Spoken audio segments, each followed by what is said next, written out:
The Lord of the Rings. Book 1. Chapter 1. A long-expected party. When Mr. Bilbo Baggins of Bag End announced that he would shortly be celebrating his 11th birthday with a party of special magnificence, there was much talk and excitement in Hobbiton.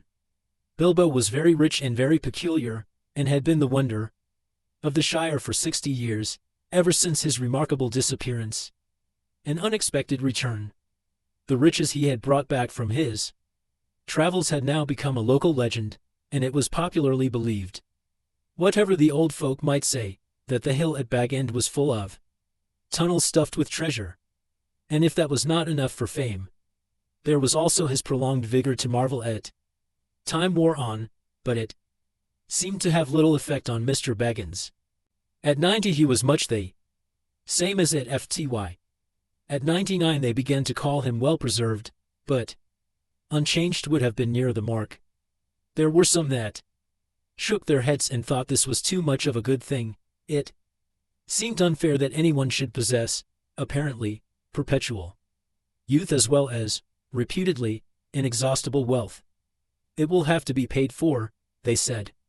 It isn't natural, and trouble will come of it. But so far trouble had not come, and as Mr. Baggins was generous with his money, most people were willing to forgive him his oddities and his good fortune.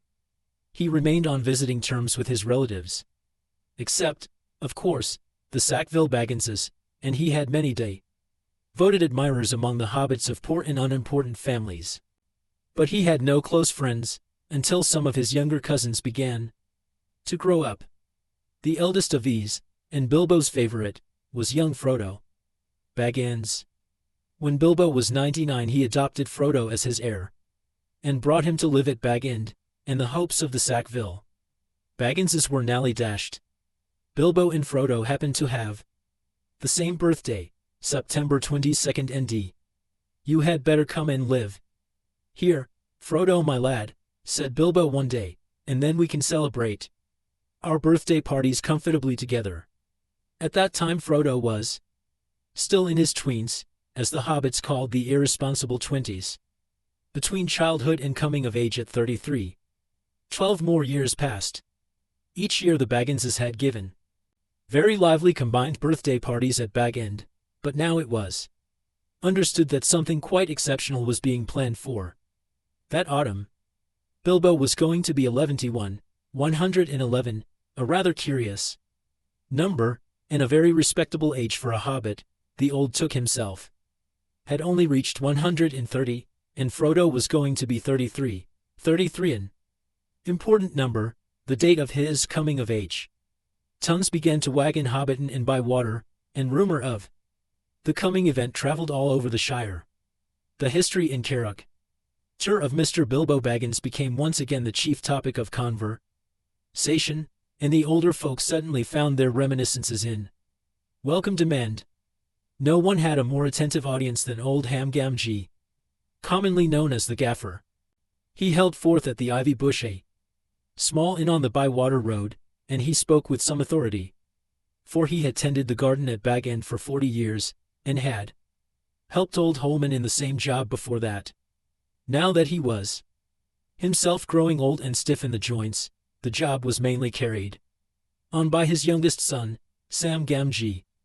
Both father and son were on very friendly terms with Bilbo and Frodo. They lived on the hill itself, in number 3, Bagshot Row, just below Bag End. A very nice, well-spoken, gentle hobbit is Mr. Bilbo, as I've always said, the Gaffer declared, with perfect truth, for Bilbo was very polite to him, calling him Master Hamfast, and consulting him constantly upon the growing of vegetables in the matter of roots, especially potatoes. The Gaffer was recognized as the leading authority by all in the neighborhood, including himself. But what about this Frodo that lives with him? Asked old Noakes of Bywater. Baggins is his name, but he's more than half a brandy buck, they say. It beats me why any Baggins of Hobbiton should go looking for a wife away there in Buckland, where folks are so queer. And no wonder they're queer, put in Daddy Toofoot, the Gaffer's next-door neighbor, if they live on the wrong side of the Brandywine River, and right age in the Old Forest. That's a dark bad place, if half the tales be true. You're right, Dad, said the gaffer. Not that the Brandybucks of Buckland live in the Old Forest, but they're a queer breed, seem. Ingly.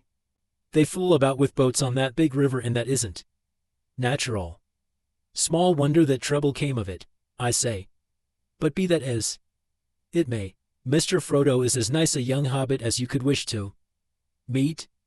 Very much like Mr. Bilbo, and in more than looks. After all, his father was a Baggins. A decent respectable hobbit was Mr. Drogo Baggins. There was never much to tell of him, till he was drowned. Drowned, said several voices. They had heard this in other darker rumors before, of course, but hobbits have a passion for family history, and they were ready to hear it again. Well, so they say, said the gaffer. You see, Mr. Drogo, he married poor Miss Primula Brandybuck. She was our Mr. Bilbo's RST cousin on the mother's side, her mother being the youngest of the old Took's daughters, and Mr. Drogo was his second cousin. So Mr. Frodo is his RST and second cousin, once removed either way, as the saying is, if you follow me. And Mr. Drogo was staying at Brandy Hall with his father-in-law, old Master Gorbadoc, as he often did after his marriage, him being partial to his victuals, and old Gorbadoc keeping a mighty generous table, and he went out boating on the Brandywine River, and he and his wife were drowned, and poor Mr. Frodo only a child and all. I've heard they went on the water after dinner in the moonlight, said old Noakes, and it was Drogo's weight as sunk the boat. And I heard she pushed him in, and he pulled her in after him, said Sandyman, the Hobbit and Miller. You shouldn't listen to all you hear, Sandyman, said the gaffer, who did not much like the Miller. There isn't no call to go talking of pushing and pulling. Boats are quite tricky enough for those that sit still without looking further for the cause of trouble. Anyway, there was this Mr. Frodo left an orphan and stranded, as you might say, among those queer Bucklanders, being brought up anyhow in Brandy Hall, a regular warren, by all accounts. Old Master Gorbadoc never had fewer than a couple of hundred relations in the place.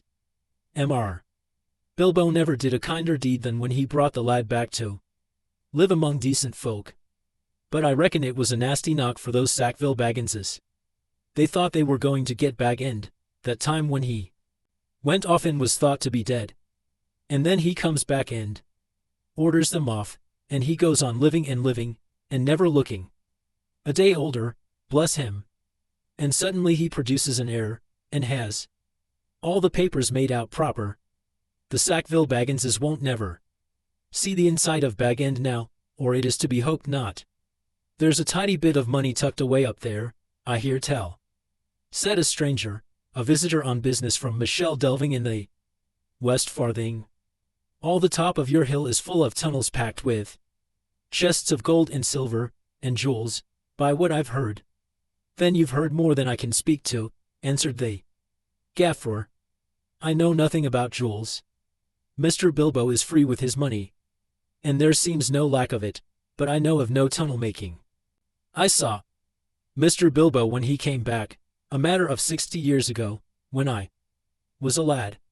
I'd not long come prentice to old Holman, him being my dad's cousin, but he had me up at Bag End helping him to keep folks from trampling and trapasseeing all over the garden while the sale was on. And in the middle of it all Mr. Bilbo comes up the hill with a pony and some mighty big bags and a couple of chests.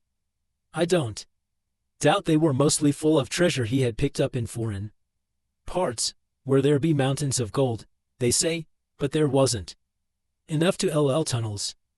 But my lad Sam will know more about that. He's in and out of Bag End. Crazy about stories of the old days, he is, and he listens to all Mr. Bilbo's tales. Mr. Bilbo has learned him his letters meaning no harm, mark you, and I hope no harm will come of it. Elves and dragons, I says to him, cabbages and potatoes are better for me and you. Don't go getting mixed up in the business of your betters, or you'll land in trouble too big for you, I says to him. And I might say it to others, he added with a look at the stranger and the miller. But the gaffer did not convince his audience. The legend of Bilbo's wealth was now too RMLYXED in the minds of the younger generation of hobbits. Ah, but he has likely enough been adding to what he brought it. RST, argued the miller, voicing common opinion. He's often away from home. And look at the outlandish folk that visit him, dwarves, coming at night, and that old wandering conjurer, Gandalf, and all. You can say what you like, gaffer, but Bag End's a queer place, and its folk are queerer. And you can say what you like about what you know no more of than you do of boating, Mr. Sandyman, retorted the gaffer, disliking the miller even more than usual. If that's being queer, then we could do with a bit more queerness in these parts. There's some not far away that wouldn't offer a pint of beer to a friend, if they lived in a hole with golden walls.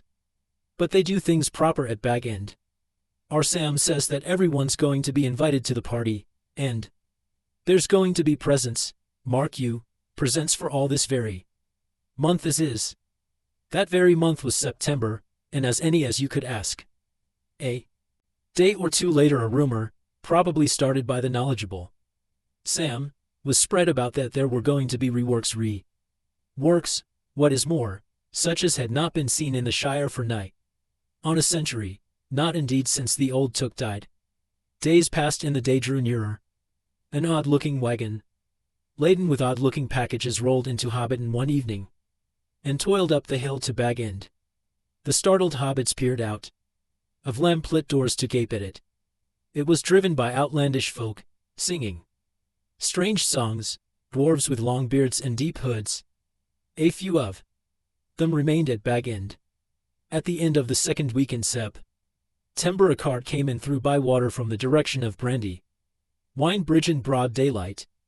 An old man was driving it all alone. He wore a tall pointed blue hat, a long grey cloak, and a silver scarf. He had a long white beard and bushy eyebrows that stuck out beyond the brim of his hat. Small hobbit children ran after the cart all through Hobbiton and right up the hill. It had a cargo of reworks, as they rightly guessed. At Bilbo's front door the old man began to unload. There were great bundles of reworks of all sorts and shapes, each labeled with a large red G and the elf rune. That was Gandalf's mark, of course, and the old man was Gandalf, the wizard, whose fame in the Shire was due mainly to his skill with res, smokes, and lights. His real business was far more difficult and dangerous, but the Shire folk knew nothing about it. To them he was just one of the attractions at the party. Hence the excitement of the hobbit children. Gee for grand, they shouted, and the old man smiled. They knew him by sight, though he only appeared in Hobbiton occasionally and never stopped long, but neither they nor any but the oldest of their elders had seen one of his reworked displays. They now belonged to a legendary past. When the old man, helped by Bilbo and some dwarves, had finished unloading, Bilbo gave a few pennies away, but not a single squip or cracker was forthcoming, to the disappointment of the onlookers. "Run away now," said Gandalf. "You will get plenty when the time comes." Then he disappeared inside with Bilbo, and the door was shut. The young hobbits stared at the door in vain for a while, and then made off, feeling that the day of the party would never come. Inside Bag End, Bilbo and Gandalf were sitting at the open window of a small room looking out west onto the garden. The late afternoon was bright and peaceful. The hours glowed red and golden, snap dragons and sunowers, and nasturtiums trailing all over the turf walls, and peeping in at the round windows. "How bright your garden looks," said Gandalf. "Yes," said Bilbo. "I am very fond indeed of it, and of all the dear old Shire, but I think I need a holiday." "You mean to go on with your plan then?" "I do. I made up my mind months ago, and I haven't changed it." "Very well. It is no good saying any more. Stick to your plan." Your whole plan, mind, and I hope it will turn out for the best, for you, and for all of us. I hope so.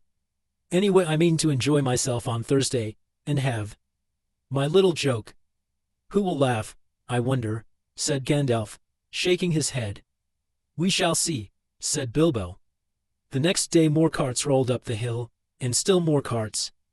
There might have been some grumbling about dealing locally, but that very week orders began to pour out of Bag End for every kind of provision, commodity, or luxury that could be obtained in Hobby, Ton or by water or anywhere in the neighborhood.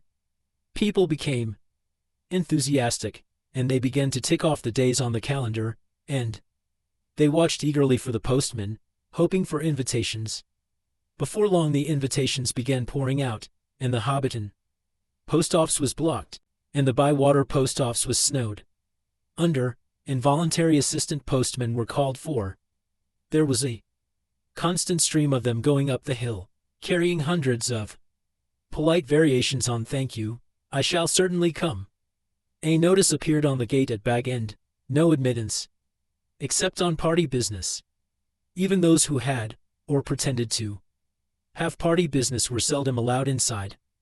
Bilbo was busy writing invitations, ticking off answers, packing up presents, and making some private preparations of his own.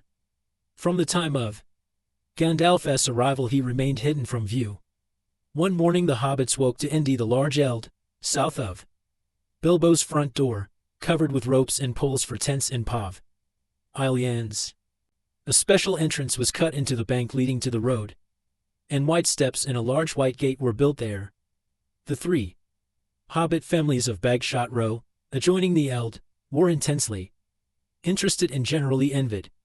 Old Gaffer Gamgee stopped even pretending to work in his garden. The tents began to go up.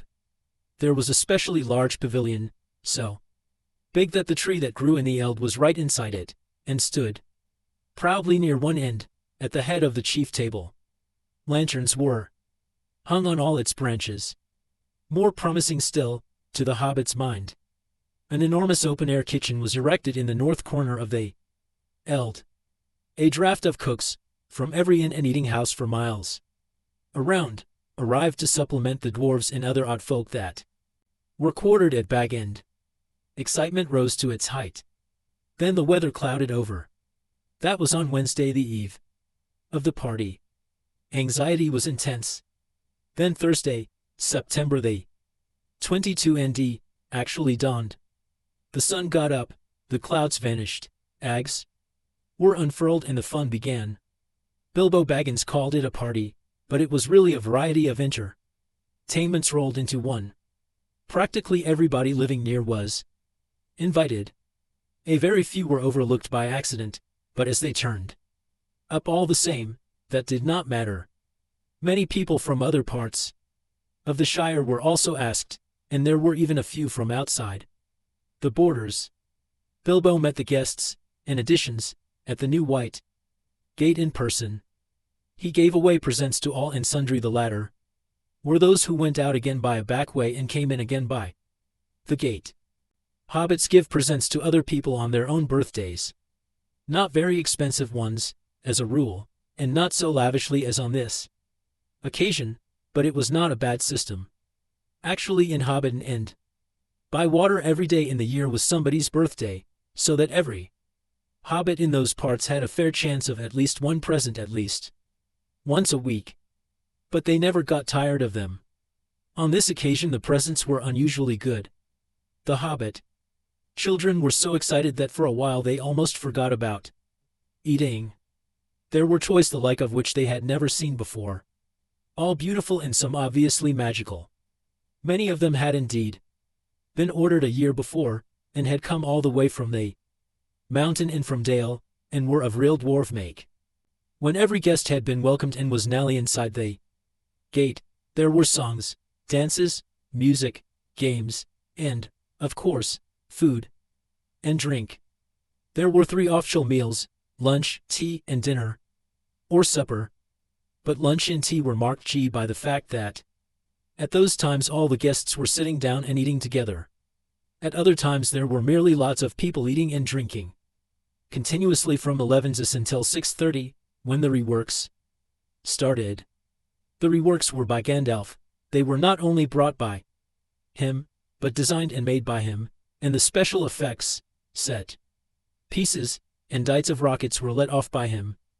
But there was also a generous distribution of squibs, crackers, vacaropers, sparklers, torches, dwarf candles, elf fountains, goblin barkers, and thunder claps. They were all superb. The art of Gandalf improved with age. There were rockets like a of scintillating birds singing with sweet voices. There were green trees with trunks of dark smoke, their leaves opened like a whole spring unfolding in a moment, and their shining branches dropped glowing hours down upon the astonished hobbits, disappearing with a sweet scent just before they touched their upturned faces. There were fountains of butteries that you glittering into the trees. There were pillars of colored rest that rose and turned into eagles, or sailing ships, or a phalanx of young swans. There was a red thunderstorm and a shower of yellow rain. There was a forest of silver spears that sprang suddenly into the air with a yell like an embattled army, and came down again into the water with a hiss like 100 hot snakes. And there was also one last surprise, in honor of Bilbo, and it startled the hobbits exceedingly, as Gandalf intended. The lights went out. A great smoke went up. It shaped itself like a mountain seen in the distance, and began to glow at the summit. It spouted green and scarlet ams out your red golden dragon, not life-size, but terribly lifelike, came from his jaws. His eyes glared down. There was a roar, and he whizzed 3 times over the heads of the crowd. They all ducked, and many fell on their faces. The dragon passed like an express train, turned to summer salt, and burst over by water with a deafening explosion. "That is the signal for supper," said Bilbo. The pain and alarm vanished at once, and the prostrate hobbits leaped to their feet. There was a splendid supper for everyone, that is, except those invited to the special family dinner party. This was held in the great pavilion with the tree.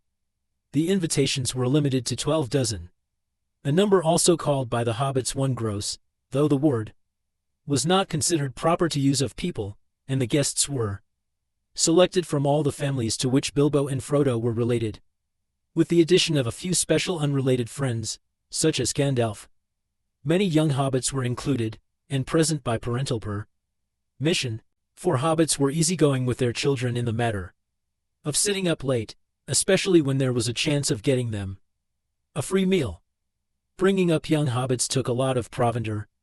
There were many Bagginses and Boffins, and also many Tooks and Brandybucks. There were various Grubbs, relations of Bilbo Baggins' grandmother, and various Chubbs, connections of his Took grandfather, and a selection of Burrowses, Bulgers, Bracegirdles, Brock Houses, Goodbodies, Hornblowers, and Proudfoots.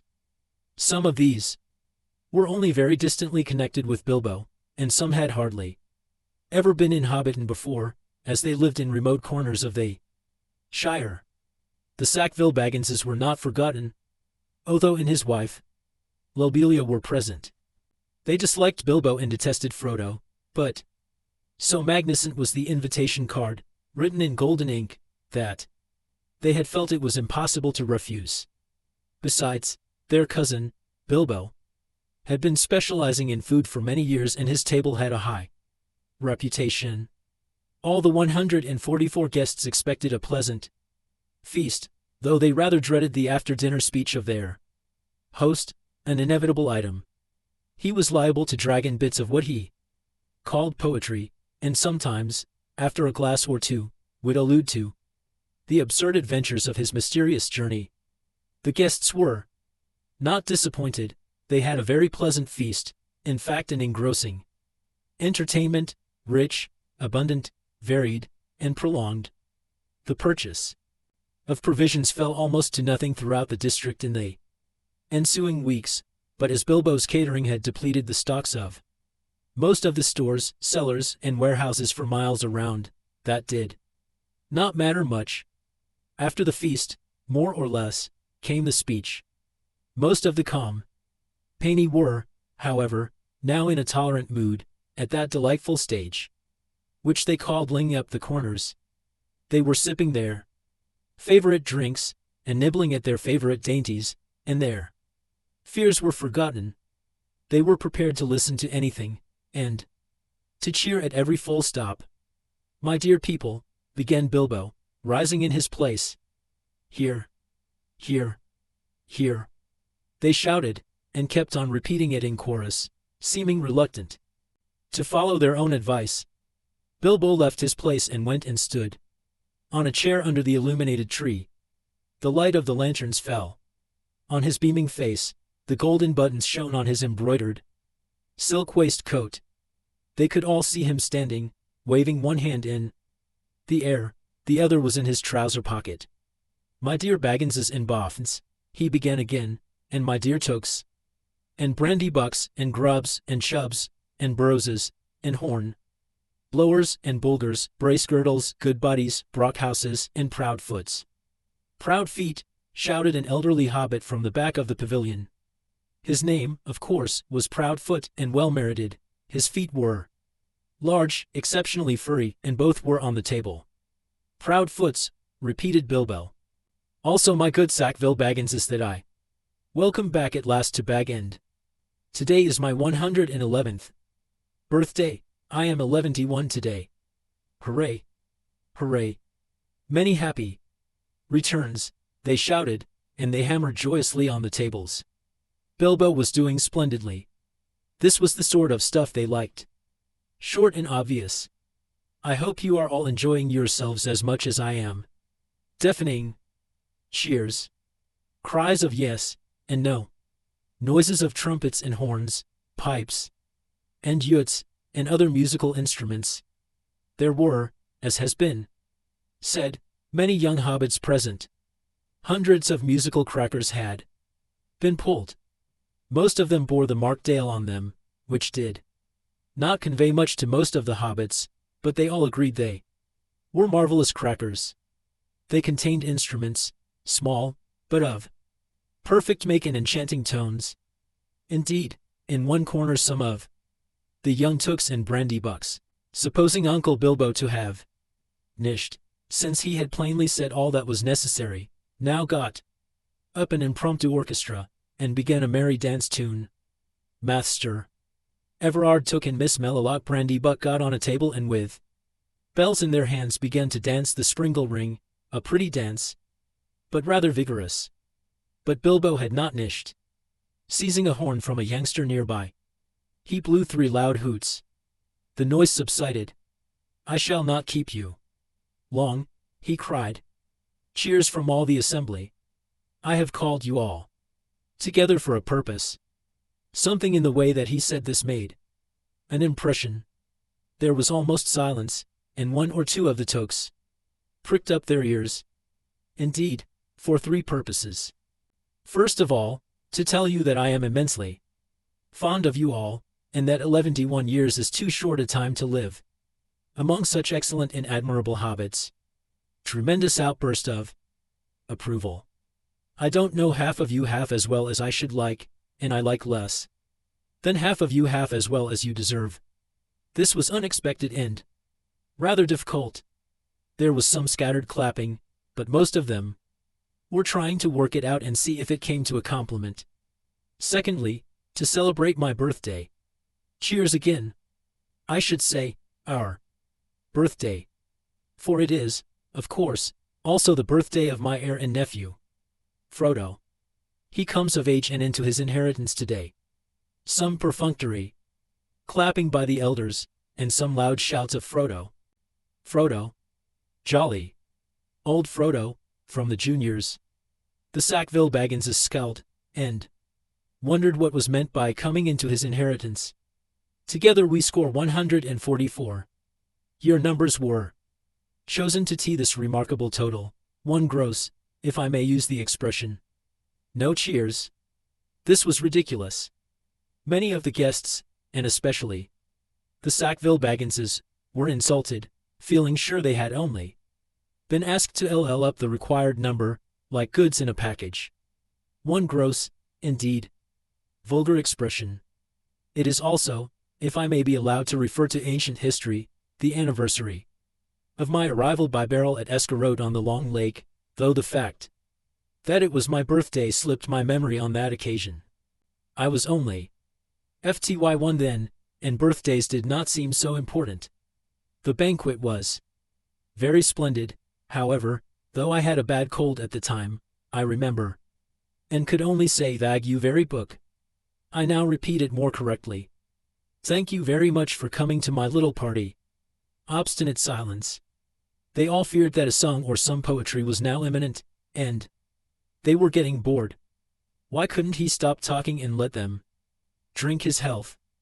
But Bilbo did not sing or recite. He paused for a moment. Thirdly and Nelly, he said, I wish to make an announcement. He spoke this last word so loudly and suddenly that everyone sat up, who still could. I regret to announce that though, as I said, 11 years is far too short a time to spend among you, this is the end. I am going. I am leaving now. Goodbye. He stepped down and vanished. There was a blinding ash of light, and the guests all blinked. When they opened their eyes, Bilbo was nowhere to be seen. 144 Abergested. Hobbits sat back speechless. Old Odo Proudfoot removed his feet from the table and stamped. Then there was a dead silence, until suddenly, after several deep breaths, every Baggins, Boffin, Took, Brandybuck, Grubb, Chubb, Furrows, Bulger, Bracegirdle, Brock, House, Goodbuddy, Hornblower, and Proudfoot began to talk at once. It was generally agreed that the joke was in very bad taste, and more food and drink were needed to cure the guests of shock and annoyance. He's mad. I always said so, was probably the most popular comment. Even the Tooks, with a few exceptions, thought Bilbo's behavior was absurd. For the moment most of them took it for granted that his disappearance was nothing more than a ridiculous prank. But old Rory Brandybuck was not so sure.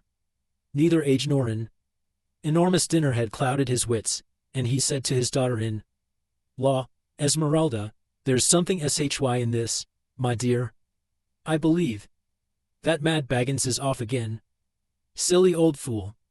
But why worry? He hasn't taken the victuals with him.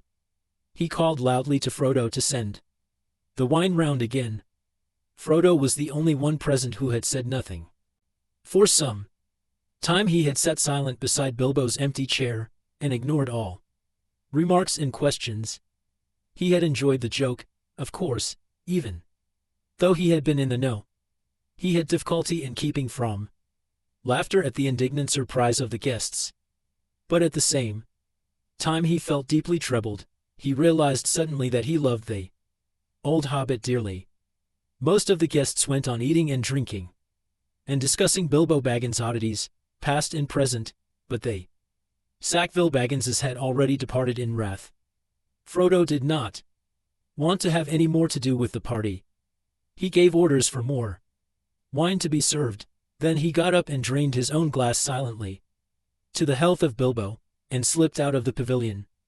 As for Bilbo Baggins, even while he was making his speech, he had been enjoying the golden ring in his pocket, his magic ring that he had kept secret for so many years.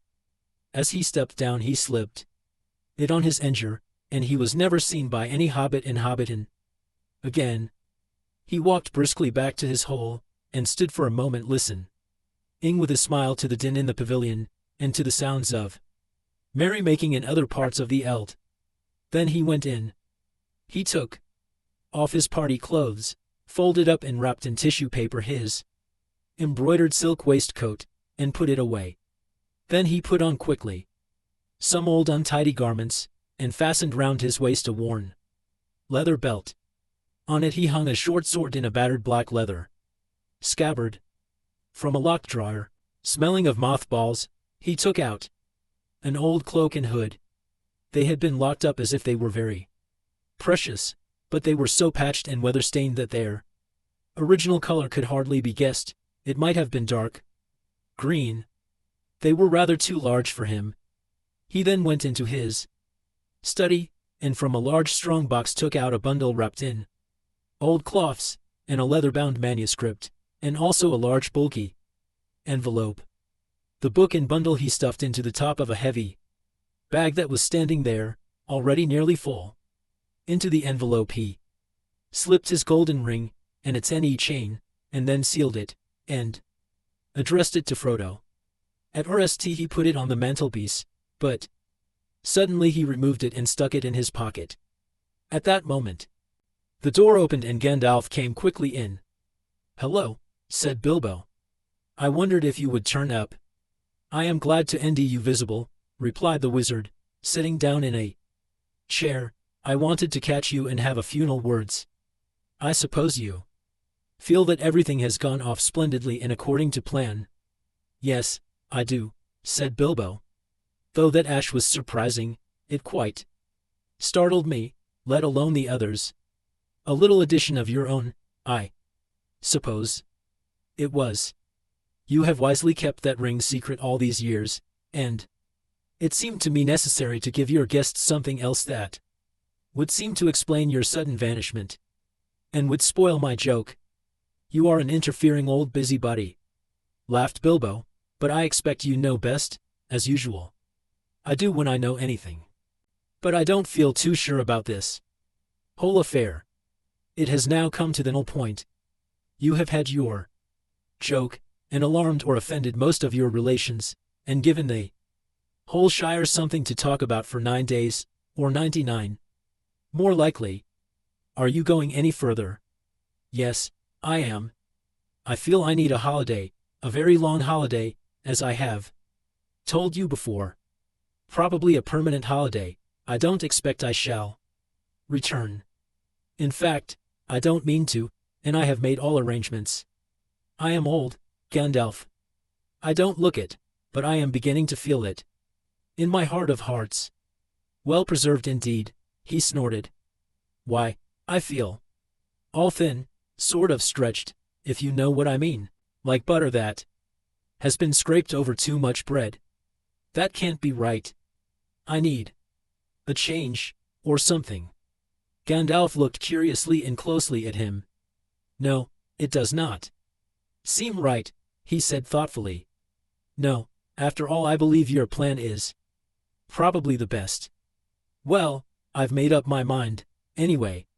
I want to see mountains. Again, Gandalf mountains, and then end somewhere where I can rest in peace and quiet, without a lot of relatives prying around, and a string of confounded visitors hanging on the bell. I might end somewhere where I can niche my book.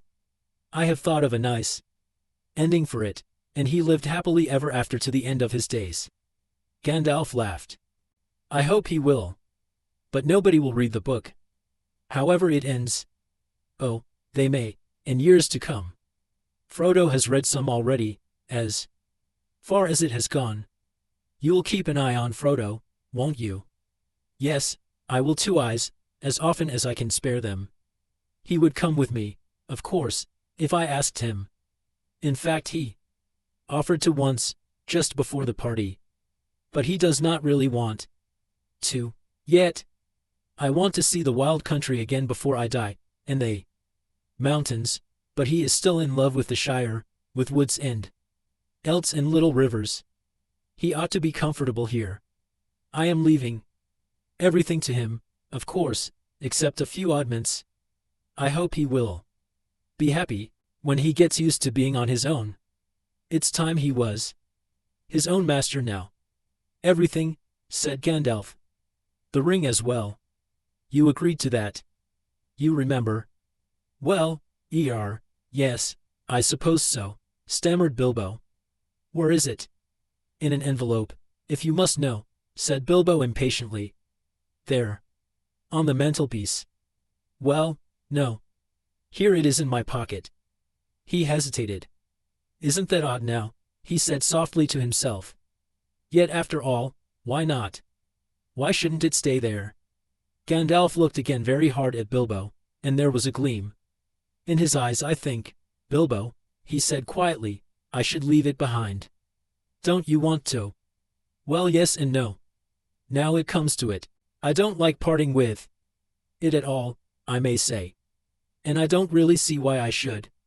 Why do you want me to? He asked, and a curious change came over his voice. It was sharp with suspicion and annoyance. You are always badgering me about my ring, but you have never bothered me about the other things that I got on my journey. No, but I had to badger you, said Gandalf. I wanted the truth. It was important. Magic rings are, well, magical, and they are rare. And curious. I was professionally interested in your ring, you may say, and I still am. I should like to know where it is, if you go wandering again.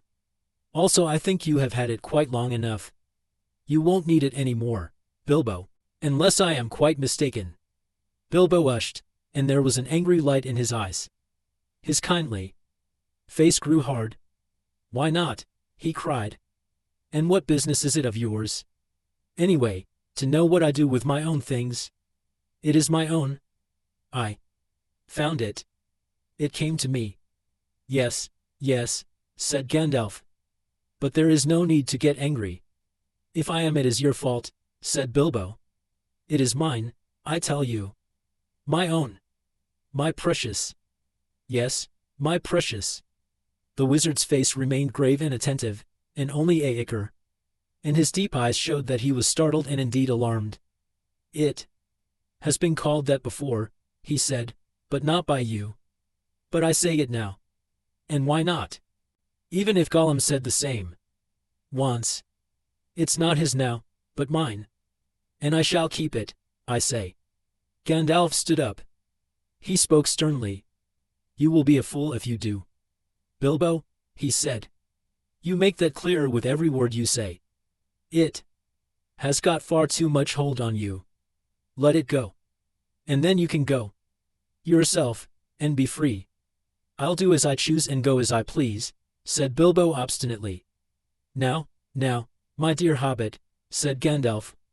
All your long life we have been friends, and you owe me something. Come. Do as you promised, give it up.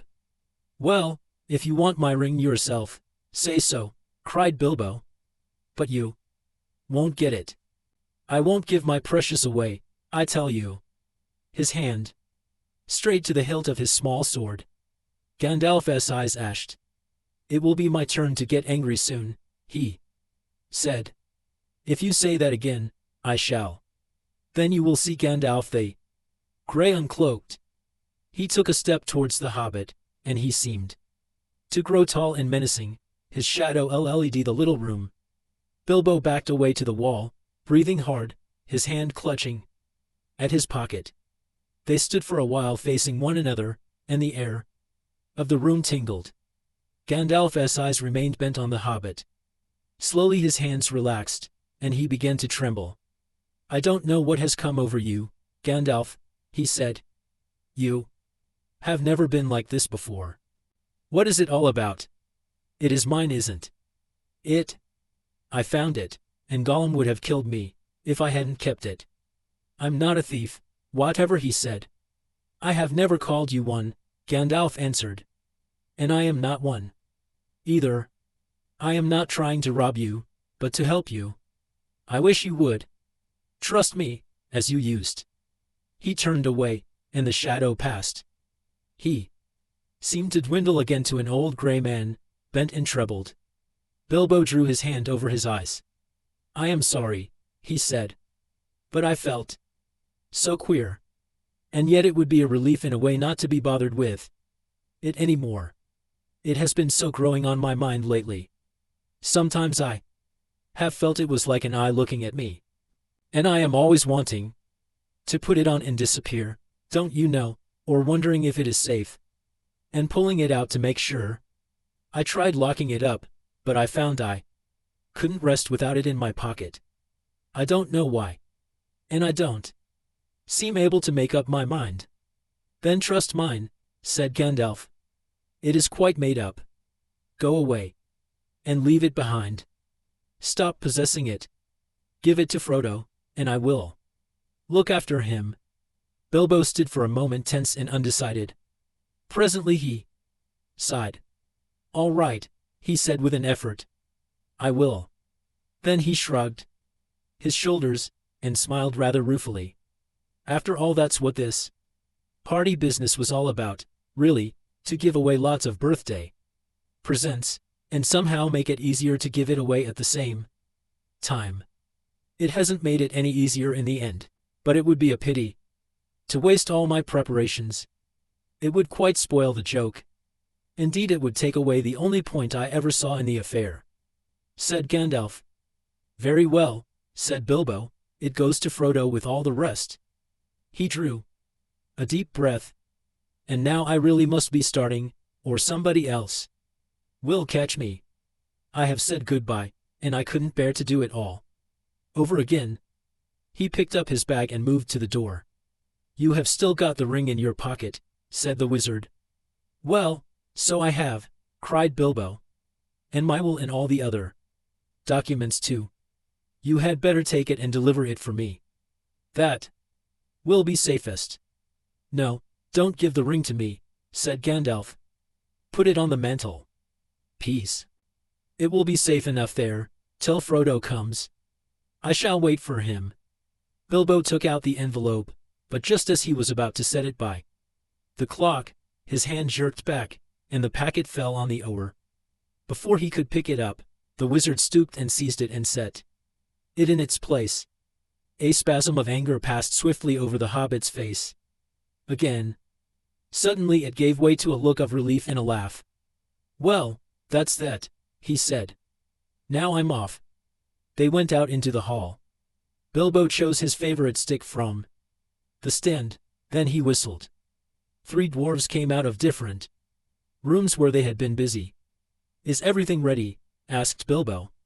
"Everything packed and labeled." "Everything," they answered. "Well, let's start then." He stepped out of the front door. It was any night, and the black sky was dotted with stars. He looked up, sniffing the air. What fun! What fun to be off again, off on the road with dwarves. This is what I have really been longing for years. "Goodbye," he said, looking at his old home and bowing to the door. "Goodbye, Gandalf." "Goodbye, for the present, Bilbo. Take care of yourself. You are old enough, and perhaps wise enough. Take care." "I don't care. Don't you worry about me. I am as happy now as I have ever been, and that is saying a great deal. But the time has come. I am being swept off my feet at last," he added, and then, in a low voice, as if to himself, he sang softly in the dark, "The road goes ever on and on, down from the door where it began. Now far ahead the road has gone, and I must follow, if I can, pursuing it with eager feet, until it joins some larger way, where many paths and errands meet. And whither then? I cannot say." He paused, silent for a moment. Then without another word he turned away from the lights and voices in the Elden tents, and, followed by his 3 companions, went round into his garden, and trotted down the long sloping path. He jumped over a low place in the hedge at the bottom, and took to the meadows, passing into the night like a rustle of wind in the grass. Gandalf remained for a while staring after him into the darkness. "Goodbye, my dear Bilbo, until our next meeting," he said softly, and went back indoors. Frodo came in soon afterwards, and found him sitting in the dark, deep in thought. "Has he gone?" he asked. "Yes," answered Gandalf, "he has gone at last. I hoped until this evening that it was only a joke," said Frodo. "But I knew in my heart that he really meant to go. He always used to joke about serious things. I wish I had come back sooner, just to see him off." "I think really he preferred slipping off quietly in the end," said Gandalf. "Don't be too troubled. He'll be all right now. He left a packet for you. There it is." Frodo took the envelope from the mantelpiece and glanced at it. but did not open it. "You'll end his will and all the other documents in there, I think," said the wizard. "You are the master of Bag End now. And also, I fancy, you'll end a golden ring." "The ring," exclaimed Frodo. "Has he left me that? I wonder why. Still, it may be useful." "It may, and it may not," said Gandalf. "I should not make use of it, if I were you. But keep it secret, and keep it safe. Now I am going to bed." As master of Bag End, Frodo felt it his painful duty to say goodbye to the guests. Rumors of strange events had by now spread all over the Eld, but Frodo would only say, "No doubt everything will be cleared up in the morning." About midnight carriages came for the important folk. One by one they rolled away, LLED with full but very unsatisfied hobbits. Gardeners came by arrangement, and removed in wheel barrows those that had inadvertently remained behind. Night slowly passed. The sun rose. The hobbits rose rather later. Morning went on. People came and began, by orders, to clear away the pavilions and the tables and the chairs, and the spoons and knives, and bottles and plates, and the lanterns, and the O-ring shrubs in boxes, and the crumbs and cracker paper, the forgotten bags and gloves and handkerchiefs, and the uneaten food, a very small item. Then a number of other people came, without orders, Bagginses, and Boffins, and Bulgars, and Tooks, and other guests that lived or were staying near. By midday, when even the best fed were out and about again, there was a large crowd at Bag End, uninvited but not unexpected. Frodo was waiting on the step, smiling, but looking rather tired and worried. He welcomed all the callers, but he had not much more to say than before. His reply to all enquiries was simply this: "Mr.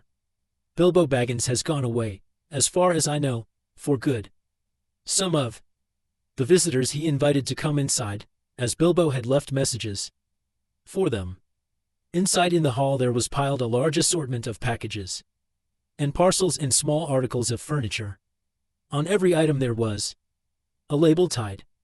There were several labels of this sort, for Adelard took, for his very own, from Bilbo, an umbrella.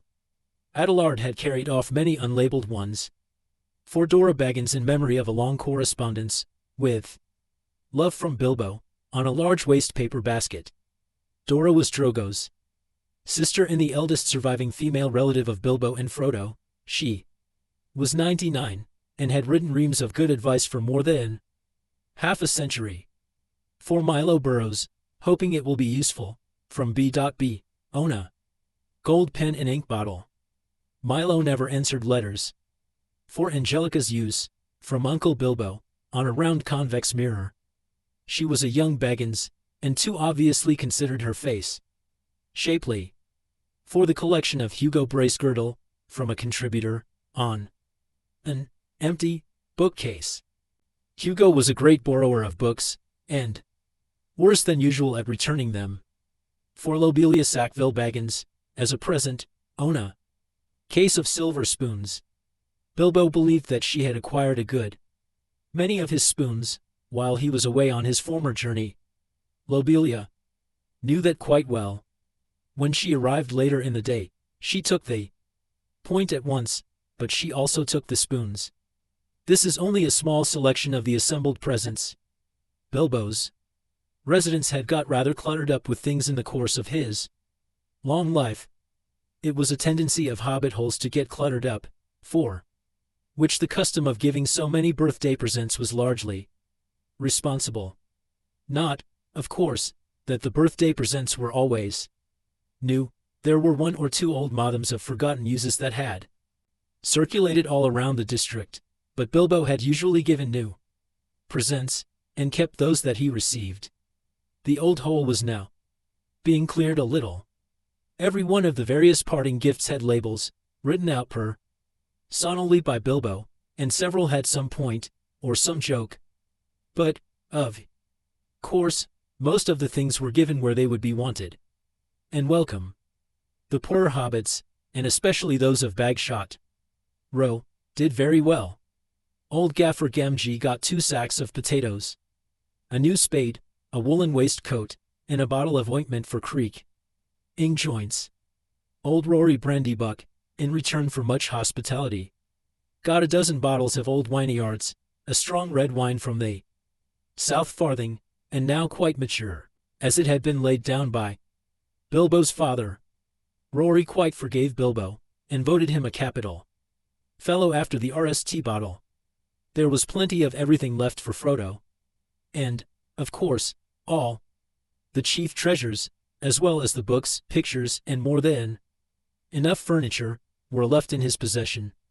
There was, however, no sign nor mention of money or jewelry, not a penny piece or a glass bead was given away. Frodo had a very trying time that afternoon.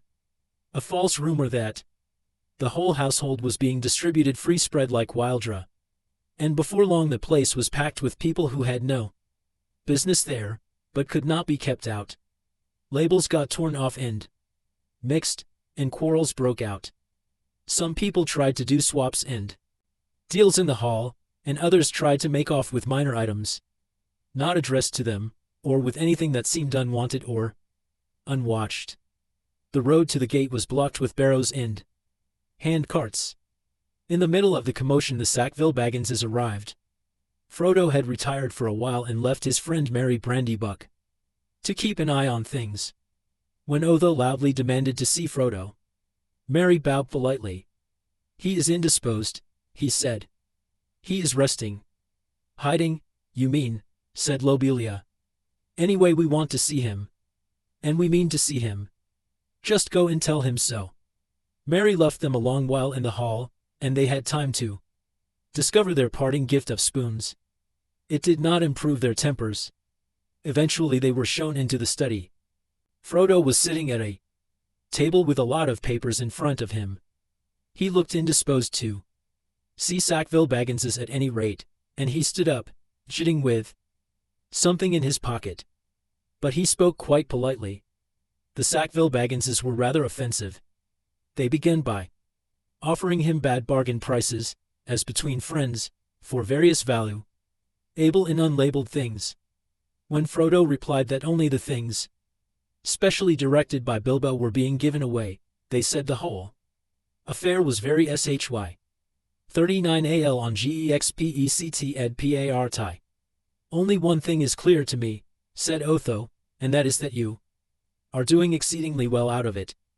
I insist on seeing the will."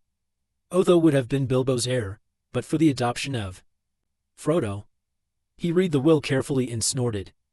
It was, unfortunately, very clear and correct, according to the legal customs of hobbits, which demand among other things 7 signatures of witnesses in red ink. "Foiled again," he said to his wife. "And after waiting 60 years. Spoons? Fiddlesticks." He snapped his engers under Frodo's nose and stumped off. But Lobelia was not so easily got rid of. A little later Frodo came out of the study to see how things were going on, and found her still about the place, investigating nooks and corners, and tapping the oars. He escorted her RMLY off the premises, after he had relieved her of several small, but rather valuable, articles that had somehow fallen inside her umbrella. Her face looked as if she was in the throes of thinking out a really crushing parting remark. But all she found to say, turning round on the step, was, "You'll live to regret it, young fellow. Why didn't you go to? You don't belong here, you are no Baggins, you're a Brandybuck. Did you hear that, Mary?" "That was an insult, if you like," said Frodo as he shut the door on her. "It was a compliment," said Merry Brandybuck, "and so, of course, not true." Then they went round the hole, and evicted 3 young hobbits, 2 boffins and a bulgar, who were knocking holes in the walls of one of the cellars. Frodo also had a tussle with young Sancho Proudfoot, old Odo Proudfoot's grandson, who had begun an excavation in the larger pantry, where he thought there was an echo. The legend of Bilbo's gold excited both curiosity and hope, for legendary gold, mysteriously obtained, if not positively ill-gotten, is, as every one knows, anyone's for the ending unless the search is interrupted. When he had overcome Sancho and pushed him out, Frodo lapsed on a chair in the hall. "It's time to close the shop, Merry," he said. "Lock the door, and don't open it to anyone today, not even if they bring a battering ram." Then he went to revive himself with a belated cup of tea. He had hardly sat down, when there came a soft knock at the front door. Lobelia again most likely, he thought. She must have thought of something really nasty, and have come back again to say, It can wait." He went on with his tea. The knock was repeated, much louder. But he took no notice. Suddenly the wizard's head appeared at the window. "If you don't let me in, Frodo, I shall blow your door right down your hole and out through the hill," he said. "My dear Gandalf." "Half a minute," cried Frodo, running out of the room to the door. Come in. Come in. I thought it was Lobelia." "Then I forgive you. But I saw her some time ago, driving a pony trap towards Bywater with a face that would have curdled new milk. She had already nearly curdled me. Honestly, I nearly tried on Bilbo's ring. I longed to disappear." "Don't do that," said Gandalf, sitting down. "Do be careful of that ring, Frodo. In fact, it is partly about that I have come to say a last word." "Well, what about it? What do you know already?" "Only what Bilbo told me. I have heard his story, how he found it, and how he used it, on his journey, I mean." "Which story, I wonder?" said Gandalf. "Oh, not what he told the dwarves and put in his book," said Frodo. "He told me the true story soon after I came to live here. He said you had pestered him till he told you, so I had better know too. No secrets between us, Frodo," he said, "but they are not to go any further. It's mine anyway." "That's interesting," said Gandalf. "Well, what did you think of it all? If you mean inventing all that about a present, well, I thought the true story much more likely, and I couldn't see the point of altering it at all. It was very unlike Bilbo to do so, anyway, and I thought it rather odd." "So did I. But odd things may happen to people that have such treasures if they use them. Let it be a warning to you to be very careful with it. It may have other powers than just making you vanish when you wish to." "I don't understand," said Frodo. "Neither do I," answered the wizard. "I have merely begun to wonder about the ring, especially since last night. No need to worry. But if you take my advice you will use it very seldom, or not at all. At least I beg you not to use it in any way that will cause talk or rouse suspicion. I say again, keep it safe, and keep it secret. You are very mysterious. What are you afraid of?" "I am not certain, so I will say no more. I may be able to tell you something when I come back. I am going off at once, so this is goodbye for the present." He got up. "At once?" cried Frodo. "Why, I thought you were staying on for at least a week. I was looking forward to your help. I did mean to, but I have had to change my mind. I may be away for a good while, but I'll come and see you again, as soon as I can. Expect me when you see me. I shall slip in quietly. I shan't often be visiting the Shire openly again. That I have become rather unpopular. They say I am a nuisance and a disturber of the peace. Some people are actually accusing me of spiriting Bilbo away, or worse. If you want to know, there is supposed to be a plot between you and me to get hold of his wealth." "Some people," exclaimed Frodo. "You mean Otho and Lobelia? How abominable. I would give them Bag End and everything else, if I could get Bilbo back and go off tramping in the country with him.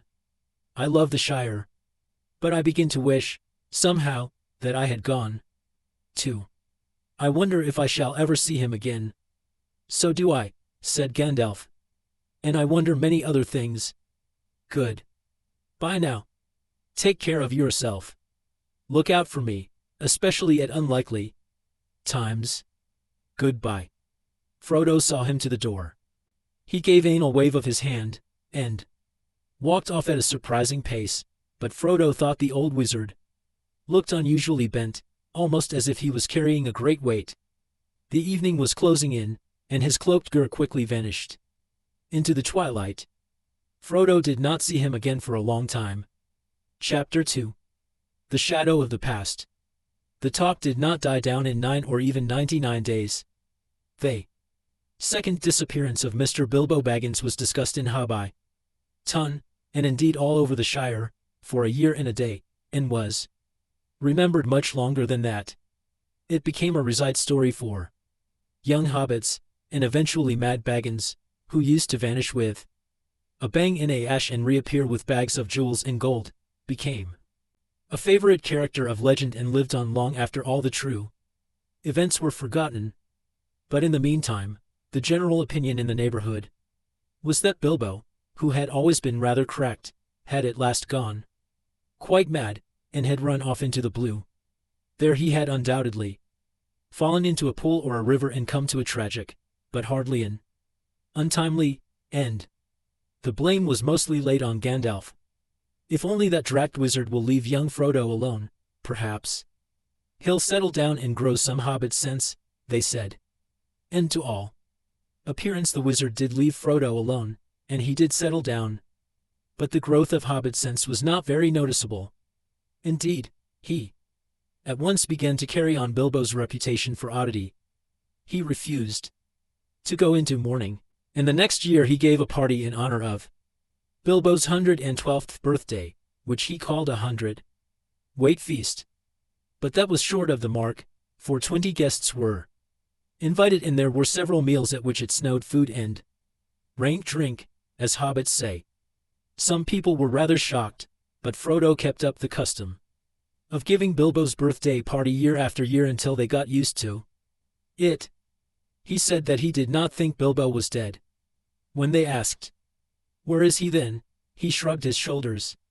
He lived alone, as Bilbo had done, but he had a good many friends, especially among the younger hobbits, mostly descendants of the old Took, who had as children been fond of Bilbo and often in and out of Bag End. Falco Boffin and Fred Egger Bulger were two of these, but his closest friends were Peregrine Took, usually called Pippin, and Merry Brandybuck. His real name was Meriadoc, but that was seldom remembered. Frodo went tramping over the Shire with them, but more often he wandered by himself. And to the amazement of sensible folk he was sometimes seen far from home walking in the hills and woods under the starlight. Merry and Pippin suspected that he visited the elves at times, as Bilbo had done. As time went on, people began to notice that Frodo also showed signs of good preservation. Outwardly he retained the appearance of a robust and energetic hobbit just out of his tweens. Some folk have all the luck, they said, but it was not until Frodo approached the usually more sober age of FTY that they began to think it queer. Frodo himself, after the RST shock, found that being his own master in the Mr. Baggins of Bag End was rather pleasant. For some years he was quite happy and did not worry much about the future. But half unknown to himself the regret that he had not gone with Bilbo was steadily growing. He found himself wondering at times, especially in the autumn, about the wild lands, and strange visions of mountains that he had never seen came into his dreams. He began to say to himself, "Perhaps I shall cross the river myself one day." To which the other half of his mind always replied, "Not yet." So it went on, until his 40s were running out, and his 50th birthday was drawing near. FTY was a number that he felt was somehow significant, or ominous. It was at any rate at that age that adventure had suddenly befallen Bilbo. Frodo began to feel restless, and the old path seemed too well trodden. He looked at maps, and wondered what lay beyond their edges. Maps made in the Shire showed mostly white spaces beyond its borders. He took to wandering further afield and more often by himself, and Merry in his other Friends watched him anxiously. Often he was seen walking and talking with the strange wayfarers that began at this time to appear in the Shire. There were rumors of strange things happening in the world outside, and as Gandalf had not at that time appeared or sent any message for several years, Frodo gathered all the news he could.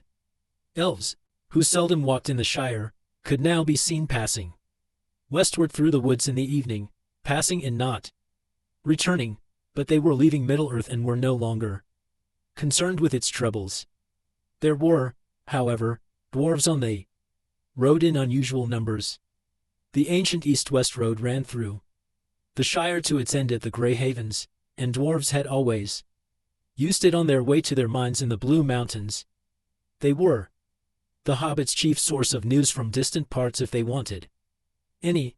As a rule, dwarves said little and hobbits asked no more. But now, Frodo often met strange dwarves of far countries, seeking refuge in the west. They were troubled, and some spoke in whispers of the enemy and of the land of Mordor. That name the hobbits only knew in legends of the dark past, like a shadow in the background of their memories, but it was ominous and disquieting. It seemed that the evil power in Mirkwood had been driven out by the White Council only to reappear in greater strength. In the old strongholds of Mordor, the Dark Tower had been rebuilt, it was said. From there the power was spreading far and wide, and away far east and south there were wars and growing fear. Orcs were multiplying again in the mountains.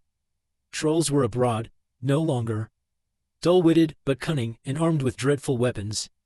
And there were murmured hints of creatures more terrible than all these. But they had no name. Little of all this, of course, reached the ears of ordinary hobbits. But even the deafest and most stay-at-home began to hear queer tales, and those whose business took them to the borders saw strange things. The conversation in the Green Dragon at Bywater, one evening, in the spring of Frodo's 50th year, showed that even in the comfort able heart of the Shire rumors had been heard, though most hobbits still laughed at them. Sam Gamgee was sitting in one corner near the Ree, and opposite him was Ted Sandyman, the miller's son, and there were various other rustic hobbits listening to their talk. "Queer things you do hear these days, to be sure," said Sam. "Ah," said Ted, "you do, if you listen. But I can hear reside tales and children's stories at home, if I want to." "No doubt you can," retorted Sam, "and I dare say there's more truth in some of them than you reckon. Who invented the stories, anyway? Take dragons now." "No thank ye," said Ted, "I won't. I heard tell of them when I was a youngster, but there's no call to believe in them now. There's only one dragon in Bywater, and that's green," he said, getting a general laugh. "All right," said Sam, laughing with the rest. "But what about these tree men, these giants, as you might call them? They do say that one bigger than a tree was seen up away beyond the North Moors not long back." "Who's they?" "My cousin Hal, for one. He works for Mr. Boffnet over hill and goes up to the North Farthing for the hunting. He saw one. Says he did, perhaps. Your Hal's always saying he's seen things. And maybe he sees things that ain't there. But this one was as big as an elm tree, and walking. 7 yards to a stride, if it was an inch. Then I bet it wasn't an inch. What he saw was an elm tree, as like as not. But this one was walking, I tell you, and there ain't no elm tree on the North Moors." "Then Hal can't have seen one," said Ted. There was some laughing and clapping. The audience seemed to think that Ted had scored a point. "All the same," said Sam, "you can't deny that others besides our half-assed have seen queer folk crossing the Shire, crossing it. Mind you, there are more that are turned back at the borders. The Bounders have never been so busy before. And I've heard tell that elves are moving west. They do say they are going to the harbors, out away beyond the White Towers." Sam waved his arm vaguely. Neither he nor any of them knew how far it was to the sea, past the old towers beyond the western borders of the Shire. But it was an old tradition that away over there stood they grey havens, from which at times elven ships set sail, never to return. They are sailing, sailing, sailing over the sea, they are going into the west and leaving us, said Sam, half chanting the words, shaking his head sadly and solemnly. But Ted laughed. Well, that isn't anything new, if you believe the old tales. And I don't see what it matters to me or you. Let them sail. But I warrant you haven't seen them doing it, nor anyone else in the Shire. Well, I don't know, said Sam thoughtfully. He believed he had once seen an elf in the woods, and still hoped to see more one day. Of all the legends that he had heard in his early years, such fragments of tales and half-remembered stories about the elves as the hobbits knew, had always moved him most deeply. There are some, even in these parts, as know the fair folk and get news of them, he said. There's Mr. Baggins now, that I work for. He told me that they were sailing and he knows a bit about elves. And old Mr. Bilbo knew more. Many's the talk I had with him when I was a little lad. Oh, they're both cracked, said Ted. Leastways old Bilbo was cracked, and Frodo's cracking. If that's where you get your news from, you'll never want for moonshine. Well, friends, I'm off home. Your good health. He drained his mug and went out noisily. Sam sat silent and said no more. He had a good deal to think about.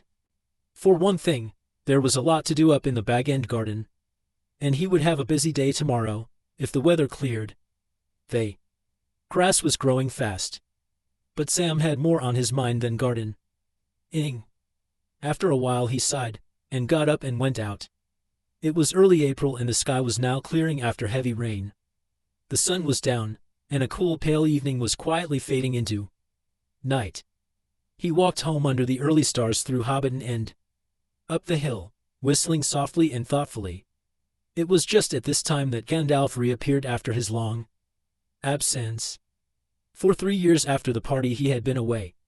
Then he paid Frodo a brief visit, and after taking a good look at him he went off again. During the next year or two he had turned up fairly often, coming unexpectedly after dusk, and going off without warning. Before sunrise, he would not discuss his own business and journeys, and seemed interested in small news about Frodo's health and doings. Then suddenly his visits had ceased. It was over 9 years since Frodo had seen or heard of him, and he had begun to think that the wizard would never return and had given up all interest in hobbits.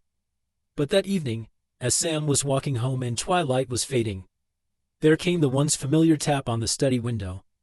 Frodo welcomed his old friend with surprise and great delight. They looked hard at one another. All well, said Gandalf. You look the same as ever, Frodo. So do you, Frodo replied, but secretly he thought that Gandalf looked older and more careworn. He pressed him for news of himself and of the wide world, and soon they were deep in talk, and they stayed up far into the night. Next morning after a late breakfast, the wizard was sitting with Frodo by the open window of the study. A bridery was on the hearth, but the sun was warm, and the wind was in the south. Everything looked fresh, and the new green of spring was shimmering in the elts and on the tips of the trees' ends. Gandalf was thinking of a spring, nearly 80 years before, when Bilbo had run out of Bag End without a handkerchief. His hair was perhaps whiter than it had been then, and his beard and eyebrows were perhaps longer, and his face more aligned with care and wisdom. But his eyes were as bright as ever, and he smoked and blew smoke rings with the same vigor and delight.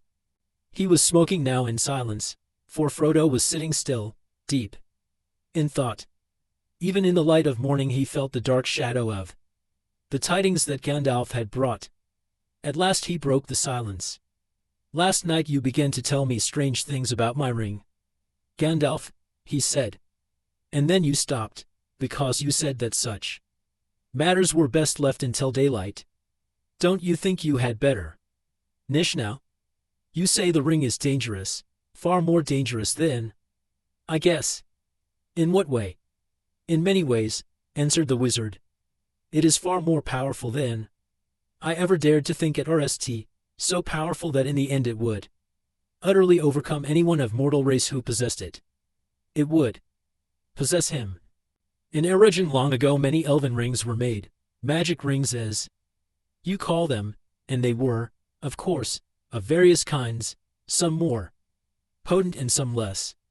The lesser rings were only essays in the craft, before it was full grown, and to the elven smiths they were but tries. Yet still to my mind dangerous for mortals. But the great rings, the rings of power, they were perilous. A mortal, Frodo, who keeps one of the great rings, does not die, but he does not grow or obtain more life, he merely continues, until at last every minute is a weariness. And if he often uses the ring to make himself invisible, he fades, he becomes in the end invisible permanently, and walks in the twilight under the eye of the dark power that rules the rings. Yes, sooner or later, if he is strong or well-meaning to begin with, but neither strength nor good purpose will last, sooner or later the dark power will devour him. "How terrifying," said Frodo. There was another long silence. The sound of Sam Gamgee cutting the lawn came in from the garden. "How long have you known this?" asked Frodo at length. "And how much did Bilbo know?" "Bilbo knew no more than he told you, I am sure," said Gandalf. "He would certainly never have passed on to you anything that he thought would be a danger, even though I promised to look after you. He thought the ring was very beautiful, and very useful at need. And if anything was wrong or queer, it was himself. He said that it was growing on his mind, and he was always worrying about it. But he did not suspect that the ring itself was to blame.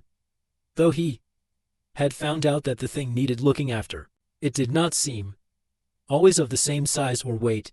It shrank or expanded in an odd way, and might suddenly slip off a hinge where it had been tight." "Yes, he warned me of that in his last letter," said Frodo, "so I have always kept it on its chain." "Very wise," said Gandalf.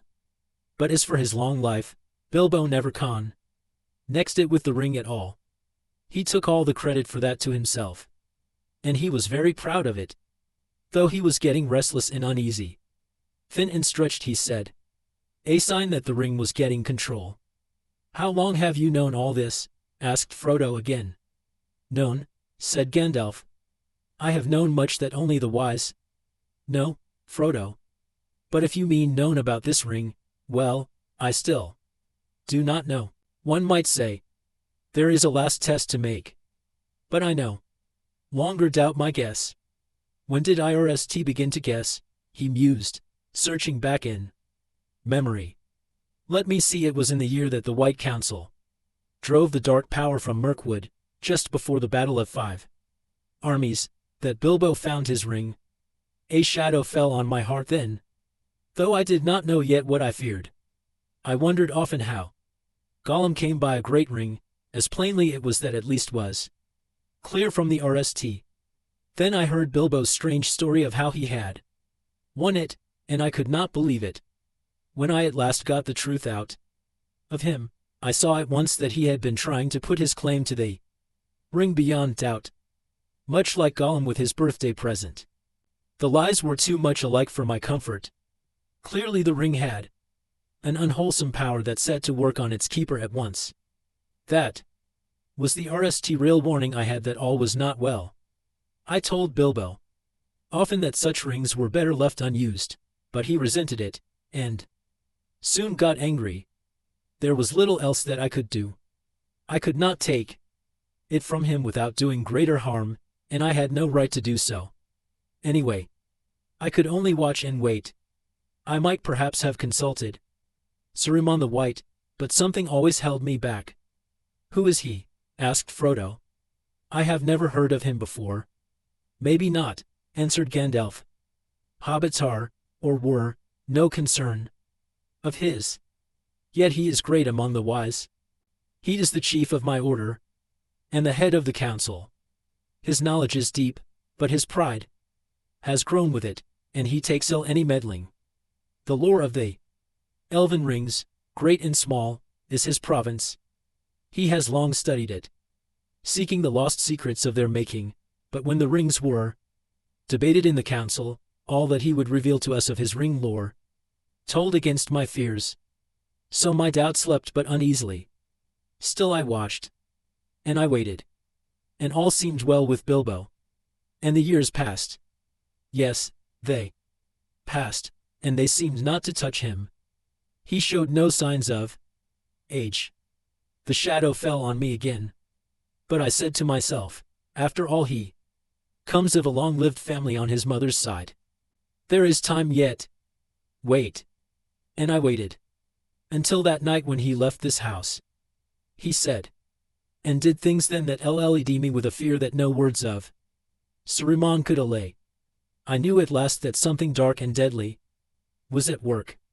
And I have spent most of the years since then in ending out the truth of it. There wasn't any permanent harm done, was there? Asked Frodo anxiously. He would get all right in time, wouldn't he? Be able to rest in peace, I mean. He felt better at once, said Gandalf. But there is only one power in this world that knows all about the rings and their effects, and as far as I know there is no power in the world that knows all about hobbits. Among the wise I am the only one that goes in for hobbit lore, an obscure branch of knowledge, but full of surprises. Soft as butter they can be, and yet sometimes as tough as old tree roots. I think it likely that some would resist the rings far longer than most of the wise would believe.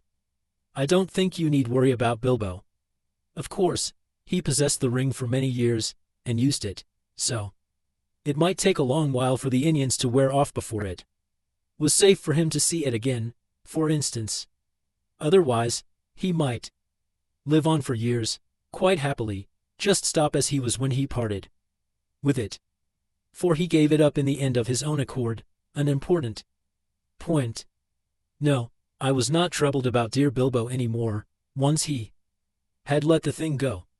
It is for you that I feel responsible. Ever since Bilbo left I have been deeply concerned about you. And about all these charming, absurd, helpless hobbits. It would be a grievous blow to the world, if the dark power overcame the Shire. If all your kind, jolly, stupid Bulgars, hornblowers, Boffins, Brace, Girdles, and the rest, not to mention the ridiculous Bagginses, became enslaved. Frodo shuddered. But why should we be? He asked. And why should he want such slaves?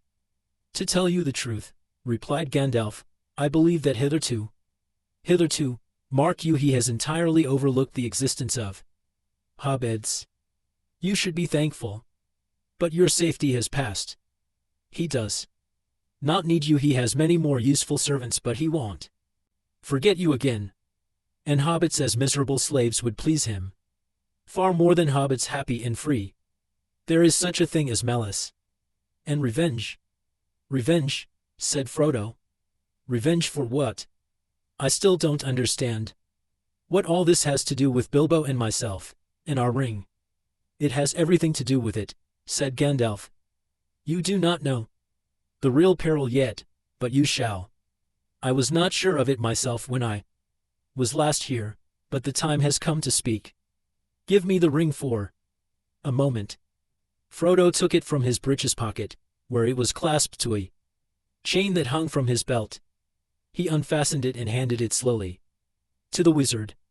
It felt suddenly very heavy, as if either it or Frodo himself was in some way reluctant for Gandalf to touch it. Gandalf held it up. It looked to be made of pure and solid gold. Can you see any markings on it? He asked. No, said Frodo. There are none. It is quite plain, and it never shows a scratch or sign of wear. Well then, look. To Frodo's astonishment and distress the wizard threw it suddenly into the middle of a glowing corner of the Ree. Frodo gave a cry and groped for the tongs, but Gandalf held him back. Wait, he said in a commanding voice, giving Frodo a quick look from under his bristling brows. No apparent change came over the ring. After a while Gandalf got up, closed the shutters outside the window, and drew the curtains. The room became dark and silent, though the clack of Sam's shears, now nearer to the windows, could still be heard faintly from the garden. For a moment the wizard stood looking at the ring, then he stooped and removed the ring to the hearth with the tongs, and it once picked it up. Frodo gasped. "It is quite cool," said Gandalf. "Take it." Frodo received it on his shrinking palm. It seemed to have become thicker and heavier than ever. "Hold it up," said Gandalf, "and look closely." As Frodo did so, he now saw any lines, other than the nest pin strokes, running along the ring, outside and inside, lines of that seemed to form the letters of Aoing script. They shone piercingly bright, and yet remote, as if out of a great depth. "I cannot read the eerie letters," said Frodo in a quavering voice. "No," said Gandalf, "but I can. The letters are Elvish, of an ancient mode, but the language is that of Mordor, which I will not utter here. But this in the common tongue is what is said, close enough. One ring to rule them all, one ring to endy them. One ring to bring them all and in the darkness bind them. It is only 2 lines of a verse long known in elven lore. 3 rings for the elven kings under the sky. 7 for the dwarf lords in their halls of stone. 9 for mortal man doomed to die. 1 for the dark lord on his dark throne. In the land of Mordor where the shadows lie. 1 ring to rule them all, 1 ring to endy them. 1 ring to bring them all and in the darkness bind them. In the land of Mordor where the shadows lie." He paused, and then said slowly in a deep voice, "This is the Master Ring, the 1 ring to rule them all. This is the 1 ring that he lost many ages ago, to the great weakening of his power. He greatly desires it, but he must not get it." Frodo sat silent and motionless. Fear seemed to stretch out a vast hand, like a dark cloud rising in the east and looming up to engulf him. "This ring," he stammered. How on earth did it come to me?" "Ah," said Gandalf. "That is a very long story. The beginnings lie back in the black years, which only the lore masters now remember. If I were to tell you all that tale, we should still be sitting here when spring had passed into winter. But last night I told you of Sauron the Great, the Dark Lord. The rumors that you have heard are true. He has indeed arisen again, and left his hold in Mirkwood and returned to his ancient fastness in the Dark Tower of Mordor. That name even you hobbits have heard of, like a shadow on the borders of old stories. Always after a defeat and a respite, the shadow takes another shape and grows again. I wish it need not have happened in my time," said Frodo. "So do I," said Gandalf, "and so do all who live to see such times. But that is not for them to decide. All we have to decide is what to do with the time that is given us. And already, Frodo, our time is beginning to look black. The enemy is fast becoming very strong. His plans are far from ripe, I think, but they are ripening. We shall be hard put to it. We should be very hard put to it, even if it were not for this dreadful chance. The enemy still lacks one thing to give him strength and no ledge to beat down all resistance, break the last defenses, and cover all the lands in a second darkness. He lacks the 1 ring. The 3, fairest of all, the elf lords hid from him, and his hand never touched them or sullied them. 7 the dwarf kings possessed, but 3 he has recovered, and the others the dragons have consumed. 9 he gave to mortal men, proud and great, and so ensnared them. Long ago they fell under the dominion of the 1, and they became ring-wraiths, shadows under his great shadow, his most terrible servants. Long ago. It is many a year since the 9 walked abroad. Yet who knows? As the shadow grows once more, they too may walk again. But come, we will not speak of such things. Even in the morning of the Shire. So it is now, the 9 he has gathered to himself, the 7 also, or else they are destroyed. The 3 are hidden still. But that no longer troubles him. He only needs the 1, for he made that ring himself. It is his, and he let a great part of his own former power pass into it, so that he could rule all the others. If he recovers it, then he will command them all again, wherever they be, even the three, and all that has been wrought with them will be laid bare, and he will be stronger than ever. And this is the dreadful chance, Frodo. He believed that the one had perished, that the elves had destroyed it, as should have been done. But he knows now that it has not perished, that it has been found. So he is seeking it, and all his thought is bent on it. It is his great hope and our great fear. Why wasn't it destroyed? Cried Frodo. And how did the enemy ever come to lose it, if he was so strong, and it was so precious to him? He clutched the ring in his hand, as if he saw already dark angers stretching out to seize it. It was taken from him, said Gandalf. The strength of the elves to resist him was greater long ago, and not all men were estranged from them. The men of Westerness came to their aid.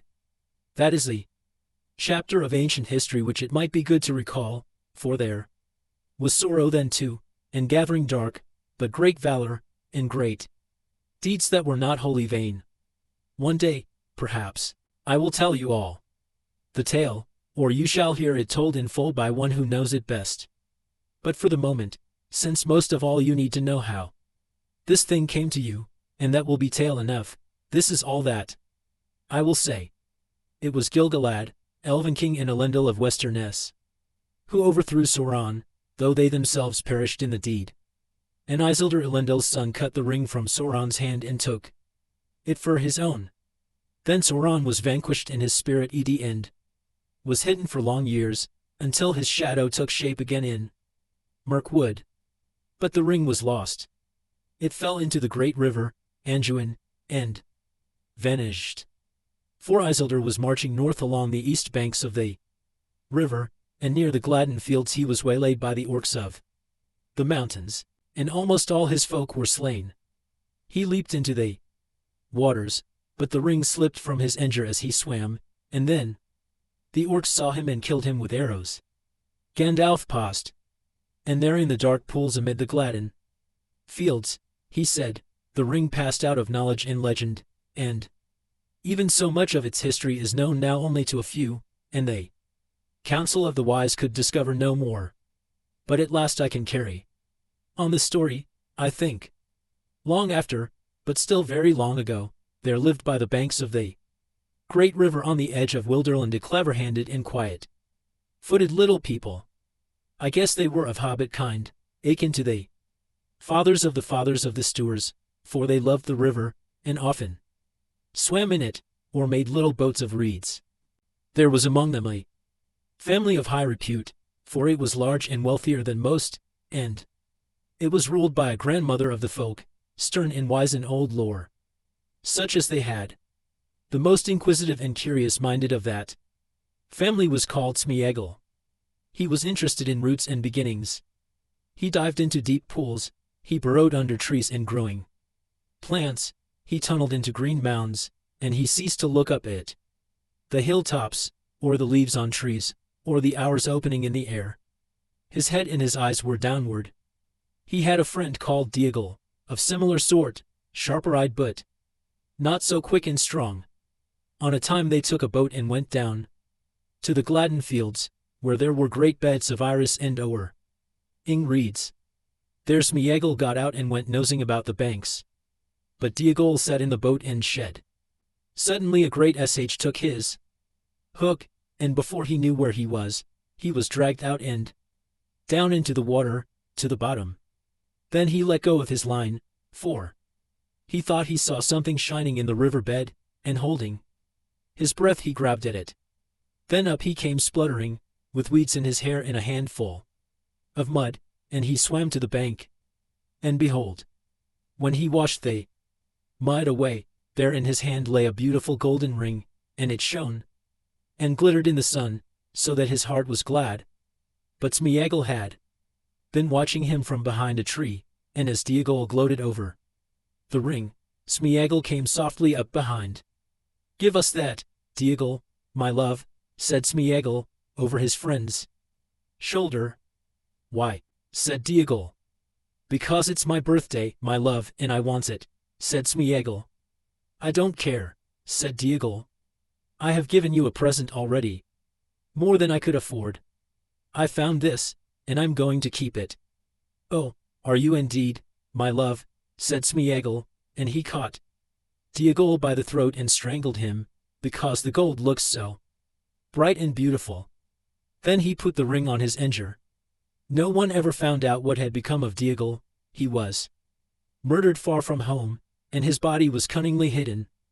But Smeagol returned alone, and he found that none of his family could see him when he was wearing the ring. He was very pleased with his discovery, and he concealed it, and he used it to end out secrets. And he put his knowledge to crooked and malicious uses. He became sharp-eyed and keen-eared for all that was hurtful. The ring had given him power according to his stature. It is not to be wondered at that he became very unpopular and was shunned, when visible, by all his relations. They kicked him, and he bit their feet. He took to thieving, and going about muttering to himself, and gurgling in his throat. So they called him Gollum, and cursed him, and told him to go far away, and his grandmother, desiring peace, expelled him from the family and turned him out of her hole. He wandered in loneliness, weeping a little for the hardness of the world, and he journeyed up the river, till he came to a stream that owed down from the mountains, and he went that way. He caught sh in deep pools with invisible ingers and ate them raw.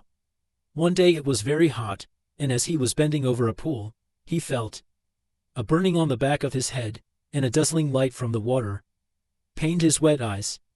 He wondered at it, for he had almost forgotten about the Sunday. Then for the last time he looked up and shook his st at her. But as he lowered his eyes, he saw far ahead the tops of the misty mountains, out of which the stream came. And he thought suddenly, it would be cool and shady under those mountains. The sun could not watch me there. The roots of those mountains must be roots. Indeed, there must be great secrets buried there which have not been discovered since the beginning. So he journeyed by night up into the highlands, and he found a little cave out of which the dark stream ran, and he wormed his way like a maggot into the heart of the hills, and vanished out of all knowledge.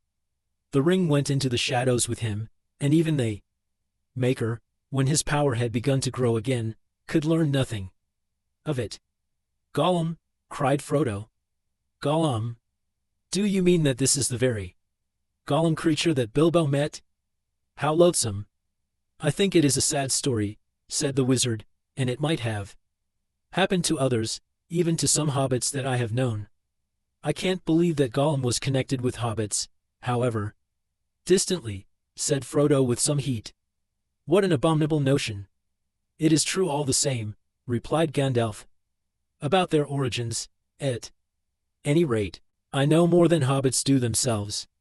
And even Bilbo's story suggests the kinship. There was a great deal in the background of their minds and memories that was very similar.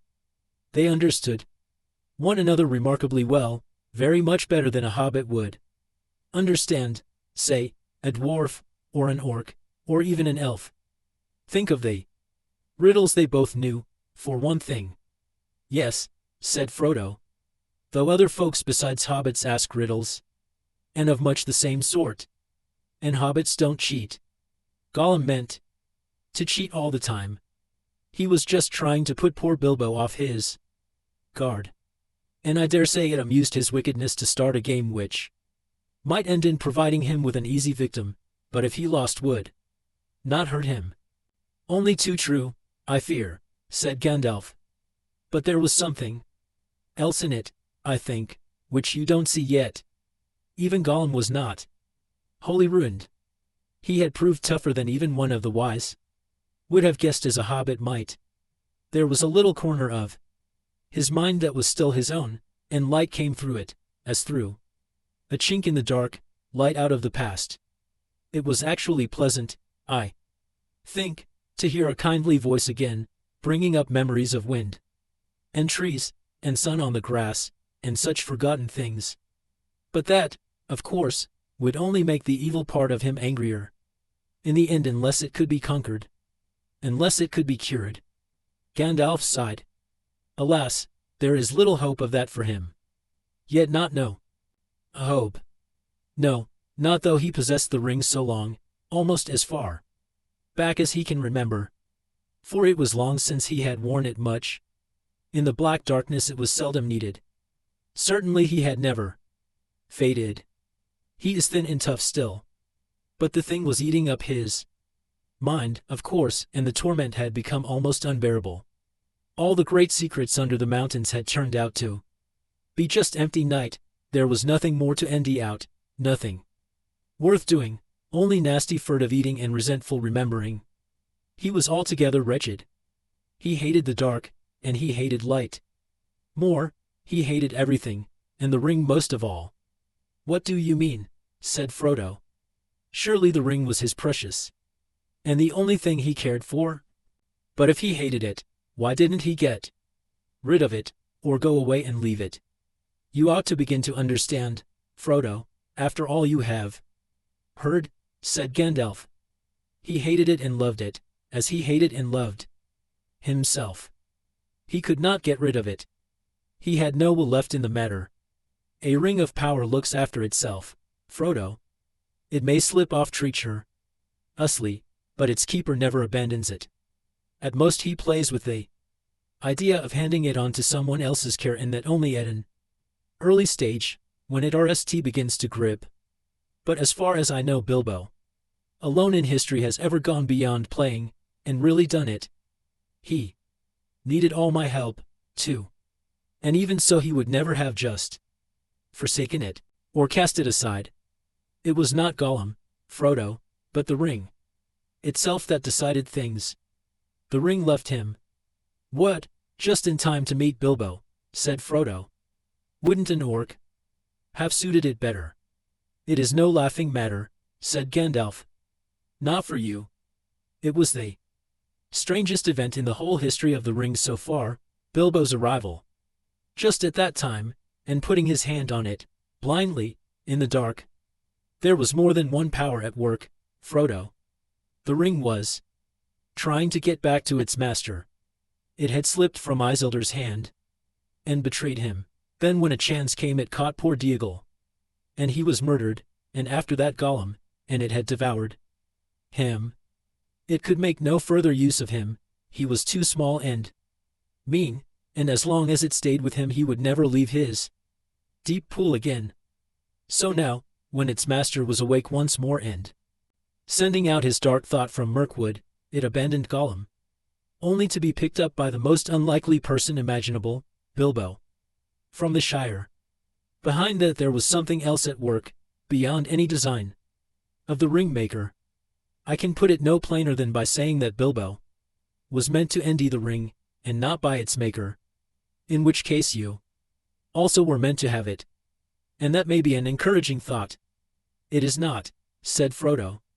Though I am not sure that I understand you. But how have you learned all this about the ring, and about Gollum? Do you really know it all, or are you just guessing still? Gandalf looked at Frodo, and his eyes glinted. I knew much and I have learned much, he answered. But I am not going to give an account of all my doings to you. The history of Elendil and Isildur. And the One Ring is known to all the wise.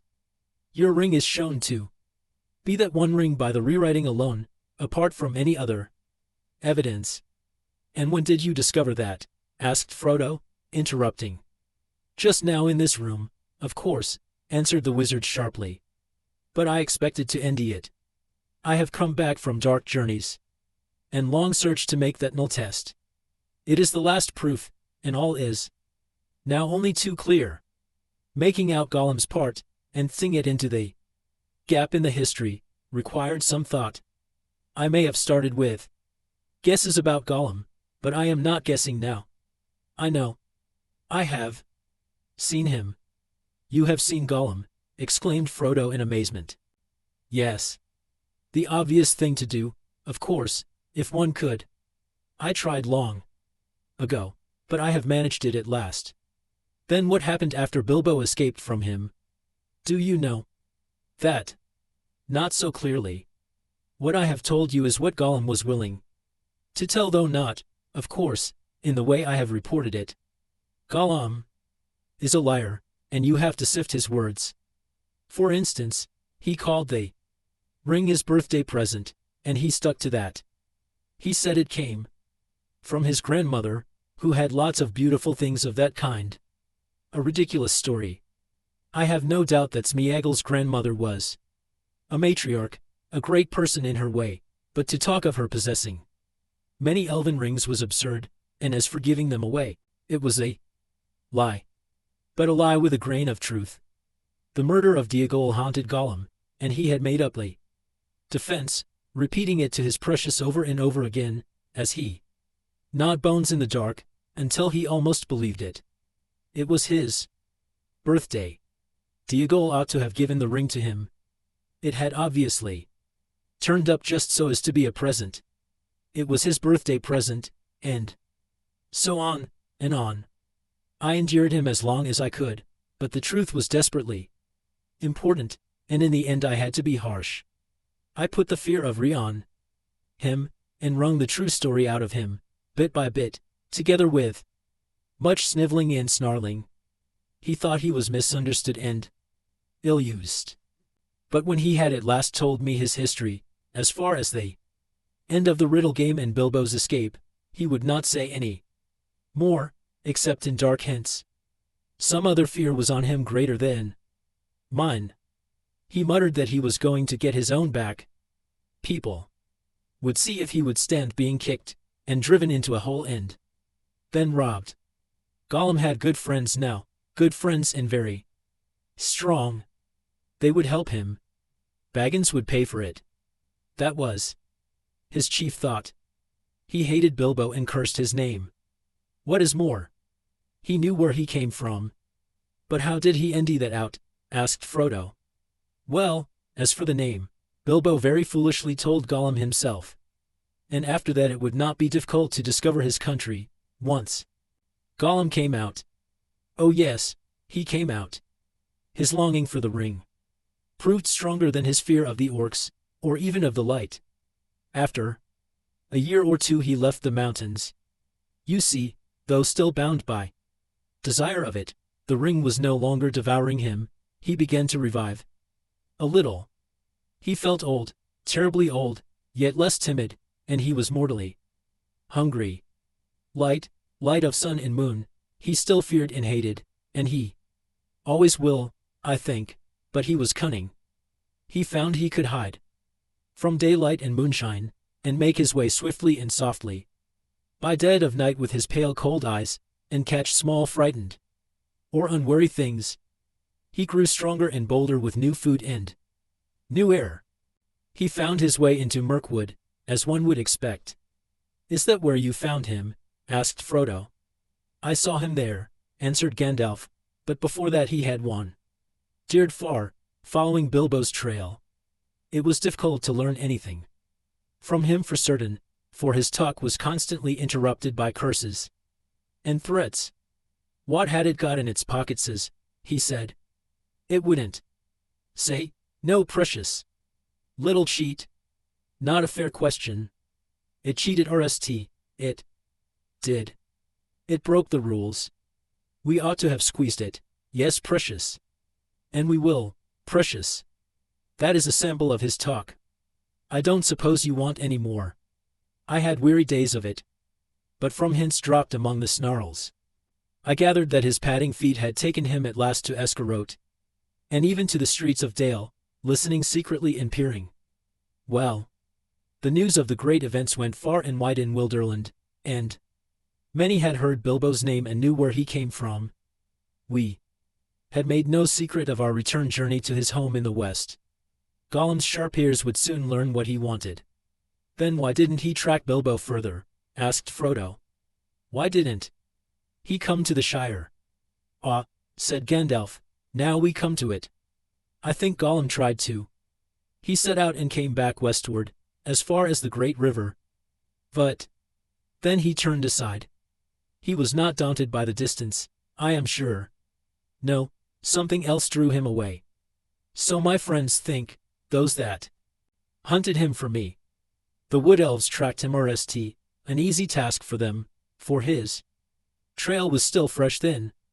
Through Mirkwood and back again it led them, though they never caught him.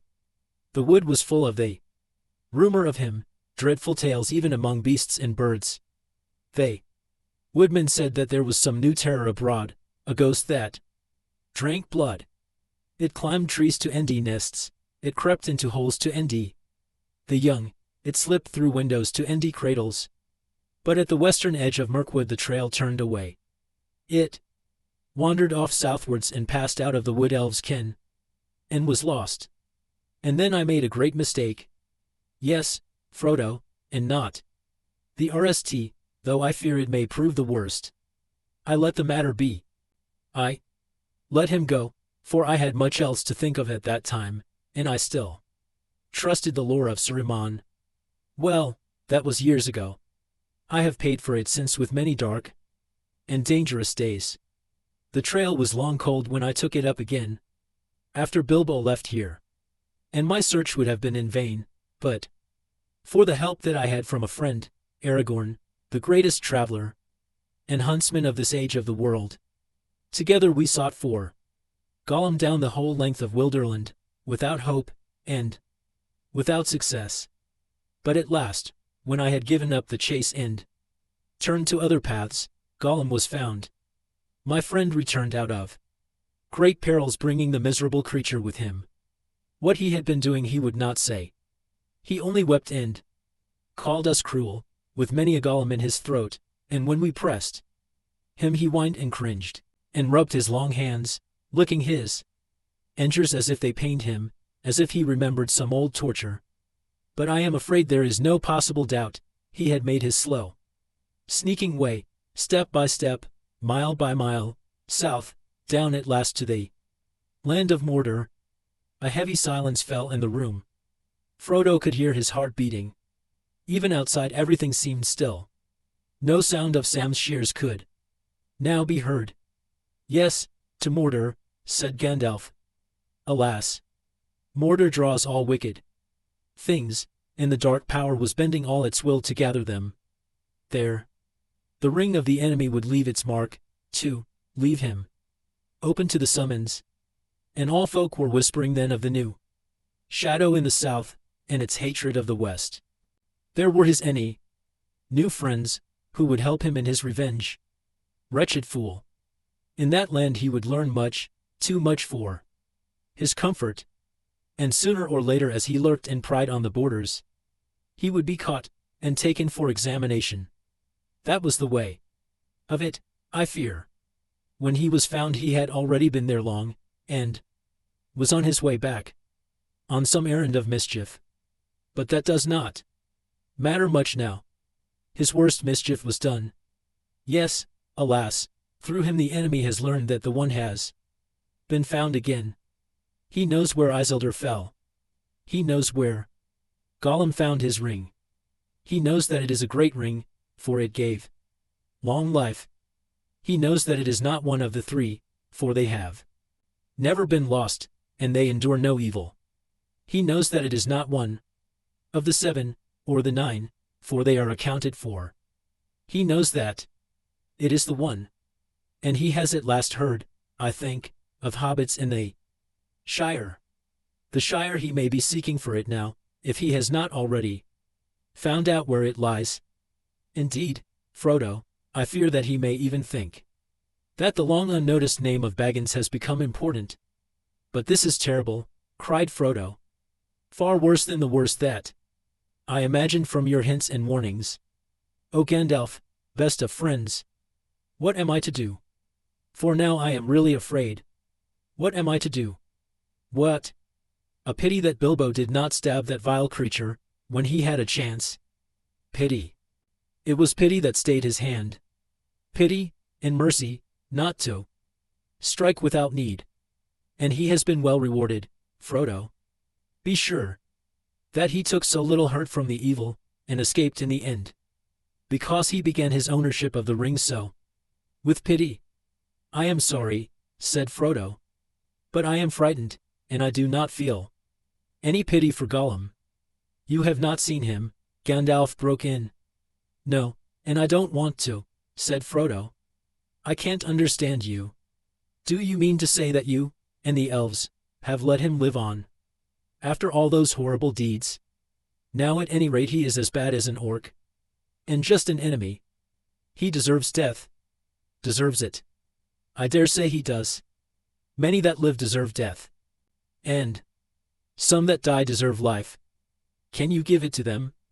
Then do not be too eager to deal out death in judgment. For even the very wise cannot see all ends. I have not much hope that Gollum can be cured before he dies, but there is a chance of it. And he is bound up with the fate of the ring. My heart tells me that he has some part to play. Yet, for good or ill, before the end, and when that comes, the pity of Bilbo may rule the fate of many, yours not least. In any case we did not kill him. He is very old and very wretched. The wood elves have him in prison, but they treat him with such kindness as they can in their wise hearts. All the same, said Frodo, even if Bilbo could not kill Gollum, I wish he had not kept the ring. I wish he had never found it, and that I had not got it. Why did you let me keep it? Why didn't you make me throw it away, or destroy it? Let you make you, said the wizard. Haven't you been listening to all that I have said? You are not thinking of what you are saying. But as for throwing it away, that was obviously wrong. These rings have a way of being found. In evil hands it might have done great evil. Worst of all, it might have fallen into the hands of the enemy. Indeed it certainly would, for this is the one, and he is exerting all his power to endy it or draw it to himself. Of course, my dear Frodo, it was dangerous for you, and that has troubled me deeply. But there was so much at stake that I had to take some risk, though even when I was far away there has never been a day when the Shire has not been guarded by watchful eyes. As long as you never used it, I did not think that the ring would have any lasting effect on you, not for evil, not at any rate for a very long time. And you must remember that 9 years ago, when I last saw you, I still knew little for certain. But why not destroy it, as you say should have been done long ago, cried Frodo again. If you had warned me, or even sent me a message, I would have done away with it. Would you? How would you do that? Have you ever tried? No. But I suppose one could hammer it or melt it. Try, said Gandalf. Try now. Frodo drew the ring out of his pocket again and looked at it. It now appeared plain and smooth, without mark or device that he could see. The gold looked very fair and pure, and Frodo thought, how rich and beautiful was its color, how perfect was its roundness. It was an admirable thing and altogether precious. When he took it out, he had intended to ing it from him into the very hottest part of the re. But he found now that he could not do so, not without a great struggle. He weighed the ring in his hand, hesitating, and forcing himself to remember all that Gandalf had told him, and then, with an effort of will, he made a movement, as if to cast it away. But he found that he had put it back in his pocket. Gandalf laughed grimly. You see, already you too, Frodo, cannot easily let it go, nor will to damage it. And I could not make you, except by force, which would break your mind. But as for breaking the ring, force is useless. Even if you took it and struck it with a heavy sledgehammer, it would make no dent in it. It cannot be unmade by your hands, or by mine. Your small of course, would not melt even ordinary gold. This ring has already passed through it unscathed, and even unheeded. But there is no smith's forge in this shire that could change it at all. Not even the anvils and furnaces of the dwarves could do that. It has been said that dragonry could melt and consume the rings of power, but there is not now any dragon left on earth in which they Old Ree is hot enough. Nor was there ever any dragon, not even Enkeleggen the Black, who could have harmed the One Ring, the ruling ring, for that was made by Sauron himself.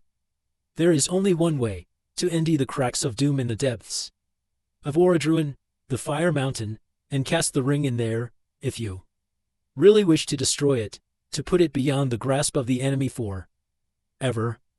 I do really wish to destroy it, cried Frodo. Or, well, to have it destroyed. I am not made for perilous quests. I wish I had never seen the ring. Why did it come to me? Why was I chosen? Such questions cannot be answered, said Gandalf. You may be sure that it was not for any merit that others do not possess, not for power or wisdom, at any rate.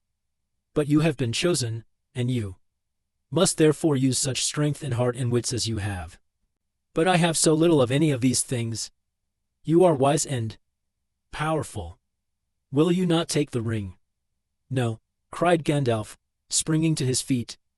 With that power I should have power too great and terrible.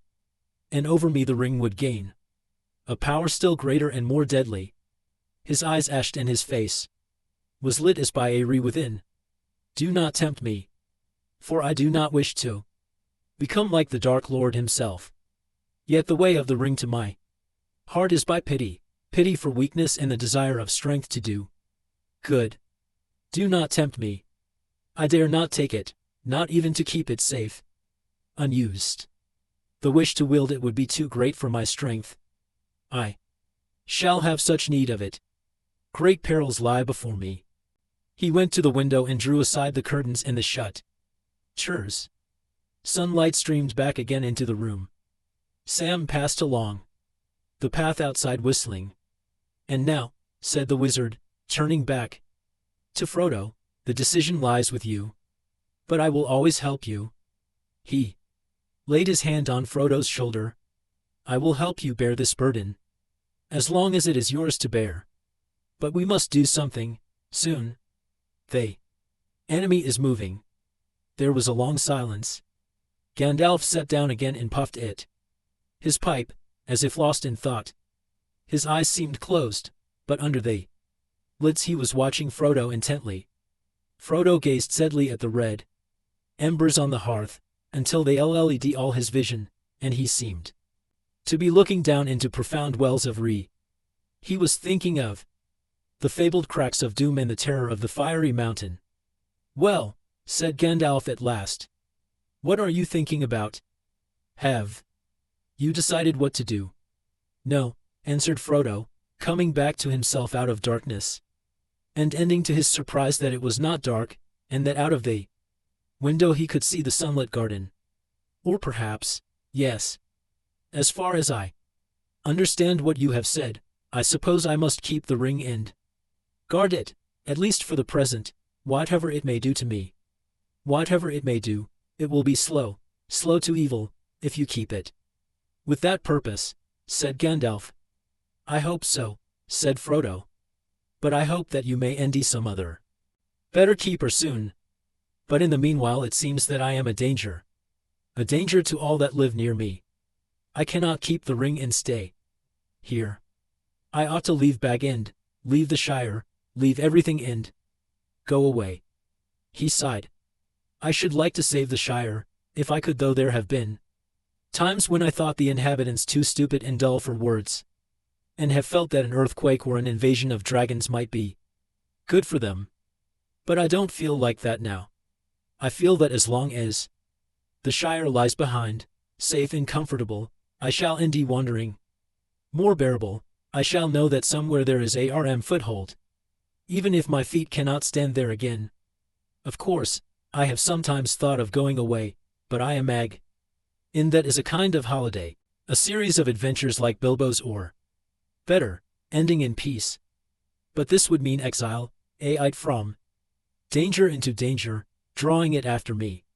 And I suppose I must go alone, if I am to do that and save the Shire. But I feel very small, and very uprooted, and well desperate. The enemy is so strong and terrible.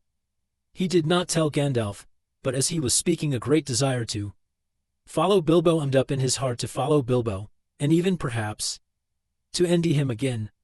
It was so strong that it overcame his fear. He could almost have run out there and then down the road without his hat, as Bilbo had done on a similar morning long ago. "My dear Frodo," exclaimed Gandalf, "hobbits really are amazing creatures, as I have said before. You can learn all that there is to know about their ways in a month, and yet after 100 years, they can still surprise you at a pinch. I hardly expected to get such an answer, not even from you." But Bilbo made no mistake in choosing his heir, though he little thought how important it would prove. "I am afraid you are right. The ring will not be able to stay hidden in the Shire much longer, and for your own sake, as well as for others, you will have to go and leave the name of Baggins behind you. That name will not be safe to have outside the Shire or in the wild. I will give you a traveling name now. When you go as Mr. Underhill. But I don't think you need go alone. Not if you know of anyone you can trust, and who would be willing to go by your side and that you would be willing to take into unknown perils. But if you look for a companion, be careful in choosing. And be careful of what you say, even to your closest friends. The enemy has many spies and many ways of hearing." Suddenly he stopped as if listening. Frodo became aware that all was very quiet, inside and outside. Gandalf crept to one side of the window. Then with a dart he sprang to the sill, and thrust a long arm out and downwards. There was a squawk, and up came Sam Gamgee's curly head hauled by one ear. "Well, well, bless my beard," said Gandalf. "Sam Gamgee is it? Now what may you be doing?" "Lor bless you, Mr. Gandalf, sir," said Sam. "Nothing. Leastways, I was just trimming the grass border under the window, if you follow me." He picked up his shears and exhibited them as evidence. "I don't," said Gandalf grimly. "It is some time since I last heard the sound of your shears. How long have you been eavesdropping?" "Eavesdropping, sir? I don't follow you, begging your pardon. There ain't no eaves at Bag End, and that's a fact. Don't be a fool. What have you heard, and why did you listen?" Gandalf's eyes ashed and his brows stuck out like bristles. "Amar Frodo, sir," cried Sam quaking. "Don't let him hurt me, sir. Don't let him turn me into anything unnatural. My old dad would take on so. I meant no harm, on my honor, sir." "He won't hurt you," said Frodo, hardly able to keep from laughing, although he was himself startled and rather puzzled. "He knows, as well as I do, that you mean no harm. But just you up and answer his question straight away." "Well, sir," said Sam, dithering a little, "I heard a deal that I didn't rightly understand, about an enemy, and rings, and Mr. Bilbo, sir, and dragons, and a eerie mountain, and elves, sir.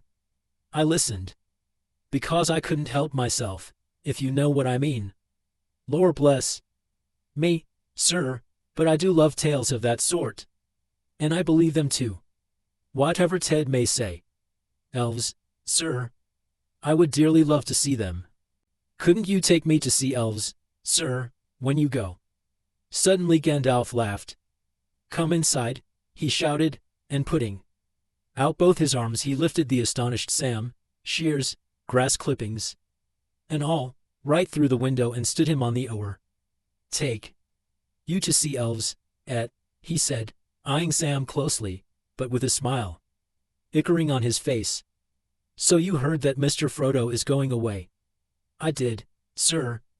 And that's why I choked, which you heard seemingly. I tried not to, sir, but it burst out of me, I was so upset." "It can't be helped, Sam," said Frodo sadly. He had suddenly realized that ying from the Shire would mean more painful partings than merely saying farewell to the familiar comforts of Bag End. "I shall have to go. But," and here he looked hard at Sam, "if you really care about me, you will keep that dead secret." See? If you don't.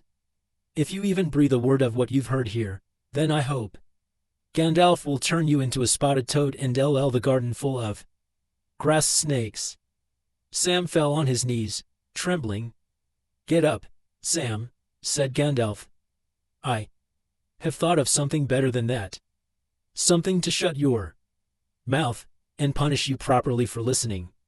You shall go away with Mr. Frodo. Me, sir, cried Sam, springing up like a dog invited for a walk. Me go and see elves and all.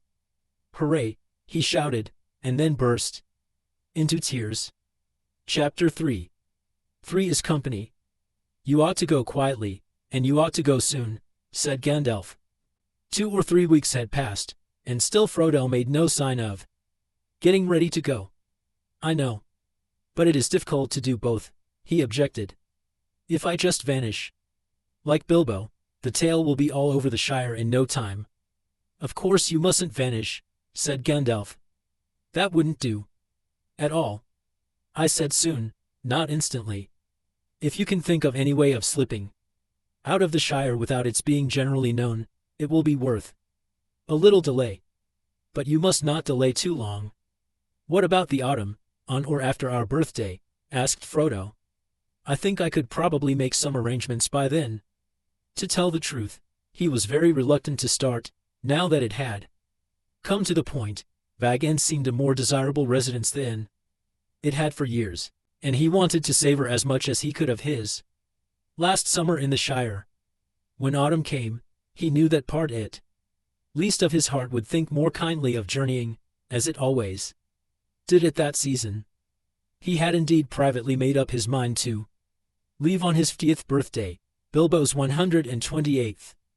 It seemed somehow the proper day on which to set out and follow him. Following Bilbo was uppermost in his mind, and the one thing that made the thought of leaving bearable. He thought as little as possible about the ring, and where it might lead him in the end.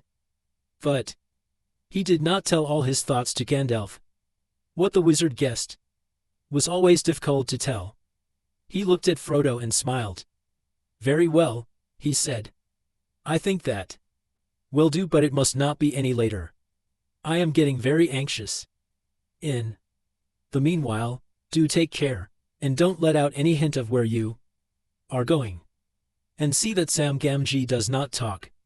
If he does, I really shall turn him into a toad. As for where I am going, said Frodo, it would be difficult to give that away, for I have no clear idea myself, yet. Don't be absurd, said Gandalf. I am not warning you against leaving an address at the post office. But you are leaving the Shire, and that should not be known until you are far away. And you must go, or at least set out, either north, south, west or east, and the direction should certainly not be known. I have been so taken up with the thoughts of leaving Bag End, and of saying farewell, that I have never even considered the direction, said Frodo. For where am I to go? And by what shall I steer? What is to be my quest? Bilbo went to India treasure, there and back again. But I go to lose one, and not return, as far as I can see. But you cannot see very far, said Gandalf. Neither can I. It may be your task to empty the cracks of doom, but that quest may be for others, I do not know. At any rate you are not ready for that long road yet. No indeed, said Frodo. But in the meantime what course am I to take? Towards danger, but not too rashly, nor too straight, answered the wizard. If you want my advice, make for Rivendell. That journey should not prove too perilous, though the road is less easy than it was, and it will grow worse as the year fails.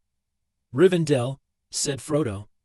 Very good, I will go east, and I will make for Rivendell. I will take Sam to visit the elves, he will be delighted. He spoke lightly, but his heart was moved suddenly with a desire to see the house of Elrond half-elven, and breathe the air of that deep valley where many of the fair folk still dwelt in peace. One summer's evening an astonishing piece of news reached the ivy bush in Green Dragon Giants and other portents on the borders of the Shire were forgotten for more important matters.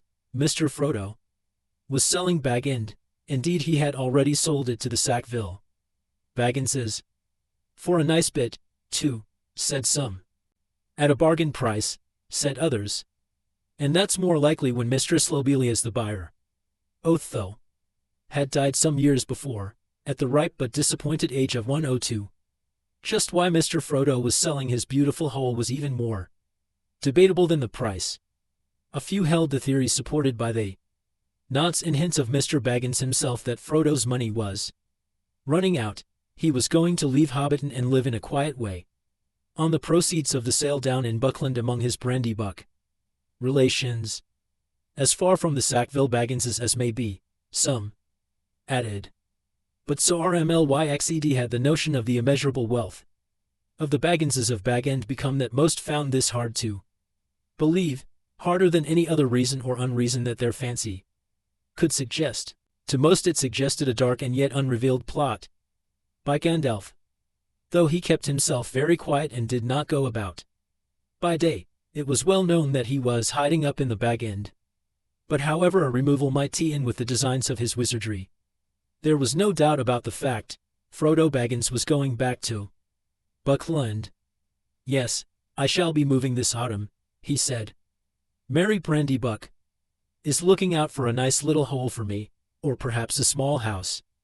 As a matter of fact, with Mary's help he had already chosen and bought a little house at Crick Hollow in the country beyond Bucklebury. To all but Sam he pretended he was going to settle down there permanently. The decision to set out eastwards had suggested the idea to him, for Buckland was on the eastern borders of the Shire, and as he had lived there in childhood his going back would at least seem credible. Gandalf stayed in the Shire for over 2 months. Then one evening, at the end of June, soon after Frodo's plan had been nearly arranged, he suddenly announced that he was going off again next morning. Only for a short while, I hope, he said. But I am going down beyond the southern borders to get some news, if I can. I have been idle longer than I should. He spoke lightly, but it seemed to Frodo that he looked rather worried. Has anything happened? He asked. Well, no, but I have heard something that has made me anxious and needs looking into. If I think it necessary after all for you to get off at once, I shall come back immediately, or at least send word. In the meanwhile stick to your plan, but be more careful than ever. Especially of the ring. Let me impress on you once more, don't use it. He went off at dawn. I may be back any day, he said. At the very latest I shall come back for the farewell party. I think after all, you may need my company on the road. At RST Frodo was a good deal disturbed, and wondered often what Gandalf could have heard, but his uneasiness wore off, and in the any weather he forgot his troubles for a while. The Shire had seldom seen so fair a summer, or so rich an autumn. The trees were laden with apples, honey was dripping in the combs, and the corn was tall and full. Autumn was well under way before Frodo began to worry about Gandalf again. September was passing and there was still no news of him. The birthday, and the removal, drew nearer, and still he did not come, or send word. Bag End began to be busy. Some of Frodo's friends came to stay and help him with the packing. There was Fred Egger Bulger and Falco Boffin, and of course his special friends, Pippin Took and Mary Brandybuck. Between them they turned the whole place upside down.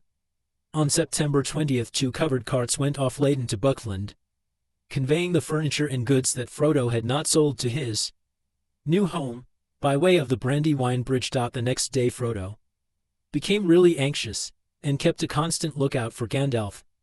Thursday, his birthday morning, dawned as fair and clear as it had long ago for Bilbo's great party. Still Gandalf did not appear.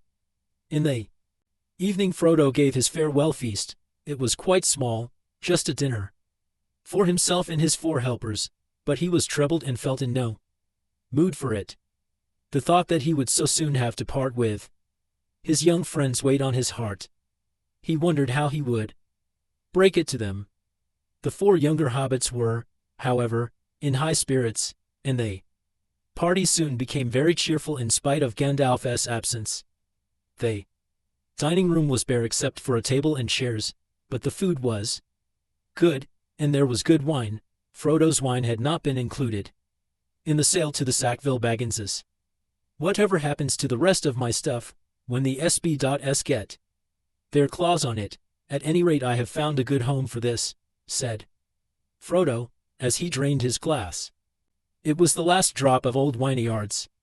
When they had sung many songs, and talked of many things they had done together, they toasted Bilbo's birthday, and they drank his health and Frodo's together according to Frodo's custom.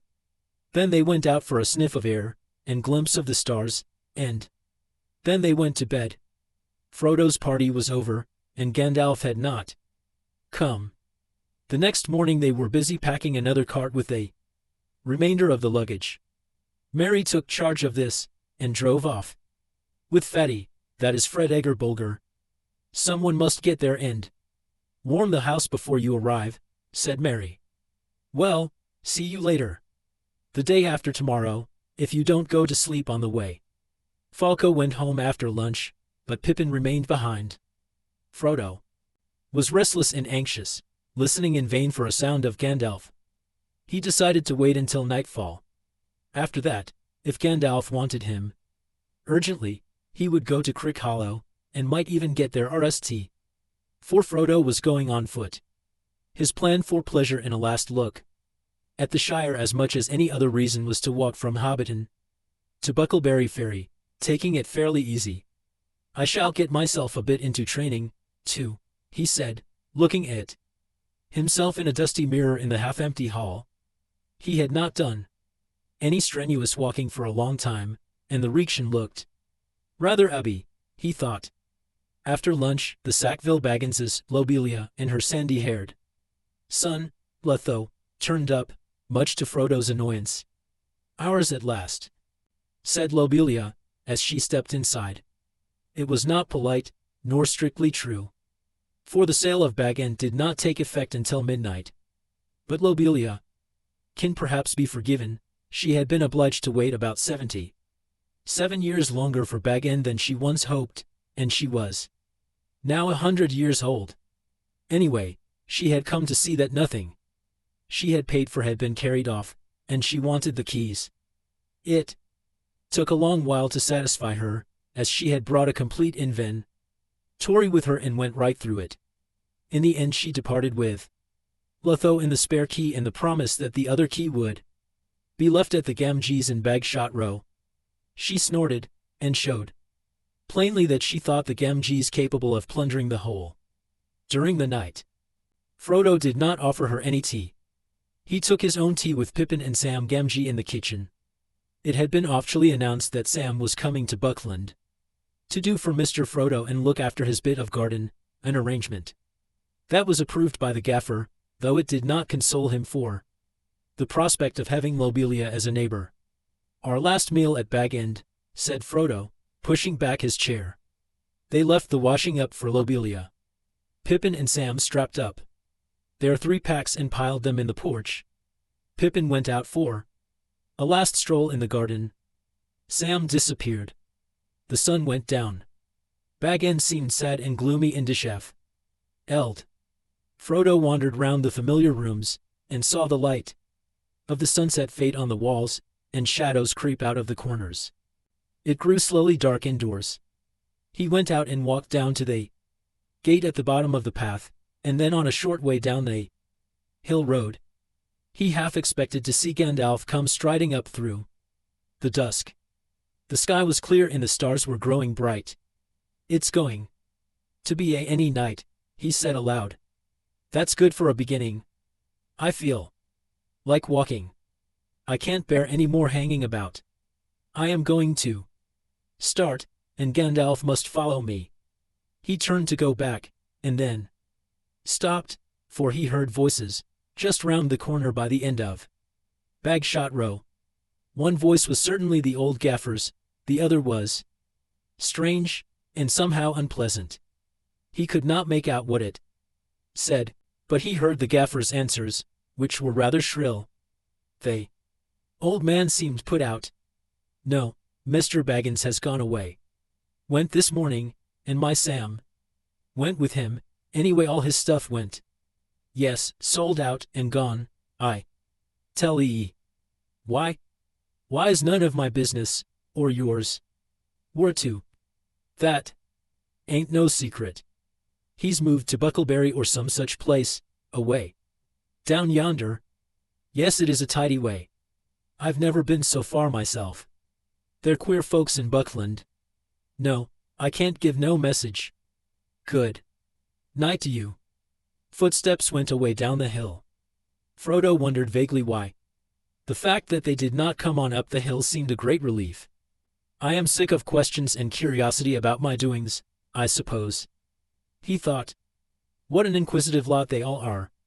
He had half a mind to go and ask the gaffer who the inquirer was, but he thought better, or worse, of it, and turned and walked quickly back to Bag End. Pippin was sitting on his pack in the porch.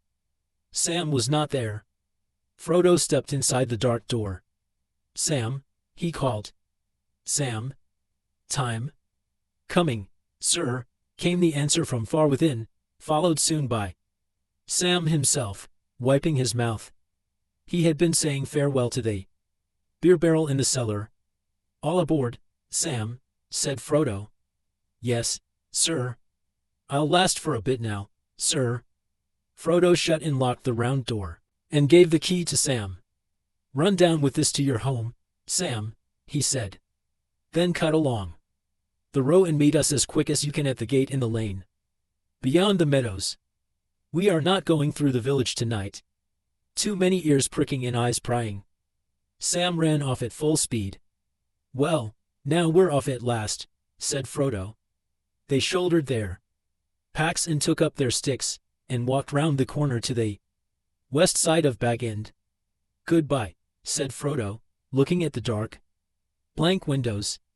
He waved his hand, and then turned and, following Bilbo, if he had known it, hurried after Peregrine down the garden path.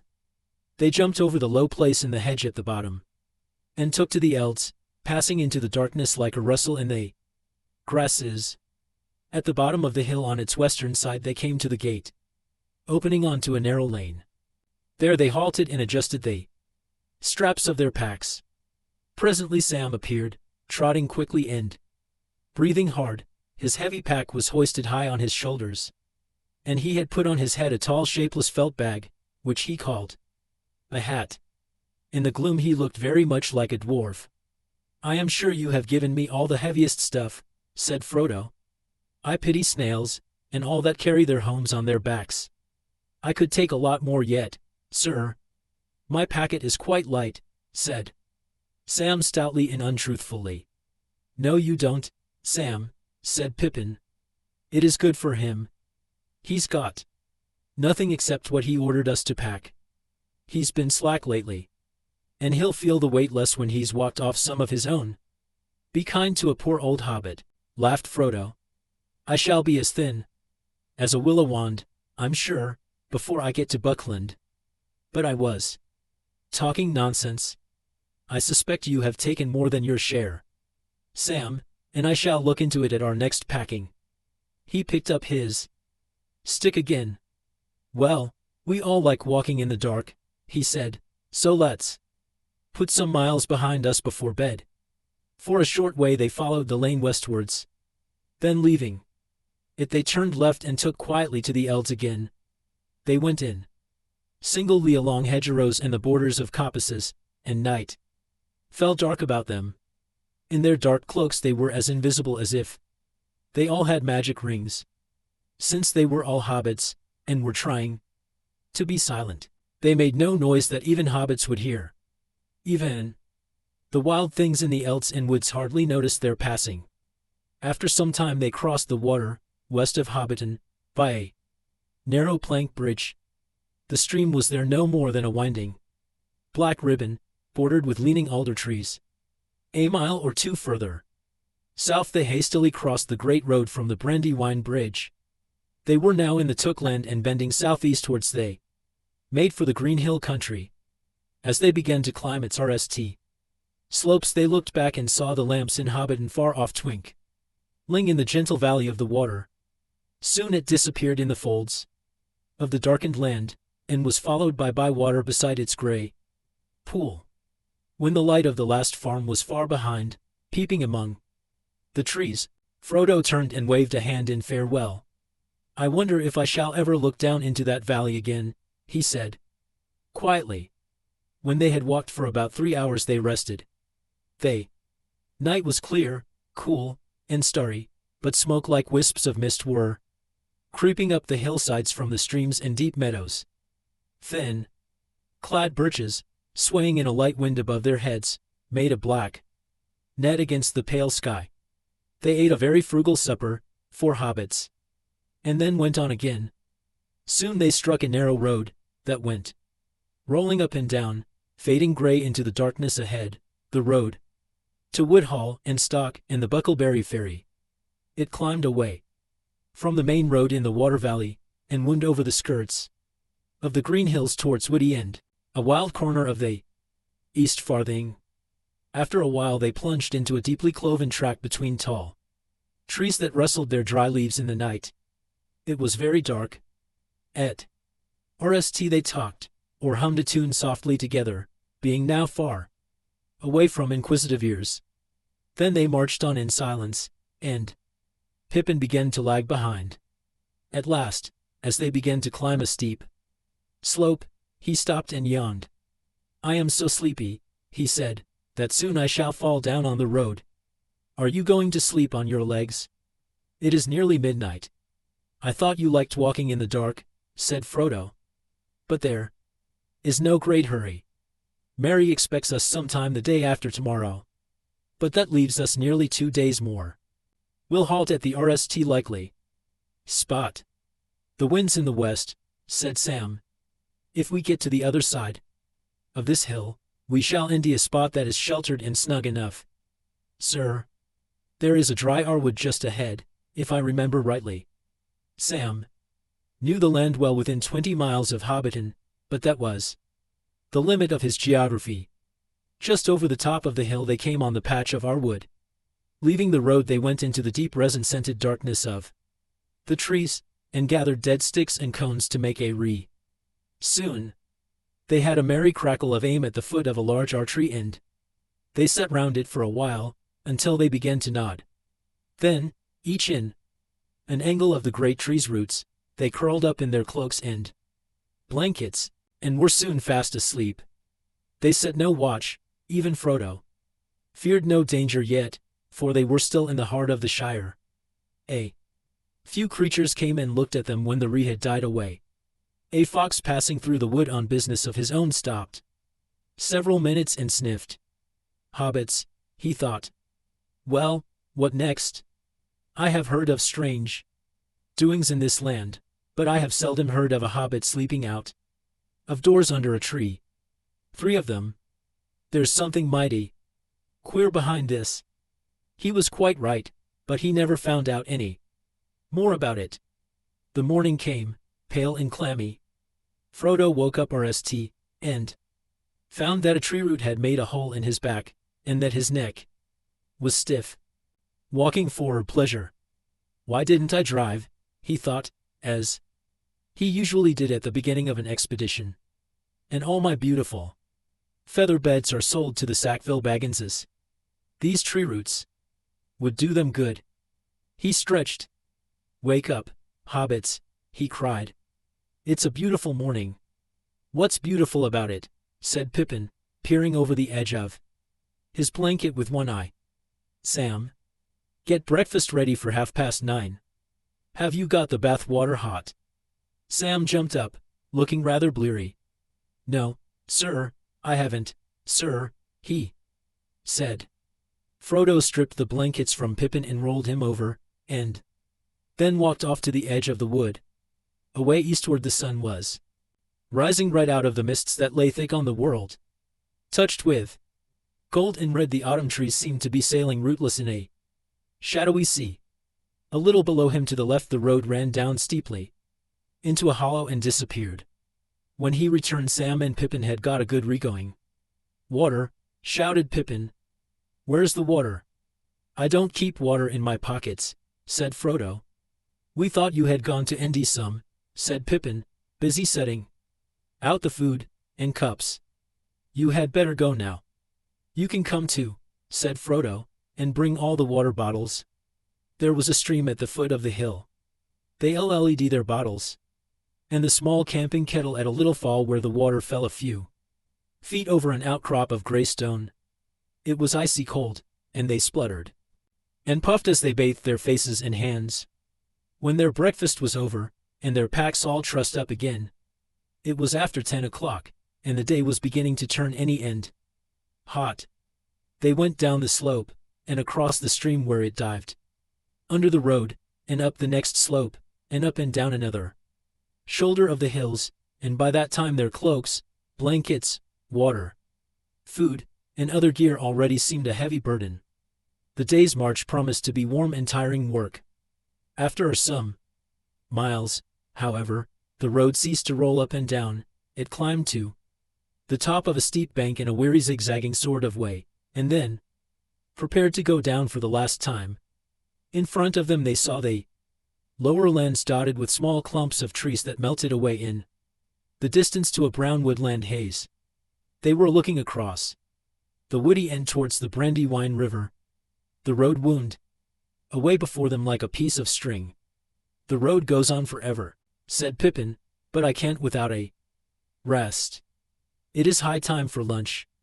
He sat down on the bank at the side of the road and looked away east into the haze, beyond which lay the river, and the end of the shire in which he had spent all his life.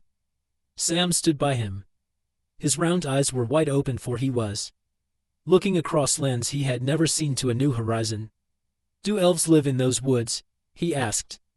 "Not that I ever heard," said Pippin. Frodo was silent. He too was gazing eastward along the road, as if he had never seen it before. Suddenly he spoke, aloud but as if to himself, saying slowly, "The road goes ever on and on, down from the door where it began. Now far ahead the road has gone, and I must follow, if I can, pursuing it with weary feet, until it joins some larger way, where many paths and errands meet. And whither then? I cannot say." "That sounds like a bit of old Bilbo's rhyming," said Pippin. "Or is it one of your imitations? It does not sound altogether encouraging." "I don't know," said Frodo. "It came to me then, as if I was making it up, but I may have heard it long ago. Certainly it reminds me very much of Bilbo in the last years, before he went away. He used often to say there was only one road, that it was like a great river, its springs were at every doorstep, and every path was its tributary. It's a dangerous business, Frodo, going out of your door," he used to say. "You step into the road, and if you don't keep your feet, there is no knowing where you might be swept off to. Do you realize that this is the very path that goes through Mirkwood, and that if you let it, it might take you to the Lonely Mountain or even further into worse places?" He used to say that on the path outside the front door, at Bag End, especially after he had been out for a long walk. "Well, the road won't sweep me anywhere for an hour at least," said Pippin, unslinging his pack. The others followed his example, putting their packs against the bank and their legs out into the road. After a rest they had a good lunch, and then more rest. The sun was beginning to get low and the light of afternoon was on the land as they went down the hill. So far they had not met a soul on the road. This way was not much used, being hardly T4 carts, and there was little traffic to the woody end. They had been jogging along again for an hour or more when Sam stopped a moment, as if listening. They were now on level ground, and the road, after much winding, lay straight ahead through grasslands sprinkled with tall trees, outliers of the approaching woods. "I can hear a pony or a horse coming along the road behind," said Sam. They looked back, but the turn of the road prevented them from seeing far. "I wonder if that is Gandalf coming after us," said Frodo. But even as he said it, he had a feeling that it was not so, and a sudden desire to hide from the view of the rider came over him. "It may not matter much," he said apologetically, "but I would rather not be seen on the road by anyone. I am sick of my doings being noticed and discussed. And if it is Gandalf," he added as an afterthought, "we can give him a little surprise to pay him out for being so late. Let's get out of sight." The other two ran quickly to the left and down into a little hollow not far from the road. There they lay at. Frodo hesitated for a second. Curiosity or some other feeling was struggling with his desire to hide. The sound of hoofs drew nearer. Just in time he threw himself down in a patch of long grass behind a tree that overshadowed the road. Then he lifted his head and peered cautiously above one of the great roots. Round the corner came a black horse, no hobbit pony but a full-sized horse, and on it sat a large man, who seemed to crouch in the saddle, wrapped in a great black cloak and hood, so that only his boots in the high stirrups showed below. His face was shadowed and invisible. When it reached the tree and was level with Frodo, the horse stopped. The riding gur sat quite still with its head bowed, as if listening. From inside the hood came a noise as of someone sniffing to catch an elusive scent. The head turned from side to side of the road. A sudden unreasoning fear of discovery laid hold of Frodo, and he thought of his ring. He hardly dared to breathe, and yet the desire to get it out of his pocket became so strong that he began slowly to move his hand. He felt that he had only to slip it on, and then he would be safe. The advice of Gandalf seemed absurd.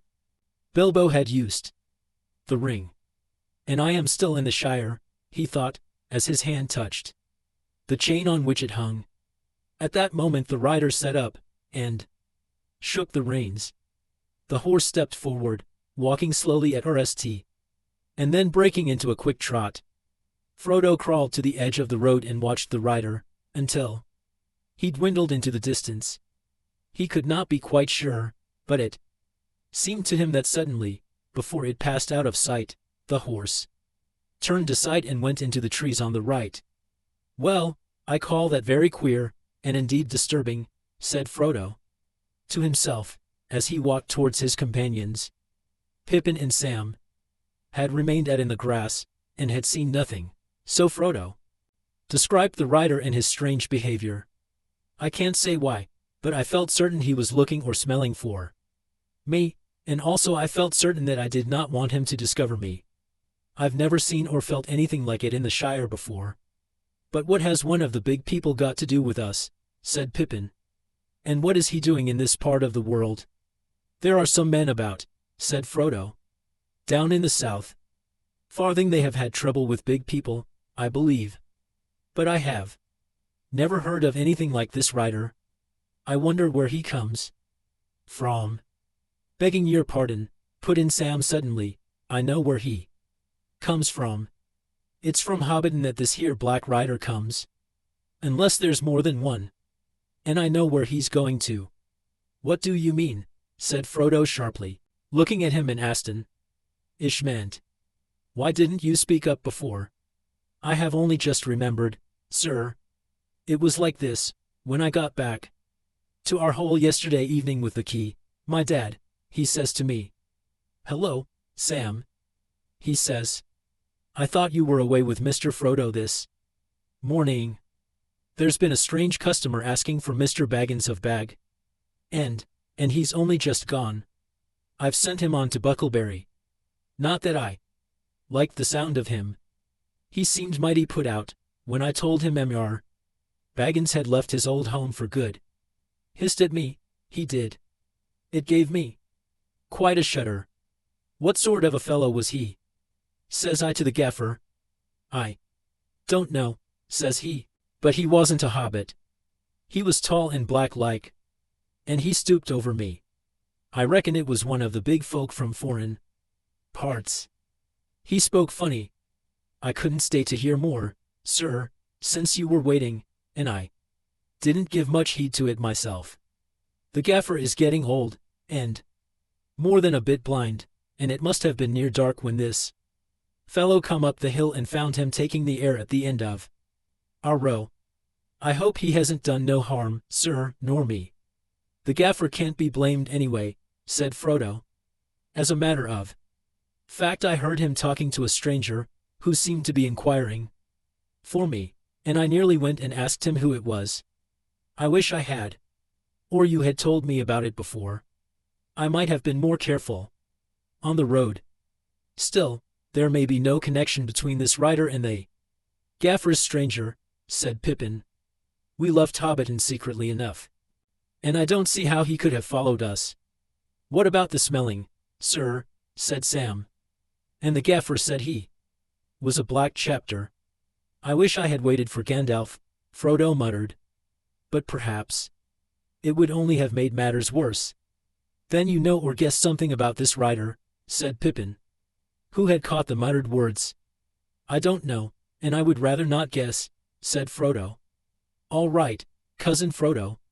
You can keep your secret for the present, if you want to be mysterious. In the meanwhile, what are we to do? I should like a bite and a sup, but somehow I think we had better move on from here. Your talk of sniff riders with invisible noses has unsettled me. Yes, I think we will move on now, said Frodo, but not on the road in case that rider comes back, or another follows him. We ought to do a good step more today. Buckland is still miles away. The shadows of the trees were long and thin on the grass, as they started off again. They now kept a stone's throw to the left of the road, and kept out of sight of it as much as they could. But this hindered them, for the grass was thick and tussocky, and the ground uneven, and the trees began to draw together into thickets. The sun had gone down red behind the hills at their backs, and evening was coming on before they came back to the road at the end of the long level over which it had run straight for some miles. At that point it bent left and went down into the lowlands of the Yale, making for Stock, but a lane branched right, winding through a wood of ancient oak trees on its way to Woodhall. That is the way for us, said Frodo. Not far from the road meeting they came on the huge hulk of a tree. It was still alive and had leaves on the small branches that it had put out round the broken stumps of its long fallen limbs, but it was hollow, and could be entered by a great crack on the side away from the road. The hobbits crept inside, and sat there upon a hour of old leaves and decayed wood. They rested and had a light meal, talking quietly and listening from time to time. Twilight was about them as they crept back to the lane. The west wind was sighing in the branches. Leaves were whispering. Soon the road began to fall gently but steadily into the dusk. A star came out above the trees in the darkening east before them. They went abreast and in step, to keep up their spirits. After a time, as the stars grew thicker and brighter, the feeling of disquiet left them, and they no longer listened for the sound of hoofs. They began to hum softly, as hobbits have a way of doing as they walk along, especially when they are drawing near to home at night. With most hobbits it is a supper song or a bed song, but these hobbits hummed a walking song, though not, of course, without any mention of supper and bed. Bilbo Baggins had made the words, to a tune that was as old as the hills, and taught it to Frodo as they walked in the lanes of the Water Valley and talked about adventure. Upon the hearth the re is red. Beneath the roof there is a bed. But not yet weary are our feet. Still round the corner we may meet a sudden tree or standing stone, that none have seen but we alone. Tree and o'er and leaf and grass, let them pass. Let them pass. Hill and water under a sky, pass them by. Pass them by. Still round the corner there may wait a new road or a secret gate. And though we pass them by today, tomorrow we may come this way, and take the hidden paths that run towards the moon or to the Sunday. Apple, thorn, and nut and sloe, let them go. Let them go. Sand and stone and pool and dell, fare you well. Fare you well. Home is behind, the world ahead, and there are many paths to tread through shadows to the edge of night, until the stars are all alight. Then world behind and home ahead. We'll wander back to home and bed. Mist in twilight, cloud and shade. Away shall fade. Away shall fade. Fire and lamp and meat and bread. And then to bed. And then to bed. The song ended. And now to bed. And now to bed, sang Pippin, in a high voice. Hush, said Frodo. I think I hear hoofs again. They stopped suddenly and stood as silent as tree shadows. Listen. Ing. There was a sound of hoofs in the lane, some way behind, but coming slow and clear down the wind. Quickly and quietly they slipped off the path and ran into the deeper shade under the oak trees. Don't let us go too far, said Frodo. I don't want to be seen, but I want to see if it is another Black Rider.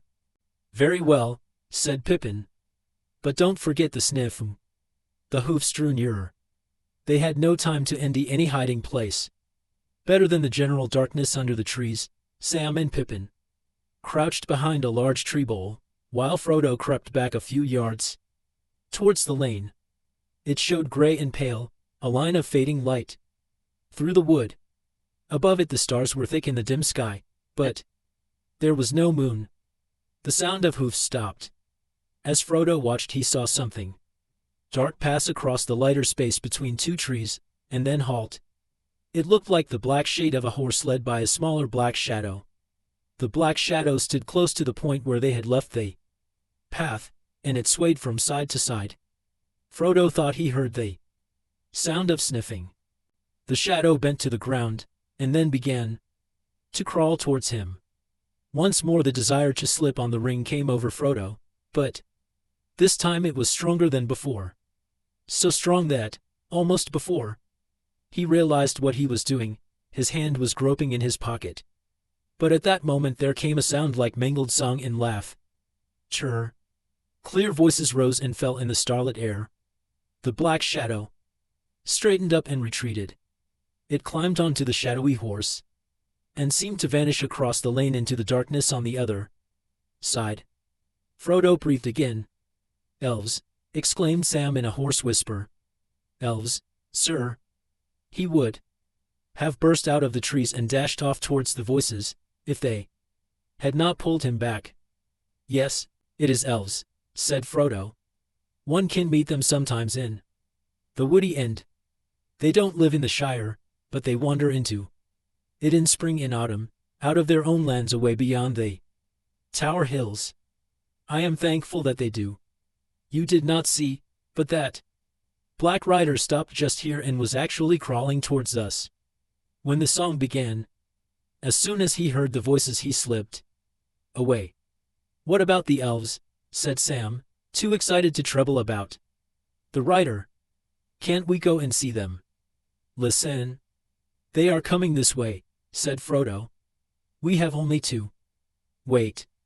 The singing drew nearer. One clear voice rose now above the others. It was singing in the fair elven tongue, of which Frodo knew only a little, and the others knew nothing.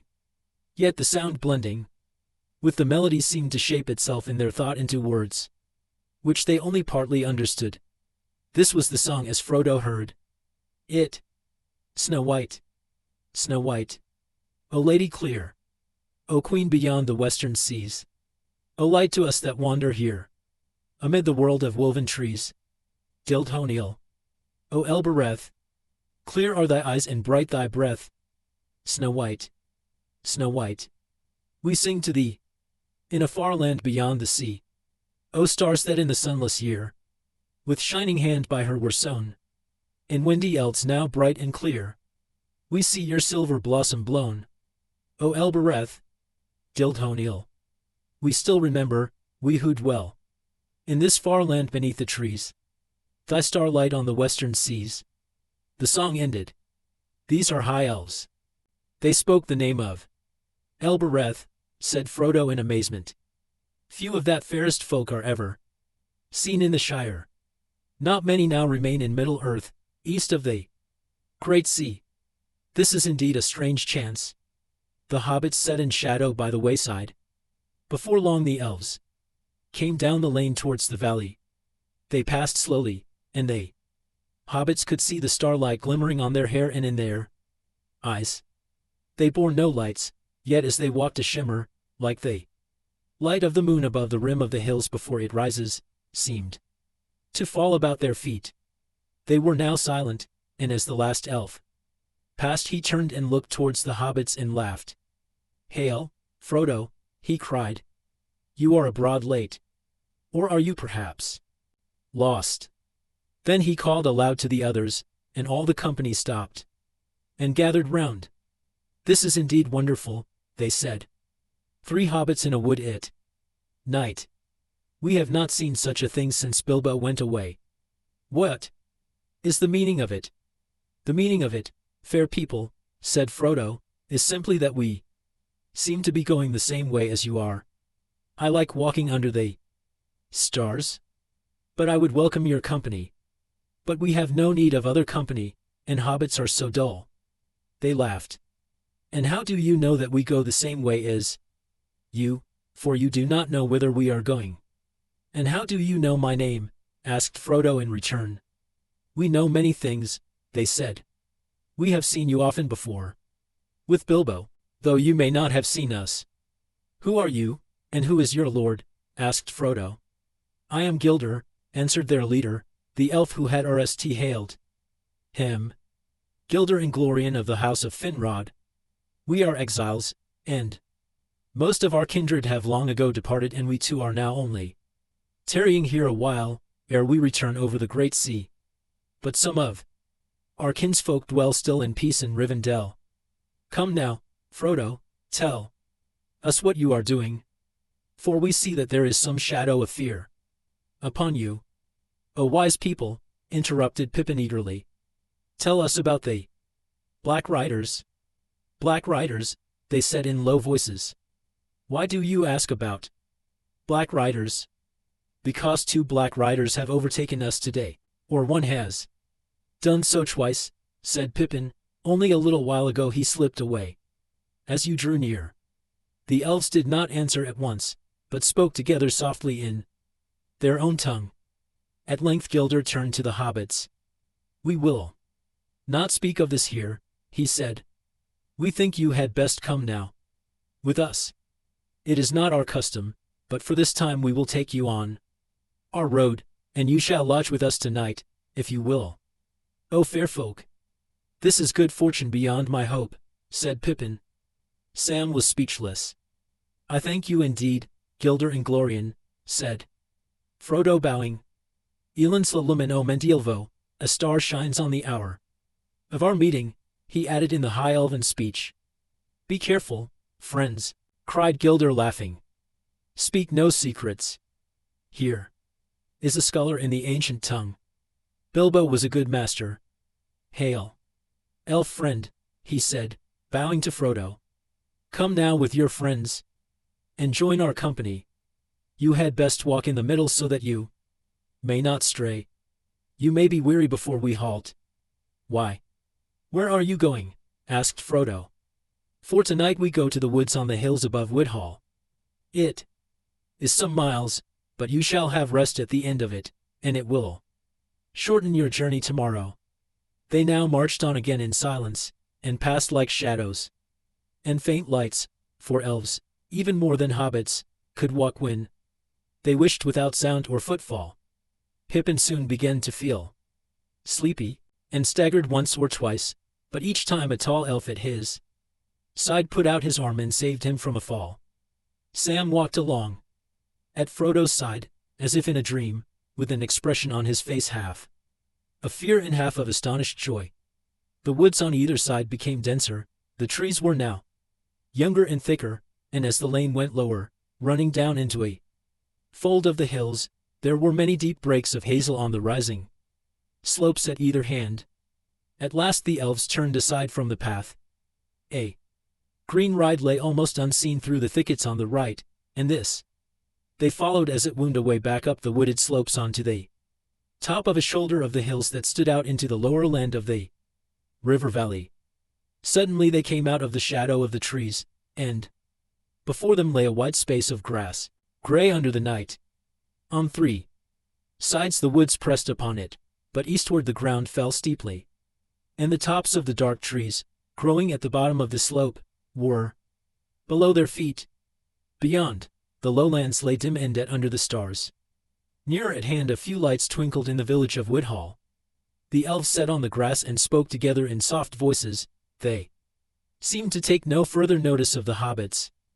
Frodo and his companions wrapped themselves in cloaks and blankets, and drowsiness stole over them. The night grew on, and the lights in the valley went out. Pippin fell asleep, pillowed on a green hillock. Away high in the east swung Rimirath, the netted stars, and slowly above the mists red Borgel rose, glowing like a jewel of Re. Then by some shift of airs all the mist was drawn away like a veil. And there leaned up, as he climbed over the rim of the world, the swordsman of the sky, Monelvagar with his shining belt. The elves all burst into song. Suddenly under the trees a Re sprang up with a red light. Come, the elves called to the hobbits. Come. Now is the time for speech and merriment. Pippin sat up and rubbed his eyes. He shivered. There is a Re in the hall, and food for hungry guests, said an elf standing before him. At the south end of the greensward there was an opening. There the green oak ran on into the wood, and formed a white space like a hall, roofed by the boughs of trees. Their great trunks ran like pillars down each side. In the middle there was a wood blazing, and upon the tree pillars torches with lights of gold and silver were burning steadily. The elves sat round the Re upon the grass or upon the sun rings of old trunks. Some went to and fro bearing cups and pouring drink, others brought food on heaped plates and dishes. This is poor fare, they said to the hobbits, for we are lodging in the greenwood far from our halls. If ever you are our guests at home, we will treat you better. It seems to me good enough for a birthday party, said Frodo. Pippin afterwards recalled little of either food or drink, for his mind was LED with the light upon the elf faces, and the sound of voices so various and so beautiful that he felt in a waking dream. But he remembered that there was bread, surpassing the savor of a fair white loaf to one who is starving, and fruits sweet as wild berries and richer than the tended fruits of gardens. He drained a cup that was LED with a fragrant draught, cool as a clear fountain, golden as a summer afternoon. Sam could never describe in words, nor picture clearly to himself what he felt or thought that night, though it remained in his memory as one of the chief events of his life. The nearest he ever got was to say, "Well, sir, if I could grow apples like that, I would call myself a gardener." But it was the singing that went to my heart, if you know what I mean. Frodo sat, eating, drinking, and talking with delight, but his mind was on the words spoken. He knew a little of the elf speech, and listened eagerly. Now and again he spoke to those that served him and thanked them in their own language. They smiled at him, and said laughing, "Here is a jewel among hobbits."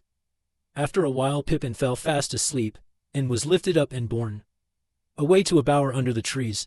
There he was laid upon a soft bed, and slept the rest of the night away. Sam refused to leave his master. When Pippin had gone, he came and sat curled up at Frodo's feet, where at last he nodded and closed his eyes. Frodo remained long awake, talking with Gilder. They spoke of many things, old and new, and Frodo questioned Gilder much about happenings in the wide world outside the Shire. The tidings were mostly sad and ominous, of gathering darkness, the wars of men, and the Ide of the elves. At last Frodo asked the question that was nearest to his heart.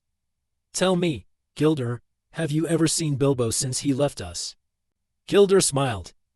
"Yes," he answered. "Twice. He said farewell to us on this very spot. But I saw him once again, far from here." He would say no more about Bilbo, and Frodo fell silent. "You do not ask me or tell me much that concerns yourself, Frodo," said Gilder. "But I already know a little, and I can read more in your Face in the thought behind your questions. You are leaving the Shire, and yet you doubt that you will end what you seek, or accomplish what you intend, or that you will ever return. Is not that so? It is, said Frodo, but I thought my going was a secret known only to Gandalf and my faithful Sam. He looked down at Sam, who was snoring gently. The secret will not reach the enemy from us, said Gilder. The enemy, said Frodo. Then you know why I am leaving the Shire. I do not know for what reason the enemy is pursuing you, answered Gilder, but I perceive that he is strange indeed though. That seems to me. And I warn you that peril is now both before you, and behind you, and upon either side. You mean the riders? I feared that they were servants of the enemy. What are the Black Riders? Has Gandalf told you nothing? Nothing about such creatures. Then I think it is not for me to say more lest terror should keep you from your journey. For it seems to me that you have set out only just in time, if indeed you are in time. You must now make haste, and neither stay nor turn back, for the Shire is no longer any protection to you. I cannot imagine what information could be more terrifying than your hints and warnings, exclaimed Frodo. I knew that danger lay ahead, of course, but I did not expect to meet it in our own Shire. Can't a hobbit walk from the water to the river in peace? But it is not your own Shire, said Gilder. Others dwelled here before hobbits were, and others will dwell here again when hobbits are no more. The wide world is all about you. You can fence yourselves in, but you cannot forever fence it out. I know, and yet it has always seemed so safe and familiar. What can I do now? My plan was to leave the Shire secretly, and make my way to Rivendell, but now my footsteps are dogged, before ever I get to Buckland. I think you should still follow that plan, said Gilder. I do not think the road will prove too hard for your courage. But if you desire clearer counsel, you should ask Gandalf. I do not know the reason for your height, and therefore I do not know by what means your pursuers will assail you. These things Gandalf must know. I suppose that you will see him before you leave the Shire. I hope so. But that is another thing that makes me anxious. I have been expecting Gandalf for many days. He was to have come to Hobbiton at the latest 2 nights ago, but he has never appeared. Now I am wondering what can have happened. Should I wait for him? Gilder was silent for a moment. I do not like this news, he said. At last. That Gandalf should be late does not bode well. But it is said, do not meddle in the affairs of wizards, for they are subtle and quick to anger. The choice is yours, to go or wait. And it is also said, answered Frodo, go not to the elves for counsel, for they will say both no and yes. Is it indeed? Laughed Gilder. Elves seldom give unguarded advice, for advice is a dangerous gift, even from the wise to the wise. And all courses may run ill. But what would you? You have not told me all concerning yourself, and how then shall I choose better than you? But if you demand advice, I will for friendship's sake give it. I think you should now go at once, without delay, and if Gandalf does not come before you set out, then I also advise this, do not go alone. Take such friends as are trusty and willing. Now you should be grateful, for I do not give this counsel gladly. The elves have their own labors and their own sorrows, and they are little concerned with the ways of hobbits, or of any other creatures upon earth. Our paths cross theirs seldom, by chance or purpose. In this meeting there may be more than chance, but the purpose is not clear to me, and I fear to say too much. I am deeply grateful, said Frodo, but I wish you would tell me plainly what the Black Riders are. If I take your advice I may not see Gandalf for a long while, and I ought to know what is the danger that pursues me. Is it not enough to know that they are servants of the enemy? Answered Gilder. Flee them. Speak no words to them. They are deadly. Ask no more of me. But my heart forebodes that, ere all is ended, you, Frodo son of Drogo, will know more of these foul things than Gilder and Glorian. May Elbereth protect you. But where shall I and courage? Asked Frodo. That is what I need. Courage is found in unlikely places, said Gilder. Be of good hope. Sleep now. In the morning we shall have gone, but we will send our messages through the lands. The wandering companies shall know of your journey, and those that have power for good shall be on the watch. I name you elf friend, and may the stars shine upon the end of your road. Seldom have we had such delight in strangers, and it is fair to hear words of the ancient speech from the lips of other wanderers in the world. Frodo felt sleep coming upon him, even as Gilder nished speak. I will sleep now, he said, and the elf led him to a bower beside Pippin, and he threw himself upon a bed and fell at once into a dreamless slumber. Chapter 4. A shortcut to mushrooms. In the morning Frodo woke refreshed. He was lying in a bower made by a living tree with branches laced and drooping to the ground. His bed was of fern and grass, deep and soft and strangely fragrant. The sun was shining through the uttering leaves, which were still green upon the tree. He jumped up and went out. Sam was sitting on the grass near the edge of the wood. Pippin was standing studying the sky and weather. There was no sign of the elves. They have left us fruit and drink, and bread, said Pippin. Come and have your breakfast. The bread tastes almost as good as it did last night. I did not want to leave you any, but Sam insisted. Frodo sat down beside Sam and began to eat. What is the plan for today? Asked Pippin. To walk to Buckleberry as quickly as possible, answered Frodo, and gave his attention to the food. Do you think we shall see anything of those riders? Asked Pippin. Cheerfully. Under the morning sun the prospect of seeing a whole troop of them did not seem very alarming to him. Yes, probably, said Frodo, not liking the reminder. But I hope to get across the river without their seeing us. Did you indy out anything about them from Gilder? Not much, only hints and riddles, said Frodo evasively. Did you ask about the sniff? We didn't discuss it, said Frodo with his mouth full. You should have. I am sure it is very important. In that case I am sure Gilder would have refused to explain it, said Frodo sharply. And now leave me in peace for a bit. I don't want to answer a string of questions while I am eating. I want to think. Good heavens, said Pippin. At breakfast. He walked away towards the edge of the green. From Frodo's mind the bright morning treacherously bright, he thought had not banished the fear of pursuit, and he pondered the words of Gilder. The merry voice of Pippin came to him. He was running on the green turf and singing. No, I could not, he said to himself.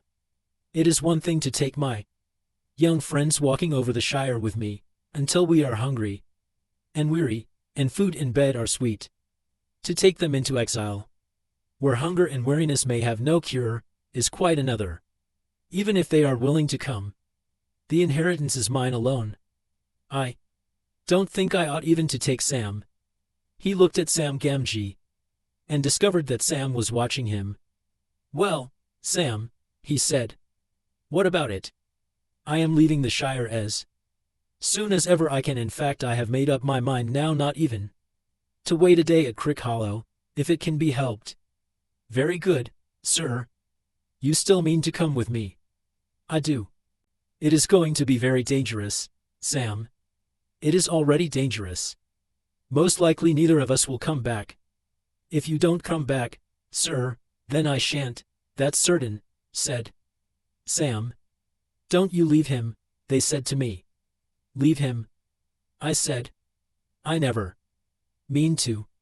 I am going with him, if he climbs to the moon, and if any of those black riders try to stop him, they'll have Sam Gamgee to reckon with, I said. They laughed. Who are they, and what are you talking about? The elves, sir. We had some talk last night, and they seemed to know you were going away, so I didn't see the use of denying it. Wonderful folk, elves, sir. Wonderful. They are, said Frodo. Do you like them still, now you have had a closer view? They seem a bit above my likes and dislikes, so to speak, answered Sam slowly. It don't seem to matter what I think about them. They are quite different from what I expected, so old and young, and so gay and sad, as it were. Frodo looked at Sam rather startled, half expecting to see some outward sign of the odd change that seemed to have come over him. It did not sound like the voice of the old Sam Gamgee that he thought he knew, but it looked like the old Sam Gamgee sitting there, except that his face was unusually thoughtful. Do you feel any need to leave the Shire now that your wish to see them has come true already? He asked. Yes, sir. I don't know how to say it, but after last night I feel different. I seem to see ahead, in a kind of way. I know we are going to take a very long road, into darkness, but I know I can't turn back. It isn't to see elves now, nor dragons, nor mountains, that I want. I don't rightly know what I want, but I have something to do before the end, and it lies ahead, not in the Shire. I must see it through. Sir, if you understand me. I don't altogether. But I understand that Gandalf chose me a good companion. I am content. We will go together. Frodo nished his breakfast in silence. Then standing up he looked over the land ahead, and called to Pippin. All ready to start, he said as Pippin ran up. We must be getting off at once. We slept late, and there are a good many miles to go. You slept late, you mean, said Pippin. I was up long before, and we are only waiting for you to nish eating and thinking. I have nished both now, and I am going to make for Bucklebury Ferry as quickly as possible. I am not going out of the way, back to the road we left last night. I am going to cut straight across country from here. Then you are going to why, said Pippin. You won't cut straight on foot anywhere in this country. We can cut straighter than the road anyway, answered Frodo. The ferry is east from Woodhall, but the hard road curves away to the left. You can see a bend of it away north over there. It goes round the north end of the Marish so as to strike the causeway from the bridge above Stock. But that is miles out of the way. We could save a quarter of the distance if we made a line for the ferry from where we stand. Short cuts make long delays, argued Pippin. The country is rough round here, and there are bogs and all kinds of difficulties down in the Marish. I know the land in these parts, and if you are worrying about black riders, I can't see that it is any worse meeting them on a road than in a wood or a eld. It is less easy to endy people in the woods and elds, answered Frodo. And if you are supposed to be on the road, there is some chance that you will be looked for on the road and not off it. All right, said Pippin. I will follow you into every bog and ditch. But it is hard. I had counted on passing the Golden Perch at Stock before sundown. The best beer in the East Farthing, or used to be. It is a long time since I tasted it. That settles it, said Frodo. Shortcuts make delays, but inns make longer ones. At all costs we must keep you away from the Golden Perch. We want to get to Bucklebury before dark. What do you say, Sam? I will go along with you, Mr. Frodo, said Sam, in spite of private misgivings and a deep regret for the best beer in the East Farthing. Then if we are going to toil through bog and briar, let's go now, said Pippin. It was already nearly as hot as it had been the day before, but clouds were beginning to come up from the west. It looked likely to turn to rain. The hobbits scrambled down a steep green bank and plunged into the thick trees below. Their course had been chosen to leave Woodhall to their left, and to cut slanting through the woods that clustered along the eastern side of the hills, until they reached the It's beyond. Then they could make straight for the ferry over country that was open, except for a few ditches and fences. Frodo reckoned they had 18 miles to go in a straight line. He soon found that the thicket was closer and more tangled than it had appeared. There were no paths in the undergrowth, and they did not get on very fast. When they had struggled to the bottom of the bank, they found a stream running down from the hills behind, in a deeply dug bed with steep slippery sides overhung with brambles. Most inconveniently it cut across the line they had chosen. They could not jump over it, nor indeed get across it at all without getting wet, scratched, and muddy. They halted, wondering what to do. "First check," said Pippin, smiling grimly.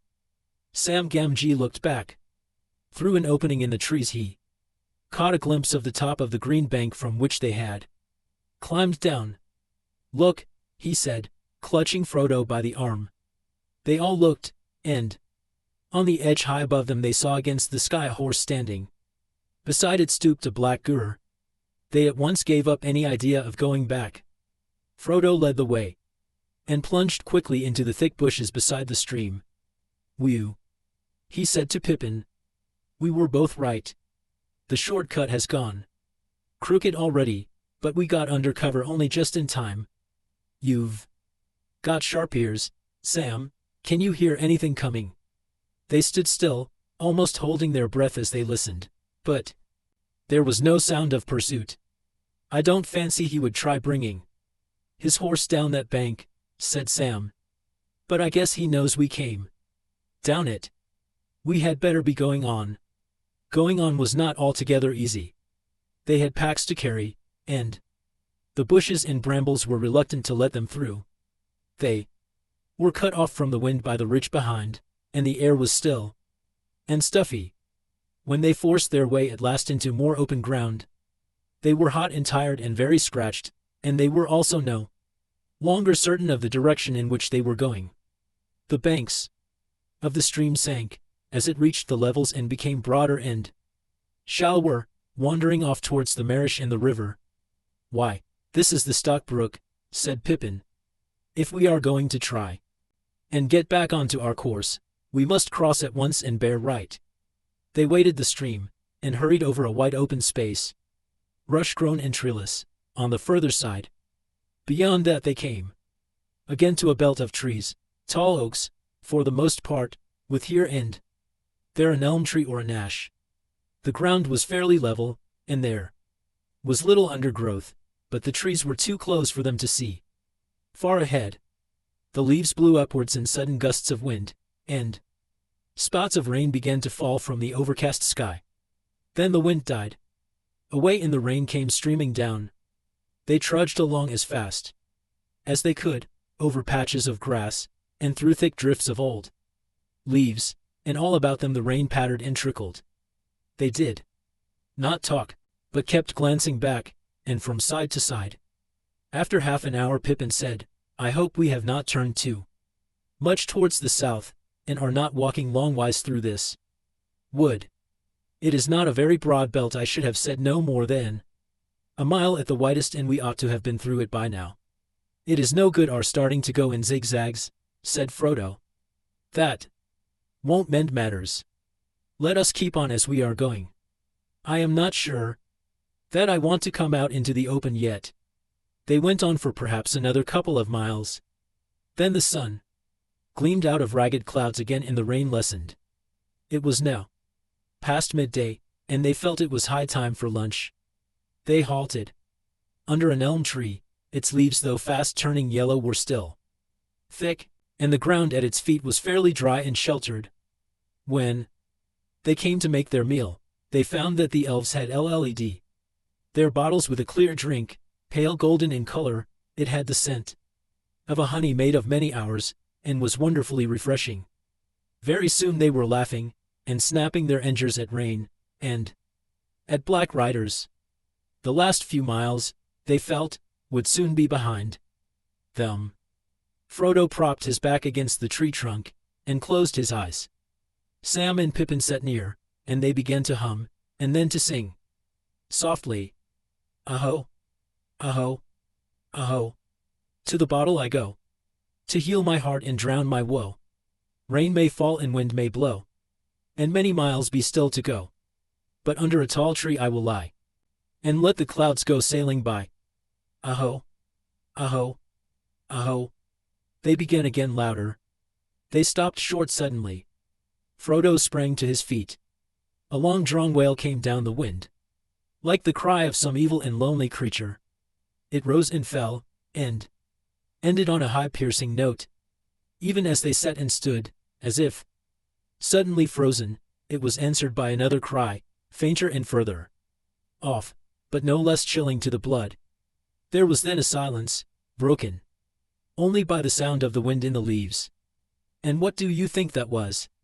Pippin asked at last, trying to speak lightly, but quavering a little. "If it was a bird, it was one that I never heard in the Shire before." "It was not bird or beast," said Frodo.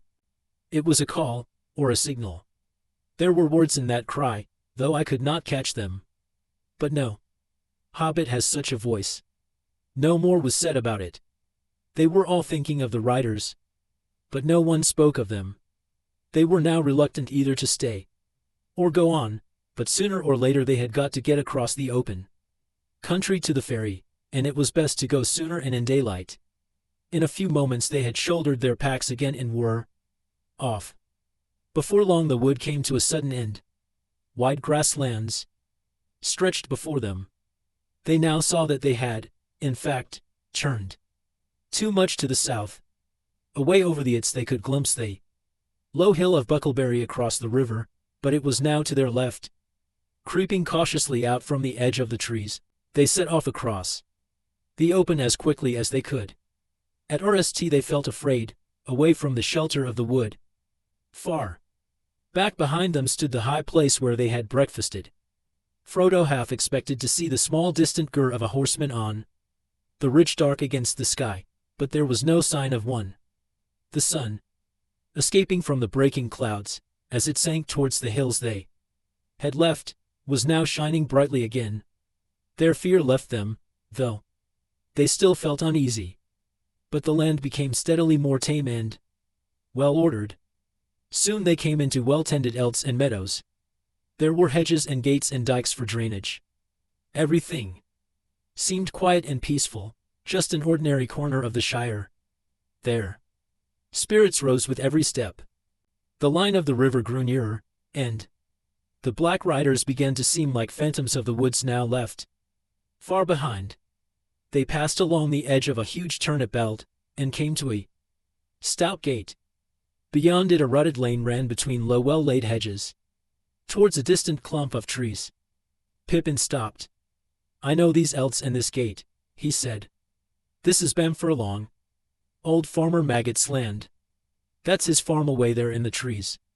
"One trouble after another," said Frodo, looking nearly as much alarmed as if Pippin had declared the lane was the slot leading to a dragon's den. The others looked at him in surprise. "What's wrong with old Maggot?" asked Pippin. "He's a good friend to all the Brandybucks. Of course he's a terror to trespassers, and keeps ferocious dogs, but after all, folk down here are near the border and have to be more on their guard." "I know," said Frodo. "But all the same," he added with a shame-faced laugh, "I am terrified of him and his dogs. I have avoided his farm for years and years. He caught me several times trespassing after mushrooms, when I was a youngster at Brandy Hall.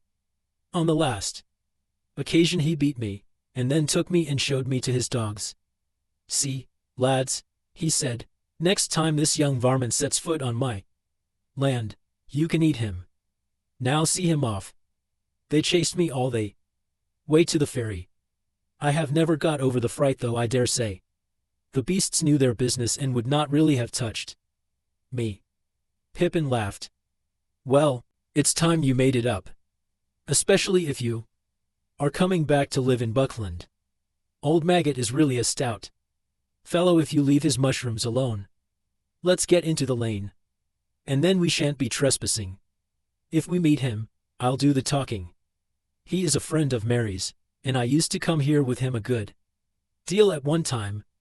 They went along the lane, until they saw the thatched roofs of a Large house and farm buildings peeping out among the trees ahead. The maggots, and the putafoots of stock, and most of the inhabitants of the marish, were house dwellers, and this farm was stoutly built of brick and had a high wall all round it. There was a wide wooden gate opening out of the wall into the lane. Suddenly, as they drew nearer, a terrible bang and barking broke out, and a loud voice was heard shouting, "Grip! Fang! Wolf! Come on, lads!" Frodo and Sam stopped dead, but Pippin walked on a few paces. The gate opened and 3 huge dogs came pelting out into the lane and dashed towards the travelers, barking earnestly. They took no notice of Pippin, but Sam shrank against the wall, while 2 wolfish-looking dogs sniffed at him suspiciously and snarled if he moved. The largest and most ferocious of the 3 halted in front of Frodo, bristling and growling. Through the gate there now appeared a broad, thick-set hobbit, with a round red face. "Hello. Hello. And who may you be, and what may you be wanting?" he asked. "Good afternoon, Mr. Maggot," said Pippin. The farmer looked at him closely. "Well, if it isn't Master Pippin. Mr. Peregrine Took, I should say," he cried, changing from a scowl to a grin. "It's a long time since I saw you round here. It's lucky for you that I know you. I was just going out to set my dogs on any strangers. There are some funny things going on today. Of course, we do get queer folk wandering in these parts at times. Too near the river," he said, shaking his head. "But this fellow was the most outlandish I have ever set eyes on. He won't cross my land without leave a second time, not if I can stop it." "What fellow do you mean?" asked Pippin. "Then you haven't seen him," said the farmer. "He went up the lane towards the causeway not a long while back. He was a funny customer and asking funny questions. But perhaps you will come along inside, and we'll pass the news more comfortable. I've a drop of good ale on tap, if you and your friends are willing, Mr. Took." It seemed plain that the farmer would tell them more, if allowed to do it in his own time and fashion, so they all accepted the invitation. "What about the dogs?" asked Frodo anxiously. The farmer laughed. "They won't harm you, not unless I tell 'em to. Here, Grip! Fang! Heel!" he cried. "Heel, Wolf!" To the relief of Frodo and Sam, the dogs walked away and let them go free. Pippin introduced the other 2 to the farmer. "Mr. Frodo Baggins," he said. "You may not remember him, but he used to live at Brandy Hall." At the name Baggins the farmer started, and gave Frodo a sharp glance. For a moment Frodo thought that the memory of stolen mushrooms had been aroused, and that the dogs would be told to see him off. But Farmer Maggot took him by the arm. "Well, if that isn't queerer than ever," he exclaimed. "Mr. Baggins, is it? Come inside. We must have a talk." They went into the farmer's kitchen, and sat by the widery place. Mrs. Maggot brought out beer in a huge jug, and LED 4 large mugs. It was a good brew, and Pippin found himself more than compensated for missing the golden perch. Sam sipped his beer suspiciously. He had a natural mistrust of the inhabitants of other parts of the Shire, and also he was not disposed to be quick friends with anyone who had beaten his master, however long ago. After a few remarks about the weather and the agricultural prospects, which were no worse than usual, Farmer Maggot put down his mug and looked at them all in turn. "Now, Mr. Peregrine," he said, "where might you be coming from? And where might you be going to? Were you coming to visit me? For, if so, you had gone past my gate without my seeing you." "Well, no," answered Pippin. "To tell you the truth, since you have guessed it, we got into the lane from the other end. We had come over your elds. But that was quite by accident. We lost our way in the woods, back near Woodhall, trying to take a short cut to the ferry. If you were in a hurry, the road would have served you better," said the farmer. But I wasn't worrying about that. You have leave to walk over my land, if you have a mind, Mr. Peregrine. And you, Mr. Baggins, though I dare say you still like mushrooms." He laughed. "Ah yes, I recognized the name. I recollect the time when young Frodo Baggins was one of the worst young rascals of Buckland. But it wasn't mushrooms I was thinking of. I had just heard the name Baggins before you turned up." "What do you think that funny customer asked me?" They waited anxiously for him to go on. "Well," the farmer continued, approaching his point with slow relish, "he came riding on a big black horse in at the gate, which happened to be open, and right up to my door. All black he was himself, too, and cloaked and hooded up, as if he did not want to be known. Now what in the Shire can he want? I thought to myself, we don't see many of the big folk over the border, and anyway I had never heard of any like this black fellow. 'Good day to you,' I says, going out to him. 'This lane don't lead anywhere, and wherever you may be going, your quickest way will be back to the road.' I didn't like the looks of him, and when Grip came out, he took one sniff and let out a yelp as if he had been stung. He put down his tail and bolted off howling. The black fellow sat quite still. 'I come from yonder,' he said, slow and stiff-like, pointing back west, over my elds, if you please. 'Have you seen Baggins?' he asked in a queer voice, and bent down towards me. I could not see any face, for his hood fell down so low, and I felt a sort of shiver down my back. But I did not see why he should come riding over my land so bold. 'Be off,' I said. 'There are no Bagginses here. You're in the wrong part of the Shire. You had better go back west to Hobbiton. But you can go by road this time.' 'Baggins has left,' he answered in a whisper. 'He is coming. He is not far away. I wish to endy him. If he passes, will you tell me? I will come back with gold.' 'No you won't,' I said. 'You'll go back where you belong. Double quick. I give you 1 minute before I call all my dogs.' He gave a sort of hiss. It might have been laughing, and it might not. Then he spurred his great horse right at me, and I jumped out of the way only just in time. I called the dogs, but he swung off, and rode through the gate and up the lane towards the causeway like a bolt of thunder. What do you think of that?" Frodo sat for a moment looking at the Ree, but his only thought was how on earth would they reach the ferry. "I don't know what to think," he said at last. "Then I'll tell you what to think," said Maggot. "You should never have gone mixing yourself up with Hobbiton folk, Mr. Frodo. Folk are queer up there." Sam stirred in his chair and looked at the farmer with an unfriendly eye. "But you were always a reckless lad. When I heard you had left the Brandybucks and gone off to that old Mr. Bilbo, I said that you were going to endy trouble. Mark my words. This all comes of those strange doings of Mr. Bilbo's. His money was got in some strange fashion in foreign parts, they say. Maybe there is some that want to know what has become of the gold and jewels that he buried in the hill of Hobbiton, as I hear." Frodo said nothing.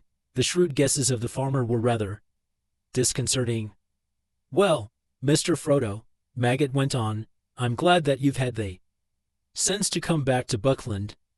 My advice is, stay there, and don't get mixed up with these outlandish folk. You'll have friends in these parts. If any of these black fellows come after you again, I'll deal with them. I'll say you're dead, or have left the Shire, or anything you like. And that might be true enough, for as like as not it is old Mr. Bilbo they want news of." "Maybe you're right," said Frodo, avoiding the farmer's eye and staring at the Ree. Maggot looked at him thoughtfully. "Well, I see you have ideas of your own," he said. "It is as plain as my nose that no accident brought you and that rider here on the same afternoon, and maybe my news was no great news to you, after all. I am not asking you to tell me anything you have a mind to keep to yourself, but I see you are in some kind of trouble. Perhaps you are thinking it won't be too easy to get to the ferry without being caught. I was thinking so, said Frodo. But we have got to try and get there, and it won't be done by sitting and thinking. So I am afraid we must be going. Thank you very much indeed for your kindness.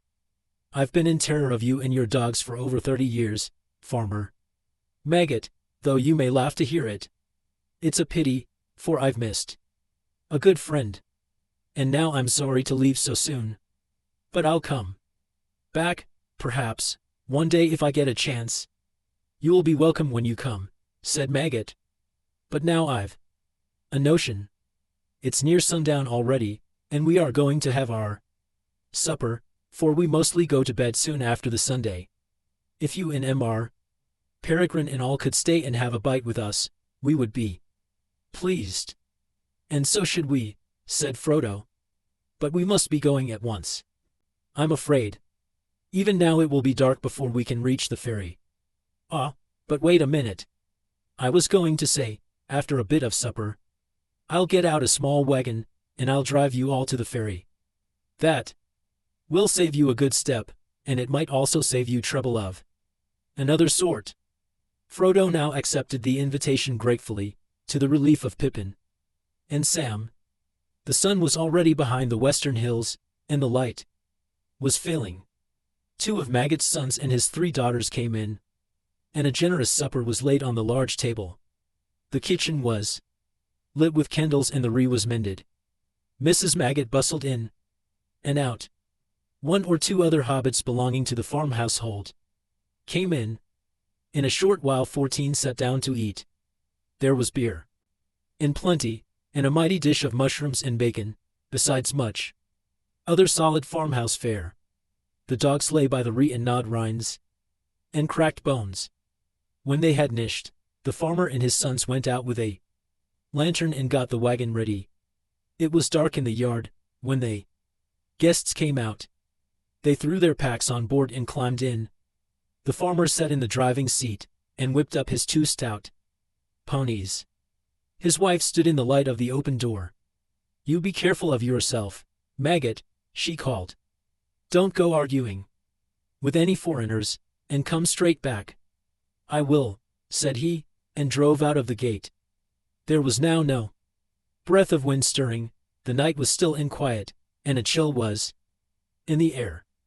They went without lights and took it slowly. After a mile or 2 the lane came to an end, crossing a deep dike, and climbing a short slope up onto the high-banked causeway. Maggot got down and took a good look either way, north and south, but nothing could be seen in the darkness, and there was not a sound in the still air. Thin strands of river mist were hanging above the dikes, and crawling over the elds. It's going to be thick, said Maggot, but I'll not light my lanterns till I turn for home. We'll hear anything on the road long before we meet it tonight. It was miles or more from Maggot's Lane to the ferry. They hobbits wrapped themselves up, but their ears were strained for any sound above the creak of the wheels and the slow clop of the ponies' hoofs. The wagon seemed slower than a snail to Frodo. Beside him, Pippin was nodding towards sleep, but Sam was staring forwards into the rising fog. They reached the entrance to the ferry lane at last. It was marked by 2 tall white posts that suddenly loomed up on their right. Farmer Maggot drew in his ponies and the wagon creaked to a halt. They were just beginning to scramble out, when suddenly they heard what they had all been dreading, hoofs on the road ahead. The sound was coming towards them. Maggot jumped down and stood holding the ponies' heads, and peering forward into the gloom. Clip-clop came the approach. Ing rider. The fall of the hoofs sounded loud in the still, foggy air. You'd better be hidden, Mr. Frodo, said Sam anxiously. You get down in the wagon and cover up with blankets, and we'll send this rider to the right abouts. He climbed out and went to the farmer's side. Black riders would have to ride over him to get near the wagon. Clop, clop, clop, clop. The rider was nearly on them. "Hello there," called Farmer Maggot. The advancing hoofs stopped. Short. They thought they could dimly guess a dark cloaked shape in the mist, a yard or two ahead. "Now then," said the farmer, throwing the reins to Sam and striding forward. "Don't you come a step nearer. What do you want, and where are you going?" "I want Mr. Baggins." "Have you seen him?" said a muffled voice. But the voice was the voice of Mary Brandybuck. A dark lantern was uncovered, and its light fell on the astonished face of the farmer. "Mr. Mary," he cried. "Yes, of course. Who did you think it was?"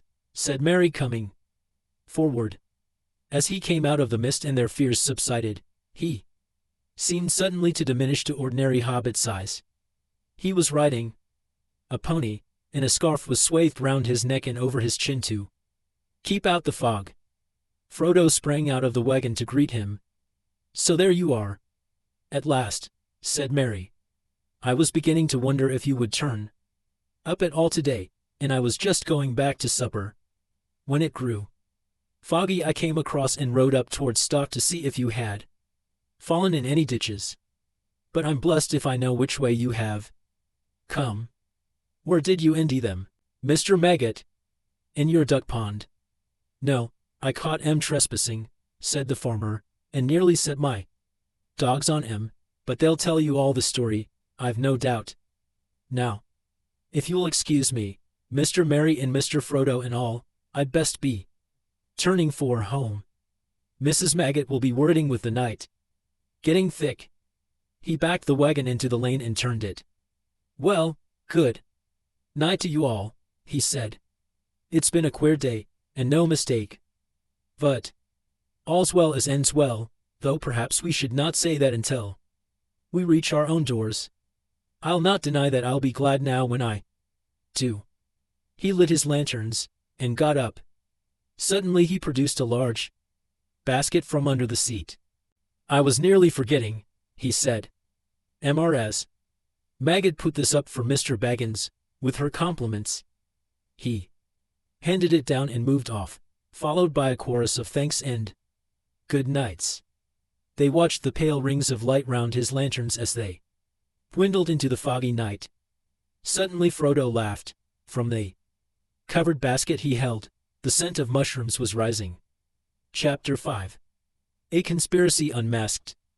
"Now we had better get home ourselves," said Mary. "There's some thing funny about all this, I see, but it must wait till we get in." They turned down the fairy lane, which was straight and well kept, and edged with large whitewashed stones. In 100 yards or so, it brought them to the river bank, where there was a broad wooden landing stage. A large ferry boat was moored beside it. The white bollards near the water's edge glimmered in the light of 2 lamps on high posts. Behind them the mists in the elves were now above the hedges, but the water before them was dark, with only a few curling wisps like steam among the reeds by the bank. There seemed to be less fog on the further side. Mary led the pony over a gangway onto the ferry, and the others followed. Mary then pushed slowly off with a long pole. The brandy winnowed slow and broad before them. On the other side the bank was steep, and up it a winding path climbed from the further landing. Lamps were twinkling there. Behind loomed up the Buck Hill, and out of it, through stray shrouds of mist, shone many round windows, yellow and red. They were the windows of Brandy Hall, the ancient home of the Brandybucks.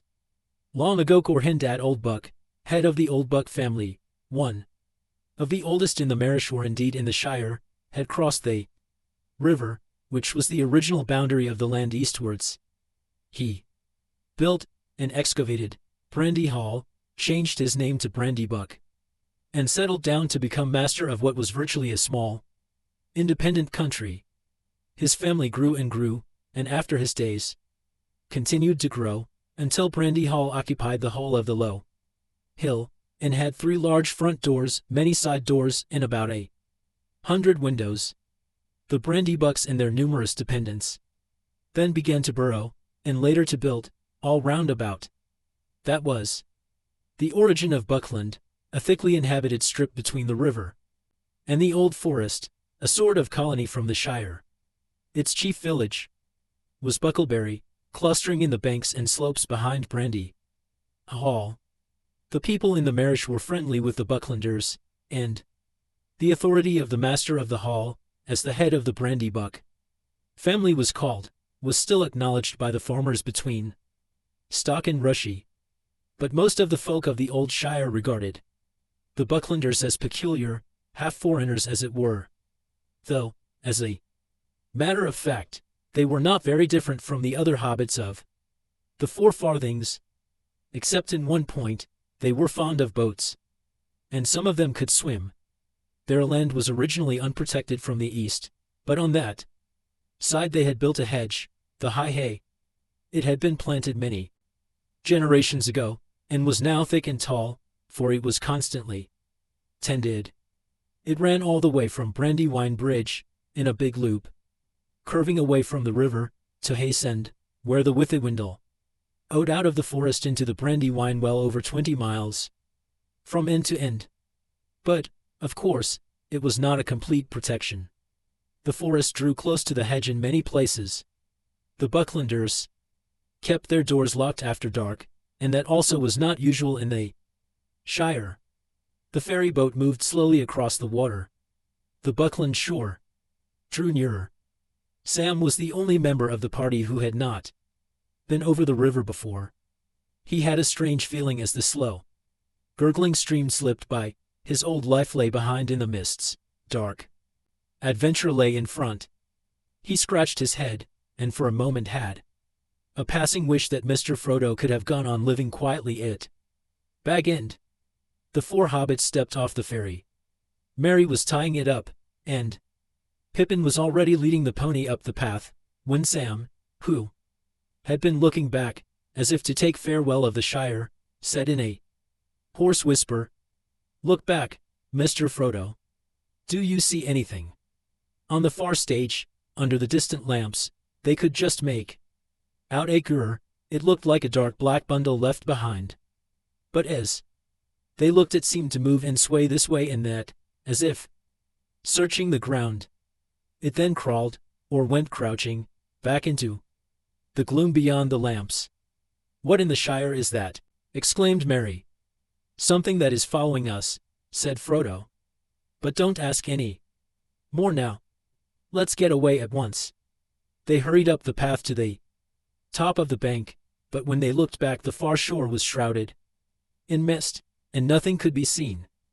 "Thank goodness you don't keep any boats on the west bank," said Frodo. "Can horses cross the river?" "They can go 10 miles north to Brandywine Bridge, or they might swim," answered Merry. "Though I never heard of any horse swimming the Brandywine. But what have horses to do with it? I'll tell you later. Let's get indoors and then we can talk." "All right. You and Pippin know your way, so I'll just ride on and tell Fatty Bulger that you are coming.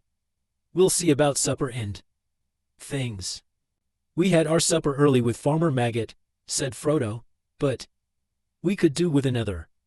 "You shall have it." "Give me that basket," said Merry, and rode ahead into the darkness. It was some distance from the Brandywine to Frodo's new house. At Crick Hollow, they passed Buck Hill and Brandy Hall on their left, and on the outskirts of Bucklebury struck the main road of Buckland that ran south from the bridge. Half a mile northward along this they came to a lane opening on their right.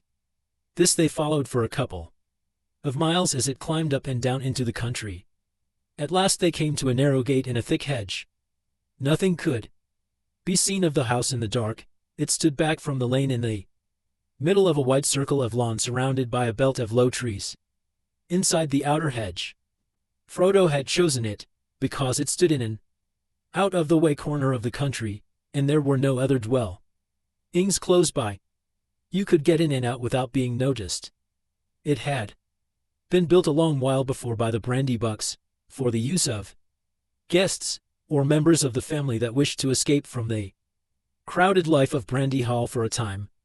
It was an old-fashioned, contrite house, as much like a hobbit hole as possible. It was long and low, with no upper story, and it had a roof of turf, round windows, and a large round door. As they walked up the green path from the gate, no light was visible. The windows were dark and shuttered. Frodo knocked on the door, and Fatty Boulder opened it. A friendly light streamed out. They slipped in quickly and shut themselves in the light inside. They were in a white hall with doors on either side. In front of them a passage ran back down the middle of the house. "Well, what do you think of it?" asked Merry, coming up the passage. "We have done our best in a short time to make it look like home. After all, Fatty and I only got here with the last cartload yesterday." Frodo looked round. It did look like home. Many of his own favorite things, or Bilbo's things, they reminded him sharply of him in their new setting, were arranged as nearly as possible as they had been at Bag End.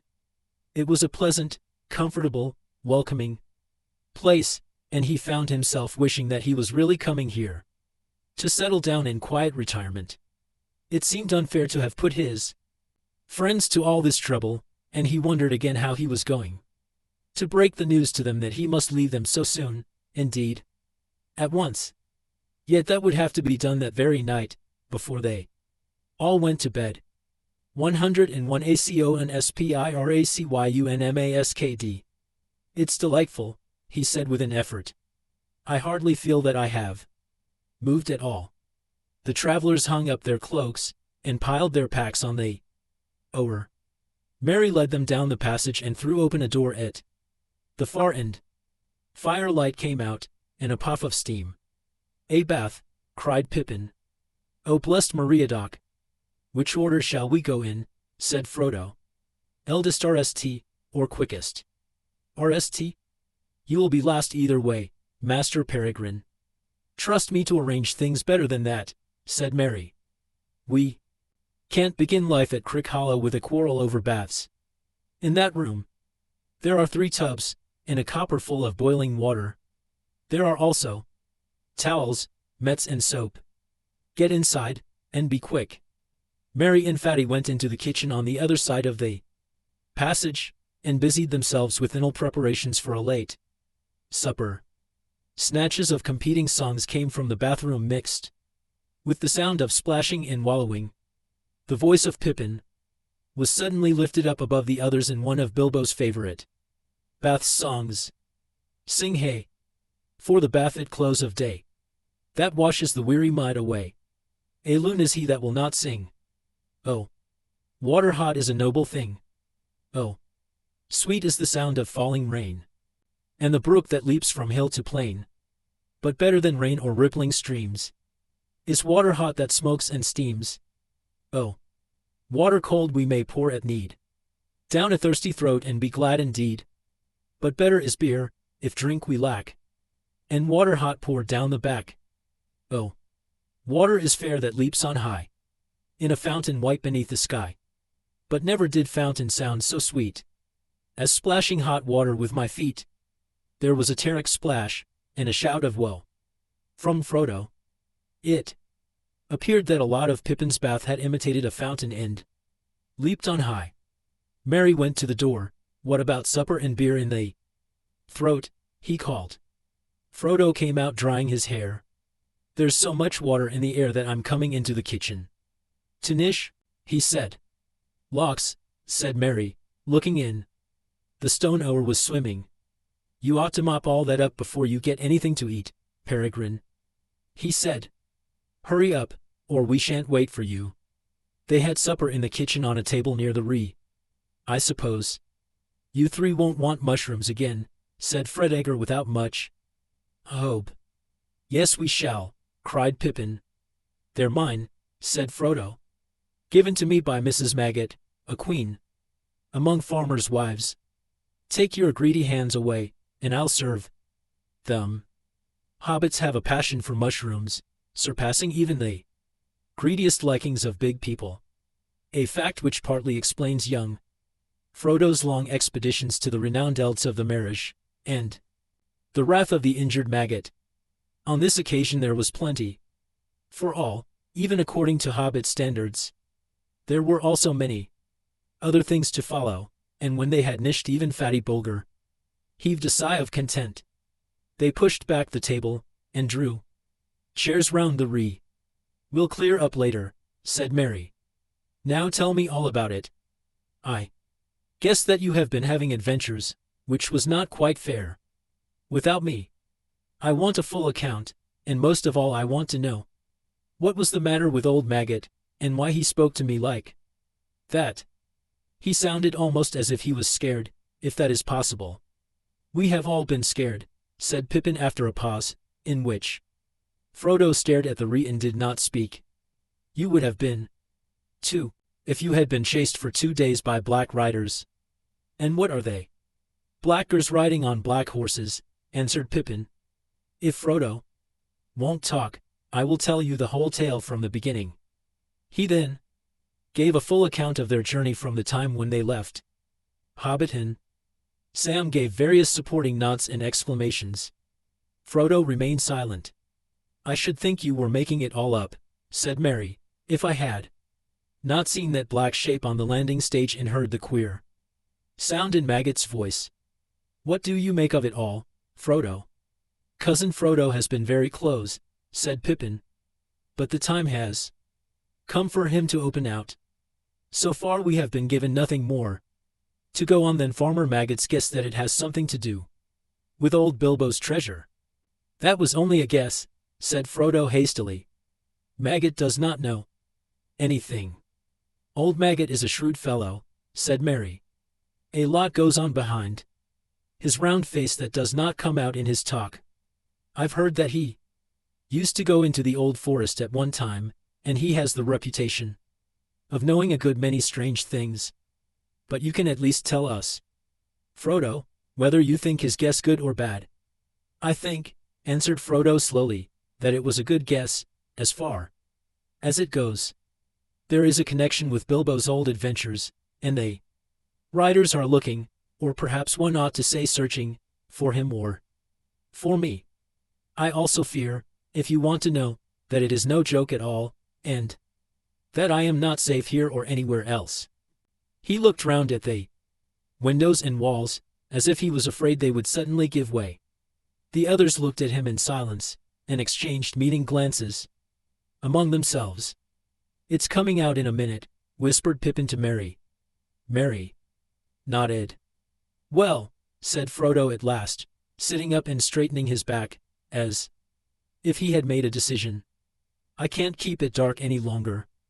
I have got something to tell you all. But I don't know quite how to begin." "I think I could help you," said Mary quietly, "by telling you some of it myself." "What do you mean?" said Frodo, looking at him anxiously. "Just this, my dear old Frodo, you are miserable, because you don't know how to say goodbye. You meant to leave the Shire, of course. But danger has come on you sooner than you expected, and now you are making up your mind to go at once. And you don't want to. We are very sorry for you." Frodo opened his mouth and shut it again. His look of surprise was so comical that they laughed. "Dear old Frodo," said Pippin. "Did you really think you had thrown dust in all our eyes? You have not been nearly careful or clever enough for that. You have obviously been planning to go and saying farewell to all your haunts all this year since April. We have constantly heard you muttering, 'Shall I ever look down into that valley again, I wonder,' and things like that, and pretending that you had come to the end of your money, and actually selling your beloved Bag End to those Sackville Bagginses, and all those close talks with Gandalf." "Good heavens," said Frodo. "I thought I had been both careful and clever. I don't know what Gandalf would say. Is all the Shire discussing my departure then?" "Oh no," said Mary. "Don't worry about that. The secret won't keep for long, of course, but at present it is, I think, only known to us conspirators. After all, you must remember that we know you well, and are often with you. We can usually guess what you are thinking. I knew Bilbo, too. To tell you the truth, I have been watching you rather closely ever since he left. I thought you would go after him sooner or later. Indeed, I expected you to go sooner, and lately we have been very anxious. We have been terrified that you might give us the slip and go off suddenly, all on your own like he did. Ever since this spring we have kept our eyes open and done a good deal of planning on our own account. You are not going to escape so easily. But I must go, said Frodo. It cannot be helped, dear friends. It is wretched for us all, but it is no use your trying to keep me. Since you have guessed so much, please help me and do not hinder me. You do not understand, said Pippin. You must go in there. For we must, too. Merry and I are coming with you. Sam is an excellent fellow, and would jump down a dragon's throat to save you, if he did not trip over his own feet, but you will need more than one companion in your dangerous adventure. My dear and most beloved hobbits, said Frodo, deeply moved. But I could not allow it. I decided that long ago, too. You speak of danger, but you do not understand. This is no treasure hunt, no thereon back journey. I am ying from deadly peril into deadly peril. Of course we understand, said Merry RMLY. That is why we have decided to come. We know the ring is no laughing matter, but we are going to do our best to help you against the enemy. The ring, said Frodo, now completely amazed. Yes, the ring, said Merry. My dear old hobbit, you don't allow for the inquisitiveness of friends. I have known about the existence of the ring for years before Bilbo went away, in fact, but since he obviously regarded it a secret, I kept the knowledge in my head until we formed our conspiracy. I did not know Bilbo, of course, as well as I know you. I was too young, and he was also more careful. But he was not careful enough. If you want to know how IRST found out, I will tell you. Go on, said Frodo faintly. It was the Sackville Bagginses that were his downfall, as you might expect. One day, a year before the party, I happened to be walking along the road, when I saw Bilbo ahead. Suddenly in the distance, the SB.S appeared, coming towards us. Bilbo slowed down, and then hey presto, he vanished. I was so startled that I hardly had the wits to hide myself in a more ordinary fashion, but I got through the hedge and walked along the Eldon side. I was peeping through into the road, after the SB.S had passed, and was looking straight at Bilbo when he suddenly reappeared. I caught a glint of gold as he put something back in his trouser pocket. After that I kept my eyes open. In fact, I confess that I spied. But you must admit that it was very intriguing, and I was only in my teens. I must be the only one in the Shire, besides you, Frodo, that has ever seen the old fellow's secret book. You have read his book, cried Frodo. Good heavens above. Is nothing safe? Not too safe, I should say, said Merry. But I have only had one rapid glance, and that was difficult to get. He never left the book about. I wonder what became of it. I should like another look. Have you got it, Frodo? No. It was not at Bag End. He must have taken it away. Well, as I was saying, Merry proceeded, I kept my knowledge to myself, till this spring when things got serious. Then we formed our conspiracy, and as we were serious, too, and meant business, we have not been too scrupulous. You are not a very easy nut to crack. And Gandalf is worse. But if you want to be introduced to our chief investigator, I can produce him. Where is he? Said Frodo, looking round, as if he expected a masked and sinister Gur to come out of a cupboard. Step forward, Sam, said Merry, and Sam stood up with a face scarlet up to the ears.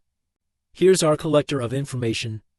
And he collected a lot, I can tell you, before he was nally caught. After which, I may say, he seemed to regard himself as on parole, and dried up. Sam, cried Frodo, feeling that amazement could go no further, and quite unable to decide whether he felt angry, amused, relieved, or merely foolish. Yes, sir, said Sam. Begging your pardon, sir. But I meant no wrong to you, Mr. Frodo, nor to Mr. Gandalf for that matter. He has some sense, mind you, and when you said go alone, he said no. Take someone as you can trust. But it does not seem that I can trust anyone, said Frodo. Sam looked at him unhappily. It all depends on what you want, put in Merry. You can trust us to stick to you through thick and thin to the bitter end. And you can trust us to keep any secret of yours closer than you keep it yourself. But you cannot trust us to let you face trouble alone, and go off without a word. We are your friends, Frodo. Anyway, there it is. We know most of what Gandalf has told you. We know a good deal about the ring. We are horribly afraid, but we are coming with you, or following you like hounds. And after all, sir, added Sam, you did ought to take the elves' advice. Gilder said you should take them as was willing, and you can't deny it. I don't deny it, said Frodo, looking at Sam, who was now grinning. I don't deny it, but I'll never believe you are sleeping again. Whether you snore or not, I shall kick you hard to make sure. You are a set of deceitful scoundrels, he said, turning to the others. But bless you, he laughed, getting up and waving his arms. I give in. I will take Gilder's advice. If the danger were not so dark, I should dance for joy. Even so, I cannot help feeling happier than I have felt for a long time. I had dreaded this evening. Good. That's settled. 3 cheers for Captain Frodo in company, they shouted, and they danced round him. Merry and Pippin began a song, which they had apparently got ready for the occasion. It was made on the model of the dwarf song that started Bilbo on his adventure long ago, and went to the same tune. Farewell we call to hearth and hall. The wind may blow and rain may fall. We must away ere break of day, far over wood and mountain tall, to Rivendell, where elves yet dwell, in glades beneath the misty fell. Through moor and waste we ride in haste, and whither then we cannot tell. With foes ahead, behind us dread, beneath the sky shall be our bed, until at last our toil be past, our journey done, our errand sped. We must away. We must away. We ride before the break of day. Very good, said Frodo. But in that case there are a lot of things to do before we go to bed under a roof, for tonight at any rate. Oh, that was poetry, said Pippin. Do you really mean to start before the break of day? I don't know, answered Frodo. I fear those black riders, and I am sure it is unsafe to stay in one place long, especially in a place to which it is known I was going. Also Gilder advised me not to wait. But I should very much like to see Gandalf. I could see that. Even Gilder was disturbed when he heard that Gandalf had never appeared. It really depends on 2 things. How soon could the riders get to Bucklebury? And how soon could we get off? It will take a good deal of preparation. The answer to the second question, said Merry, is that we could get off in an hour. I have prepared practically everything. There are ponies in a stable across the Elds, stores and tackle are all packed, except for a few extra clothes, and the perishable food. It seems to have been a very efficient conspiracy, said Frodo. But what about the Black Riders? Would it be safe to wait one day for Gandalf? That all depends on what you think the riders would do, if they found you here, answered Merry. They could have reached here by now, of course, if they were not stopped at the north gate, where the hedge runs down to the river bank, just this side of the bridge. The gate guards would not let them through by night, though they might break through. Even in the daylight they would try to keep them out, I think, at any rate until they got a message through to the master of the hall, for they would not like the look of the riders, and would certainly be frightened by them. But, of course, Buckland cannot resist a determined attack for long. And it is possible that in the morning even a black rider that rode up and asked for Mr. Baggins would be let through. It is pretty generally known that you are coming back to live at Crick Hollow. Frodo sat for a while and thought. I have made up my mind, he said. Nelly, I am starting tomorrow, as soon as it is light. But I am not going by road. It would be safer to wait here than that. If I go through the north gate, my departure from Buckland will be known at once, instead of being secret for several days at least, as it might be. And what is more, the bridge and the east road near the borders will certainly be watched, whether any rider gets into Buckland or not. We don't know how many there are, but there are at least 2, and possibly more. The only thing to do is to go off in a quite unexpected direction. But that can only mean going into the old forest, said Fredegger. Horrid. You can't be thinking of doing that. It is quite as dangerous as black riders. Not quite, said Merry. It sounds very desperate, but I believe Frodo is right. It is the only way of getting off without being followed at once. With luck we might get a considerable start. But you won't have any luck in the old forest, objected Fredegger. No one ever has luck in there. You'll get lost. People don't go in there. Oh yes they do, said Merry. The brandy-bucks go in occasion. Ally when the tea takes them. We have a private entrance. Frodo went in once, long ago. I have been in several times, usually in daylight. Of course, when the trees are sleepy and fairly quiet. Well, do as you think best, said Fredegger. I am more afraid of the old forest than of anything I know about. The stories about it are a nightmare, but my vote hardly counts, as I am not going on the journey. Still, I am very glad someone is stopping behind, who can tell Gandalf what you have done, when he turns up, as I am sure he will before long. Fond as he was of Frodo, Fatty Bulger had no desire to leave the Shire, nor to see what lay outside it. His family came from the East Farthing, from Butchford in Bridgefields in fact, but he had never been over the Brandywine Bridge. His task, according to the original plans of the conspirators, was to stay behind and deal with inquisitive folk, and to keep up as long as possible the pretense that Mr. Baggins was still living at Crick Hollow. He had even brought along some old clothes of Frodo's to help him in playing the part. They little thought how dangerous that part might prove. Excellent, said Frodo, when he understood the plan. We could not have left any message behind for Gandalf otherwise. I don't know whether these riders can read or not, of course, but I should not have dared to risk a written message, in case they got in and searched the house. But if Fatty is willing to hold the fort, and I can be sure of Gandalf knowing the way we have gone, that decides me. I am going into the old forest RST thing tomorrow. Well, that's that, said Pippin. On the whole I would rather have our job than Fatty's waiting here till black riders come. You wait till you are well inside the forest, said Fredegger. You'll wish you were back here with me before this time tomorrow. It's no good arguing about it any more, said Merry. We have still got to tidy up and put the finishing touches to the packing, before we get to bed. I shall call you all before the break of day. When at last he had got to bed, Frodo could not sleep for some time. His legs ached. He was glad that he was riding in the morning. Eventually he fell into a vague dream, in which he seemed to be looking out of a high window over a dark sea of tangled trees.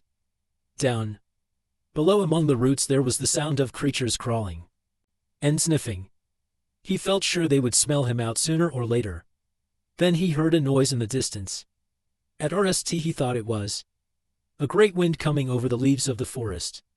Then he knew that it was not leaves, but the sound of the sea far off, a sound he had never heard in waking life, though it had often troubled his dreams. Suddenly he found he was out in the open. There were no trees after all. He was on a dark heath, and there was a strange salt smell in the air. Looking up, he saw before him a tall white tower, standing alone on a high ridge. A great desire came over him to climb the tower and see the sea.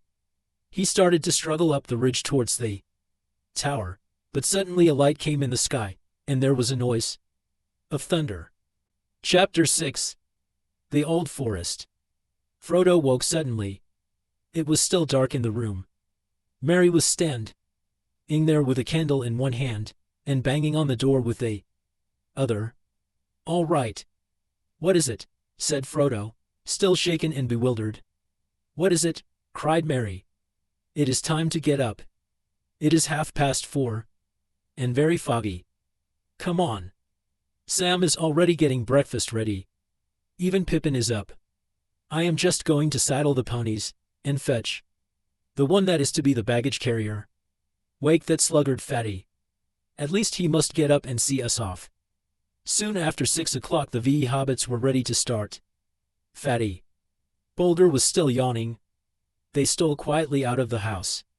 Merry went in front leading a laden pony, and took his way along a path that went through a spinney behind the house, and then cut across several elds.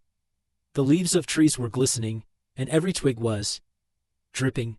The grass was gray with cold dew. Everything was still, and far away noises seemed near and clear, fowls chattering in a yard, someone closing a door of a distant house.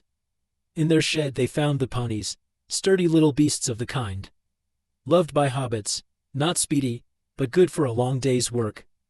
They mounted, and soon they were riding off into the mist, which seemed to open reluctantly before them and close forbiddingly behind them. After riding for about an hour, slowly and without talking, they saw the hedge looming suddenly ahead. It was tall and netted over with silver cobwebs. "How are you going to get through this?" asked Fred Egger. "Follow me," said Merry, "and you will see." He turned to the left, along the hedge, and soon they came to a point where it bent inwards. Running along the lip of a hollow, a cutting had been made, at some distance from the hedge, and went sloping gently down into the ground. It had walls of brick at the sides, which rose steadily, until suddenly they arched over and formed a tunnel that dived deep under the hedge and came out in the hollow on the other side. Here Fatty Boulder halted. "Goodbye, Frodo," he said. "I wish you were not going into the forest. I only hope you will not need rescuing before the day is out. But good luck to you today and every day. If there are no worse things ahead than the old forest, I shall be lucky," said Frodo. "Tell Gandalf to hurry along the east road. We shall soon be back on it and going as fast as we can. Goodbye," they cried, and rode down the slope and disappeared from Fredger's sight into the tunnel. It was dark and damp. At the far end it was closed by a gate of thick-set iron bars. Merry got down and unlocked the gate, and when they had all passed through he pushed it to again. It shut with a clang, and the lock clicked. The sound was ominous. "There," said Merry. "You have left the Shire, and are now outside, and on the edge of the old forest." "Are the stories about it true?" asked Pippin. "I don't know what stories you mean," Merry answered. "If you mean the old bogey stories Fatty's nurses used to tell him about goblins and wolves and things of that sort, I should say no. At any rate I don't believe them. But the forest is queer. Everything in it is very much more alive, more aware of what is going on, so to speak, than things are in the Shire. And the trees do not like strangers. They watch you. They are usually content merely to watch you, as long as daylight lasts, and don't do much. Occasionally the most unfriendly ones may drop a branch, or stick a root out, or grasp at you with a long trailer. But at night things can be most alarming, or so I am told. I have only once or twice been in here after dark, and then only Near the hedge. I thought all the trees were whispering to each other, passing news and plots along in an unintelligible language, and they branches swayed and groped without any wind. They do say the trees do actually move, and can surround strangers and hem them in. In fact, long ago they attacked the hedge. They came and planted themselves right by it, and leaned over it. But the hobbits came and cut down hundreds of trees, and made a great bonfire in the forest, and burned all the ground in a long strip east of the hedge. After that, the trees gave up the attack, but they became very unfriendly. There is still a wide bare space not far inside where the bonfire was made. Is it only the trees that are dangerous? Asked Pippin. There are various queer things living deep in the forest, and on the far side, said Merry, or at least I have heard so, but I have never seen any of them. But something makes paths whenever one comes inside one NDS open tracks, but they seem to shift and change from time to time in a queer fashion. Not far from this tunnel there is, or was for a long time, the beginning of quite a broad path leading to the bonfire glade, and then on more or less in our direction, east, and a little north. That is the path I am going to try and end. The hobbits now left the tunnel gate and rode across the wide hollow. On the far side was a faint path leading up onto the oer of the forest, 100 yards and more beyond the hedge, but it vanished as soon as it brought them under the trees. Looking back they could see the dark line of the hedge through the stems of trees that were already thick about them. Looking ahead they could see only tree trunks of innumerable sizes and shapes, straight or bent, twisted, leaning, squat or slender, smooth or gnarled and branched, and all the stems were green or gray with moss and slimy, shaggy growths. Merry alone seemed fairly cheerful. You had better lead on end. Andy that path, Frodo said to him. Don't let us lose one another, or forget which way the hedge lies. They picked away among the trees, and their ponies plodded along, carefully avoiding the many writhing and interlacing roots. There was no undergrowth. The ground was rising steadily, and as they went forward it seemed that the trees became taller, darker, and thicker. There was no sound, except an occasional drip of moisture falling through the still leaves. For the moment there was no whispering or movement among the branches, but they all got an uncomfortable feeling that they were being watched with disapproval, deepening to dislike and even enmity. The feeling steadily grew, until they found themselves looking up quickly, or glancing back over their shoulders, as if they expected a sudden blow. There was not as yet any sign of a path, and the trees seemed constantly to bar their way. Pippin suddenly felt that he could not bear it any longer, and without warning let out a shout. Oi! Oi! He cried. I am not going to do anything.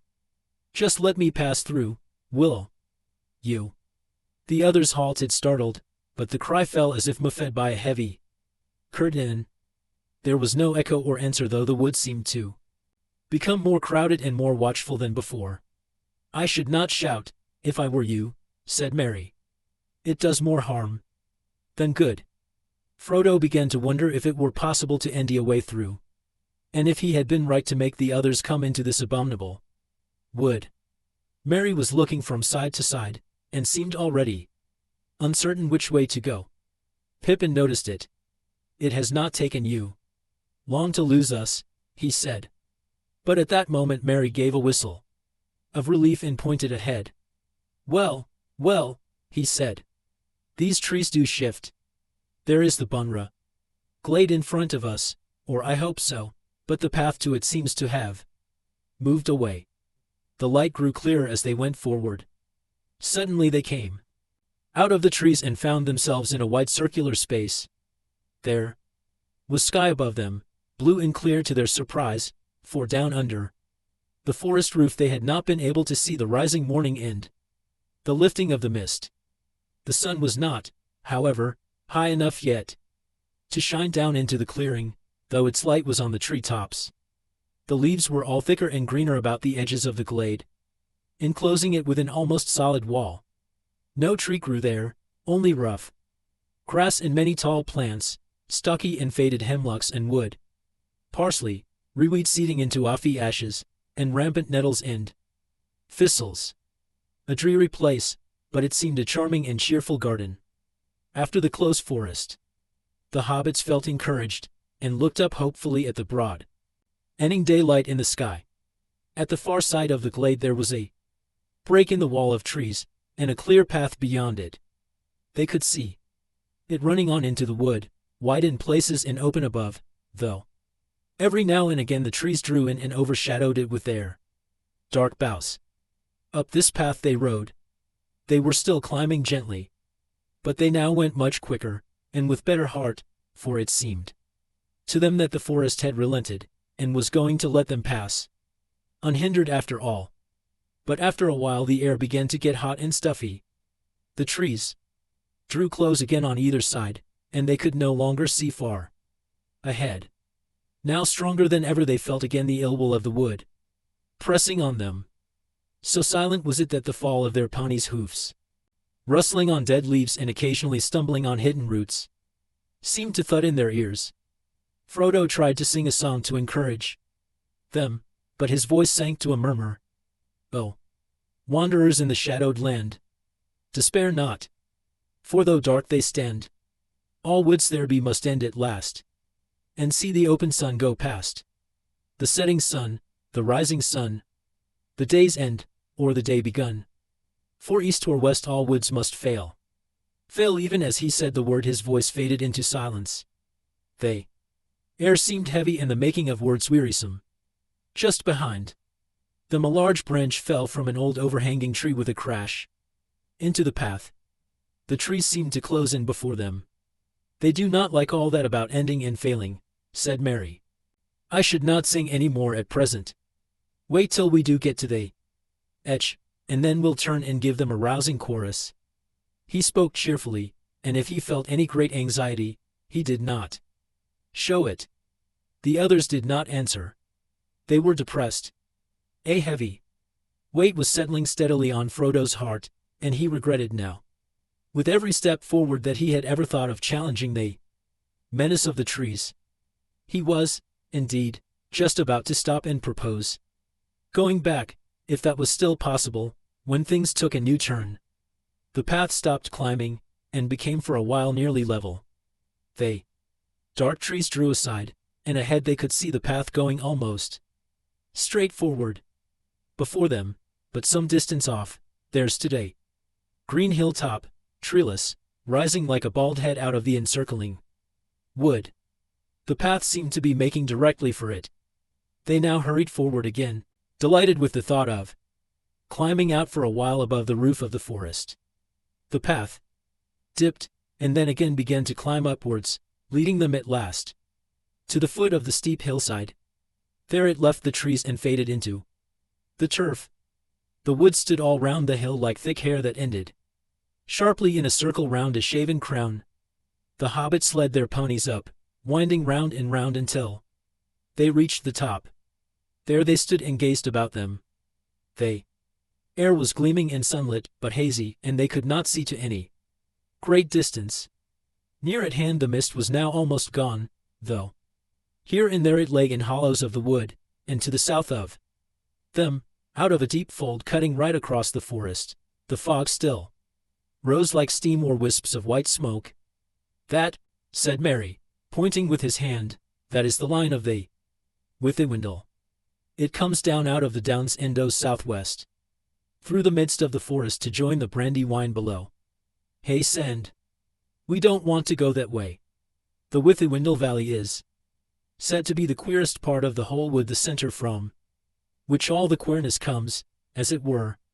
The others looked in the direction that Merry pointed out, but they could see little but mists over the damp and deep-cut valley, and beyond it the southern half of the forest faded from view. The sun on the hilltop was now getting hot. It must have been about 11 o'clock, but the autumn haze still prevented them from seeing much in other directions. In the west they could not make out either the line of the hedge or the valley of the Brandywine beyond it. Northward, where they looked most hopefully, they could see Nothing that might be the line of the Great East Road, for which they were making. They were on an island in a sea of trees, and the horizon was veiled. On the southeastern side the ground fell very steeply, as if the slopes of the hill were continued far down under the trees, like island shores that really are the sides of a mountain rising out of deep waters. They sat on the green edge and looked out over the woods below them, while they ate their midday meal. As the sun rose in past noon they glimpsed far off in the east the gray-green lines of the downs that lay beyond the old forest on that side. That cheered them greatly, for it was good to see a sight of anything beyond the woods borders, though they did not mean to go that way, if they could help it. The Barrow Downs had as sinister a reputation in hobbit legend as the forest itself. At length they made up their minds to go on again. The path that had brought them to the hill reappeared on the northward side, but they had not followed it far before they became aware that it was bending steadily to the right. Soon it began to descend rapidly and they guessed that it must actually be heading towards the Withy Windle Valley, not at all the direction they wished to take. After some discussion they decided to leave this misleading path and strike northward, for although they had not been able to see it from the hilltop, the road must lie that way, and it could not be many miles off. Also, northward, and to the left of the path, the land seemed to be drier and more open, climbing up to slopes where the trees were thinner, and pines and RS replaced the oaks and ashes and other strange and nameless trees of the denser wood. At RST their choice seemed to be good. They got along at a fair speed, though whenever they got a glimpse of the sun in an open glade they seemed unaccountably to have veered eastwards. But after a time the trees began to close in again, just where they had appeared from a distance to be thinner and less tangled. Then deep folds in the ground were discovered unexpectedly, like the ruts of great giant wheels were wide moats and sunken roads long disused and choked with brambles. These lay usually right across their line of march, and could only be crossed by scrambling down and out again, which was troublesome and difficult with their ponies. Each time they climbed down they found the hollow LLED with thick bushes and matted undergrowth, which somehow would not yield to the left, but only gave way when they turned to the right, and they had to go some distance along the bottom before they could end away up the further bank. Each time they clambered out, the trees seemed deeper and darker, and always to the left and upwards it was most difficult to end away, and they were forced to the right and downwards. After an hour or two they had lost all clear sense of direction, though they knew well enough that they had long ceased to go northward at all. They were being headed off, and were simply following a course chosen for them eastwards and southwards, into the heart of the forest and not out of it. The afternoon was wearing away when they scrambled and stumbled into a fold that was wider and deeper than any they had yet met. It was so steep and overhung that it proved impossible to climb out of it again, either forwards or backwards, without leaving their ponies and their baggage behind. All they could do was to follow the fold downwards. The ground grew soft, and in places boggy. Springs appeared in the banks, and soon they found themselves following a brook that trickled and babbled through a weedy bed. Then the ground began to fall rapidly, and the brook growing strong and noisy, owed and leaped swiftly downhill. They were in a deep dim-lit gully overarched by trees high above them. After stumbling along for some way along the stream, they came quite suddenly out of the gloom. As if through a gate they saw the sunlight before them.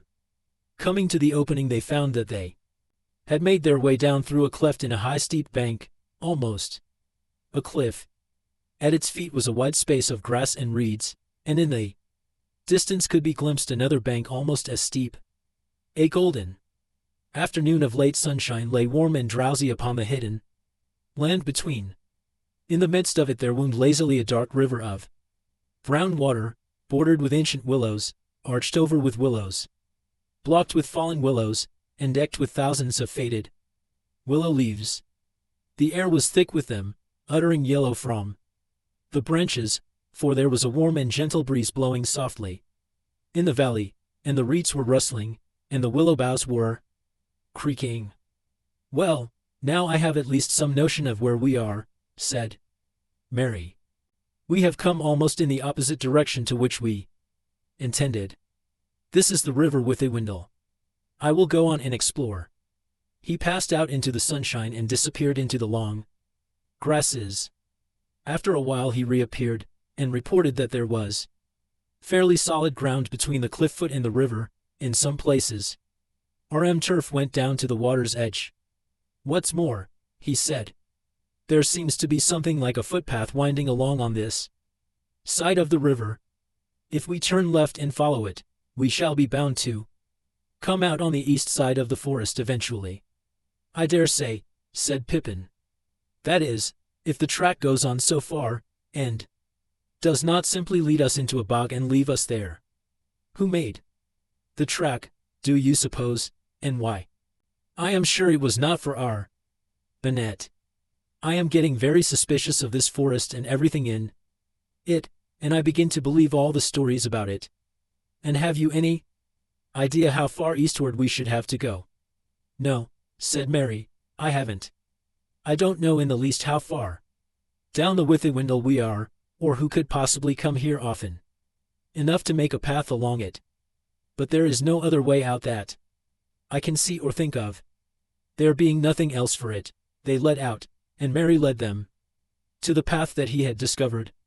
Everywhere the reeds and grasses were lush and tall, in places far above their heads, but once found, the path was easy to follow, as it turned and twisted, picking out the sounder ground among the bogs and pools. Here and there it passed over other rills, running down gullies into the Withywindle out of the higher forest lands, and at these points there were tree trunks or bundles of brushwood laid carefully across. The hobbits began to feel very hot. There were armies of eyes of all kinds buzzing round their ears, and the afternoon sun was burning on their backs. At last they came suddenly into a thin shade. Great branches reached across the path. Each step forward became more reluctant than the last. Sleepiness seemed to be creeping out of the ground and up their legs, and falling softly out of the air upon their heads and eyes. Frodo felt his chin go down and his head nod. Just in front of him, Pippin fell forward onto his knees. Frodo halted. "It's no good," he heard Mary saying. "Can't go another step without rest. Must have nap. It's cool under the willows. Less ice." Frodo did not like the sound of this. "Come on," he cried. "We can't have a nap yet. We must get clear of the forest rst. But they others were too far gone to care. Beside them Sam stood yawning and blinking stupidly. Suddenly Frodo himself felt sleep overwhelming him. His head swam. There now seemed hardly a sound in the air. The ice had stopped buzzing. Only a gentle noise on the edge of hearing, a soft uttering as of a song half whispered, seemed to stir in the boughs above. He lifted his heavy eyes and saw leaning over him a huge willow tree, old and hoary. Enormous it looked, its sprawling branches going up like reaching arms with many long angered hands. Its knotted and twisted trunk gaping in wide sores that creaked faintly as the boughs moved. The leaves uttering against the bright sky dazzled him, and he toppled over, lying where he fell upon the grass. Mary and Pippin dragged themselves forward and lay down with their backs to the willow trunk. Behind them the great cracks gaped wide to receive them as the tree swayed and creaked. They looked up at the gray and yellow leaves, moving softly against the light, and singing. They shut their eyes, and then it seemed that they could almost hear words, cool words, saying something about water and sleep. They gave themselves up to the spell and fell fast asleep at the foot of the great gray willow. Frodo lay for a while ting with the sleep that was overpowering him. Then with an effort he struggled to his feet again. He felt a compelling desire for cool water. "Wait for me, Sam," he stammered. "Must bathe feet a minute." Half in a dream he wandered forward to the riverward side of the tree, where great winding roots grew out into the stream, like gnarled dragonets straining down to drink. He straddled one of these, and paddled his hot feet in the cool brown water, and there he too suddenly fell asleep with his back against the tree. Sam sat down and scratched his head, and yawned like a cavern. He was worried. The afternoon was getting late, and he thought this sudden sleepiness uncanny. There's more behind this than sun and warm air, he muttered to himself. I don't like this great big tree. I don't trust it. Hark at it singing about sleep now. This won't do it all. He pulled himself to his feet, and staggered off to see what had become of the ponies. He found that two had wandered on a good way along the path, and he had just caught them and brought them back towards the others, when he heard two noises, one loud, and the other soft but very clear. One was the splash of something heavy falling into the water, the other was a noise like the snick of a lock when a door quietly closes fast. He rushed back to the bank. Frodo was in the water close to the edge, and a great tree root seemed to be over him and holding him down, but he was not struggling. Sam gripped him by the jacket, and dragged him from under the root, and then with difficulty hauled him onto the bank. Almost at once he woke, and coughed and spluttered. Do you know, Sam, he said at length, the beastly tree threw me in. I felt it. The big root just twisted round and tipped me in. You were dreaming, I expect, Mr. Frodo, said Sam. You shouldn't sit in such a place, if you feel sleepy. What about the others? Frodo asked. I wonder what sort of dreams they are having. They went round to the other side of the tree, and then Sam understood the click that he had heard. Pippin had vanished. The crack by which he had laid himself had closed together, so that not a chink could be seen. Merry was trapped. Another crack had closed about his waist, his legs lay outside, but the rest of him was inside a dark opening, the edges of which gripped like a pair of pincers. Frodo and Sam beat rst upon the tree trunk where Pippin had lain. They then struggled frantically to pull open the jaws of the crack that held poor Merry. It was quite useless. What a foul thing to happen, cried Frodo wildly. Why did we ever come into this dreadful forest? I wish we were all back at Crick Hollow. He kicked the tree with all his strength, heedless of his own feet. A hardly perceptible shiver ran through the stem and up into the branches. The leaves rustled and whispered, but with a sound now of faint and far-off laughter. I suppose we haven't got an axe among our luggage, Mr. Frodo? Asked Sam.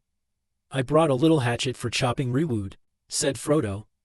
That wouldn't be much use. Wait a minute, cried Sam, struck by an idea suggested by wood.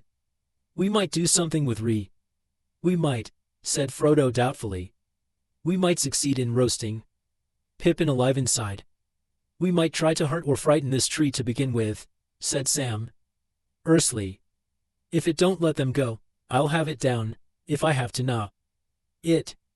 He ran to the ponies and before long came back with 2 tinder boxes and a hatchet. Quickly they gathered dry grass and leaves, and bits of bark, and made a pile of broken twigs and chopped sticks.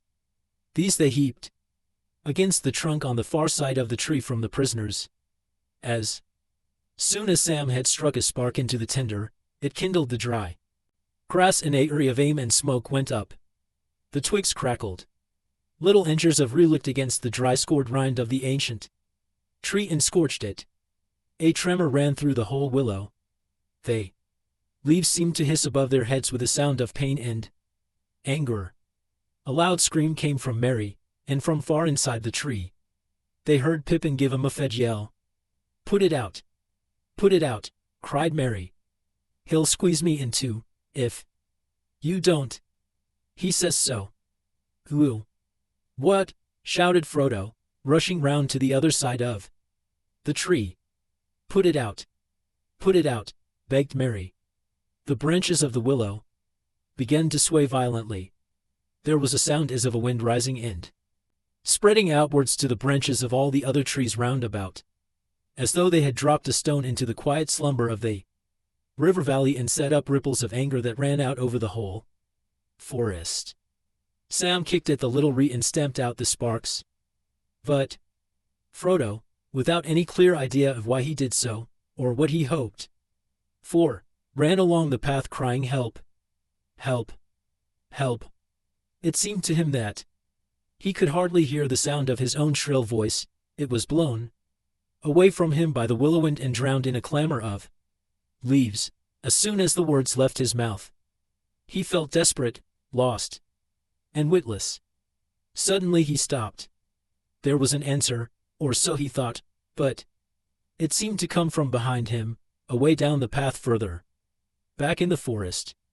He turned round and listened, and soon there could be no doubt. Someone was singing a song. A deep, glad voice was singing carelessly and happily, but it was singing nonsense. "Hey Dole, merry Dole, ring-a-dong dillo, ring-a-dong, hop along, foul low the willow, Tom Bomb, jolly Tom, Tom Bombadillo."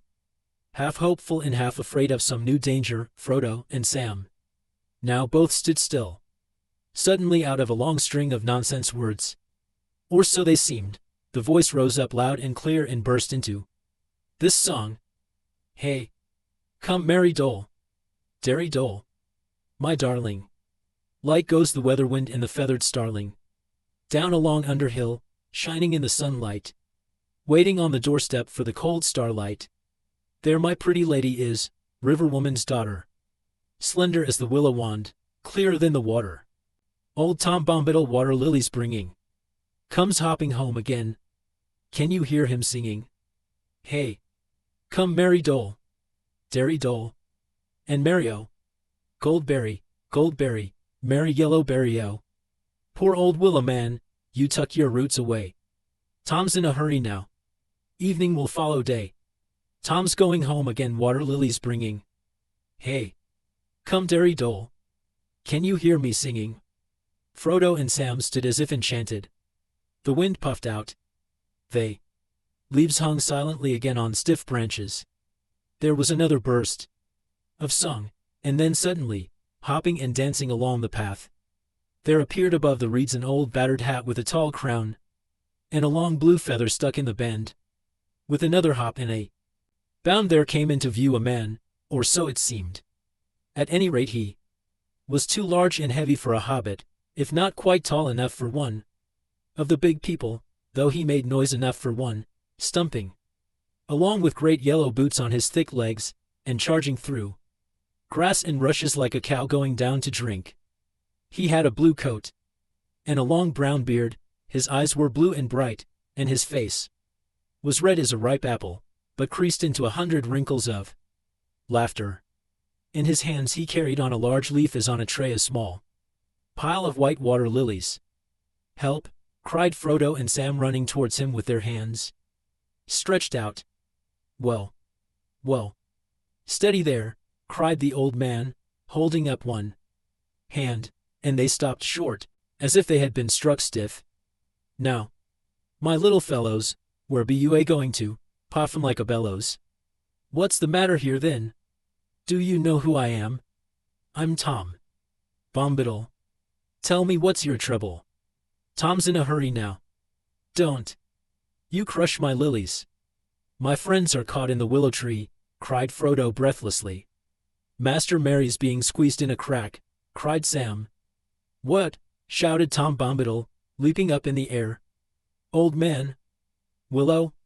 Not worse than that, that can soon be mended. I know the tune for him. Old gray willow man. I'll freeze his marrow cold, if he don't behave himself. I'll sing his roots off. I'll sing a wind up and blow leaf and branch away. Old man Willow." Setting down his lilies carefully on the grass, he ran to the tree. There he saw Merry's feet still sticking out. The rest had already been drawn further inside. Tom put his mouth to the crack and began singing into it in a low voice. They could not catch the words, but evidently Merry was aroused. His legs began to kick. Tom sprang away, and breaking off a hanging branch smote the side of the willow with it. "You let them out again, old man Willow," he said. "What be you thinking of? You should not be waking. Eat earth, dig deep, drink water, go to sleep. Bombittle is talking." He then seized Mary's feet and drew him out of the suddenly widening crack. There was a tearing creak, and the other crack split open, and out of it Pippin sprang, as if he had been kicked. Then with a loud snap, both cracks closed fast again. A shudder ran through the tree from root to tip, and complete silence fell. "Thank you," said the hobbits, one after the other. Tom Bombittle burst out laughing. "Well, my little fellows," said he, stooping so that he peered into their faces, "you shall come home with me. The table is all laden with yellow cream, honeycomb, and white bread and butter.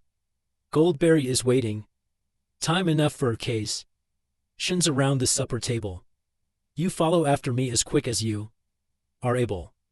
With that he picked up his lilies, and then with a beckoning wave of his hand went hopping and dancing along the path eastward, still singing loudly and nonsensically. Too surprised and too relieved to talk, the hobbits followed after him as fast as they could. But that was not fast enough. Tom soon disappeared in front of them, and the noise of his singing got fainter and further away.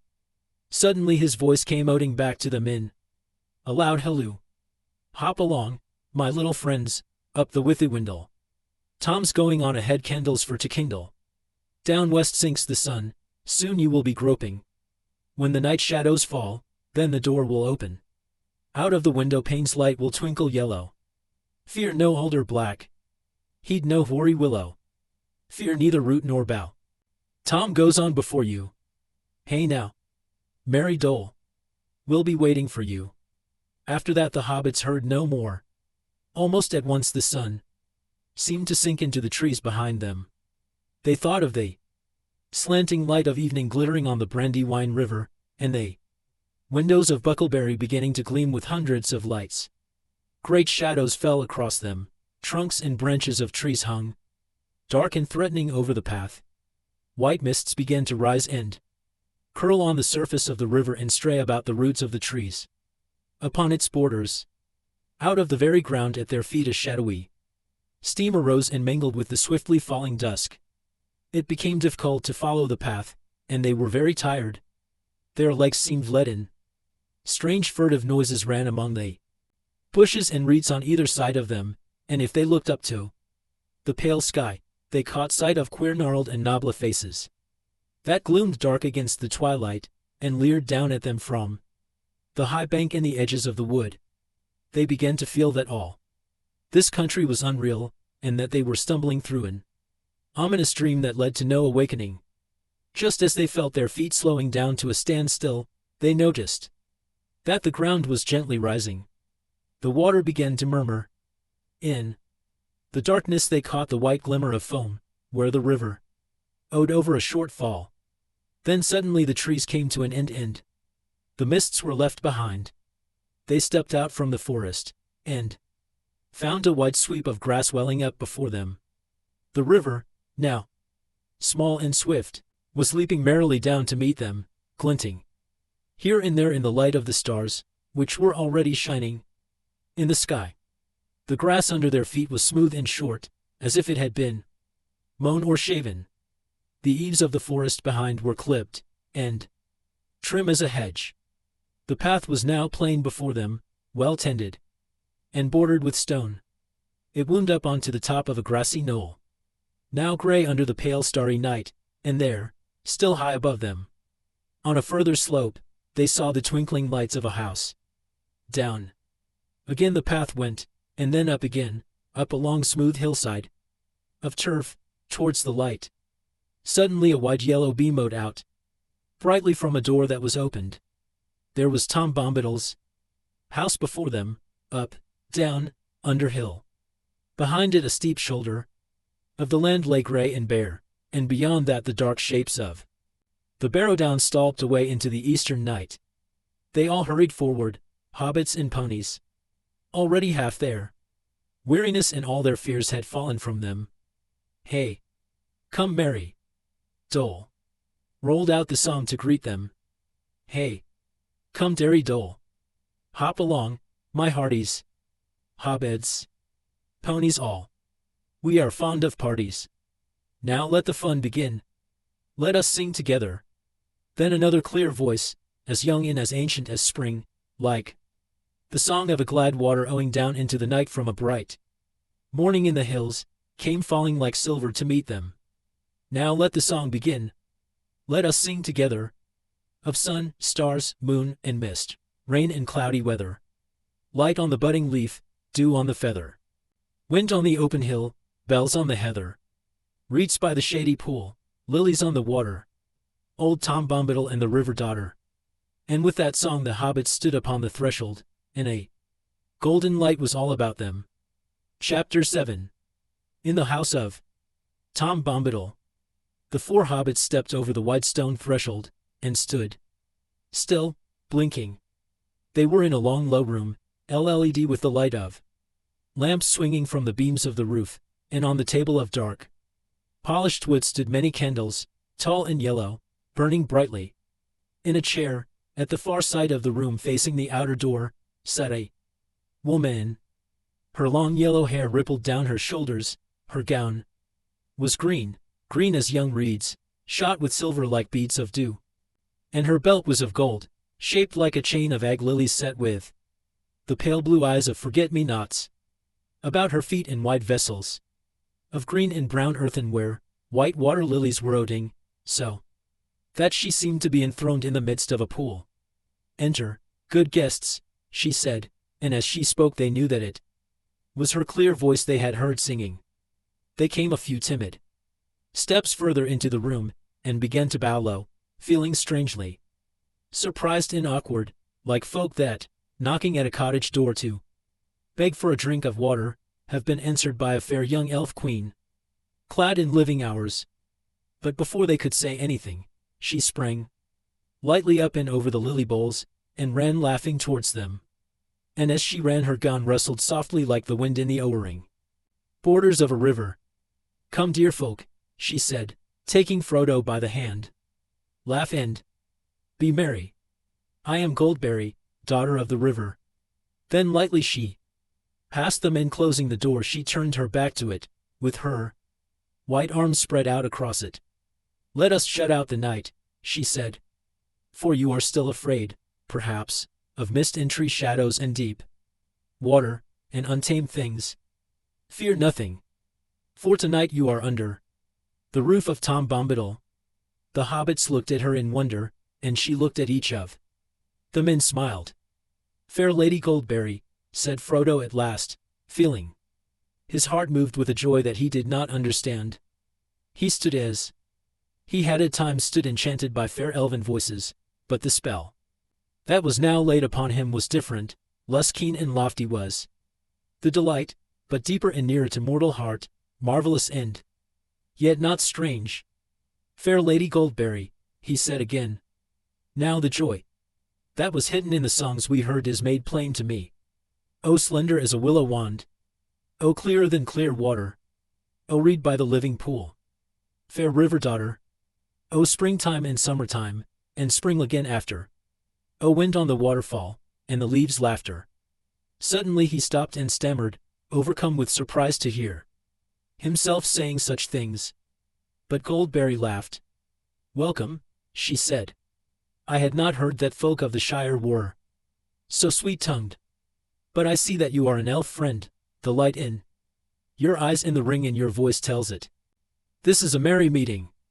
Sit now, and wait for the master of the house. He will not be long. He is tending your tired beasts.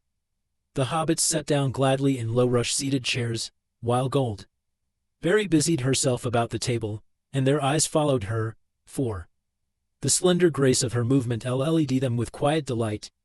From somewhere behind the house came the sound of singing.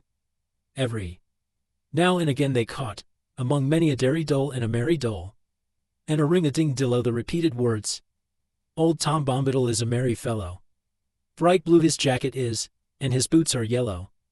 Fair lady, said Frodo again after a while, tell me, if my asking does not seem foolish, who is Tom Bombadil? He is, said Goldberry, staying her swift movements and smiling. Frodo looked at her questioningly. He is, as you have seen him, she said in answer to his look. He is the master of wood, water, and hill. Then all this strange land belongs to him. No, indeed, she answered, and her smile faded. That would indeed be a burden, she added in a low voice, as if to herself. They, trees and the grasses and all things growing or living in the land, belong each to themselves. Tom Bombadil is the master. No one has ever caught old Tom walking in the forest, wading in the water, leaping on the hilltops under light and shadow. He has no fear.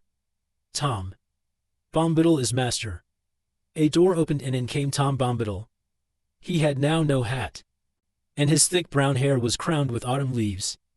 He laughed, and going to Goldberry, took her hand.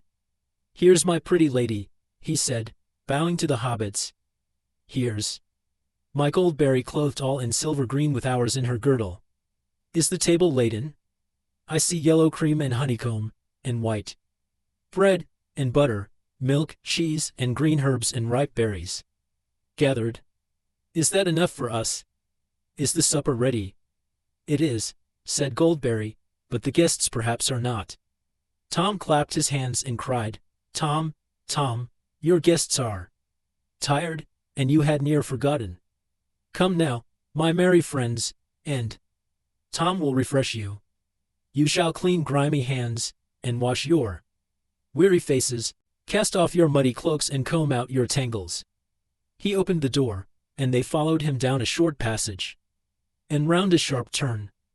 They came to a low room with a sloping roof, a penthouse, it seemed, built onto the north end of the house. Its walls were of clean stone, but they were mostly covered with green hanging mats and yellow curtains. The floor was edged and strewn with fresh green rushes. There were 4 deep mattresses, each piled with white blankets, laid on the floor along one side.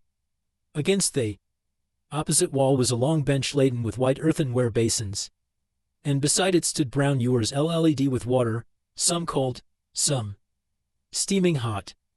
There were soft green slippers set ready beside each bed. Before long, washed and refreshed, the hobbits were seated at the table, 2 on each side, while at either end sat Goldberry and the master. It was a long and merry meal. Though the hobbits ate, as only famished hobbits can eat, there was no lack. The drink in their drinking bowls seemed to be clear cold water, yet it went to their hearts like wine and set free their voices. The guests became suddenly aware that they were singing merrily, as if it was easier and more natural than talking.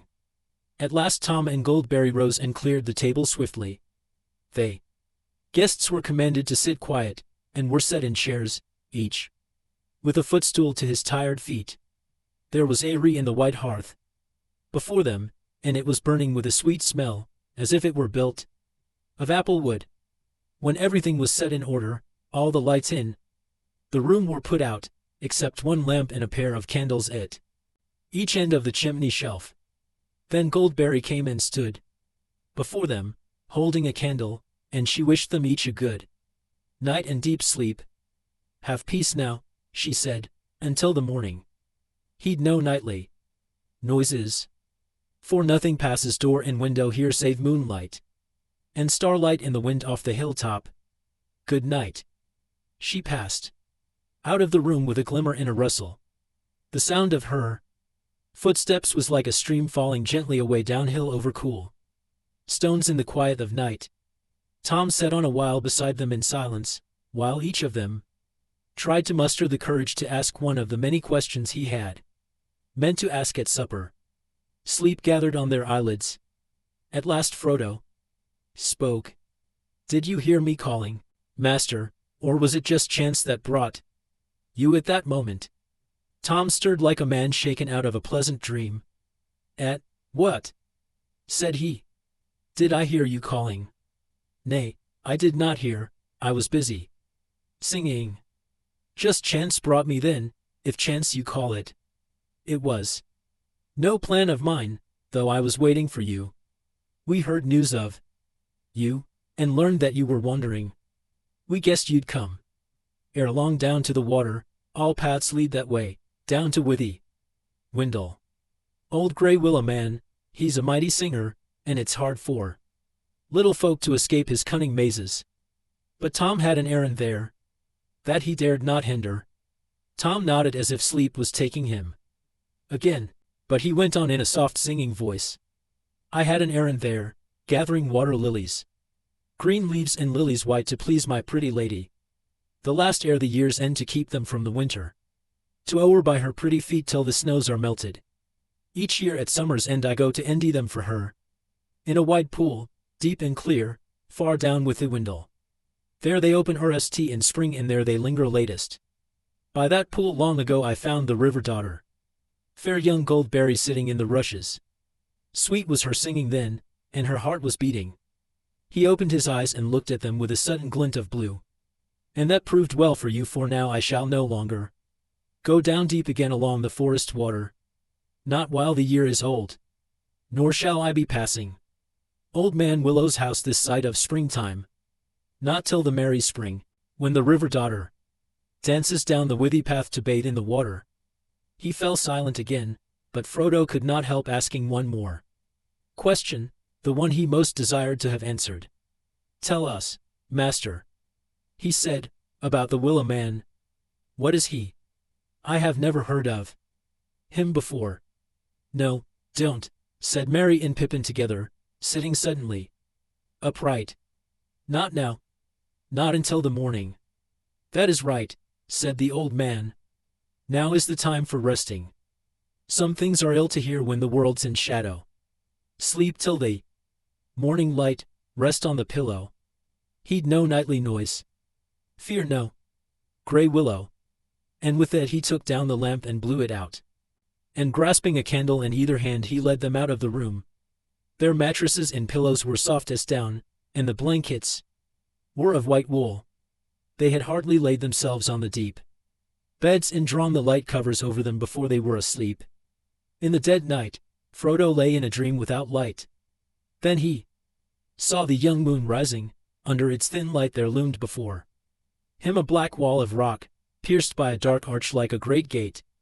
It seemed to Frodo that he was lifted up, and passing over he saw that the rock wall was a circle of hills, and that within it was a plain, and in the midst of the plain stood a pinnacle of stone, like a vast tower, but not made by hands. On its top stood the gur of a man. The moon as it rose seemed to hang for a moment above his head and glistened in his white hair as the wind stirred it. Up from the dark plain below came the crying of fell voices, and the howling of many wolves. Suddenly a shadow, like the shape of great wings, passed across the moon. The girl lifted his arms and a light ashed from the staff that he wielded. A mighty eagle swept down and bore him away. The voices wailed and the wolves yammered. There was a noise like a strong wind blowing, and on it was borne the sound of hoofs, galloping, galloping, galloping from the east. Black riders, thought Frodo as he wakened, with the sound of the hoofs still echoing in his mind. He wondered if he would ever again have the courage to leave the safety of these stone walls. He lay motionless, still listening. But all was now silent, and at last he turned and fell asleep again, or wandered into some other unremembered dream. At his side Pippin lay dreaming pleasantly, but a change came over his dreams and he turned and groaned. Suddenly he woke, or thought he had waked, and yet still heard in the darkness the sound that had disturbed his dream. Tip-tap, squeak. The noise was like branches fretting in the wind, twig-ingers scraping wall and window. Creak, creak, creak. He wondered if there were willow trees close to the house, and then suddenly he had a dreadful feeling that he was not in an ordinary house at all, but inside the willow and listening to that horrible dry creaking voice laughing at him again. He sat up and felt the soft pillows yield to his hands, and he lay down again, relieved. He seemed to hear the echo of words in his ears. Fear nothing. Have peace until the morning. He'd no nightly noises. Then he went to sleep again. It was the sound of water that Mary heard falling into his quiet sleep, water streaming down gently, and then spreading irresistibly all round the house into a dark shoreless pool. It gurgled under the walls, and was rising slowly but surely. I shall be drowned, he thought.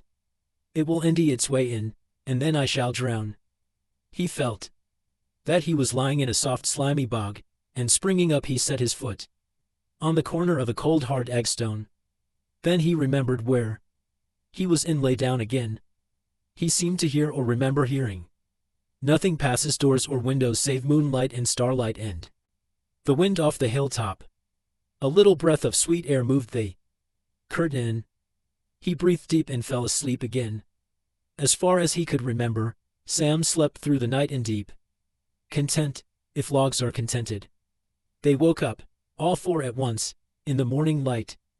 Tom was moving about the room whistling like a starling. When he heard them stir he clapped his hands, and cried, Hey! Come merry Dole! Derry! Dole! My hearties! He drew back the yellow curtains, and the hobbits saw that these had covered the windows, at either end of the room, one looking east and the other looking west. They leapt up refreshed. Frodo ran to the eastern window, and found himself looking into a kitchen garden gray with dew. He had half expected to see turf right up to the walls, turf all pocked with hoof prints. Actually his view was screened by a tall line of beans on poles, but above and far beyond them the gray top of the hill loomed up against the sunrise. It was a pale morning. In the east, behind long clouds like lines of soiled wool stained red at the edges, lay glimmering deeps of yellow. The sky spoke of rain to come, but the light was broadening quickly, and the red hours on the beans began to glow against the wet green leaves. Pippin looked out of the western window, down into a pool of mist. The forest was hidden under a fog. It was like looking down onto a sloping cloud roof from above. There was a fold or channel where the mist was broken into many plumes and billows, the valley of the Withywindle. The stream ran down the hill on the left end, vanished into the white shadows. Near at hand was a ower garden, and a clipped hedge silver-netted, and beyond that gray-shaven grass, pale with dewdrops. There was no willow tree to be seen. Good morning, merry friends, cried Tom, opening the eastern window wide. A cool arrowed in, it had a rainy smell. Sun won't show her face much today, I'm thinking. I have been walking wide, leaping on the hilltops, since the gray dawn began, nosing wind and weather, wet grass underfoot, wet sky above me. I wakened Goldberry, singing under window, but not wakes hobbit folk in the early morning. In the night little folk wake up in the darkness, and sleep after light has come. Ring-a-ding-dillo. Wake now, my merry friends. Forget the nightly noises. Ring-a-ding-dillo-dell. Derry-dell, my hearties. If you come soon you'll endy breakfast on the table. If you come late, you'll get grass and rainwater. Needless to say not that Tom's threat sounded very serious. The hobbits came soon, and left the table late and only when it was beginning to look rather empty. Neither Tom nor Goldberry were there. Tom could be heard about the house, clattering in the kitchen, and up and down the stairs, and singing here and there outside. The room looked westward over the mist-clouded valley, and the window was open. Water dripped down from the thatched eaves above. Before they had nished breakfast the clouds had joined into an unbroken roof, and a straight gray rain came softly and steadily down. Behind its deep curtain the forest was completely veiled. As they looked out of the window there came falling gently as if it was owing down the rain out of the sky, the clear voice of Goldberry singing up above them. They could hear few words, but it seemed plain to them that the song was a rain song, as sweet as showers on dry hills, that told the tale of a river from the spring in the highlands to the sea far below. The hobbits listened with delight, and Frodo was glad in his heart, and blessed the kindly weather, because it delayed them from departing. The thought of going had been heavy upon him from the moment he awoke, but he guessed now that they would not go further that day. The upper wind settled in the west, and deeper and wetter clouds rolled up to spill their laden rain on the bare heads of the downs. Nothing could be seen all round the house but falling water. Frodo stood near the open door and watched the white chalky path turn into a little river of milk and go bubbling away down into the valley. Tom Bombadil came trotting round the corner of the house, waving his arms as if he was warding off the rain, and indeed when he sprang over the threshold he seemed quite dry, except for his boots. These he took off and put in the chimney corner. Then he sat in the largest chair and called the hobbits to gather round him. "This is Goldberry's washing day," he said, "and her autumn cleaning. Too wet for hobbit folk, let them rest while they are able. It's a good day for long tales, for questions, and for answers, so Tom will start the talking." He then told them many remarkable stories, sometimes half as if speaking to himself, sometimes looking at them suddenly with a bright blue eye under his deep brows. Often his voice would turn to song, and he would get out of his chair and dance about. He told them tales of bees and hours, the ways of trees, and the strange creatures of the forest, about the evil things and good things, things friendly and things unfriendly, cruel things and kind things, and secrets hidden under brambles. As they listened, they began to understand the lives of the forest, apart from themselves, indeed to feel themselves as the strangers, where all other things were at home. Moving constantly in and out of his talk was Old Man Willow, and Frodo learned now enough to content him, indeed more than enough, for he was not comfortable. Lore. Tom's words laid bare the hearts of trees and their thoughts, which were often dark and strange, and led with a hatred of things that go free upon the earth, gnawing, fighting, breaking, hacking, burn, inning, destroyers and usurpers. It was not called the Old Forest without reason, for it was indeed ancient, a survivor of vast forgotten woods, and in it there lived yet, aging no quicker than the hills, the fathers of trees, remembering times when they were lords. They countless years had led them with pride and rooted wisdom, and with malice. But none were more dangerous than the great willow. His heart was rotten, but his strength was green, and he was cunning, and a master of wines, and his song and thought ran through the woods on both sides of the river. His grey thirsty spirit drew power out of the earth and spread like any root threads in the ground, and invisible twig endures in the air, till it had under its dominion nearly all the trees of the forest from the hedge to the downs. Suddenly Tom's talk left the woods and went leaping up the young stream, over bubbling waterfalls, over pebbles and worn rocks, and among small hours in close grass and wet crannies, wandering it last up onto the downs. They heard of the great barrows, and the green mounds, and the stone rings upon the hills and in the hollows. Among the hills, sheep were bleating in icks. Green walls and white walls rose. There were fortresses on the heights. Kings of Little King Doms fought together, and the young sun shone like re on the red metal of their new and greedy swords. There was victory and defeat. And towers fell, fortresses were burned, and ems went up into the sky. Gold was piled on the biers of dead kings and queens, and mounds covered them, and the stone doors were shut, and the grass grew over all.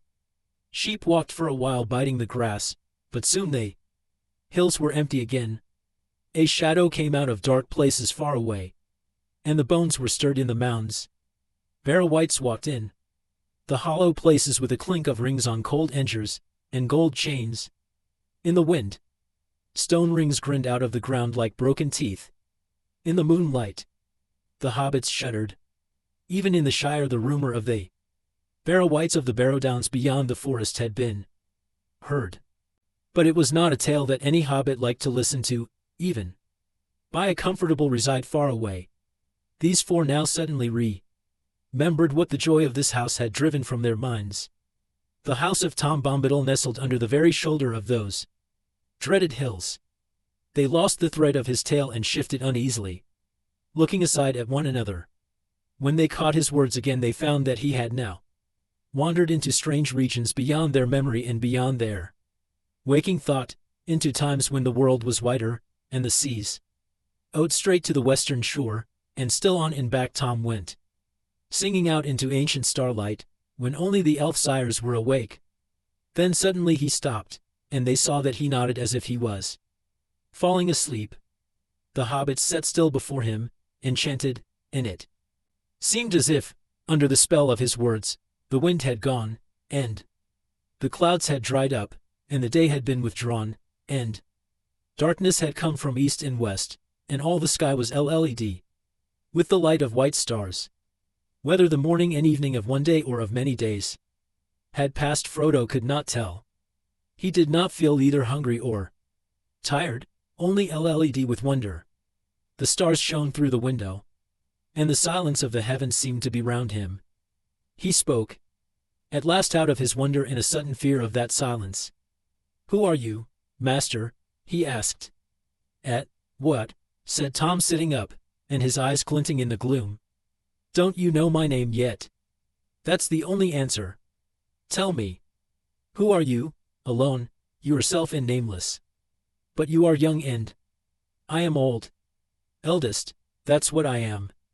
Mark my words, my friends, Tom was here before the river and the trees." Tom remembers the RST raindrop and the RST acorn. He made paths before the big people, and saw the little people arriving. He was here before the kings and the graves and the Barrow Wights. When the elves passed westward, Tom was here already, before the seas were bent. He knew the dark under the stars when it was fearless before the Dark Lord came. From outside, a shadow seemed to pass by the window, and the hobbits glanced hastily through the panes. When they turned again, Goldberry stood in the door behind, framed in light. She held a candle, shielding its aim from the draught with her hand, and the light owed through it, like sunlight through a white shell. "The rain has ended," she said, "and new waters are running down hill, under the stars. Let us now laugh and be glad. And let us have food and drink," cried Tom. "Long tales are thirsty, and long listening's hungry work, morning, noon, and evening." With that he jumped out of his chair, and with a bound took a candle from the chimney shelf and lit it in the aim that Goldberry held.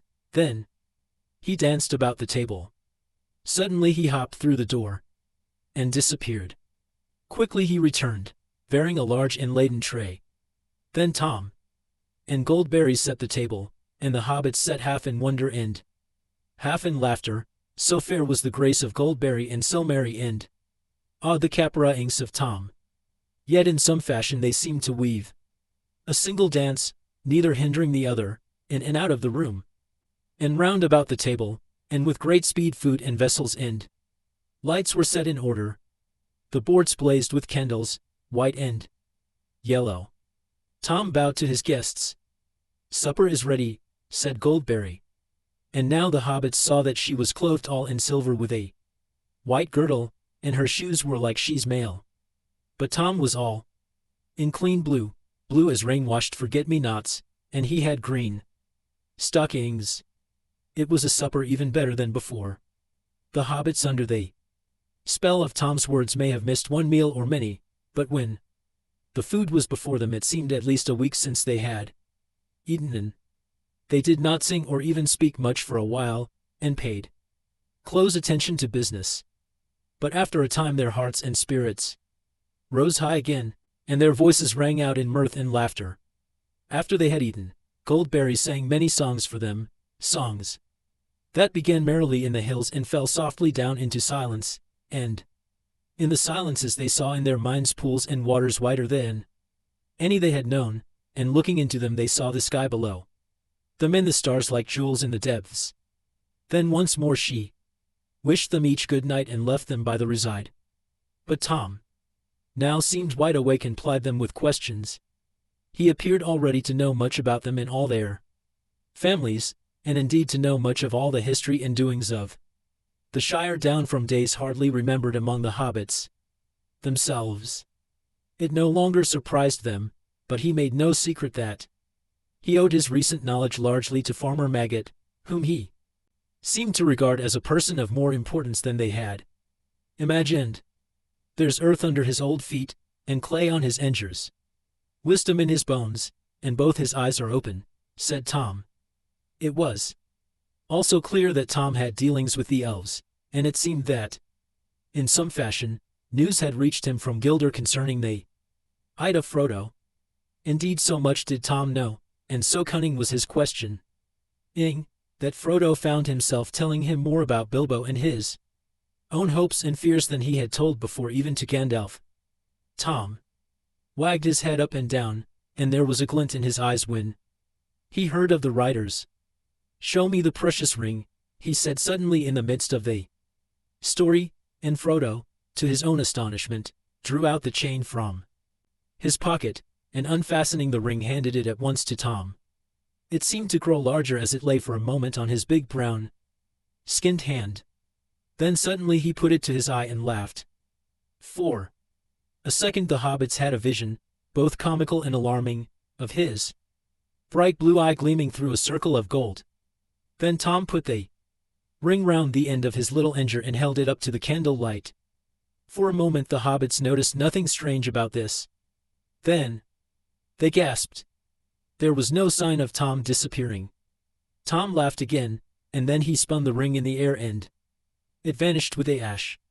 Frodo gave a cry and Tom leaned forward and handed it back to him with a smile. Frodo looked at it closely, and rather suspiciously, like one who has lent a trinket to a juggler. It was the same ring, or looked the same and weighed the same, for that ring had always seemed to Frodo to weigh strangely heavy in the hand.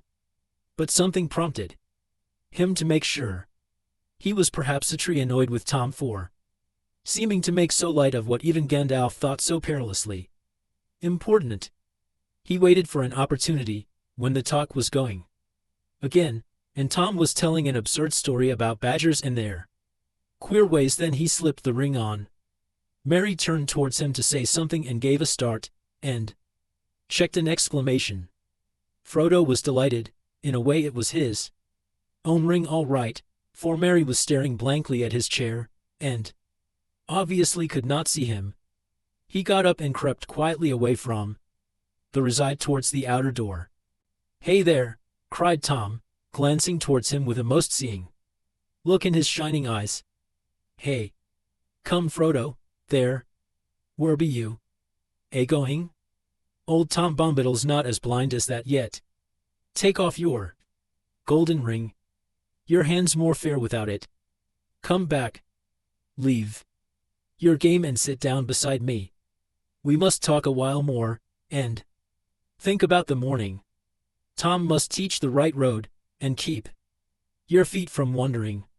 Frodo laughed, trying to feel pleased, and taking off the ring he came and sat down again. Tom now told them that he reckoned the sun would shine tomorrow, and it would be a glad morning, and setting out would be hopeful.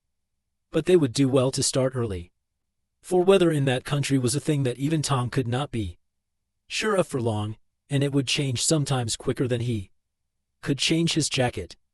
"I am no weather master," said he, "nor is aught that goes on two legs." By his advice they decided to make nearly due north from his house, over the western and lower slopes of the downs. They might hope in that way to strike the east road in a day's journey, and avoid the barrows. He told them not to be afraid but to mind their own business. Keep to the green grass. Don't you go a-meddling with old stone, or cold whites or prying in their houses, unless you be strong folk, with hearts that never falter. He said this more than once, and he advised them to pass barrows by on the west side, if they chanced to stray near one.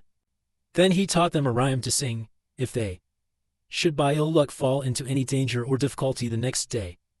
"Oh, Tom Bombadil, Tom Bombadillo, by water, wood, and hill, by the reed and willow.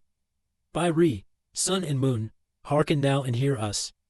Come, Tom Bombadil, for our need is near us. When they had sung this all together after him, he clapped them, each on the shoulder with a laugh, and taking candles led them back to their bedroom. Chapter 8. Fog on the Barrow Downs.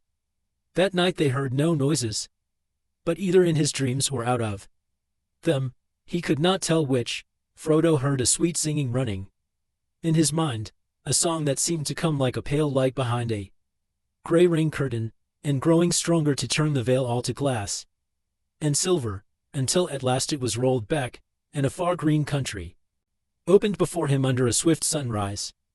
The vision melted into waking, and there was Tom whistling like a tree full of birds, and the sun was already slanting down the hill and through the open window.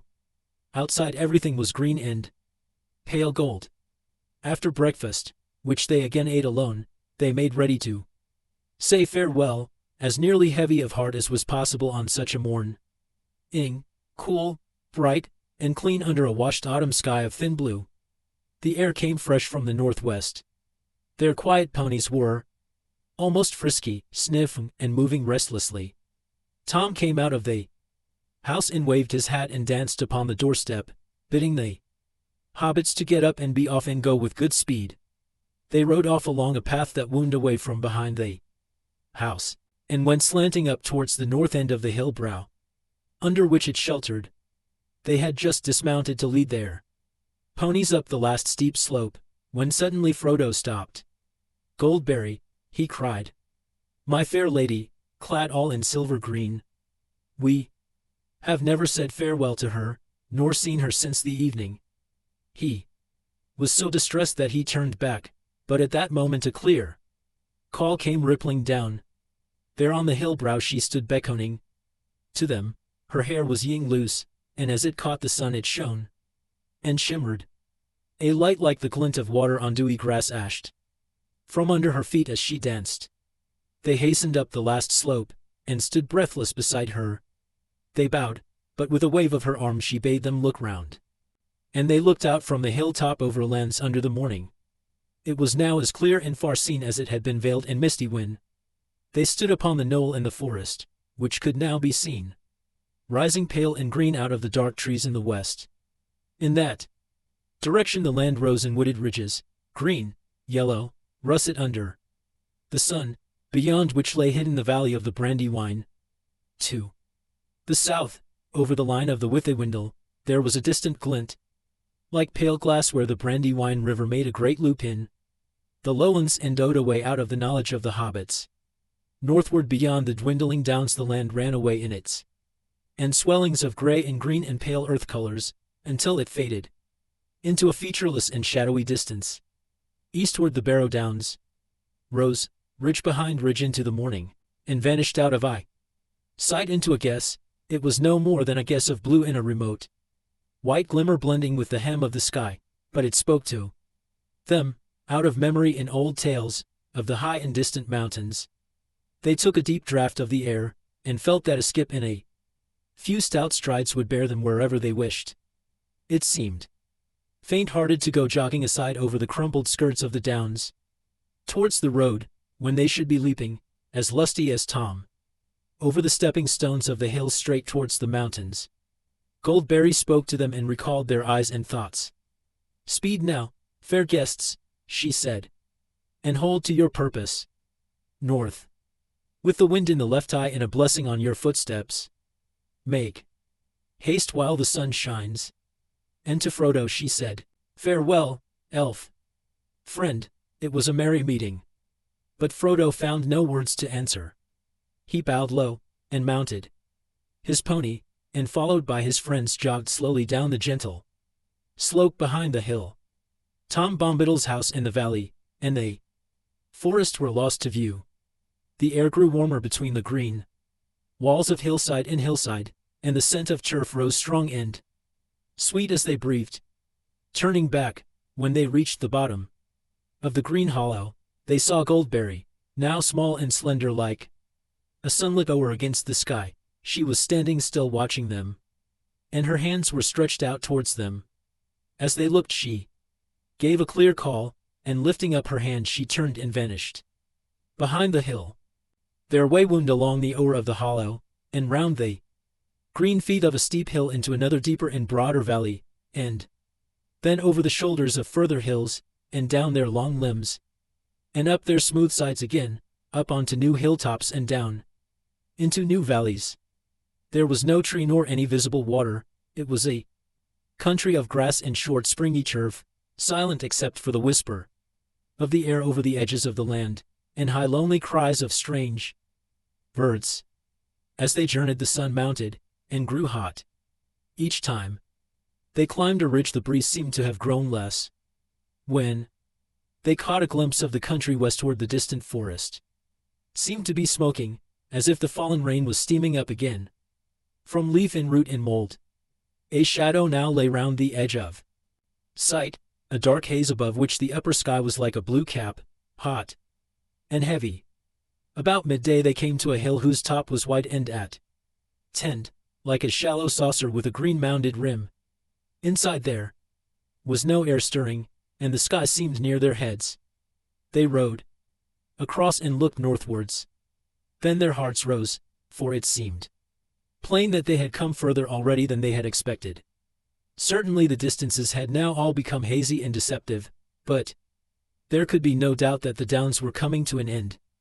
A long valley lay below them, winding away northwards, until it came to an opening between two steep shoulders. Beyond, there seemed to be no more hills. Due north they faintly glimpsed a long dark line. "That is a line of trees," said Mary, "and that must mark the road. All along it for many leagues east of the bridge there are trees growing. Some say they were planted in the old days." "Splendid," said Frodo. "If we make as good going this afternoon as we have done this morning, we shall have left the downs before the sun sets and be jogging on in search of a camping place." But even as he spoke he turned his glance eastwards, and he saw that on that side the hills were higher and looked down upon them, and all those hills were crowned with green mounds, and on some were standing stones, pointing upwards like jagged teeth out of green gums. That view was somehow disquieting, so they turned from the sight and went down into the hollow circle. In the midst of it there stood a single stone, standing tall under the sun above, and at this hour casting no shadow. It was shapeless and yet significant, like a land mark, or a guarding enger, or more like a warning. But they were now hungry, and the sun was still at the fearless noon, so they set their backs against the east side of the stone. It was cool, as if the sun had had no power to warm it, but at that time this seemed pleasant. There they took food and drink, and made as good a noon meal under the open sky as anyone could wish, for the food came from down under hill. Tom had provided them with plenty for the comfort of the day. Their ponies unburdened straight upon the grass, riding over the hills, and eating their the warm sun and the scent of turf, lying a little too long, stretching out their legs and looking at the sky above their noses. These things are, perhaps, enough to explain what happened. However that may be, they woke suddenly and uncomfortably from a sleep they had never meant to take. The standing stone was cold, and it cast a long pale shadow that stretched eastward over them. The sun, a pale and watery yellow, was gleaming through the mist just above the west wall of the hollow in which they lay. North, south, and east, beyond the wall the fog was thick, cold, and white. The air was silent, heavy and chill. Their ponies were standing crowded together with their heads down. The hobbits sprang to their feet in alarm, and ran to the western rim. They found that they were upon an island in the fog. Even as they looked out in dismay towards the setting sun, it sank before their eyes into a white sea, and a cold gray shadow sprang up in the east behind. The fog rolled up to the walls and rose above them, and as it mounted it bent over their heads until it became a roof. They were shut in a hall of mist whose central pillar was the standing stone. They felt as if a trap was closing about them, but they did not quite lose heart. they still remembered the hopeful view they had of the line of the road ahead, and they still knew in which direction it lay. In any case, they now had so great a dislike for that hollow place about the stone that no thought of remaining there was in their minds. They packed up as quickly as their chilled engines would work. Soon they were leading their ponies in single lee over the rim and down the long northward slope of the hill, down into a foggy sea. As they went down, the mist became colder and damper, and their hair hung lank and dripping on their foreheads. When they reached the bottom, it was so chill that they halted and got out cloaks and hoods, which soon became bedewed with gray drops. Then, mounting their ponies, they went slowly on again, feeling their way by the rise and fall of the ground. They were steering, as well as they could guess, for the gate-like opening at the far northward end of the long valley, which they had seen in the morning. Once they were through the gap, they had only to keep on in anything like a straight line, and they were bound in the end to strike the road. Their thoughts did not go beyond that, except for a vague hope that perhaps away beyond the downs there might be no fog. Their going was very slow, to prevent their getting separated, and wandering in different directions they went in lee, with Frodo leading. Sam was behind him, and after him came Pippin, and then Merry. The valley seemed to stretch on endlessly. Suddenly Frodo saw a hopeful sign. On either side ahead a darkness began to loom through the mist, and he guessed that they were at last approaching the gap in the hills, the north gate of the Barrow Downs. If they could pass that, they would be free. "Come on. Follow me," he called back over his shoulder, and he hurried forward. But his hope soon changed to bewilderment and alarm.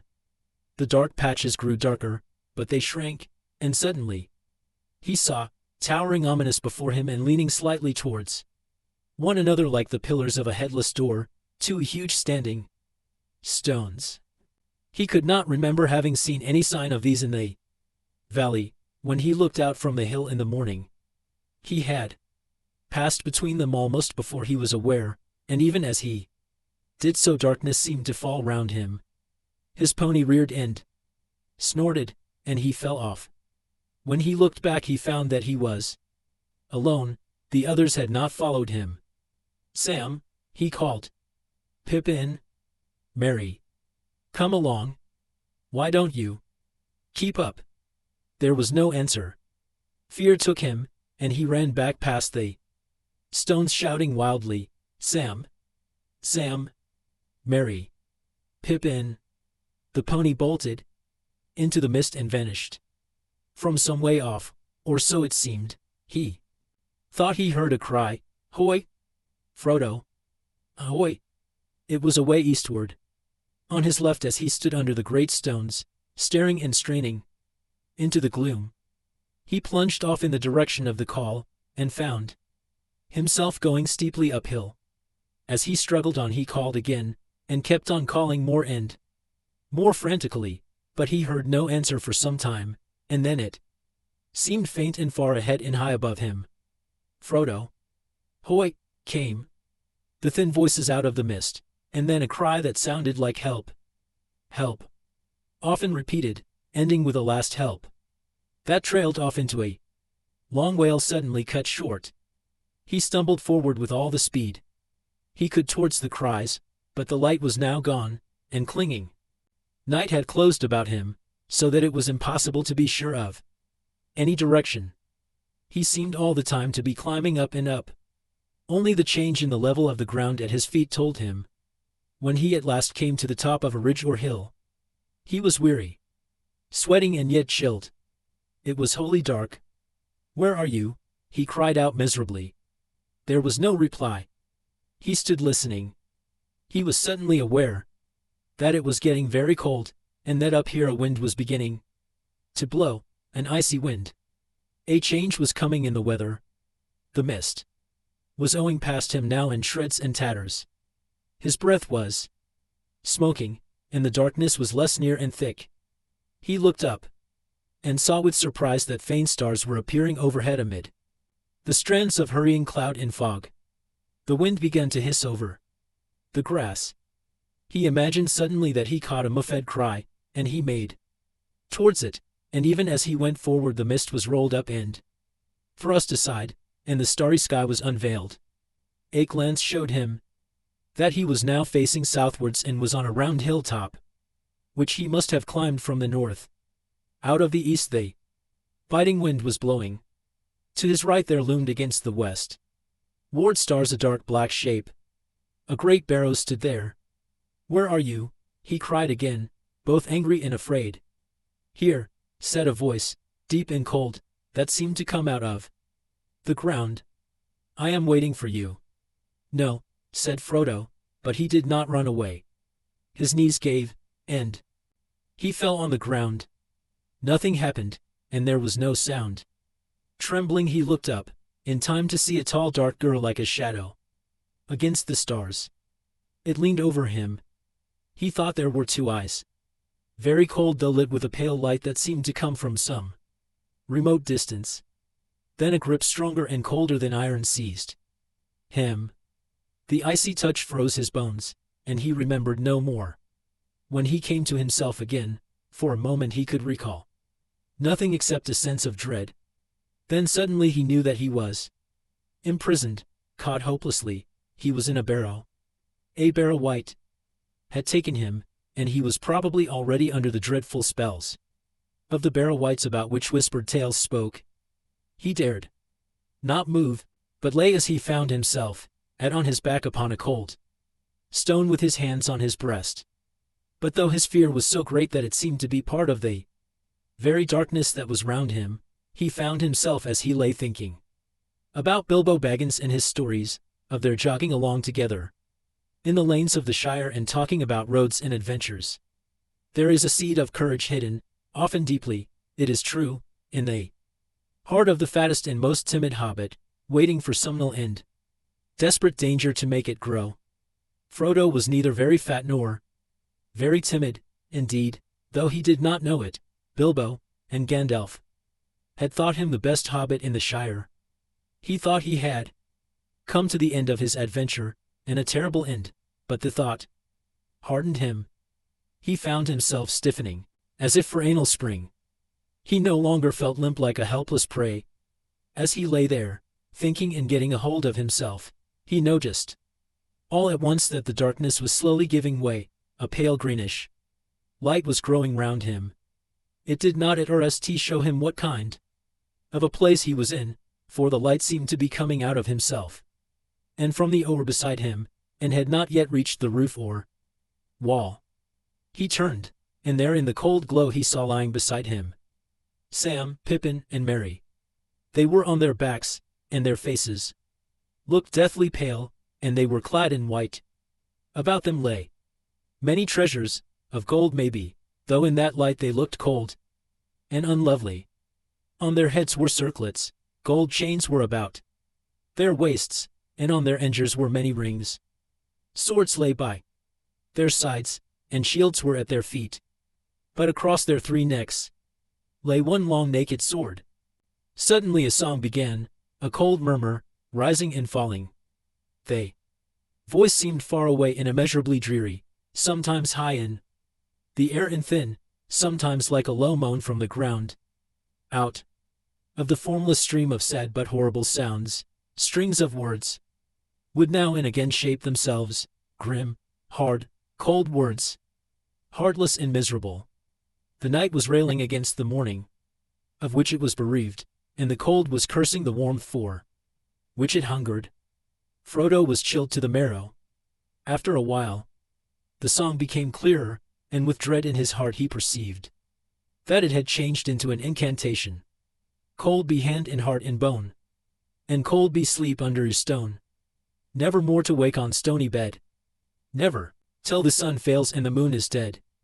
In the black wind the stars shall die, and still on gold here let them lie, till the dark Lord lifts his hand over dead sea and withered land. He heard behind his head a creaking and scraping sound. Raising himself on one arm he looked, and saw now in the pale light that they were in a kind of passage which behind them turned a corner.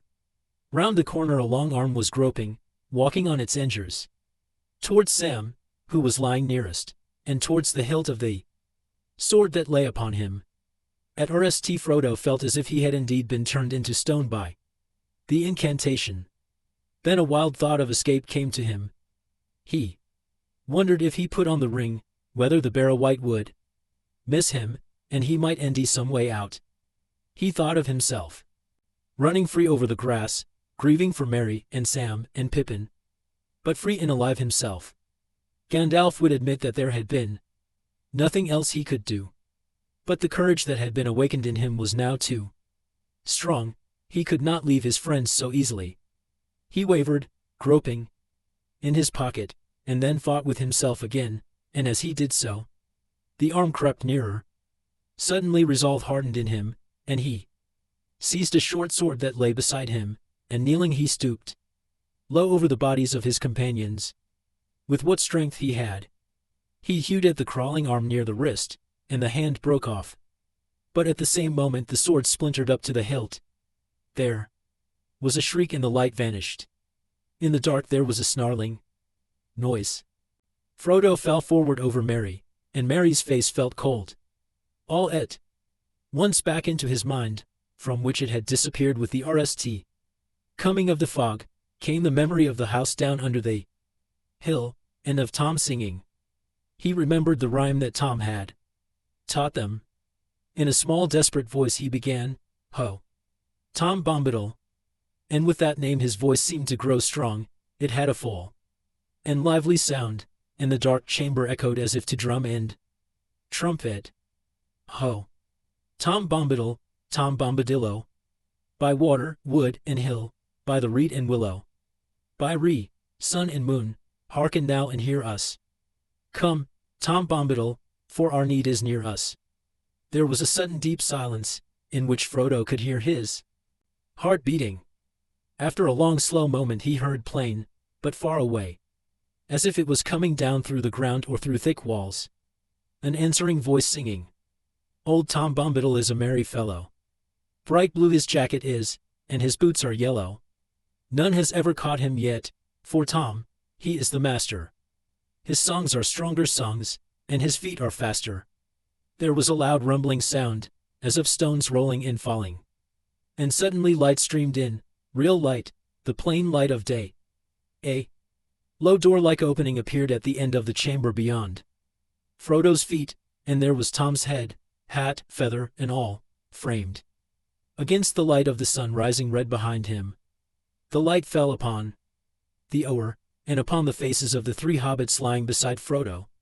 They did not stir, but the sickly hue had left them. They looked now as if they were only very deeply asleep. Tom stooped, removed his hat, and came into the dark chamber, singing, "Get out, you old wight. Vanish in the sunlight. Shrivel like the cold mist, like the winds go wailing. Out into the barren lands far beyond the mountains. Come never here again. Leave your barrow empty. Lost and forgotten be, darker than the darkness, where gates stand forever shut, till the world is mended." At these words there was a cry, and part of the inner end of the chamber fell in with a crash. Then there was a long trailing shriek, fading away into an unguessable distance, and after that silence. "Come, friend Frodo," said Tom. "Let us get out onto clean grass. You must help me bear them." Together they carried out Merry, Pippin, and Sam. As Frodo left the barrow for the last time he thought he saw a severed hand rig cling still, like a wounded spider, in a heap of fallen earth. Tom went back in again, and there was a sound of much thumping and stamping. When he came out he was bearing in his arms a great load of treasure, things of gold, silver, copper, and bronze, many beads and chains and jeweled ornaments. He climbed the green barrow and laid them all on top in the sunshine. There he stood, with his hat in his hand and the wind in his hair, and looked down upon the three hobbits that had been laid on their backs upon the grass at the west side of the mound. Raising his right hand he said in a clear and commanding voice, "Wake now, my merry lads. Wake and hear me calling. Warm now be heart and limb. The cold stone is fallen. Dark door is standing wide, dead hand is broken. Night under night is on, and the gate is open. To Frodo's great joy the hobbits stirred, stretched their arms, rubbed their eyes, and then suddenly sprang up. They looked about, in amazement, RST at Frodo, and then at Tom standing large as life, on the barrow top above them, and then at themselves in their thin, white rags, crowned and belted with pale gold, and jingling with trinkets. "What in the name of wonder," began Merry, feeling the golden circlet that had slipped over one eye. Then he stopped, and a shadow came over his face, and he closed his eyes. "Of course, I remember," he said. "The men of Carn-Dûm came on us at night, and we were worsted. Ah, the spear in my heart." He clutched at his breast. "No, no," he said, opening his eyes. "What am I saying? I have been dreaming. Where did you get to, Frodo?" "I thought that I was lost," said Frodo, "but I don't want to speak of it. Let us think of what we are to do now. Let us go on." "Dressed up like this, sir," said Sam. "Where are my clothes?" He hung his circlet, belt, and rings on the grass, and looked round helplessly, as if he expected to endy his cloak, jacket, and breeches, and other hobbit garments lying somewhere to hand. "You won't endy your clothes again," said Tom, bounding down from the mound, and laughing as he danced round them in the sunlight. One would have thought that nothing dangerous or dreadful had happened, and indeed the horror faded out of their hearts as they looked at him, and saw the merry glint in his eyes. "What do you mean?" asked Pippin, looking at him, half puzzled and half amused. "Why not?" But Tom shook his head, saying, "You've found yourselves again out of the deep water. Clothes are but little loss, if you escape from drowning. Be glad, my merry friends, and let the warm sunlight heat. Now heart and limb, cast off these cold rags. Run naked on the grass, while Tom goes a-hunting." He sprang away downhill, whistling and calling. Looking down after him, Frodo saw him running away southwards along the green hollow between their hill and the next, still whistling and crying. "Hey, now, come hoy now. Whither do you wander? Up, down, near or far, here, there, or yonder? Sharp ears, wise nose, swish tail, and bumpkin. White socks, my little lad, and old fatty lumpkin." So he sang, running fast, tossing up his hat and catching it, until he was hidden by a fold of the ground, but for some time his "hey, now, hoy now," came oating back down the wind, which had shifted round towards the south. The air was growing very warm again. The hobbits ran about for a while on the grass, as he told them. Then they lay basking in the sun with the delight of those that have been wafted suddenly from bitter winter to a friendly clime, or of people that, after being long ill and bedridden, wake one day to endy that they are unexpectedly well, and the day is again full of promise. By the time that Tom returned they were feeling strong and hungry. He reappeared, hat RST, over the brow of the hill, and behind him came in an obedient line 6 ponies, their own V and one more. The last was plainly old fatty Lumpkin. He was larger, stronger, fatter, and older than their own ponies. Merry, to whom the others belonged, had not, in fact, given them any such names, but they answered to the new names that Tom had given them for the rest of their lives. Tom called them one by one, and they climbed over the brow and stood in a line. Then Tom bowed to the hobbits. "Here are your ponies, now," he said. "They've more sense, in some ways, than you wandering hobbits have more sense in their noses. For they sniff danger ahead which you walk right into, and if they run to save themselves, then they run the right way. You must forgive them all, for though their hearts are faithful, to face fear of barrow wights is not what they were made for. See, here they come again, bringing all their burdens." Merry, Sam, and Pippin now clothed themselves in spare garments from their packs, and they soon felt too hot, for they were obliged to put on some of the thicker and warmer things that they had brought, against the oncoming of winter. Where does that other old animal, that fatty lumpkin, come from? Asked Frodo. He's mine, said Tom. My four-legged friend, though I seldom ride him, and he wanders often far, free upon the hillsides. When your ponies stayed with me, they got to know my lumpkin, and they smelled him in the night, and quickly ran to meet him. I thought he'd look for them and with his words of wisdom take all their fear away. But now, my jolly lumpkin, old Tom's going to ride. Hey, he's coming with you, just to set you on the road, so he needs a pony. For you cannot easily talk to hobbits that are riding, when you're on your own legs trying to trot beside them. The hobbits were delighted to hear this, and thanked Tom many times, but he laughed, and said that they were so good at losing themselves that he would not feel happy till he had seen them safe over the borders of his land. I've got things to do, he said, my making and my singing, my talking and my walking, and my watching of the country. Tom can't be always near to open doors and willow cracks. Tom has his house to mind, and Goldberry is waiting. It was still fairly early by the sun, something between 9 and 10, and the hobbits turned their minds to food. Their last meal had been lunch beside the Standing Stone the day before. They breakfasted now off the remainder of Tom's provisions, meant for their supper, with additions that Tom had brought with him. It was not a large meal, considering hobbits and the circumstances, but they felt much better for it. While they were eating, Tom went up to the mound and looked through the treasures. Most of these he made into a pile that glistered and sparkled on the grass.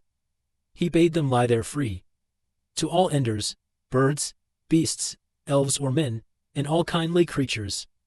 For so the spell of the mound should be broken and scattered, and no wight ever come back to it.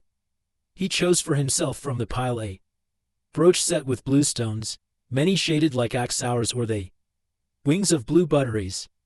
He looked long at it, as if stirred by some memory, shaking his head, and saying at last, Here is a pretty toy for Tom and for his lady.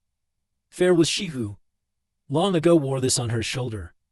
Goldberry shall wear it now, and we will not forget her. For each of the hobbits he chose a dagger, long, leaf-shaped, and keen, of marvelous workmanship, damasked with serpent forms in red and gold. They gleamed as he drew them from their black sheaths. Wrought of some strange metal, light and strong, and set with many airy stones. Whether by some virtue in these sheaths or because of the spell that lay on the mound, the blades seemed untouched by time, unrusted, sharp, glittering in the sun. Old knives are long enough as swords for hobbit people, he said. Sharp blades are good to have, if Shire folk go walking, east, south, or far away into dark and danger. Then he told them that these blades were forged many long years ago by men of Westernesse. They were foes of the Dark Lord, but they were overcome by the evil king of Carn-du-Em in the land of Angmar. Few now remember them, Tom murmured, yet still some go wandering, sons of forgotten kings walking in loneliness, guarding from evil things folk that are heedless. The hobbits did not understand his words, but as he spoke they had a vision as it were of a great expanse of years behind them, like a vast shadowy plain over which there strode shapes of men, tall and grim with bright swords, and last came one with a star on his brow. Then the vision faded, and they were back in the sunlit world. It was time to start again. They made ready, packing their bags and lading their ponies. Their new weapons they hung on their leather belts, under their jackets, feeling them very awkward, and wondering if they would be of any use. Fighting had not before occurred to any of them as one of the adventures in which their eye would land them. At last they set off. They led their ponies down the hill, and then, mounting, they trotted quickly along the valley. They looked back, and saw the top of the old mound on the hill, and from it the sunlight on the gold went up like a yellow aim. Then they turned a shoulder of the downs, and it was hidden from view. Though Frodo looked about him on every side, he saw no sign of the great stone standing like a gate, and before long they came to the northern gap and rode swiftly through, and the land fell away before them. It was a merry journey with Tom Bombadil trotting gaily beside them, or before them, on Fatty Lumpkin, who could move much faster than his girth promised. Tom sang most of the time, but it was gee nonsense, or else perhaps a strange language, unknown to the hobbits, an ancient language whose words were mainly those of wonder and delight. They went forward steadily, but they soon saw that the road was further away than they had imagined. Even without a fog, their sleep at midday would have prevented them from reaching it until after nightfall on the day before. The dark line they had seen was not a line of trees but a line of bushes growing on the edge of a deep dike, with a steep wall on the further side. Tom said that it had once been the boundary of a kingdom, but a very long time ago. He seemed to remember something sad about it, and would not say much. They climbed down and out of the dike and through a gap in the wall, and then Tom turned due north, for they had been bearing somewhat to the west. The land was now open and fairly level, and they quickened their pace, but the sun was already sinking low when at last they saw a line of tall trees ahead, and they knew that they had come back to the road after many unexpected adventures. They galloped their ponies over the last furlongs, and halted under the long shadows of the trees. They were on the top of a sloping bank, and the road, now dim as evening drew on, wound away below them. At this point it ran nearly from southwest to northeast, and on their right it fell quickly down into a wide hollow. It was rutted, and bore many signs of the recent heavy rain. There were pools and potholes full of water. They rode down the bank and looked up and down. There was nothing to be seen. "Well, here we are again at last," said Frodo. "I suppose we haven't lost more than 2 days by my short cut through the forest. But perhaps the delay will prove useful. It may have put them off our trail." The others looked at him. The shadow of the fear of the black riders came suddenly over them again. Ever since they had entered the forest they had thought of getting back to the road, only now when it lay beneath their feet did they remember the danger which pursued them, and was more than likely to be lying in wait for them upon the road itself. They looked anxiously back towards the setting sun, but the road was brown and empty. "Do you think," asked Pippin hesitatingly, "do you think we may be pursued tonight?" "No, I hope not tonight," answered Tom Bombadil, "nor perhaps the next day. But do not trust my guess, for I cannot tell for certain. Out east my knowledge fails. Tom is not master of riders from the black land far beyond his country. All the same the hobbits wished he was coming with them. They felt that he would know how to deal with black riders, if anyone did. They would soon now be going forward into lands wholly strange to them, and beyond all but the most vague and distant legends of the Shire, and in the gathering twilight they longed for home. A deep loneliness and sense of loss was on them. They stood silent, reluctant to make the parting, and only slowly became aware that Tom was wishing them farewell, and telling them to have good heart and to ride on till dark without halting. "Tom will give you good advice, till this day is over. After that, your own luck must go with you and guide you 4 miles along the road. You will come upon a village, Bree under Bree Hill, with doors looking westward. There you'll end an old inn that is called the Prancing Pony. Barlimon Butterbur is the worthy keeper. There you can stay the night, and afterwards the morning will speed you upon your way. Be bold, but wary. Keep up your merry hearts, and ride to meet your fortune." They begged him to come at least as far as the inn and drink once more with them, but he laughed and refused, saying, "Tom's country ends here, he will not pass the borders. Tom has his house to mind, and Goldberry is waiting." Then he turned, tossed up his hat, leaped on Lumpkin's back, and rode up over the bank and away singing into the dusk. The hobbits climbed up and watched him until he was out of sight. "I am sorry to take leave of Master Bombadil," said Sam. "He's a caution and no mistake. I reckon we may go a good deal further and see not better, nor queerer. But I won't deny I'll be glad to see this prancing pony he spoke of. I hope it'll be like the Green Dragon away back home." "What sort of folk are they in Bree?" "There are hobbits in Bree," said Mary, "as well as big folk. I dare say it will be home-like enough. The pony is a good inn by all accounts. My people ride out there now and again." "It may be all we could wish," said Frodo, "but it is outside the Shire all the same. Don't make yourselves too much at home, please. Remember all of you that the name of Baggins must not be mentioned. I am Mr. Underhill, if any name must be given." They now mounted their ponies and rode off silently into the evening. Darkness came down quickly, as they plodded slowly down hill and up again, until at last they saw lights twinkling some distance ahead. Before them rose Bree Hill barring the way, a dark mass against misty stars, and under its western ank nestled a large village. Towards it they now hurried, desiring only to enter and a door between them and the night. Chapter 9. At the sign of the prancing pony. Bree was the chief village of the Breeland, a small inhabited region, like an island in the empty lands round about.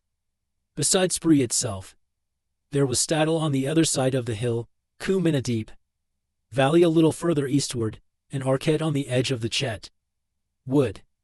Lying round Bree Hill and the villages was a small country of elts and tamed woodland only a few miles broad. The men of Bree were brown-haired, broad, and rather short. Cheerful and independent, they belonged to nobody but themselves. But they were more friendly and familiar with hobbits, dwarves, elves, and other inhabitants of the world about them than was, or is, usual with big people. According to their own tales they were the original inhabitants and were the descendants of the RST men that ever wandered into the west of the middle world. Few had survived the turmoils of the elder days, but when the kings returned again over the great sea they had found the Bree men still there, and they were still there now, when the memory of the old kings had faded into the grass. In those days no other men had settled dwellings so far west, or within 100 leagues of the Shire. But in the wild lands beyond Bree there were mysterious wanderers. The Bree folk called them rangers, and knew nothing of their origin. They were taller and darker than the men of Bree and were believed to have strange powers of sight and hearing, and to understand the languages of beasts and birds. They roamed at will southwards, and eastwards even as far as the Misty Mountains, but they were now few and rarely seen.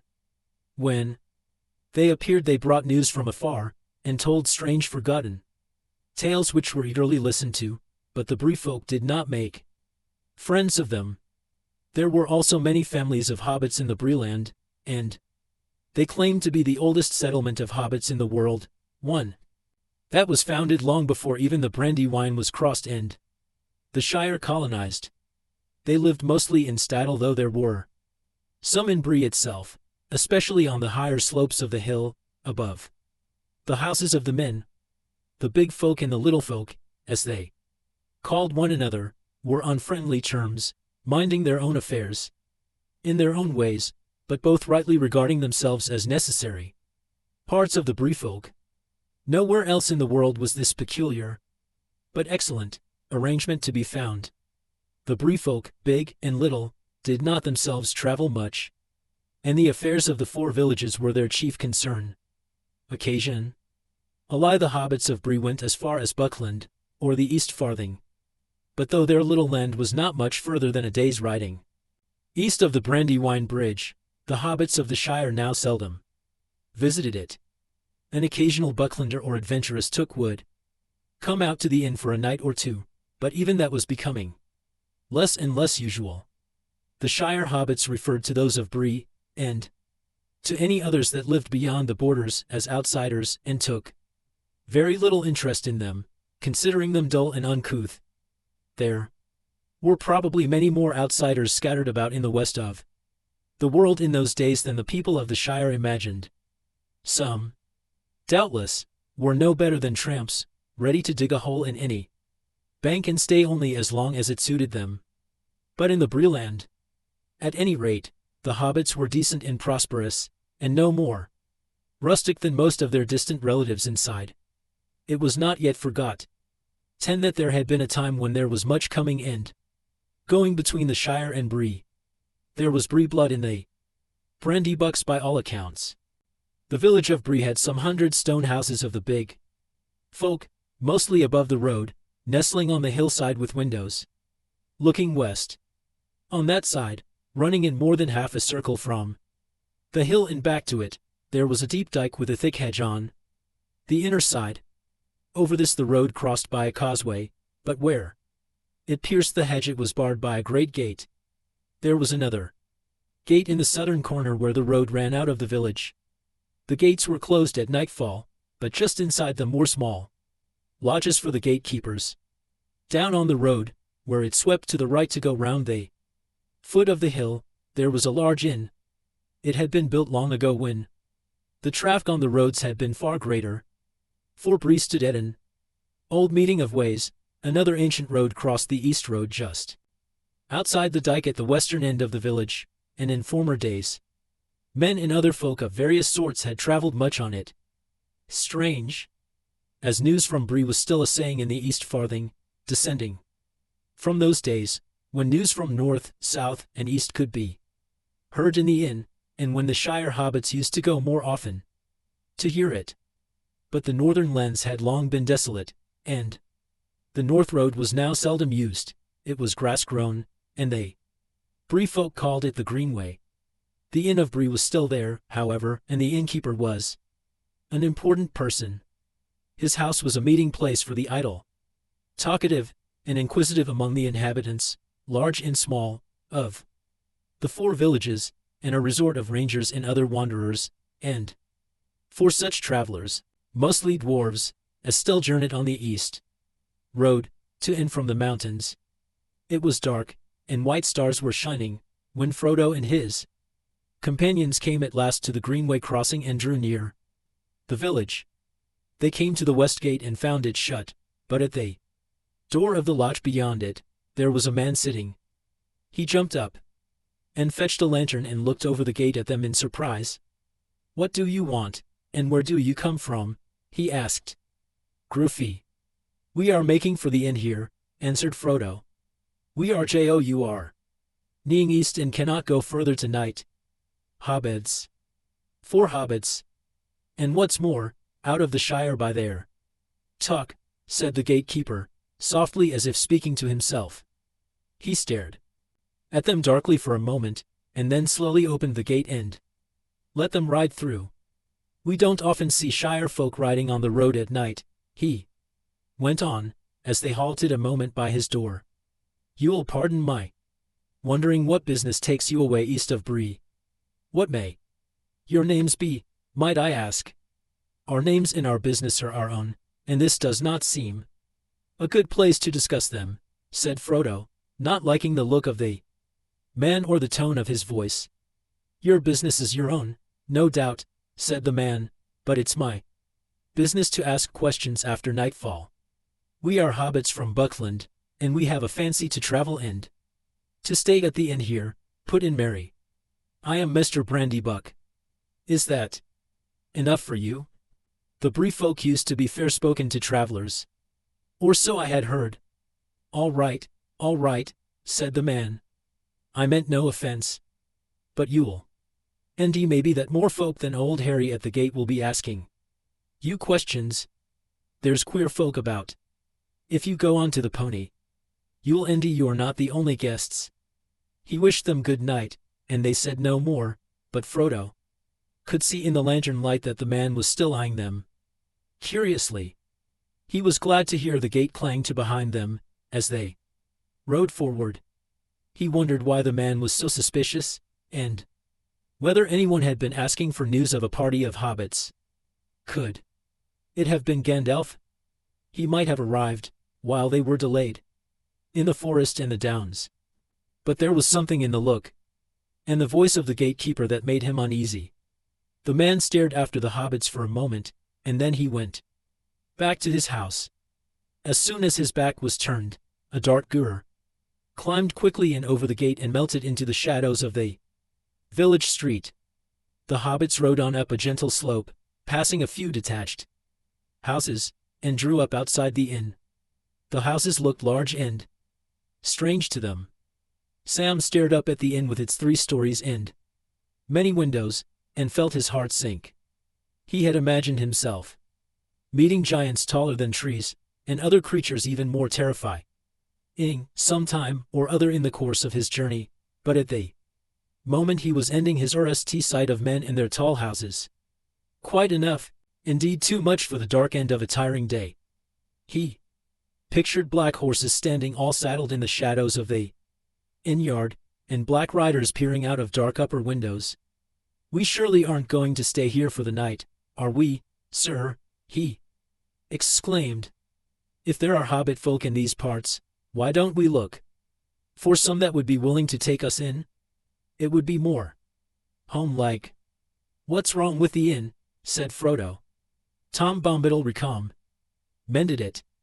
"I expect it's home-like enough inside." Even from the outside the inn looked a pleasant house to familiar eyes. It had a front on the road, and 2 wings running back on land partly cut out of the lower slopes of the hill, so that at the rear, the second-door windows were level with the ground. There was a wide arch leading to a courtyard between the 2 wings, and on the left under the arch there was a large doorway reached by a few broad steps. The door was open and light streamed out of it. Above the arch there was a lamp, and beneath it swung a large signboard. A fat white pony reared up on its hind legs. Over the door was painted in white letters, "The Prancing Pony by Barlaymon Butterbur." Many of the lower windows showed lights behind thick curtains. As they hesitated outside in the gloom, someone began singing a merry song inside, and many cheerful voices joined loudly in the chorus. They listened to this encouraging sound for a moment and then got off their ponies. The song ended and there was a burst of laughter and clapping. They led their ponies under the arch, and leaving them standing in the yard they climbed up the steps. Frodo went forward and nearly bumped into a short fat man with a bald head and a red face. He had a white apron on, and was bustling out of one door and in through another, carrying a tray laden with full mugs. "Can we begin, Frodo?"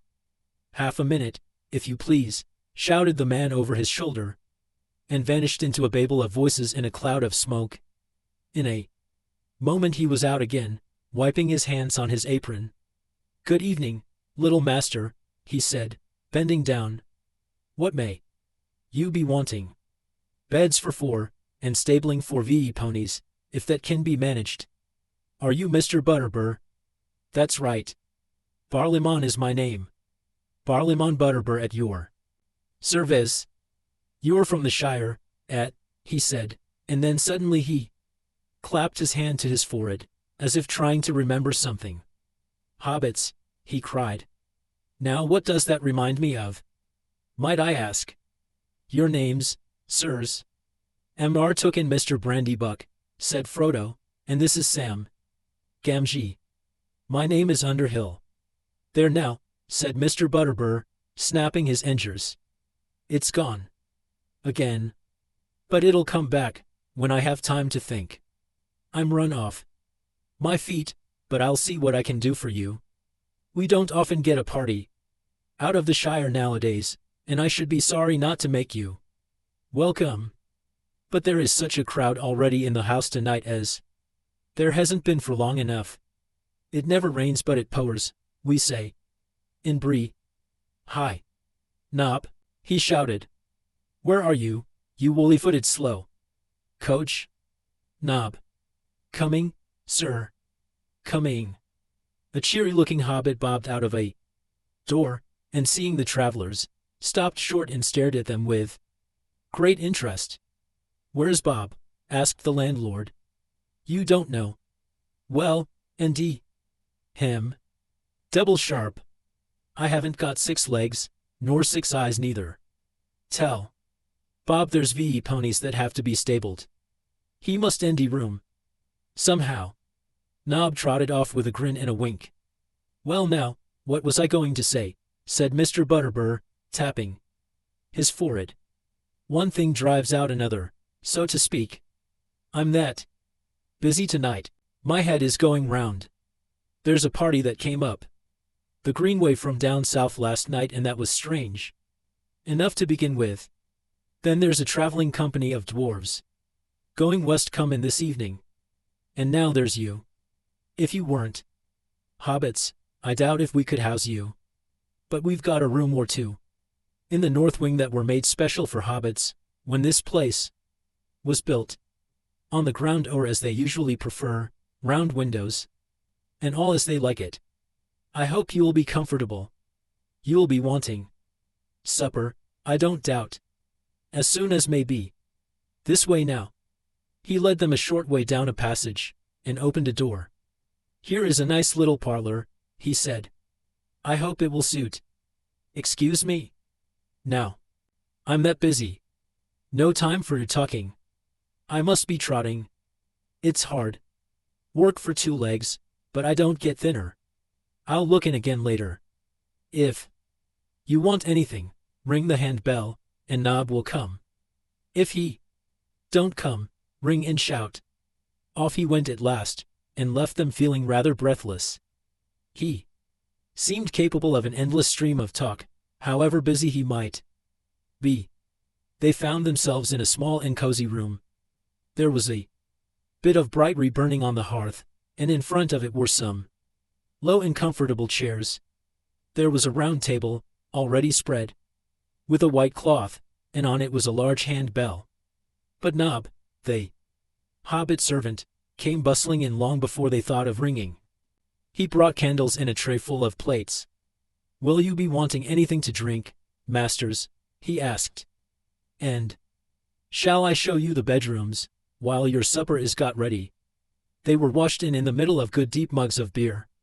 When Mr. Butterbur and Nob came in again, in a twinkling the table was laid. There was hot soup, cold meats, a blackberry tart, new loaves, slabs of butter, and half a ripe cheese, good plain food, as good as the Shire could show, and homelike enough to dispel the last of Sam's misgivings, already much relieved by the excellence of the beer. The landlord hovered round for a little, and then prepared to leave them. I don't know whether you would care to join the company when you have supped, he said, standing at the door. Perhaps you would rather go to your beds. Still, the company would be very pleased to welcome you, if you had a mind. We don't get outsiders, travelers from the Shire, I should say, begging your pardon, often, and we like to hear a bit of news, or any story or song you may have in mind. But as you please. Ring the bell, if you lack anything. So refreshed and encouraged did they feel at the end of their supper, about 3/4 of an hour's steady going, not hindered by unnecessary talk, that Frodo, Pippin, and Sam decided to join the company. Merry said it would be too stuffy. I shall sit here quietly by the reef for a bit, and perhaps go out later for a sniff of the air. Mind your PS and QS, and don't forget that you are supposed to be escaping in secret, and are still on the high road and not very far from the Shire. All right, said Pippin. Mind yourself. Don't get lost, and don't forget that it is safer indoors. The company was in the big common room of the inn. The gathering was large and mixed, as Frodo discovered, when his eyes got used to the light. This came from a blazing loggery, for they 3 lamps hanging from the beams were dim, and half failed in smoke. Barlimon Butterbur was standing near the talking to a couple of dwarves and 1 or 2 strange-looking men. On the benches were various folk, men of Bree, a collection of local hobbits, sitting chattering together, a few more dwarves, and other vague gurs difficult to make out away in the shadows and corners. As soon as the Shire hobbits entered, there was a chorus of "Wel, come from the Breelanders." The strangers, especially those that had come up the Greenway, stared at them curiously. The landlord introduced the newcomers to the Bree folk so quickly that, though they caught many names, they were seldom sure who the names belonged to. The men of Bree seemed all to have rather botanical, and to the Shire folk rather odd, names, like Rushlight, Goatleaf, Heathertoes, Appledore, Thistlewool and Ferny, not to mention Butterbur. Some of the hobbits had similar names.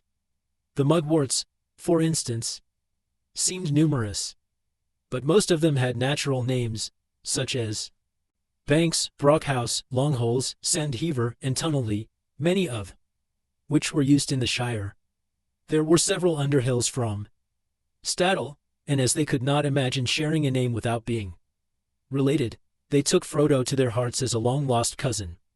The Bree hobbits were, in fact, friendly and inquisitive, and Frodo soon found that some explanation of what he was doing would have to be given. He gave out that he was interested in history and geography, at which there was much wagging of heads, although neither of these words were much used in the Bree dialect. He said he was thinking of writing a book, at which there was silent astonishment, and that he and his friends wanted to collect information about hobbits living outside the Shire, especially in the eastern lands. At this a chorus of voices broke out. If Frodo had really wanted to write a book, and had had many ears, he would have learned enough for several chapters in a few minutes. And if that was not enough, he was given a whole list of names, beginning with old Barlimonhere, to whom he could go for further information. But, after a time, as Frodo did not show any sign of writing a book on the spot, the hobbits returned to their questions about doings in the Shire. Frodo did not prove very communicative, and he soon found himself sitting alone in a corner, listening and looking around. The men and dwarves were mostly talking of distant events and telling news of a kind that was becoming only too familiar. There was trouble away in the south, and it seemed that the men who had come up the Greenway were on the move, looking for lands where they could endy some peace. The Bree folk were sympathetic, but plainly not very ready to take a large number of strangers into their little land. One of the travelers, a squint-eyed ill-favored fellow, was foretelling that more and more people would be coming north in the near future. If room isn't found for them, they'll endy it for themselves. They've a right to live, same as other folk, he said loudly. The local inhabitants did not look pleased at the prospect. The hobbits did not pay much attention to all this, as it did not at the moment seem to concern hobbits. Big folk could hardly beg for lodgings in hobbit holes. They were more interested in Sam and Pippin, who were now feeling quite at home, and were chatting gaily about events in the Shire. Pippin roused a good deal of laughter with an account of the collapse of the roof of the town hall in Michelle. Delving, Will Whitfoot, the mayor, and the fattest hobbit in the West Farthing, had been buried in chalk, and came out like a yard dumpling.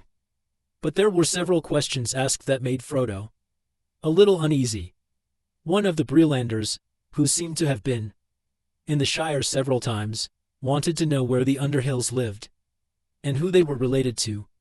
Suddenly Frodo noticed that a strange-looking weather-beaten man, sitting in the shadows near the wall, was also listening intently to the hobbit talk. He had a tall tankard in front of him, and was smoking a long-stemmed pipe curiously carved. His legs were stretched out before him, showing high boots of supple leather that did him well, but had seen much wear and were now caked with mud. A travel-stained cloak of heavy dark green cloth was drawn close about him, and in spite of the heat of the room he wore a hood that overshadowed his face, but the gleam of his eyes could be seen as he watched the hobbits. "Who is that?"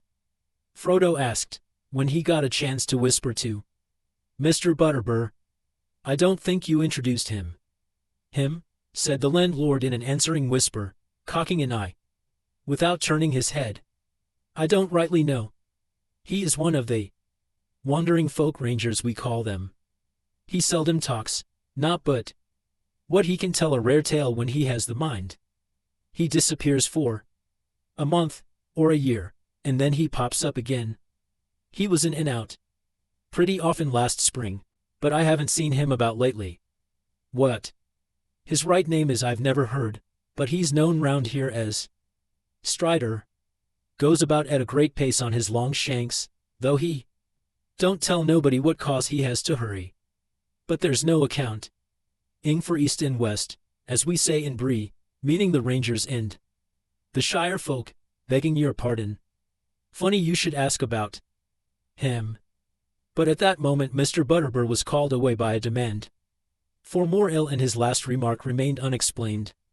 Frodo found that Strider was now looking at him, as if he had heard or guessed all that had been said.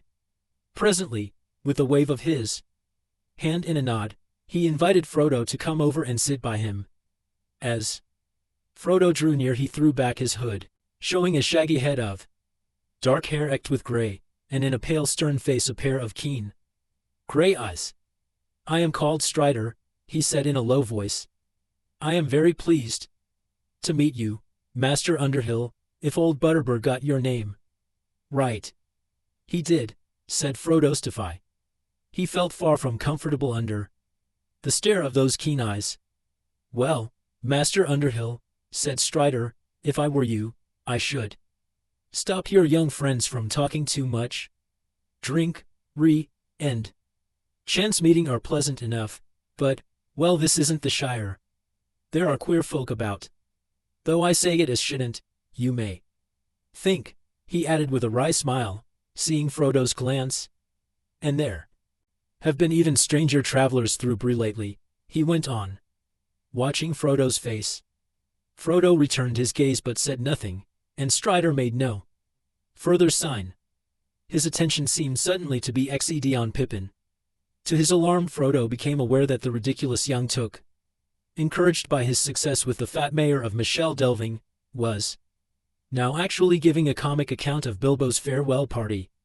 He was already giving an imitation of the speech, and was drawing near to the astonishing disappearance. Frodo was annoyed. It was a harmless enough tale for most of the local hobbits, no doubt, just a funny story about those funny people away beyond the river, but some old Butterbur, for instance, knew a thing or two, and had probably heard rumors long ago about Bilbo's vanishing. It would bring the name of Baggins to their minds, especially if there had been inquiries in Bree after that name. Frodo cheated, wondering what to do. Pippin was evidently much enjoying the attention he was getting, and had become quite forgetful of their danger. Frodo had a sudden fear that in his present mood he might even mention the ring, and that might well be disastrous. "You had better do something quick," whispered Strider in his ear. Frodo jumped up and stood on a table, and began to talk. The attention of Pippin's audience was disturbed. Some of the hobbits looked at Frodo and laughed and clapped, thinking that Mr. Underhill had taken as much ale as was good for him. Frodo suddenly felt very foolish, and found himself, as was his habit when making a speech, and jarring the things in his pocket. He felt the ring on its chain, and quite unaccountably the desire came over him to slip it on and vanish out of the silly situation. It seemed to him, somehow, as if the suggestion came to him from outside, from someone or something in the room. He resisted the temptation, and clasped the ring in his hand, as if to keep a hold on it, and prevent it from escaping or doing any mischief. At any rate, it gave him no inspiration. He spoke a few suitable words, as they would have said in the Shire. "We are all very much grated by the kindness of your reception, and I venture to hope that my brief visit will help to renew the old ties of friendship between the Shire and Bree," and then he hesitated and coughed. Everyone in the room was now looking at him. "A song!" shouted one of the hobbits. "A song! A song!" shouted all the others. "Come on now, master, sing us something that we haven't heard before." For a moment Frodo stood gaping. Then in desperation he began a ridiculous song that Bilbo had been rather fond of, and indeed rather proud of, for he had made up the words himself. It was about an inn, and that is probably why it came into Frodo's mind just then. Here it is in full. Only a few words of it are now, as a rule, remembered. There is an inn, a merry old inn, beneath an old grey hill, and there they brew a beer so brown that the man in the moon himself came down one night to drink his LL. The ostler has a tipsy cat that plays a V-stringed dull, and up and down he runs his bow, now squeaking high, now purring low, now sawing in the middle. The landlord keeps a little dog that is mighty fond of jokes. When there's good cheer among the guests, he cocks an ear at all the jests, and laughs until he chokes. They also keep a horned cow, as proud as any queen, but music turns her head like ale, and makes her wave her tufted tail, and dance upon the green. And oh, the rows of silver dishes, and the store of silver spoons. For Sunday asterisk there's a special pair, and these they polish up with care. On Saturday afternoons, the man in the moon was drinking deep, and the cat began to wail. A dish and a spoon on the table danced. The cow in the garden madly pranced, and the little dog chased his tail. The man in the moon took another mug, and then rolled beneath his chair, and there he dozed and dreamed of ale, till in the sky the stars were pale, and dawn was in the air. Then the ostler said to his tipsy cat, "The white horses of the moon, they neigh and champ their silver bits, but their master's been and drowned his wits, and the sun will be rising soon." So the cat on his dull played hey diddle diddle, a jig that would wake the dead. He squeaked and sawed and quickened the tune, while the landlord shook the man in the moon. "It's after 3, he said. They rolled the man slowly up the hill, and bundled him into the moon, while his horses galloped up in rear, and the cow came caperahing like a deer, and a dish ran up with the spoon. Now quicker diddle went deedle-dum diddle.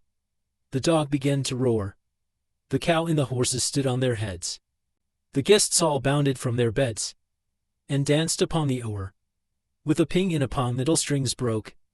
The cow jumped over the moon, and the little dog laughed to see such fun, and the Saturday dish went off at a run, with the silver Sunday spoon. The round moon rolled behind the hill, as the sun raised up her head. She asterisk hardly believed her airy eyes, for though it was day, to her surprise, they all went back to bed. There was loud and long applause. Frodo had a good voice, and the song tickled their fancy. "Where's old Barley?" they cried. "He ought to hear this. Bob ought to learn his cat the dull, and then we'd have a dance." They called for more ale, and began to shout, "Let's have it again, master. Come on now." Once more, they made Frodo have another drink, and then begin his song again, while many of them joined in, for the tune was well known, and they were quick at picking up words. It was now Frodo's turn to feel pleased with himself. He capered about on the table, and when he came a second time to the cow jumped over the moon he leaped in the air, much too vigorously, for he came down, bang, into a tray full of mugs, and slipped and rolled off the table with a crash, clatter, and bump. The audience all opened their mouths wide for laughter, and stopped short in gaping silence, for the singer appeared. He simply vanished, as if he had gone slap through the oar without leaving a hole. The local hobbits stared in amazement, and then sprang to their feet and shouted for Barlaymon. All the company drew away from Pippin and Sam, who found themselves left alone in a corner, and eyed darkly and doubtfully from a distance. It was plain that many people regarded them now as the companions of a traveling magician, of unknown powers and purpose. But there was one swarthy Lander, who stood looking at them with a knowing and half-mocking expression that made them feel very uncomfortable. Presently he slipped out of the door, followed by the squint-eyed southerner. They, too, had been whispering together a good deal during the evening. Frodo felt a fool. Not knowing what else to do, he crawled away under the tables to the dark corner by Strider, who sat unmoved, giving no sign of his thoughts. Frodo leaned back against the wall, and took off the ring. How it came to be on his finger he could not tell. He could only suppose that he had been handling it in his pocket while he sang, and that somehow it had slipped on when he stuck out his hand with a jerk to save his fall. For a moment he wondered if the ring itself had not played him a trick. Perhaps it had tried to reveal itself in response to some wish or command that was felt in the room. He did not like the looks of the men that had gone out. Elves and hobbits always refer to the sun as she. "Well," said Strider, when he reappeared, "why did you do that? Worse than anything your friends could have said. You have put your foot in it. Or should I say your finger?" "I don't know what you mean," said Frodo, annoyed and alarmed. "Oh yes, you do," answered Strider, "but we had better wait until the uproar has died down. Then, if you please, Mr. Baggins, I should like a quiet word with you." "What about?" asked Frodo, ignoring the sudden use of his proper name. "A matter of some importance to us both," answered Strider, looking Frodo in the eye. "You may hear something to your advantage." "Very well," said Frodo, trying to appear unconcerned. "I'll talk to you later." Meanwhile an argument was going on by the replace. Mr. Butterbur had come trotting in, and he was now trying to listen to several connecting accounts of the event at the same time. "I saw him, Mr. Butterbur," said a hobbit, "or leastways I didn't see him, if you take my meaning. He just vanished into thin air, in a manner of speaking." "You don't say, Mr. Mugwort," said the landlord, looking puzzled.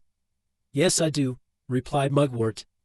"And I mean what I say. What's more, there's some mistake somewhere," said Butterbur, shaking his head. "There was too much of that Mr. Underhill to go vanishing into thin air, or into thick air, as is more likely in this room." "Well, where is he now?" cried several voices. "How should I know? He's welcome to go where he will, so long as he pays in the morning. There's Mr. Took, now, he's not vanished." "Well, I saw what I saw, and I saw what I didn't," said Mugwort obstinately. "And I say there's some mistake," repeated Butterbur, picking up the tray and gathering up the broken crockery. "Of course there's a mistake," said Frodo. "I haven't vanished. Here I am. I've just been having a few words with Strider in the corner." He came forward into the relight, but most of the company backed away, even more perturbed than before. They were not in the least satisfied by his explanation that he had crawled away quickly under the tables after he had fallen. Most of the hobbits and the men of Bree went off then and there in a huff, having no fancy for further entertainment that evening. One or two gave Frodo a black look and departed muttering among themselves. The dwarves and the 2 or 3 strange men that still remained got up and said good night to the landlord, but not to Frodo and his friends. Before long no one was left but Strider, who sat on, unnoticed, by the wall. Mr. Butterbur did not seem much put out. He reckoned, very probably, that his house would be full again on many future nights, until the present mystery had been thoroughly discussed. "Now what have you been doing, Mr. Underhill?" he asked. "Frightening my customers and breaking up my crocks with your acrobatics." "I am very sorry to have caused any trouble," said Frodo. "It was quite unintentional, I assure you.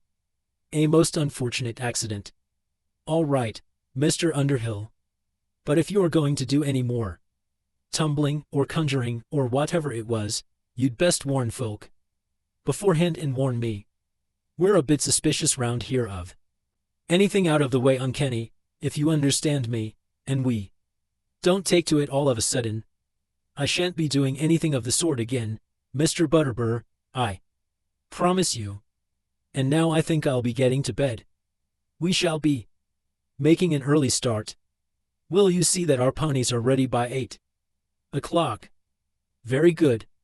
But before you go, I should like a word with you in private, Mr. Underhill. Something has just come back to my mind that I ought to tell you." I hope that you will not take it amiss. When I've seen to a thing or two, I'll come along to your room, if you're willing. Certainly, said Frodo, but his heart sank. He wondered how many private talks he would have before he got to bed, and what they would reveal. Were these people all in league against him? He began to suspect even old Butterbur's fat face of concealing dark designs. Chapter 10. Strider. Frodo, Pippin, and Sam made their way back to the parlor. There was no light. Merry was not there, and the Ree had burned low. It was not until they had puffed up the embers into a blaze and thrown on a couple of faggots that they discovered Strider had come with them. There he was calmly sitting in a chair by the door. "Hello," said Pippin. "Who are you, and what do you want?" "I am called Strider," he answered, "and though he may have forgotten it, your friend promised to have a quiet talk with me. You said I might hear something to my advantage, I believe," said Frodo. "What have you to say?" "Several things," answered Strider. "But, of course, I have my price." "What do you mean?" asked Frodo sharply. "Don't be alarmed. I mean just this, I will tell you what I know, and give you some good advice, but I shall want a reward." "And what will that be, pray?" said Frodo. He suspected now that he had fallen in with a rascal, and he thought uncomfortably that he had brought only a little money with him. All of it would hardly satisfy a rogue, and he could not spare any of it. "No more than you can afford," answered Strider with a slow smile, as if he guessed Frodo's thoughts. "Just this, you must take me along with you, until I wish to leave you." "Oh, indeed," replied Frodo, surprised, but not much relieved. "Even if I wanted another companion, I should not agree to any such thing, until I knew a good deal more about you and your business." "Excellent," exclaimed Strider, crossing his legs and sitting back comfortably. "You seem to be coming to your senses again, and that is all to the good. You have been much too careless so far." "Very well. I will tell you what I know, and leave the reward to you. You may be glad to grant it, when you have heard me." "Go on then," said Frodo. "What do you know?" "Too much, too many dark things," said Strider grimly. "But as for your business," he got up and went to the door, opened it quickly and looked out. Then he shut it quietly and sat down again. "I have quick ears," he went on, lowering his voice, "and though I cannot disappear, I have hunted many wild and wary things, and I can usually avoid being seen, if I wish. Now, I was behind the hedge this evening on the road west of Bree, when 4 hobbits came out of the downlands. I need not repeat all that they said to old Bombadil, or to one another, but one thing interested me. Please remember," said one of them, "that the name Baggins must not be mentioned. I am Mr. Underhill, if any name must be given." That interested me so much that I followed them here. I slipped over the gate just behind them. Maybe Mr. Baggins has an honest reason for leaving his name behind, but if so, I should advise him and his friends to be more careful. "I don't see what interest my name has for anyone in Bree," said Frodo angrily, "and I have still to learn why it interests you. Mr. Strider may have an honest reason for spying and eavesdropping, but if so, I should advise him to explain it." "Well answered," said Strider laughing. "But the explanation is simple. I was looking for a hobbit called Frodo Baggins. I wanted to end him quickly. I had learned that he was carrying out of the Shire, well, a secret that concerned me and my friends. Now, don't mistake me," he cried, as Frodo rose from his seat. And Sam jumped up with a skull. "I shall take more care of the secret than you do. And care is needed." He leaned forward and looked at them. "Watch every shadow," he said in a low voice. "Black Horse men have passed through Bree. On Monday one came down the Greenway, they say, and another appeared later, coming up the Greenway from the south." There was a silence. At last Frodo spoke to Pippin and Sam. "I ought to have guessed it from the way the gatekeeper greeted us," he said. "And the landlord seems to have heard something. Why did he press us to join the company? And why on earth did we behave so foolishly? We ought to have stayed quiet in here." "It would have been better," said Strider. "I would have stopped your going into the common room, if I could, but the innkeeper would not let me in to see you, or take a message." "Do you think he," began Frodo. "No, I don't think any harm of old Butterbur. Only he does not altogether like mysterious vagabonds of my sort." Frodo gave him a puzzled look. "Well, I have rather a rascally look, have I not?" said Strider with a curl of his lip and a queer gleam in his eye. "But I hope we shall get to know one another better. When we do, I hope you will explain what happened at the end of your song. For that little prank." "It was sheer accident," interrupted Frodo. "I wonder," said Strider. "Accident, then? That accident has made your position dangerous." "Hardly more than it was already," said Frodo. "I knew these horse men were pursuing me, but now at any rate they seem to have missed me and to have gone away." "You must not count on that," said Strider sharply. "They will return, and more are coming. There are others. I know their number. I know these riders." He paused, and his eyes were cold and hard. "And there are some folk in Bree who are not to be trusted," he went on. "Bill Ferny, for instance. He has an evil name in the Breeland, and queer folk call at his house. You must have noticed him among the company, a swarthy, sneering fellow. He was very close with one of the southern strangers, and they slipped out together just after your accident.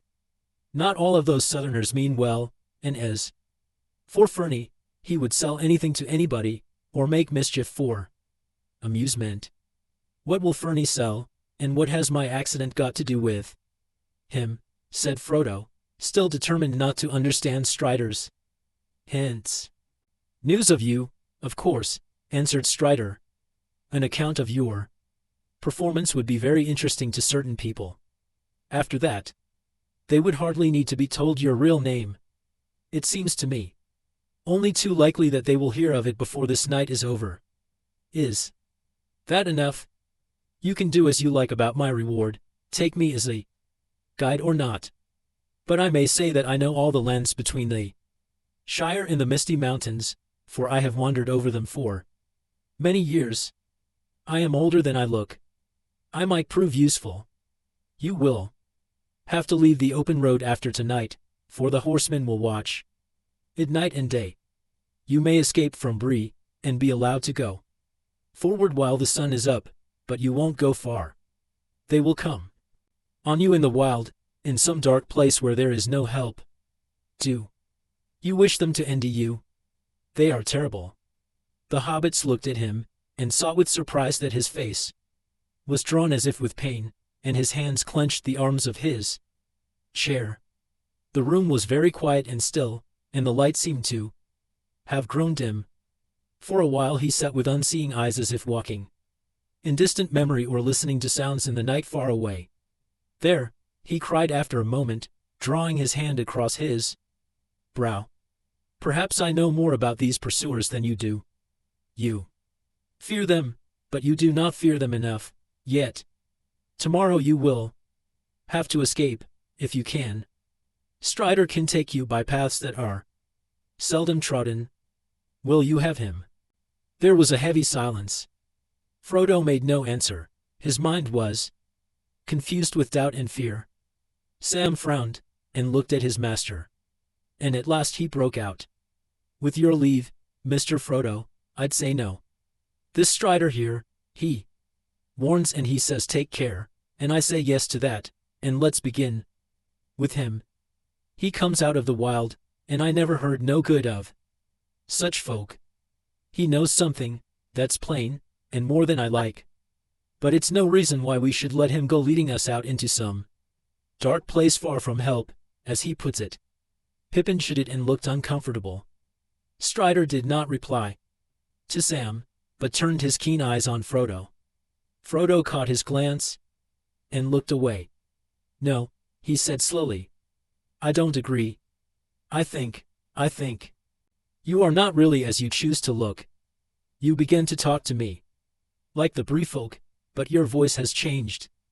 Still, Sam seems right. In this, I don't see why you should warn us to take care, and yet ask us to take you on trust. Why the disguise? Who are you? What do you really know about my business, and how do you know it?" "The lesson in caution has been well learned," said Strider with a grim smile. "But caution is one thing and wavering is another. You will never get to Rivendell now on your own, and to trust me is your only chance. You must make up your mind. I will answer some of your questions, if that will help you to do so. But why should you believe my story, if you do not trust me already? Still, here it is." At that moment there came a knock at the door. Mr. Butterbur had arrived with candles, and behind him was Nob with cans of hot water. Strider withdrew into a dark corner. "I've come to bid you good night," said the landlord, putting the candles on the table. "Nob, take the water to the rooms." He came in and shut the door. "It's like this," he began, hesitating and looking troubled. "If I've done any harm, I'm sorry indeed. But one thing drives out another, as you'll admit, and I'm a busy man. But one thing and then another this week have jogged my memory, as the saying goes, and not too late I hope. You see, I was asked to look out for hobbits of the Shire, and for one by the name of Baggins in particular." "And what has that got to do with me?" asked Frodo. "Ah, you know best," said the landlord, knowingly. "I won't give you away, but I was told that this Baggins would be going by the name of Underhill, and I was given a description that tests you well enough, if I may say so." "Indeed. Let's have it then," said Frodo, unwisely interrupting. "A stout little fellow with red cheeks," said Mr. Butterbur solemnly. Pippin chuckled, but Sam looked indignant. "That won't help you much. It goes for most hobbits. Barley, he says to me," continued Mr. Butterbur with a glance at Pippin. "But this one is taller than some and fairer than most, and he has a cleft in his chin, perky chap with a bright eye. Begging your pardon, but he said it, not me. He said it." "And who was he?" asked Frodo eagerly. "Ah, that was Gandalf, if you know who I mean. A wizard they say he is, but he's a good friend of mine, whether or no. But now I don't know what he'll have to say to me, if I see him again, turn all my ale sour or me into a block of wood, I shouldn't wonder. He's a bit hasty. Still, what's done can't be undone." "Well, what have you done?" said Frodo, getting impatient with the slow unraveling of Butterbur's thoughts. "Where was I?" said the landlord, pausing and snapping his engers. "Ah, yes. Old Gandalf. 3 months back he walked right into my room without a knock. 'Barley,' he says, 'I'm off in the morning. Will you do something for me?' 'You've only to name it,' I said. 'I'm in a hurry,' said he, 'and I've no time myself, but I want a message took to the Shire. Have you anyone you can send and trust to go?' 'I can ND someone,' I said. 'Tomorrow, maybe, or the day after.' 'Make it tomorrow,' he says, and then he gave me a letter.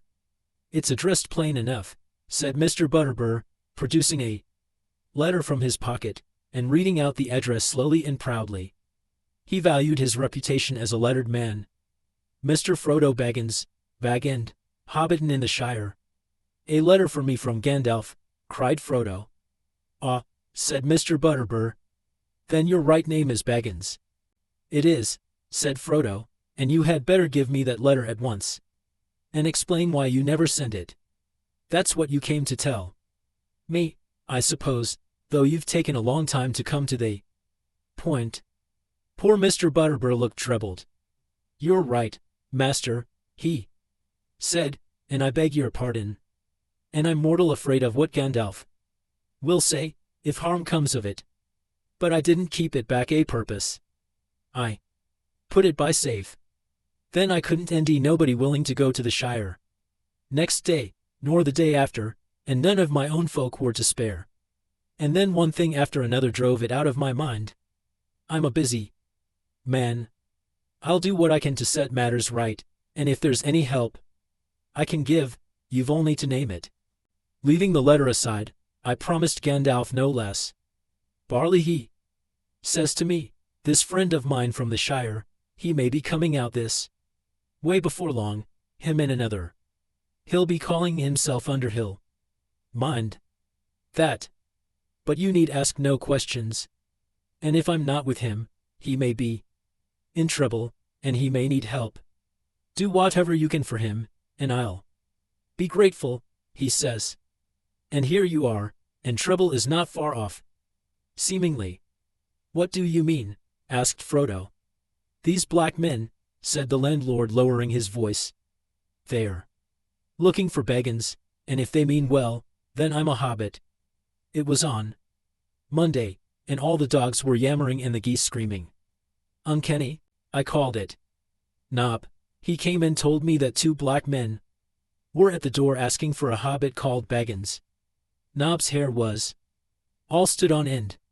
I bid the black fellows be off, and slammed the door on them, but they've been asking the same question all the way to Arquette, I hear. And that ranger, Strider, he's been asking questions, too. Tried to get in here to see you, before you'd had bite or sup. He did. He did, said Strider suddenly, coming forward into the light. And much trouble would have been saved, if you had let him in. Barlaymon. The landlord jumped with surprise. You, he cried. You're always popping up. What do you want now? He's here with my leave, said Frodo. He came to offer me his help. Well, you know your own business, maybe, said Mr. Butterbur, looking suspiciously at Strider. But if I was in your plight, I wouldn't take up with a ranger. Then who would you take up with? Asked Strider. A fat innkeeper, who only remembers his own name because people shouted at him all day. They cannot stay in the pony forever, and they cannot go home. They have a long road before them. Will you go with them? And keep the black man off me. Leave Bree. I wouldn't do that for any money, said Mr. Butterbur, looking really scared. But why can't you stay here quiet for a bit, Mr. Underhill? What are all these queer goings-on? What are these black men after, and where do they come from? I'd like to know. I'm sorry I can't explain it all, answered Frodo. I am tired and very worried, and it's a long tale. But if you mean to help me, I ought to warn you that you will be in danger as long as I am in your house. These black riders, I am not sure, but I fear they come from Mordor, said Strider in a low voice. From Mordor, Barlaymon, if that means anything to you. Save us, cried Mr. Butterbur, turning pale. The name evidently was known to him. That is the worst news that has come to Bree in my time. It is, said Frodo. Are you still willing to help me? I am, said Mr. Butterbur. More than ever. Though I don't know what the likes of me can do against, he faltered. Against the shadow in the east, said Strider quietly. Not much, Barlaymon, but every little helps. You can let Mr. Underhill stay here tonight, as Mr. Underhill, and you can forget the name of Baggins till he is far away. I'll do that, said Butterbur. But they'll out he's here without help from me, I'm afraid. It's a pity Mr. Baggins drew attention to himself this evening, to say no more. The story of that Mr. Bilbo's going off has been heard before tonight in Bree. Even our Nob has been doing some guessing in his slow pate, and there are others in Bree quicker in the uptake than he is. Well, We can only hope the riders won't come back yet, said Frodo. I hope not, indeed, said Butterbur. But spooks or no spooks, they won't get in the ponies so easy. Don't you worry till the morning. Nobb'll say no word. No black man shall pass my doors, while I can stand on my legs. Me and my folk'll keep watch tonight, but you had best get some sleep, if you can. In any case we must be called at dawn, said Frodo. We must get off as early as possible. Breakfast at 6:30, please. Right. I'll see to the orders, said the landlord. Good night, Mr. Baggins Underhill, I should say. Good night now, bless me. Where's your Mr. Brandybuck? I don't know, said Frodo with sudden anxiety. They had forgot all about Mary, and it was getting late. I am afraid he is out. He said something about going for a breath of air. Well, you do want looking after, and no mistake, your party might be on a holiday, said Butterbur. I must go and bar the doors quick. But I'll see your friend is let in when he comes. I'd better send Nob to look for him. Good night to you all. At last Mr. Butterbur went out, with another doubtful look at Strider and a shake of his head. His footsteps retreated down the passage. Well, said Strider, when are you going to open that letter? Frodo looked carefully at the seal before he broke it. It seemed certainly to be Gandalf's. Inside, written in the wizard's strong but graceful script, was the following message. The Prancing Pony, Bree. Mid-Year's Day, Shire Year, 1418. Dear Frodo, bad news has reached me here. I must go off at once. You had better leave Bag End soon, and get out of the Shire before the end of July at latest. I will return as soon as I can, and I will follow you, if I find that you are gone. Leave a message for me here, if you pass through Bree. You can trust the landlord, Butterbur. You may meet a friend of mine on the road, a man, lean, dark, tall, by some called Strider. He knows our business and will help you. Make for Rivendell.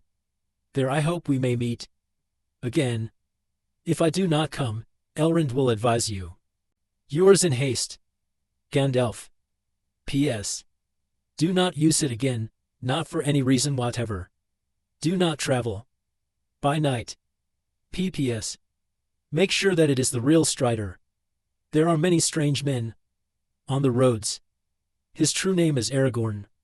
All that is gold does not glitter. Not all those who wander are lost. The old that is strong does not wither. Deep roots are not reached by the frost. From the ashes a re shall be woken. A light from the shadows shall spring. Renewed shall be blade that was broken. The crownless again shall be king. P.P.P.S. I hope Butterbur sends this promptly. A worthy man, but his memory is like a lumber room, thing wanted always buried. If he forgets, I shall roast him. Farewell. Frodo read the letter to himself, and then passed it to Pippin and Sam. Really, old Butterbur has made a mess of things, he said. He deserves roasting. If I had got this at once, we might all have been safe in Rivendell by now. But what can have happened to Gandalf? He writes as if he was going into great danger. He has been doing that for many years, said Strider. Frodo turned and looked at him thoughtfully, wondering about Gandalf's second postscript. Why didn't you tell me that you were Gandalf's friend at once? He asked. It would have saved time. Would it? Would any of you have believed me till now? Said Strider. I knew nothing of this letter. For all I knew, I had to persuade you to trust me without proofs, if I was to help you. In any case, I did not intend to tell you all about myself at once. I had to study your st and make sure of you. The enemy has set traps for me before now. As soon as I had made up my mind, I was ready to tell you whatever you asked. But I must admit, he added with a queer laugh, that I hoped you would take to me for my own sake. A hunted Man sometimes wearies of distrust and longs for friendship. But there. I believe my looks are against me. They are at RST side at any rate, laughed Pippin with sudden relief after reading Gandalf's letter. But handsome is as handsome does, as we say in the Shire, and I dare say we shall all look much the same after lying for days in hedges and ditches. It would take more than a few days, or weeks, or years, of wandering in the wild to make you look like Strider, he answered. And you would die RST, unless you are made of sterner stuff than you look to be. Pippin subsided, but Sam was not daunted, and he still eyed Strider dubiously. How do we know you are the Strider that Gandalf speaks about? He demanded. You never mentioned Gandalf till this letter came out. You might be a play-acting spy, for all I can see, trying to get us to go with you. You might have done in the real Strider and took his clothes. What have you to say to that? That you are a stout fellow, answered Strider, but I am afraid. My only answer to you, Sam Gamgee, is this. If I had killed the real Strider, I could kill you. And I should have killed you already without so much talk. If I was after the ring, I could have it now. He stood up, and seemed suddenly to grow taller. In his eyes gleamed a light, keen and commanding. Throwing back his cloak, he laid his hand on the hilt of a sword that had hung concealed by his side. They did not dare to move. Sam sat wide-mouthed staring at him dumbly. But I am the real Strider, fortunately, he said, looking down at them with his face softened by a sudden smile. I am Aragorn, son of Arathorn, and if by life or death I can save you, I will. There was a long silence. At last Frodo spoke with hesitation. I believed that you were a friend before the letter came, he said, or at least I wished to. You have frightened me several times tonight, but never in the way that servants of the enemy would, or so I imagine. I think one of his spies would seem fair and feel fouler, if you understand. I see, laughed Strider. I look foul and feel fair. Is that it? All that is gold does not glitter, not all those who wander are lost. Did the verses apply to you then? Asked Frodo. I could not make out what they were about. But how did you know that they were in Gandalf's letter, if you have never seen it? I did not know, he answered. But I am Aragorn, and those verses go with that name. He drew out his sword, and they saw that the blade was indeed broken a foot below the hilt. Not much use is it, Sam, said Strider. But the time is near when it shall be forged anew. Sam said nothing. Well, said Strider, with Sam's permission we will call that settled. Strider shall be your guide. And now I think it is time you went to bed and took what rest you can. We shall have a rough road to morrow. Even if we are allowed to leave Bree unhindered, we can hardly hope now to leave it unnoticed. But I shall try to get lost as soon as possible. I know one or two ways out of Breeland other than the main road. If once we shake off the pursuit, I shall make for Weathertop. Weathertop, said Sam. What's that? It is a hill, just to the north of the road, about halfway from here to Rivendell. It commands a wide view all round, and there we shall have a chance to look about us. Gandalf will make for that point, if he follows us. After Weathertop our journey will become more difficult, and we shall have to choose between various dangers. When did you last see Gandalf? Asked Frodo. Do you know where he is, or what he is doing? Strider looked grave. I do not know, he said. I came west with him in the spring. I have often kept watch on the borders of the Shire. In the last few years, when he was busy elsewhere, he seldom left it unguarded. We last met on the RST of May, at Sarnford down the Brandywine. He told me that his business with you had gone well, and that you would be starting for Rivendell in the last week of September. As I knew he was at your side, I went away on a journey of my own. And that has proved ill, for plainly some news reached him, and I was not at hand to help. I am troubled, for the RST times since I have known him. We should have had messages, even if he could not come himself. When I returned, many days ago, I heard the ill news. The tidings had gone far and wide that Gandalf was missing and the horsemen had been seen. It was the elven folk of Gildor that told me this, and later they told me that you had left your home, but there was no news of your leaving Buckland. I have been watching the East Road anxiously. Do you think the Black Riders have anything to do with it, with Gandalf's absence, I mean? Asked Frodo.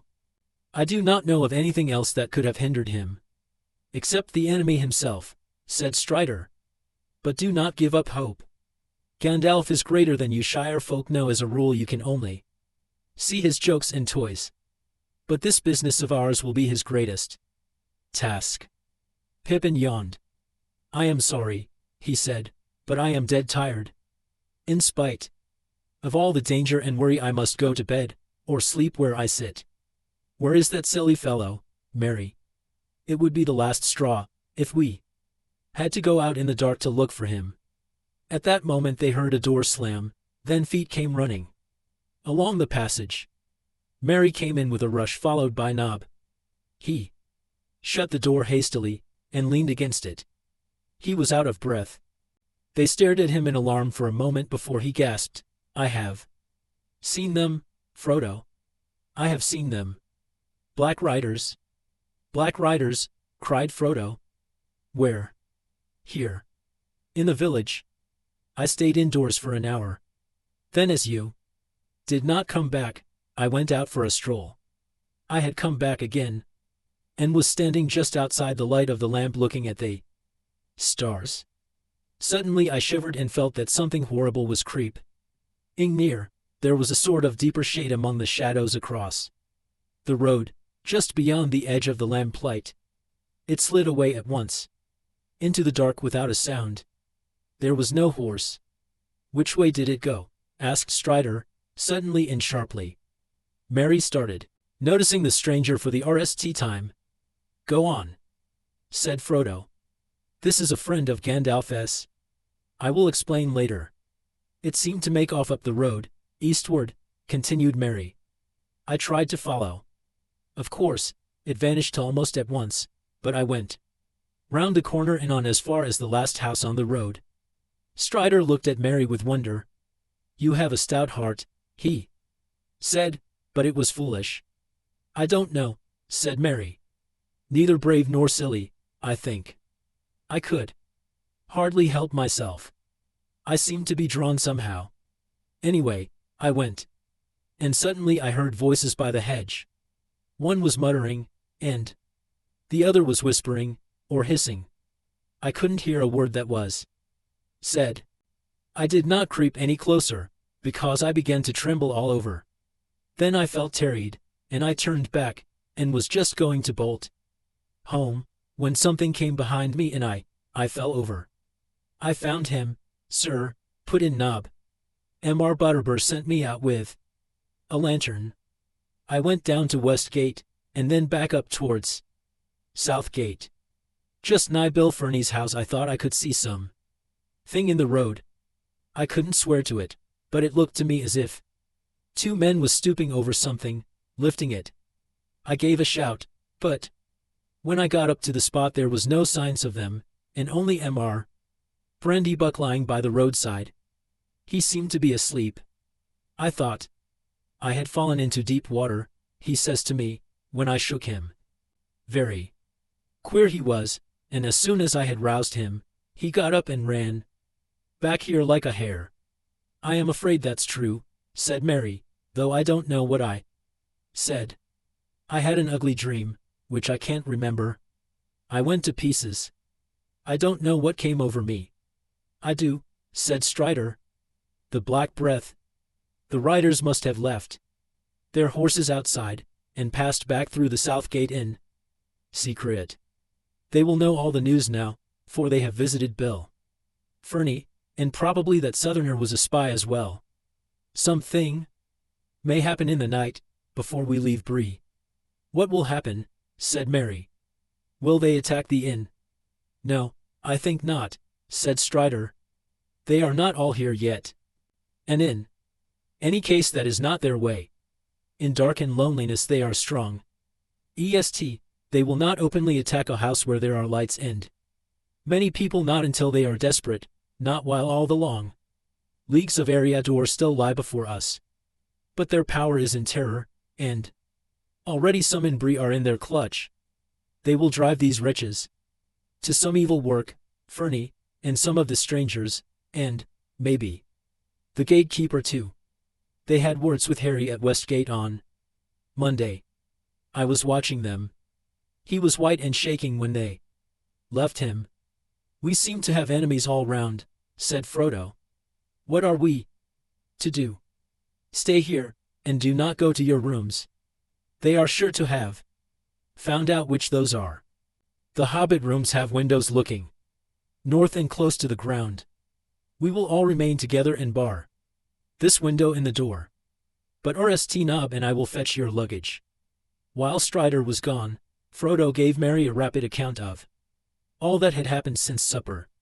Mary was still reading and pondering Gandalf's letter when Strider and Nob returned. Well, masters, said Nob, I've roofed up the clothes and put in a bolster down the middle of each bed.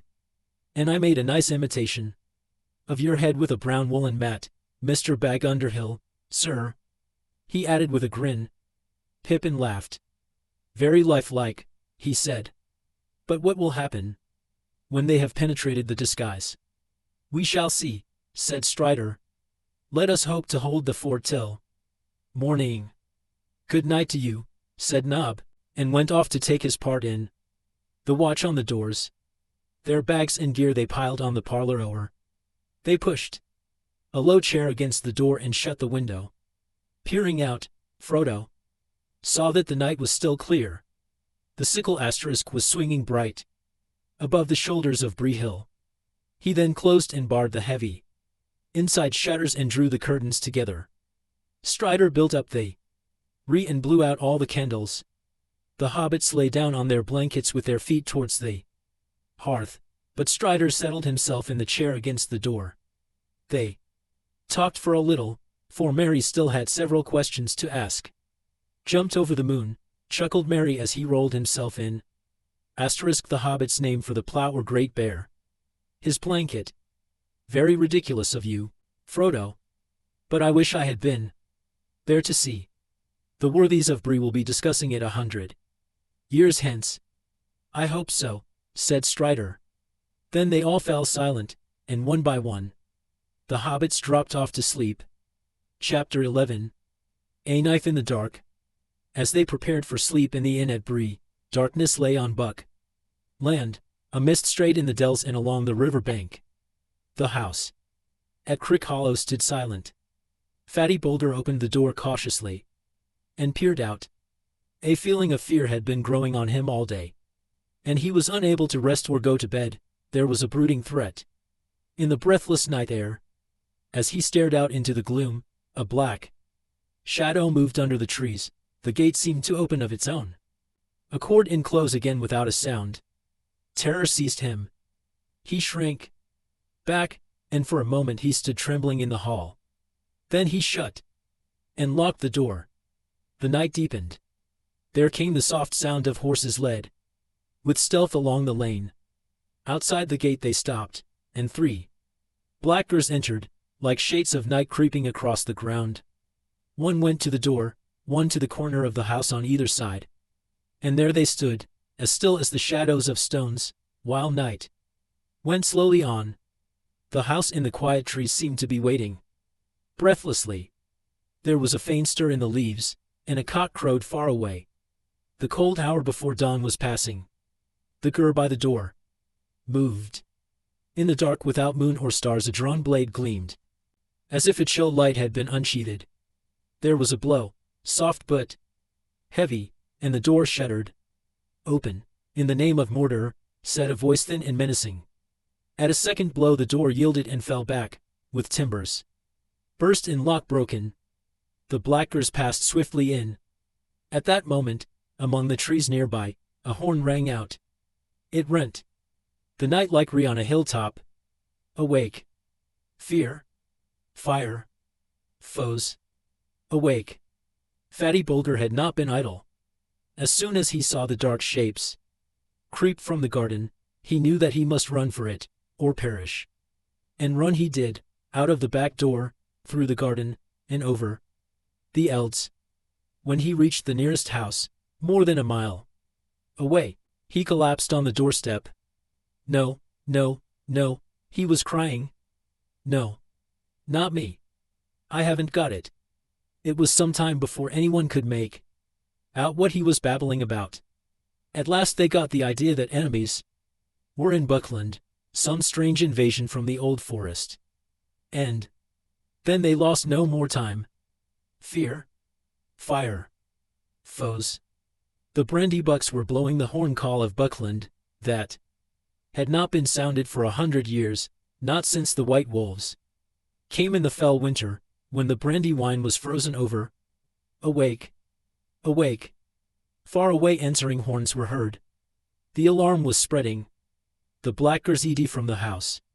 One of them let fall a hobbit cloak on the step, as he ran. In the lane the noise of hoofs broke out, and gathering to a gallop, went hammering away into the darkness. All about Crick Hollow there was the sound of horns blowing, and voices crying and feet running. But the black riders rode like a gale to the north gate. Let the little people blow. Sauron would deal with them later. Meanwhile they had another errand, they knew. Now that the house was empty and the ring had gone, they rode down the guards at the gate and vanished from the Shire. In the early night Frodo woke from deep sleep, suddenly, as if some sound or presence had disturbed him. He saw that Strider was sitting alert in his chair. His eyes gleamed in the light of the which had been tended and was burning brightly, but he made no sign or movement. Frodo soon went to sleep again, but his dreams were again troubled with the noise of wind and of galloping hoofs. The wind seemed to be curling round the house and shaking it, and far off he heard a horn blowing wildly. He opened his eyes, and heard a cock crowing lustily in the inn-yard. Strider had drawn the curtains and pushed back the shutters with a clang. The RST grey light of day was in the room, and a cold air was coming through the open window. As soon as Strider had roused them all, he led the way to their bedrooms. When they saw them they were glad that they had taken his advice. The windows had been forced open and were swinging, and the curtains were opening, the beds were tossed about, and the bolsters slashed and hung upon the oar. The brown mat was torn to pieces. Strider immediately went to fetch the landlord. Poor Embar Butterbur looked sleepy and frightened. He had hardly closed his eyes all night, so he said, but he had never heard a sound. Never has such a thing happened in my time, he cried, raising his hands in horror. Guests unable to sleep in their beds, and good bolsters ruined and all. What are we coming to? Dark times, said Strider. But for the present you may be left in peace. When you have got rid of us, we will leave at once. Never mind about breakfast. A drink and a bite standing will have to do. We shall be packed in a few minutes. Mr. Butterbur hurried off to see that their ponies were got ready, and to fetch them a bite. But very soon he came back in dismay. The ponies had vanished. The stable doors had all been opened in the night, and they were gone, not only Mary's ponies, but every other horse and beast in the place. Frodo was crushed by the news. How could they hope to reach Rivendell on foot, pursued by mounted enemies? They might as well set out for the moon. Strider sat silent for a while, looking at the hobbits, as if he was weighing up their strength and courage. Ponies would not help us to escape horsemen, he said at last, thoughtfully, as if he guessed what Frodo had in mind. We should not go much slower on foot, not on the roads that I mean to take. I was going to walk in any case. It is the food and stores that trouble me. We cannot count on getting anything to eat between here and Rivendell, accept what we take with us, and we ought to take plenty to spare, for we may be delayed, or forced to go roundabout, far out of the direct way. How much are you prepared to carry on your Vax? As much as we must, said Pippin with a sinking heart, but trying to show that he was tougher than he looked, or felt. I can carry enough for two, said Sam gently. Can't anything be done, Mr. Butterbur? Asked Frodo. Can't we get a couple of ponies in the village, or even one just for the baggage? I don't suppose we could hire them, but we might be able to buy them, he added, doubtfully, wondering if he could afford it. I doubt it, said the landlord unhappily. The 2 or 3 riding ponies that there were in Bree were stabled in my yard, and they're gone. As for other animals, horses or ponies for draft or whatnot, there are very few of them in Bree, and they won't be for sale. But I'll do what I can. I'll rout out Bob and send him round as soon as maybe. Yes, said Strider reluctantly, you had better do that. I am afraid we shall have to try to get one pony at least. But so ends all hope of starting early and slipping away quietly. We might as well have blown a horn to announce our departure. That was part of their plan, no doubt. There is one crumb of comfort, said Mary, and more than a crumb, I hope. We can have breakfast while we wait and sit down to it. Let's get hold of Nob. In the end there was more than 3 hours delay. Bob came back with the report that no horse or pony was to be got for love or money in the neighborhood except one. Bill Ferny had one that he might possibly sell. A poor old half-starved creature it is, said Bob, but he won't part with it for less than thrice its worth, seeing how you're placed. Not if I knows Bill Ferny. Bill Ferny, said Frodo. Isn't there some trick? Wouldn't they beast bolt back to him with all our stuff, or help in tracking us, or something? I wonder, said Strider. But I cannot imagine any animal running home to him, once it got away. I fancy this is only an afterthought of kind Master Ferny's, just a way of increasing his prots from the affair. The chief danger is that the poor beast is probably at death's door. But there does not seem any choice. What does he want for it? Bill Ferny's price was 12 silver pennies, and that was indeed at least 3 times the pony's value in those parts. It proved to be a bony, underfed, and dispirited animal, but it did not look like dying just yet. Mr. Butterbur paid for it himself, and offered Mary another 18 pence as some compensation for the lost animals. He was an honest man, and well off as things were reckoned in Bree, but 30 silver pennies was a sore blow to him, and being cheated by Bill Ferny made it harder to bear. As a matter of fact, he came out on the right side in the end. It turned out later that only one horse had been actually stolen. The others had been driven off, or had bolted in terror, and were found wandering in different corners of the Breeland. Mary's ponies had escaped altogether, and eventually, having a good deal of sense, they made their way to the downs in search of Fatty Lumpkin. So they came under the care of Tom Bombadil for a while, and were well off. But when news of the events at Bree came to Tom's ears, he sent them to Mr. Butterbur, who thus got VE good beasts at a very fair price. They had to work harder in Bree, but Bob treated them well. So on the whole they were lucky. They missed a dark and dangerous journey. But they never came to Rivendell. However, in the meanwhile, for all Mr. Butterbur knew, his money was gone for good, or for bad. And he had other troubles. For there was a great commotion as soon as the remaining guests were astir, and heard news of the raid on the inn. The southern travelers had lost several horses and blamed the innkeeper loudly, until it became known that one of their own number had also disappeared in the night, none other than Bill Ferny's squint-eyed companion. Suspicion fell on him at once. If you pick up with a horse thief, and bring him to my house, said Butterbur angrily, you ought to pay for all the damage yourselves, and not come shouting at me. Go and ask Fernie where your hand some friend is. But it appeared that he was nobody's friend, and nobody could recollect when he had joined their party. After their breakfast the hobbits had to repack and get together further supplies for the longer journey they were now expecting. It was close on 10 o'clock before they at last got off. By that time the whole of Bree was buzzing with excitement. Frodo's vanishing trick, the appearance of the Black Horseman, the robbing of the stables, and not least the news that Strider the Ranger had joined the mysterious hobbits, made such a tale as would last for many uneventful years.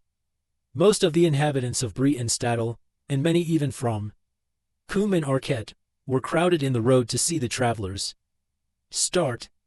The other guests in the inn were at the doors or hanging out of the windows. Strider had changed his mind, and had decided to leave Bree by the main road.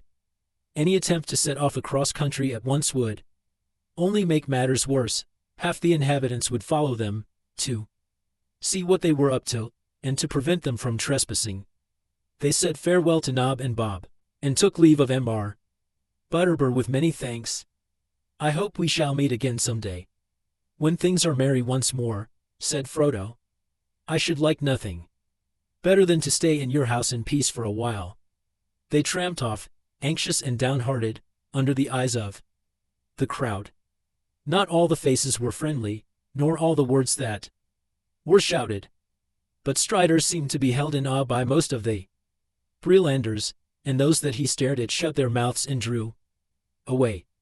He walked in front with Frodo, next came Merry and Pippin, and last came Sam leading the pony, which was laden with as much of their baggage as they had the heart to give it, but already it looked less dejected, as if it approved of the change in its fortunes. Sam was chewing an apple thoughtfully. He had a pocket full of them, a parting present from Nob and Bob. Apples for walking, and a pipe for sitting, he said. But I reckon I'll miss them both before long. The hobbits took no notice of the inquisitive heads that peeped out of doors, or popped over walls and fences, as they passed. But as they drew near to the further gate, Frodo saw a dark ill-kept house behind a thick hedge, the last house in the village. In one of the windows he caught a glimpse of a sallow face with sly, slanting eyes. But it vanished at once. So that's where that southerner is hiding, he thought. He looks more than half like a goblin. Over the hedge another man was staring boldly. He had heavy black brows, and dark scornful eyes, his large mouth curled in a sneer. He was smoking a short black pipe. As they approached he took it out of his mouth and spat. "Morning, Longshanks," he said. "Awfully. Found some friends at last?" Strider nodded, but did not answer. "Morning, my little friends," he said to the others. "I suppose you know who you've taken up with? That stick-at-naught Strider, that is. Though I've heard other names not so pretty. Watch out tonight. And you, Sammy, don't go ill-treating my poor old pony." "Pa." He spat again. Sam turned quickly. "And you, Fernie," he said, "put your ugly face out of sight, or it will get hurt." With a sudden nick, quick as lightning, an apple left his hand and hit Bill square on the nose. He ducked. Too late, and curses came from behind the hedge. "Waste of a good apple," said Sam regretfully, and strode on. At last they left the village behind. The escort of children and stragglers that had followed them got tired and turned back at the south gate. Passing through, they kept on along the road for some miles. It bent to the left, curving back into its eastward line as it rounded the feet of Bree Hill, and then it began to run swiftly down wards into wooded country. To their left they could see some of the houses and hobbit holes of Staddle on the gentler southeastern slopes of the hill, down in a deep hollow away north of the road. There were wisps of rising smoke that showed where Coombe lay. Arquette was hidden in the trees beyond.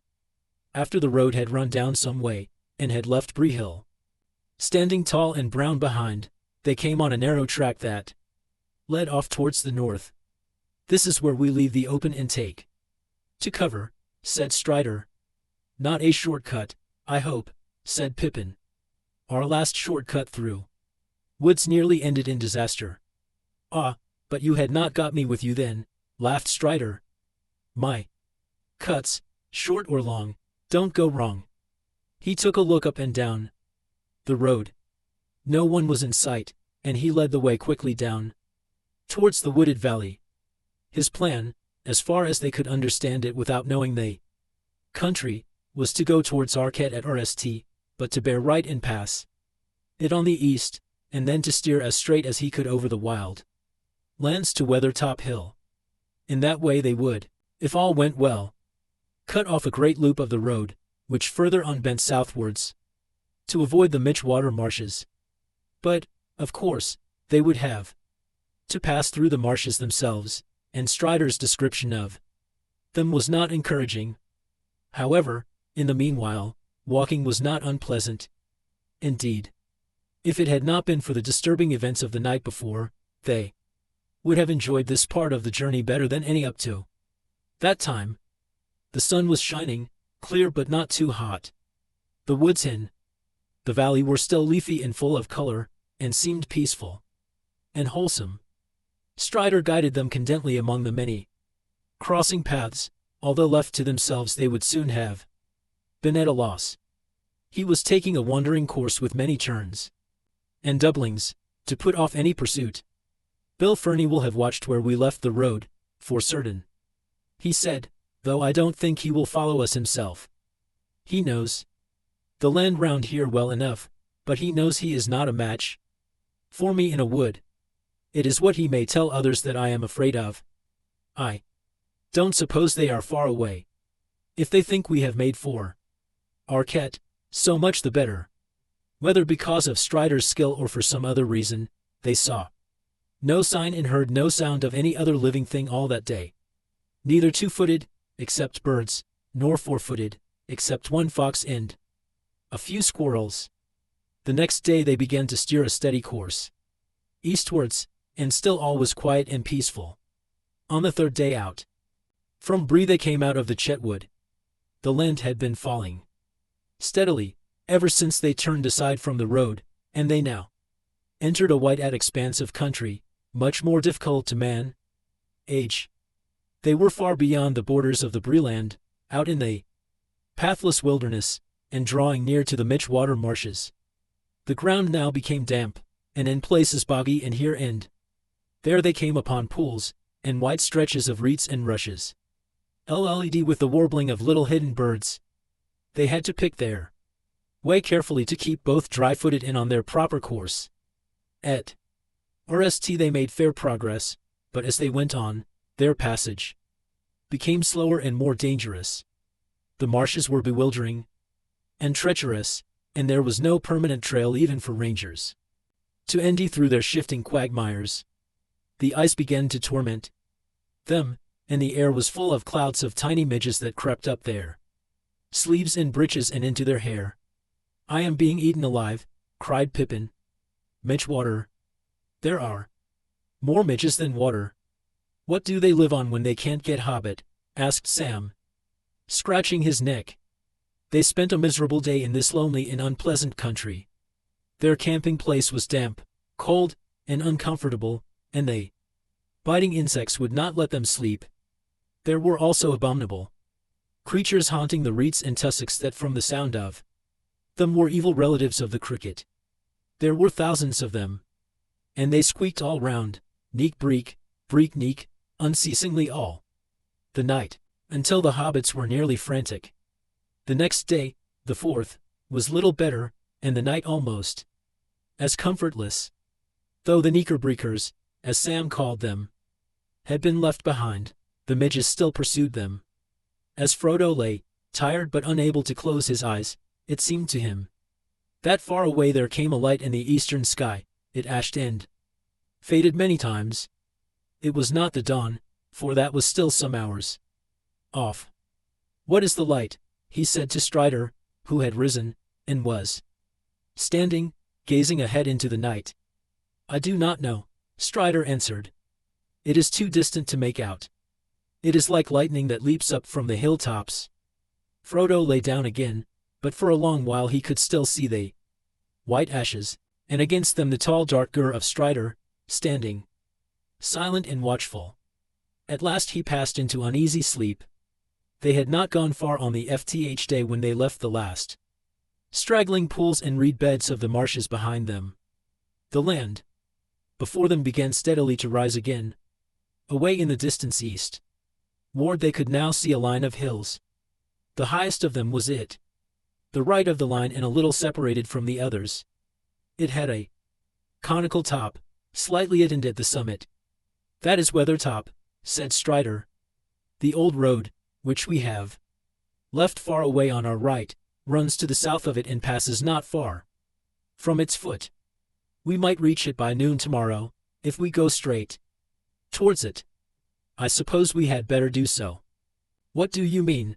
asked Frodo. "I mean, when we do get there, it is not certain what we shall end. It is close to the road. But surely we were hoping to end Gandalf there." "Yes, but the hope is faint. If he comes this way at all, he may not pass through Bree, and so he may not know what we are doing. And anyway, unless by luck we arrive almost together, we shall miss one another. It will not be safe for him or for us to wait there long. If they riders fail to end us in the wilderness, they are likely to make for Weathertop themselves. It commands a wide view all round. Indeed, there are many birds and beasts in this country that could see us, as we stand here, from that hilltop. Not all the birds are to be trusted. And there are other spies more evil than they are." The hobbits looked anxiously at the distant hills.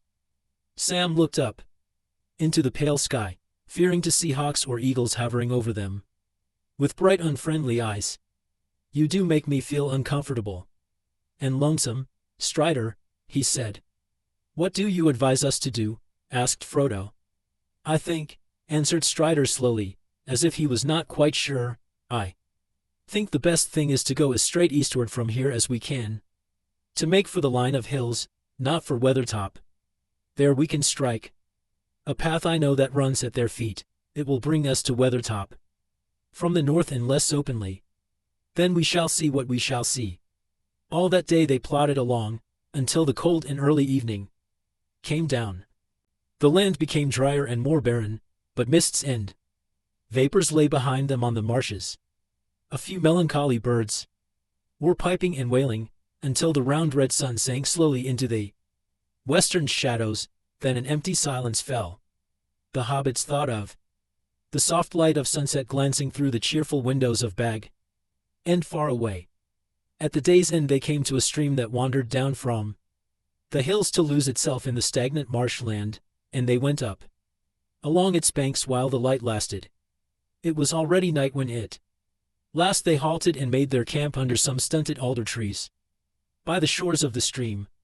Ahead there loomed now against the dusky sky the bleak and treeless backs of the hills. That night they set a watch, and Strider, it seemed, did not sleep at all. The moon was waxing, and in the early night hours a cold gray light lay on the land. Next morning they set out again soon after sunrise. There was a frost in the air, and the sky was a pale clear blue. The hobbits felt refreshed, as if they had had a night of unbroken sleep. Already they were getting used to much walking on short commons, shorter at any rate than what in the Shire they would have thought barely enough to keep them on their legs. Pippin declared that Frodo was looking twice the hobbit that he had been. "Very odd," said Frodo, tightening his belt, "considering that there is actually a good deal less of me. I hope the thinning process will not go on indefinitely, or I shall become a wraith." "Do not speak of such things," said Strider quickly, and with surprising earnestness. The hills drew nearer. They made an undulating ridge, often rising almost to 1,000 feet, and here and there falling again to low clefts were passes leading into the eastern land beyond. Along the crest of the ridge the hobbits could see what looked to be the remains of green-grown walls and dikes, and in the clefts there still stood the ruins of old works of stone. By night they had reached the feet of the westward slopes, and there they camped. It was the night of the FTH of October, and they were 6 days out from Bree. In the morning they found, for the RST time since they had left, the Chetwood, a track plain to see. They turned right and followed it southwards. It ran cunningly, taking a line that seemed chosen so as to keep as much hidden as possible from the view, both of the hilltops above and of the its to the west. It dived into dells, and hugged steep banks, and where it passed over other and more open ground on either side of it there were lines of large boulders and hewn stones that screened the travelers almost like a hedge.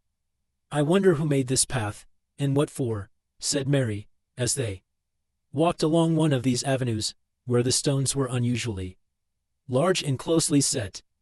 "I am not sure that I like it. It has a rather a barrow whitish look." "Is there any barrow on Weathertop?" "No.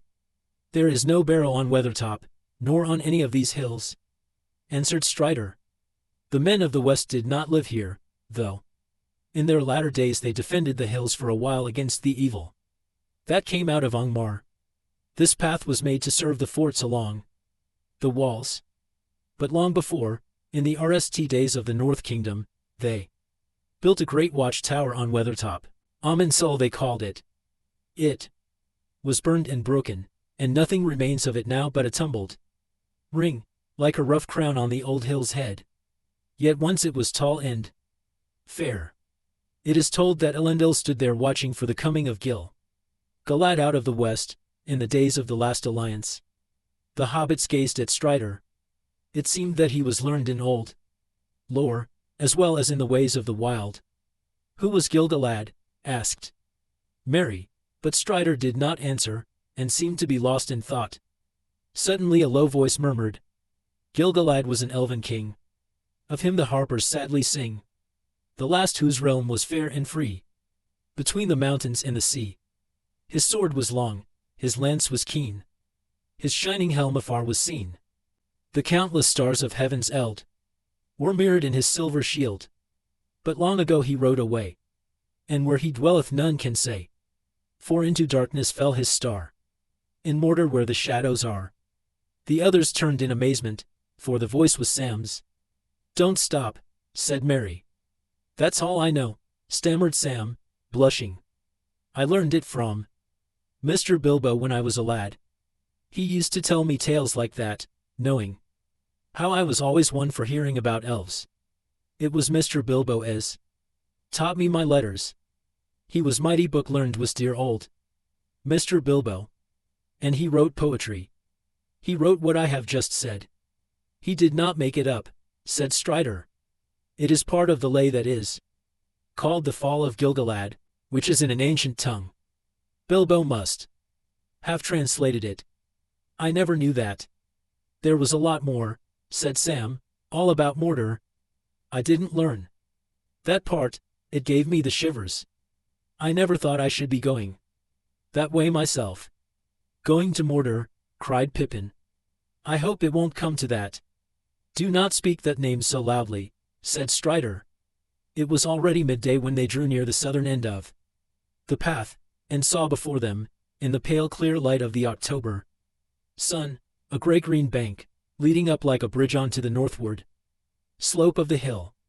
They decided to make for the top at once, while the daylight was broad. Concealment was no longer possible, and they could only hope that no enemy or spy was observing them. Nothing was to be seen moving on the hill. If Gandalf was anywhere about, there was no sign of him.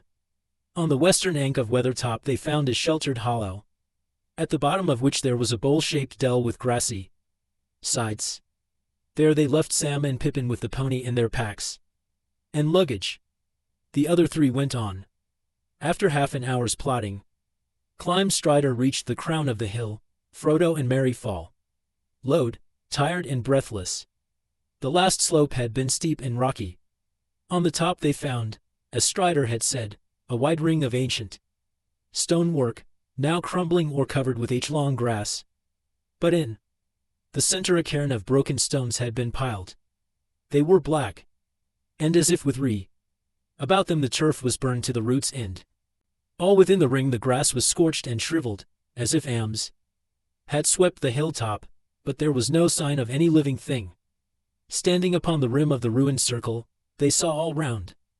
Below them a wide prospect, for the most part of lands empty and featureless, except for patches of woodland away to the south, beyond which they caught here and there the glint of distant water. Beneath them on this southern side there ran like a ribbon the old road, coming out of the west and winding up and down, until it faded behind a ridge of dark land to the east. Nothing was moving on it. Following its line eastward with their eyes they saw the mountains.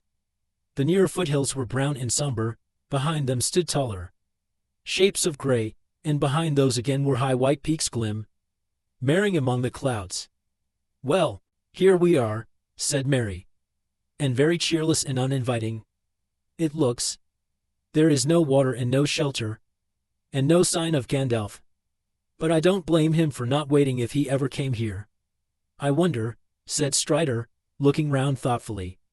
"Even if he was a day or two behind us at Bree, he could have arrived here RST. He can ride very swiftly when need presses." Suddenly he stooped and looked at the stone on the top of the cairn. It was itter than the others, and whiter, as if it had escaped the re. He picked it up and examined it, turning it in his engers. "This has been handled recently," he said. "What do you think of these marks?" On the underside Frodo saw some scratches. "There seems to be a stroke, a dot, and 3 more strokes," he said. "The stroke on the left might be a jiroon with thin branches," said Strider. "It might be a sign left by Gandalf, though one cannot be sure. The scratches are any, and they certainly look fresh. But they marks might mean something quite different, and have nothing to do with us. Rangers use runes, and they come here sometimes." "What could they mean, even if Gandalf made them?" asked Mary. "I should say," answered Strider, "that they stood for G3, and were a sign that Gandalf was here on October the 3rd, that is 3 days ago now. It would also show that he was in a hurry and danger was at hand, so that he had no time or did not dare to write anything longer or plainer. If that is so, we must be wary. I wish we could feel sure that he made the marks, whatever they may mean," said Frodo. "It would be a great comfort to know that he was on the way, in front of us or behind us." "Perhaps," said Strider. "For myself, I believe that he was here and was in danger. There have been scorching ams here, and now the light that we saw 3 nights ago in the eastern sky comes back to my mind. I guess that he was attacked on this hilltop, but with what result I cannot tell. He is here no longer, and we must now look after ourselves and make our own way to Rivendell, as best we can." "How far is Rivendell?" asked Mary, gazing round wearily.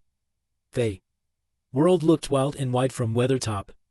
"I don't know if the road has ever been measured in miles beyond the Forsaken Inn, a day's journey east of Bree," answered Strider. "Some say it is so far, and some say otherwise. It is a strange road, and folk are glad to reach their journey's end, whether the time is long or short. But I know how long it would take me on my own feet, with fair weather and no ill fortune, 12 days from here to the ford of Bruinen, where the road crosses the loud water that runs out of Rivendell. We have at least a fortnight's journey before us, for I do not think we shall be able to use the road." "A fortnight," said Frodo. "A lot may happen in that time." "It may," said Strider. They stood for a while silent on the hilltop, near its southward edge. In that lonely place Frodo for the RST time fully realized his homelessness and danger. He wished bitterly that his fortune had left him in the quiet and beloved Shire. He stared down at the hateful road, leading back westward to his home. Suddenly he was aware that 2 black specks were moving slowly along it, going westward. And looking again he saw that 3 others were creeping eastward to meet them. He gave a cry and clutched Strider's arm. "Look," he said, pointing downwards. At once Strider hung himself on the ground behind the ruined circle, pulling Frodo down beside him. Merry threw himself along side. "What is it?" he whispered. "I do not know, but I fear the worst," answered Strider.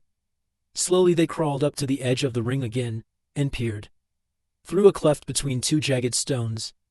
The light was no longer bright, for the clear morning had faded, and clouds creeping out of the east had now overtaken the sun. As it began to go down, they could all see the black specks, but neither Frodo nor Merry could make out their shapes for certain, yet something told them that there, far below, were black riders assembling on the road beyond the foot of the hill. "Yes," said Strider, whose keener sight left him in no doubt. "The enemy is here." Hastily they crept away and slipped down the north side of the hill to endy their companions. Sam and Peregrine had not been idle. They had explored the small dell in the surrounding slopes. Not far away they found a spring of clear water in the hillside, and near it footprints not more than a day or two old. In the dell itself they found recent traces of a re and other signs of a hasty camp. There were some fallen rocks on the edge of the dell nearest to the hill. Behind them Sam came upon a small store of rewood neatly stacked. "I wonder if old Gandalf has been here," he said to Pippin. "Whoever it was put this stuff here meant to come back, it seems." Strider was greatly interested in these discoveries.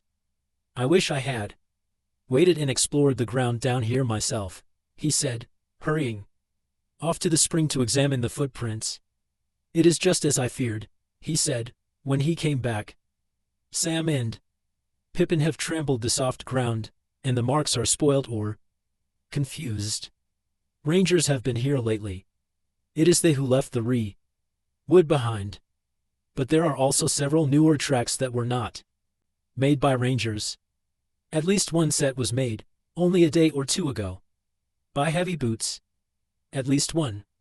I cannot now be certain, but I think there were many booted feet." He paused and stood in anxious thought. Each of the hobbits saw in his mind a vision of the cloaked and booted riders. If the horsemen had already found the dell, the sooner Strider led them somewhere else the better. Sam viewed the hollow with great dislike, now that he had heard news of their enemies on the road, only a few miles away. "Hadn't we better clear out quick, Mr. Strider?" he asked time patiently. "It is getting late, and I don't like this hole. It makes my heart sink somehow." "Yes, we certainly must decide what to do at once," answered Strider, looking up and considering the time and the weather. "Well, Sam," he said at last, "I do not like this place either, but I cannot think of anywhere better that we could reach before nightfall.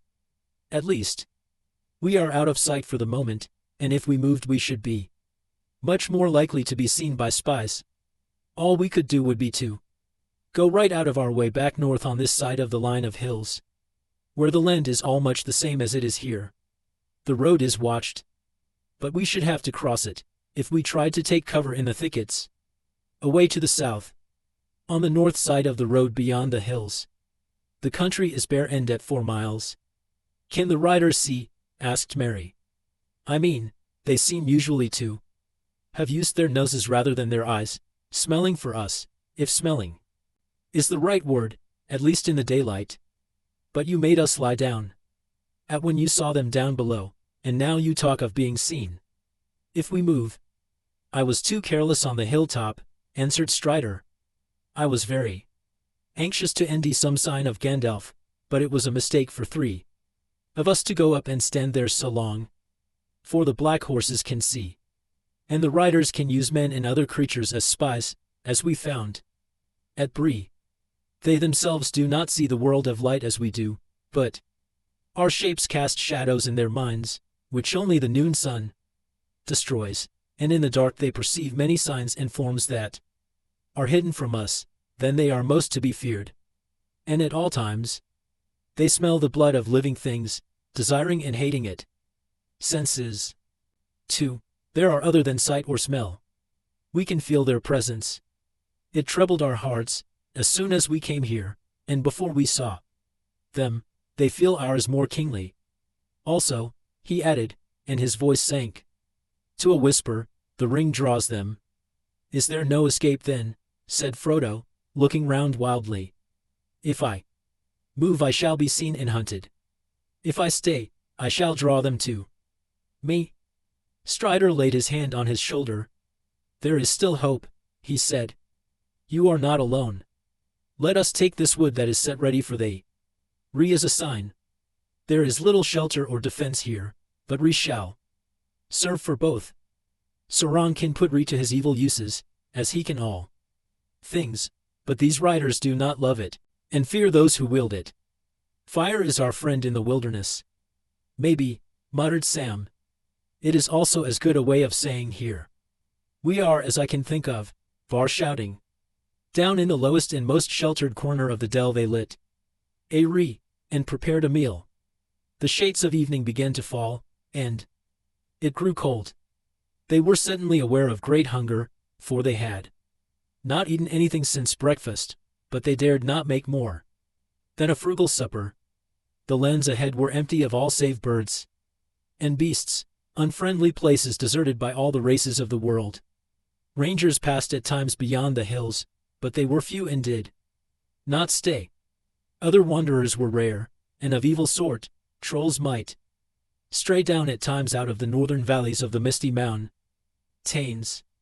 Only on the road would travelers be found, most often dwarves, hurrying along on business of their own, and with no help, and few words to spare for strangers. I don't see how our food can be made to last, said Frodo. We have been careful enough in the last few days, and this supper is no feast, but we have used more than we ought, if we have 2 weeks still to go, and perhaps more. There is food in the wild, said Strider, berry, root, and herb.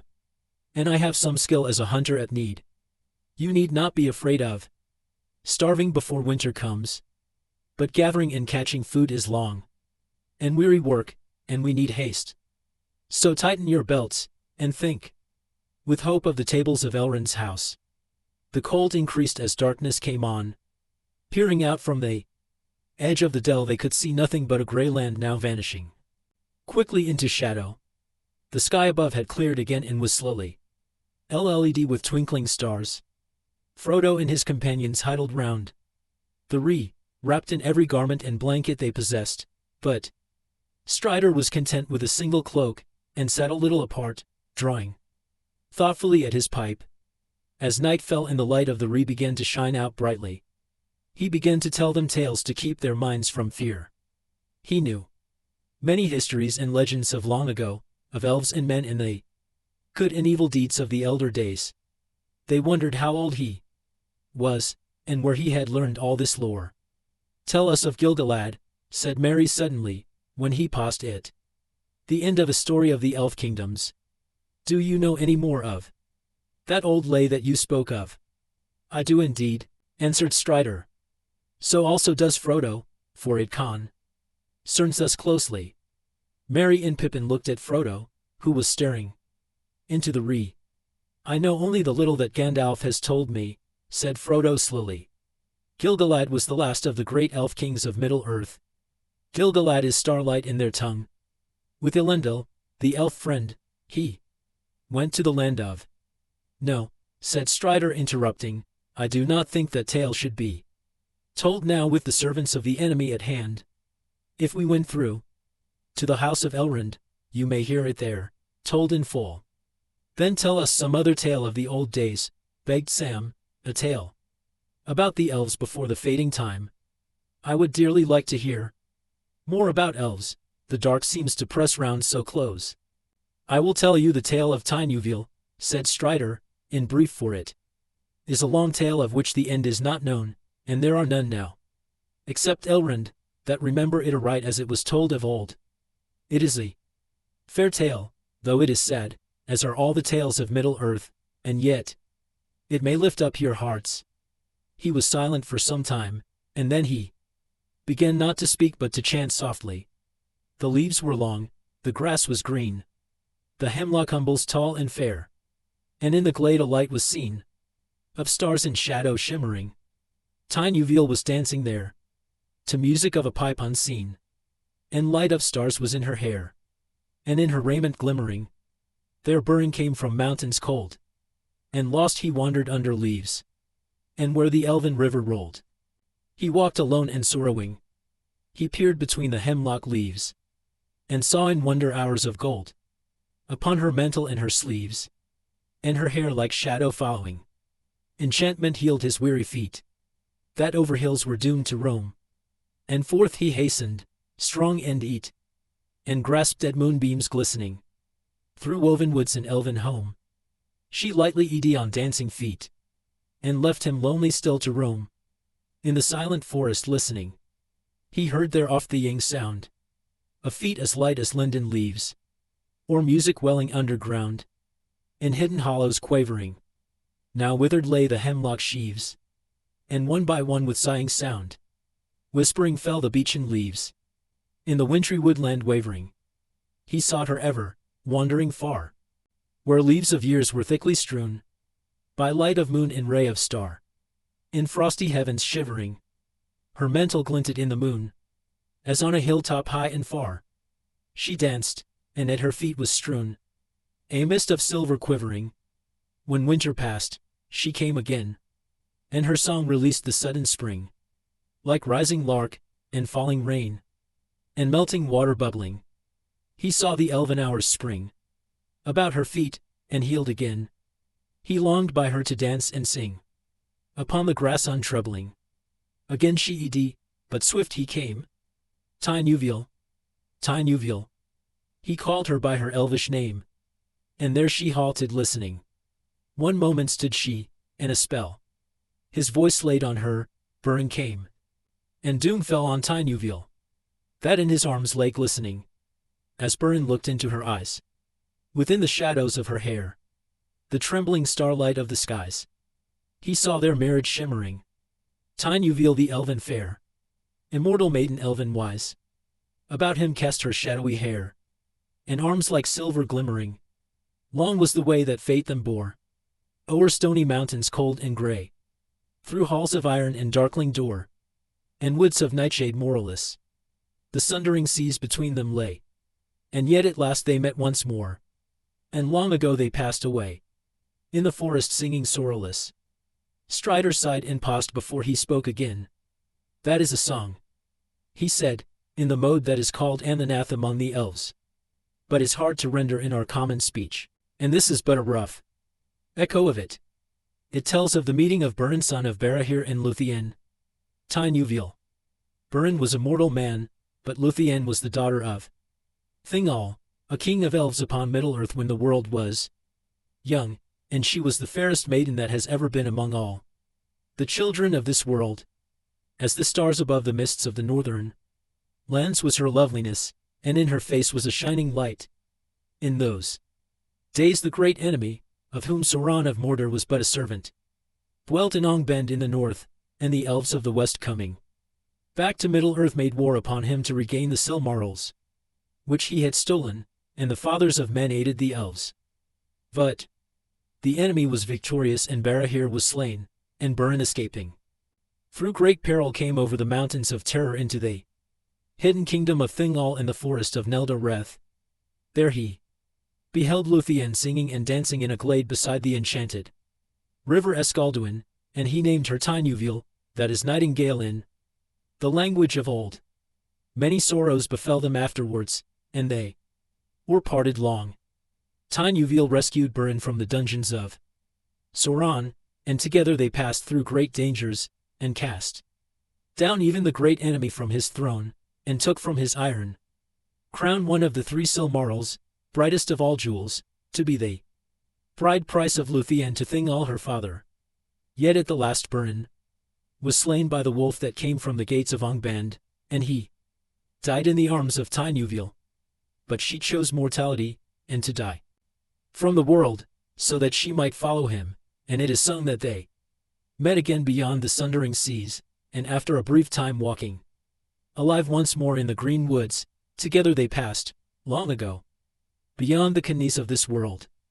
So it is that Luthien Tinuville alone of the elf kindred has died indeed and left the world, and they have lost her whom they most loved. But from her the lineage of the elf lords of old descended among men.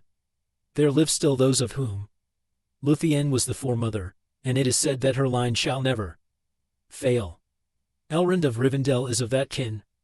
For of Beren in Luthien was born Dior Thingol's heir, and of him Elwing the White whom Arundel wedded, he that sailed his ship out of the mists of the world into the seas of heaven with the Silmaril upon his brow. And of Arundel came the kings of Numenor, that is Western-S.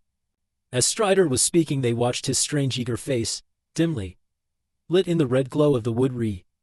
His eyes shone, and his voice was rich and deep. Above him was a black starry sky. Suddenly a pale light appeared over the crown of Weathertop behind him. The waxing moon was climbing slowly above the hill that overshadowed them, and the stars above the hilltop faded. The story ended. The hobbits moved and stretched. "Look," said Merry. "The moon is rising, it must be getting late." The others looked up. Even as they did so, they saw on the top of the hill something small and dark against the glimmer of the moon rise. It was perhaps only a large stone or jutting rock shown up by the pale light. Sam and Merry got up and walked away from the Ree. Frodo and Pippin remained seated in silence. Strider was watching the moon light on the hill intently. All seemed quiet and still, but Frodo felt a cold dread creeping over his heart, now that Strider was no longer speaking. He huddled closer to the Ree. At that moment Sam came running back from the edge of the dell. "I don't know what it is," he said, "but I suddenly felt afraid. I durstn't go outside this dell for any money. I felt that something was creeping up the slope." "Did you see anything?" asked Frodo, springing to his feet. "No, sir. I saw nothing, but I didn't stop to look." "I saw something," said Merry, "or I thought I did away westwards, where the moonlight was falling on the it's beyond the shadow of the hilltops. I thought there were 2 or 3 black shapes. They seemed to be moving this way." "Keep close to the Ree, with your faces outward," cried Strider. "Get some of the longer sticks ready in your hands." For a breathless time they sat there, silent and alert, with their backs turned to the wood-ree, each gazing into the shadows that encircled them. Nothing happened. There was no sound or move meant in the night. Frodo stirred, feeling that he must break the silence. He longed to shout out aloud. "Hush," whispered Strider. "What's that?" gasped Pippin at the same moment. Over the lip of the little dell, on the side away from the hill, they felt, rather than saw, a shadow rise, one shadow, or more than one. They strained their eyes, and the shadow seemed to grow. Soon, there could be no doubt, 3 or 4 tall blackguards were standing there on the slope, looking down on them. So black were they that they seemed like black holes in the deep shade behind them. Frodo thought that he heard a faint hiss as of venomous breath and felt a thin piercing chill. Then the shapes slowly advanced. Terror overcame Pippin and Merry, and they threw themselves on the ground. Sam shrank to Frodo's side. Frodo was hardly less harried than his companions. He was quaking as if he was bitter cold, but his terror was swallowed up in a sudden temptation to put on the ring. The desire to do this laid hold of him, and he could think of nothing else. He did not forget the barrow, nor the message of Gandalf, but something seemed to be compelling him to disregard all warnings, and he longed to yield. Not with the hope of escape, or of doing anything, either good or bad. He simply felt that he must take the ring and put it on his enger. He could not speak. He felt Sam looking at him, as if he knew that his master was in some great trouble, but he could not turn towards him. He shut his eyes and struggled for a while, but resistance became unbearable, and at last he slowly drew out the chain, and slipped the ring on the pharenger of his left hand. Immediately, though everything else remained as before, dim and dark, the shapes became terribly clear. He was able to see beneath their black wrappings. There were Tolkers, 2 standing on the lip of the dell, 3 advancing. In their white faces burned keen and merciless eyes. Under their mantles were long gray robes. Upon their gray hairs were helms of silver. In their haggard hands were swords of steel. Their eyes fell on him and pierced him as they rushed towards him. Desperate, he drew his own sword, and it seemed to him that it ickered red, as if it was a rebrand. 2 of the Gers halted. The third was taller than the others. His hair was long and gleaming in on his helm was a crown. In one hand he held a long sword, and in the other a knife. Both the knife and the hand that held it glowed with a pale light. He sprang forward and bore down on Frodo. At that moment Frodo threw himself forward on the ground, and he heard himself crying aloud, "O Elbereth, Gildhoniel." At the same time he struck at the feet of his enemy. A shrill cry rang out in the night, and he felt a pain like a dart of poisoned ice pierce his left shoulder. Even as he swooned he caught, as through a swirling mist, a glimpse of Strider leaping out of the darkness with a hemming brand of wood in either hand. With a last effort Frodo, dropping his sword, slipped the ring from his enger and closed his right hand tight upon it. Chapter 12. Flight to the Ford. When Frodo came to himself he was still clutching the ring desperately. He was lying by the Ree, which was now piled high and burning brightly. His 3 companions were bending over him. "What has happened? Where is the Pale King?" he asked wildly. They were too overjoyed to hear him speak to answer for a while, nor did they understand his question. At length he gathered from Sam that they had seen nothing but the vague shadowy shapes coming towards them. Suddenly to his horror Sam found that his master had vanished, and at that moment a black shadow rushed past him, and he fell. He heard Frodo's voice, but it seemed to come from a great distance, or from under the earth, crying out strange words. They saw nothing more, until they stumbled over the body of Frodo, lying as if dead, face downwards on the grass with his sword beneath him. Strider ordered them to pick him up and lay him near the Ree, and then he disappeared. That was now a good while ago. Sam plainly was beginning to have doubts again about Strider.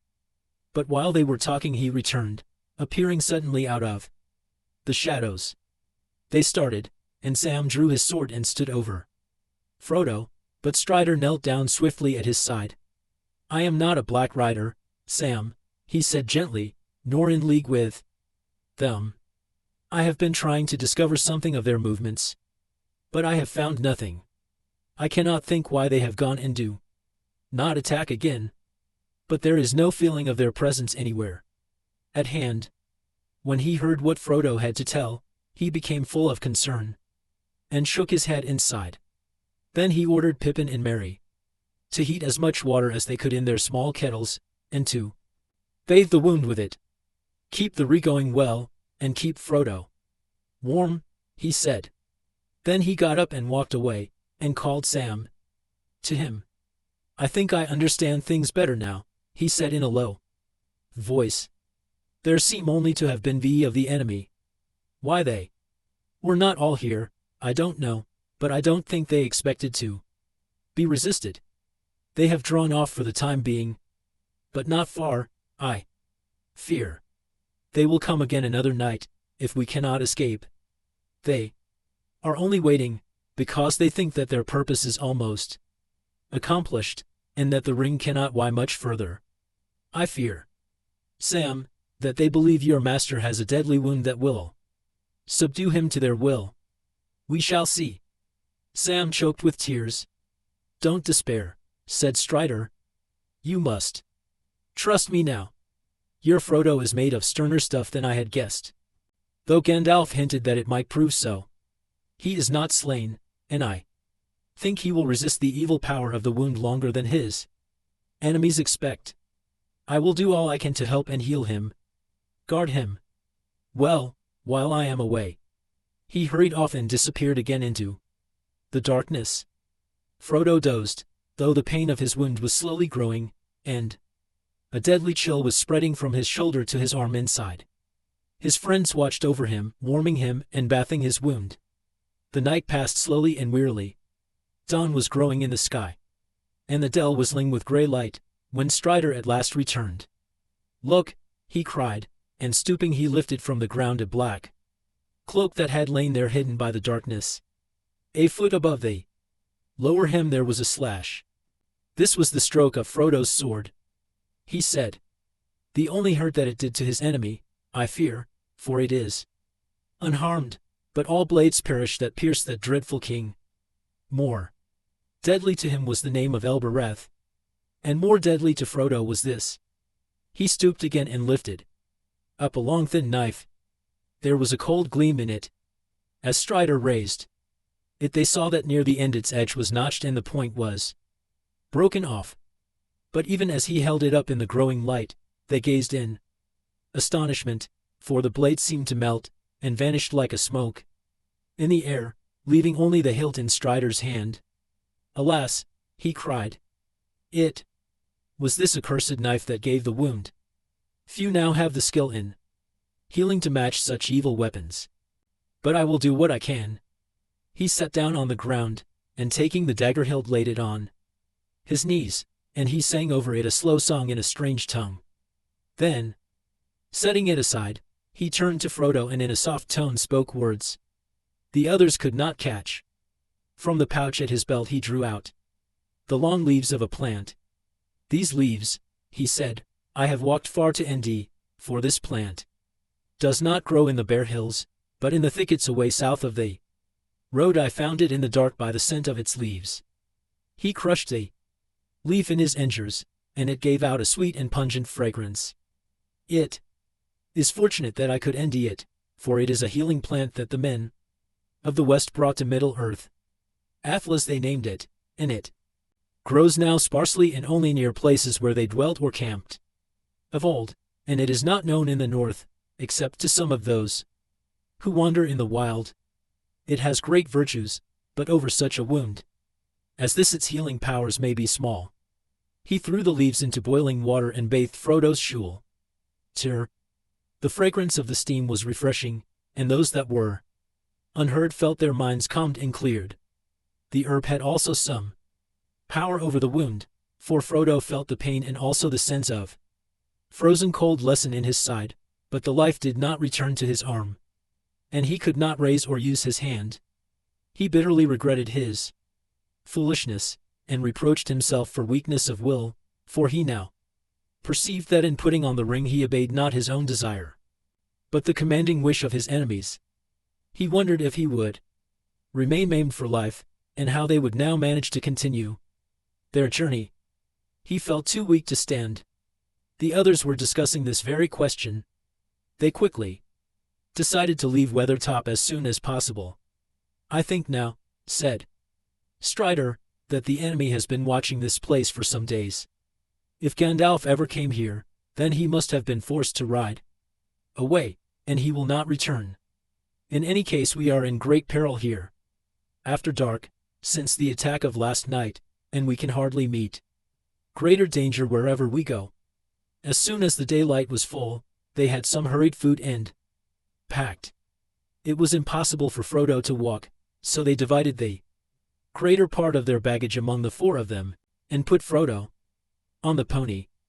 In the last few days the poor beast had improved wonderfully. It already seemed fatter and stronger, and had begun to show an affection for its new masters, especially for Sam. Bill Fernie's treatment must have been very hard for the journey in the wild to seem so much better than its former life. They started off in a southerly direction. This would mean crossing the road, but it was the quickest way to more wooded country. And they needed fuel, for Strider said that Frodo must be kept warm, especially at night, while Ree would be some protection for them all.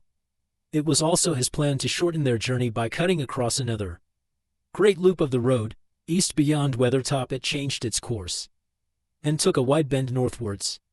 They made their way slowly and cautiously round the south-western slopes of the hill, and came in a little while to the edge of the road. There was no sign of the riders. But even as they were hurrying across, they heard far away two cries, a cold voice calling, and a cold voice answering. Trembling they sprang forward, and made for the thickets that lay ahead. The land before them sloped away southwards, but it was wild and pathless, bushes and stunted trees grew in dense patches with wide barren spaces in between. The grass was scanty, coarse, and gray, and the leaves in the thickets were faded and falling. It was a cheerless land, and their journey was slow and gloomy. They spoke little as they trudged along. Frodo's heart was grieved as he watched them walking beside him with their heads down, and their backs bowed under their burdens. Even Strider seemed tired and heavy-hearted. Before the RST day's march was over, Frodo's pain began to grow again, but he did not speak of it for a long time. 4 days passed without the ground or the scene changing much, except that behind them weathertop slowly sank, and before them the distant mountains loomed a little nearer. Yet since that far cry they had seen and heard no sign that the enemy had marked their eye or followed them. They dreaded the dark hours, and kept watch in pairs by night, expecting at any time to see black shapes stalking in the gray night, dimly lit by the cloud-veiled moon, but they saw nothing, and heard no sound but the sigh of withered leaves and grass. Not once did they feel the sense of present evil that had assailed them before they attack in the dell. It seemed too much to hope that the riders had already lost their trail again. Perhaps they were waiting to make some ambush in a narrow place. At the end of the FTH day the ground began once more to rise slowly out of the wide shallow valley into which they had descended. Strider now turned their course again northeastwards, and on the 6th day they reached the top of a long slow climbing slope, and saw far ahead a huddle of wooded hills. Away below them they could see the road sweeping round the feet of the hills, and to their right a gray river gleamed pale in the thin sunshine. In the distance they glimpsed yet another river in a stony valley half veiled in mist. "I am afraid we must go back to the road here for a while," said Strider. "We have now come to the river Horwell, that the elves call Mythidal. It oozes down out of the Edinmoors, the Troll Fells, north of Rivendell, and joins the Loud Water away in the south. Some call it the Grioed after that. It is a great water before it ends the sea. There is no way over it below its sources in the Edinmoors, except by the last bridge on which the road crosses." "What is that other river we can see far away there?" asked Merry. "That is Loud Water, the Bruinen of Rivendell," answered Strider. "The road runs along the edge of the hills for many miles from the bridge to the ford of Bruinen. But I have not yet thought how we shall cross that water. One river at a time. We shall be fortunate indeed if we do not end the last bridge held against us." Next day, early in the morning, they came down again to the borders of the road. Sam and Strider went forward, but they found no sign of any travelers or riders. Here under the shadow of the hills, there had been some rain. Strider judged that it had fallen 2 days before, and had washed away all footprints. No horsemen had passed since then, as far as he could see. They hurried along with all the speed they could make, and after a mile or two they saw the last bridge ahead, at the bottom of a short steep slope. They dreaded to see blackguards waiting there, but they saw none. Strider made them take cover in a thicket at the side of the road, while he went forward to explore. Before long he came hurrying back. "I can see no sign of the enemy," he said, "and I wonder very much what that means. But I have found something very strange." He held out his hand, and showed a single pale green jewel. "I found it in the mud in the middle of the bridge," he said. "It is a beryl, an elf stone. Whether it was set there, or let fall by chance, I cannot say, but it brings hope to me.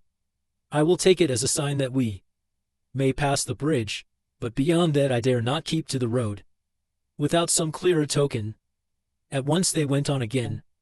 They crossed the bridge in safety, hearing no sound but the water swirling against its 3 great arches. A mile further on they came to a narrow ravine that led away north, wards through the steep lands on the left of the road. Here Strider turned aside, and soon they were lost in a somber country of dark trees winding among the feet of sullen hills. The hobbits were glad to leave the cheerless lands and the perilous road behind them, but this new country seemed threatening and unfriendly. As they went forward, the hills about them steadily rose. Here and there upon heights and ridges they caught glimpses of ancient walls of stone and the ruins of towers. They had an ominous look.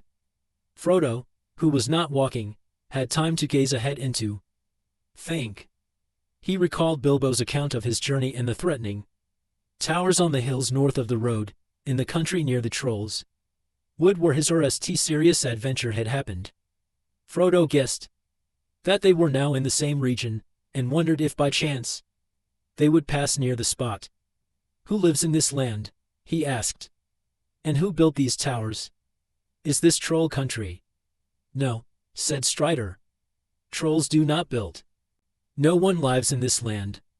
Men once dwelt here, ages ago, but none remain now. They became an evil people, as legends tell, for they fell under the shadow of Angmar. But all were destroyed in the war that brought the North Kingdom to its end. But that is now so long ago that the hills have forgotten them, though a shadow still lies on the land." "Where did you learn such tales, if all the land is empty and forgetful?" asked Peregrine. "The birds and beasts do not tell tales of that sort. The heirs of Elendil do not forget all things past," said Strider. "And many more things than I can tell are remembered in Rivendell." "Have you often been to Rivendell?" said Frodo. "I have," said Strider. "I dwelt there once, and still I return when I may. There my heart is, but it is not my fate to sit in peace, even in the fair house of Elrond." The hills now began to shut them in. The road behind held on its way to the river Bruinen, but both were now hidden from view. The travelers came into a long valley, narrow, deeply cloven, dark, and silent. Trees with old and twisted roots hung over cliffs, and piled up behind into mounting slopes of pine wood. The hobbits grew very weary. They advanced slowly, for they had to pick their way through a pathless country, encumbered by fallen trees and tumbled rocks. As long as they could they avoided climbing, for Frodo's sake, and because it was in fact difficult to Endy anyway. Up out of the narrow dales. They had been 2 days in this country, when the weather turned wet. The wind began to blow steadily out of the west and pour the water of the distant seas on the dark heads of the hills in any drenching rain. By nightfall they were all soaked, and their camp was cheerless, for they could not get any reed to burn. The next day the hills rose still higher and steeper before them, and they were forced to turn away northwards out of their course. Strider seemed to be getting anxious. They were nearly 10 days out from Weathertop, and their stock of provisions was beginning to run low. It went on raining. That night they camped on a stony shelf with a rock wall behind them, in which there was a shallow cave, a mere scoop in the cliff. Frodo was restless.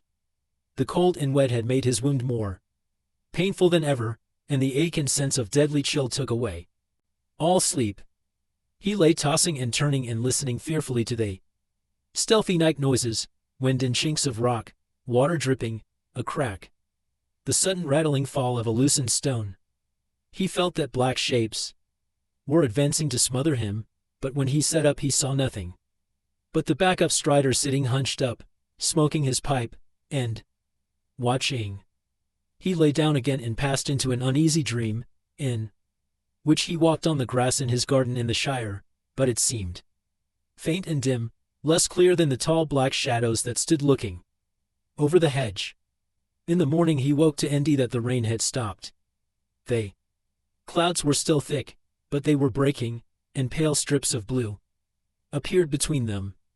The wind was shifting again. They did not start early. Immediately after their cold and comfortless breakfast, Strider went off alone, telling the others to remain under the shelter of the cliff until he came back. He was going to climb up, if he could, and get a look at the lie of the land. When he returned, he was not reassuring. "We have come too far to the north," he said, "and we must end some way to turn back southwards again. If we keep on as we are going, we shall get up into the Edendales far north of Rivendell. That is troll country, and little known to me. We could perhaps end our way through and come round to Rivendell from the north, but it would take too long, for I do not know the way, and our food would not last. So somehow or other we must end the ford of Bruinen." The rest of that day they spent scrambling over rocky ground. They found a passage between two hills that led them into a valley, running southeast, the direction that they wished to take, but towards the end of the day they found their road again barred by a ridge of high land. Its dark edge against the sky was broken into many bare points like teeth of a blunted saw. They had a choice between going back or climbing over it. They decided to attempt the climb, but it proved very difficult. Before long Frodo was obliged to dismount and struggle along on foot. Even so, they often despaired of getting their pony up, or indeed of ending a path for themselves, burdened as they were. The light was nearly gone, and they were all exhausted, when at last they reached the top. They had climbed onto a narrow saddle between two higher points, and the land fell steeply away again, only a short distance ahead. Frodo threw himself down, and lay on the ground, shivering. His left arm was lifeless, and his side and shoulder felt as if icy claws were laid upon them. The trees and rocks about him seemed shadowy and dim. "We cannot go any further," said Merry to Strider. "I am afraid this has been too much for Frodo. I am dreadfully anxious about him. What are we to do? Do you think they will be able to cure him in Rivendell, if we ever get there?" "We shall see," answered Strider. "There is nothing more that I can do in the wilderness, and it is chiefly because of his wound that I am so anxious to press on. But I agree that we can go no further tonight." "What is the matter with my master?" asked Sam in a low voice, looking appealingly at Strider. "His wound was small, and it is already closed. There's nothing to be seen but a cold white mark on his shoulder."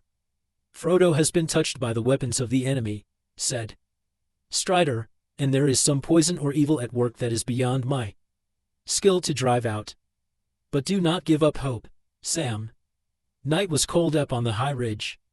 They lit a small redown under the gnarled roots of an old pine that hung over a shallow pit. It looked as if stone had once been quarried there. They sat huddled together. The wind blew chill through the pass, and they heard the treetops lower down moaning and sighing. Frodo lay half in a dream, imagining that endless dark wings were sweeping by above him, and that on the wings rode pursuers that sought him in all the hollows of the hills. The morning dawned bright and fair, the air was clean, and the light pale and clear in a rain-washed sky. Their hearts were in core aged, but they longed for the sun to warm their cold stiff limbs. As soon as it was light, Strider took Merry with him and went to survey the country from the high to the east of the pass. The sun had risen, and was shining brightly when he returned with more comforting news. They were now going more or less in the right direction. If they went on, down the further side of the ridge, they would have the mountains on their left. Some way ahead Strider had caught a glimpse of the loud water again, and he knew that, though it was hidden from view, the road to the ford was not far from the river, and lay on the side nearest to them. "We must make for the road again," he said. "We cannot hope to end a path through these hills. Whatever danger may beset it, the road is our only way to the ford." As soon as they had eaten they set out again. They climbed slowly down the southern side of the ridge, but the way was much easier than they had expected, for the slope was far less steep on this side. And before long Frodo was able to ride again. Bill Ferny's poor old pony was developing an unexpected talent for picking out a path, and for sparing its rider as many jolts as possible. The spirits of the party rose again. Even Frodo felt better in the morning light, but every now and again a mist seemed to obscure his sight, and he passed his hands over his eyes. Pippin was a little ahead of the others. Suddenly he turned round and called to them. "There is a path here," he cried. When they came up with him, they saw that he had made no mistake. There were clearly the beginnings of a path that climbed, with many windings out of the woods below and faded away on the hilltop behind. In places it was now faint and overgrown, or choked with fallen stones and trees, but at one time it seemed to have been much used. It was a path made by strong arms and heavy feet. Here and there old trees had been cut or broken down, and large rocks cloven or heaved aside to make a way. They followed the track for some while, for it offered much the easiest way down, but they went cautiously, and their anxiety increased as they came into the dark woods, and the path grew plainer and broader. Suddenly coming out of a belt of our trees it ran steeply down a slope, and turned sharply to the left round the corner of a rocky shoulder of the hill. When they came to the corner they looked round and saw that the path ran on over a level strip under the face of a low cliff overhung with trees. In the stony wall there was a door, hanging crookedly ajar upon one great hinge. Outside the door they all halted. There was a cave or rock chamber behind, but in the gloom inside nothing could be seen. Strider, Sam, and Merry, pushing with all their strength, managed to open the door a little wider, and then Strider and Merry went in. They did not go far, for on the over lay many old bones, and nothing else was to be seen near the entrance except some great empty jars and broken pots. "Surely this is a troll hole, if ever there was one," said Pippin. "Come out, you two, and let us get away. Now we know who made the path, and we had better get off it quick."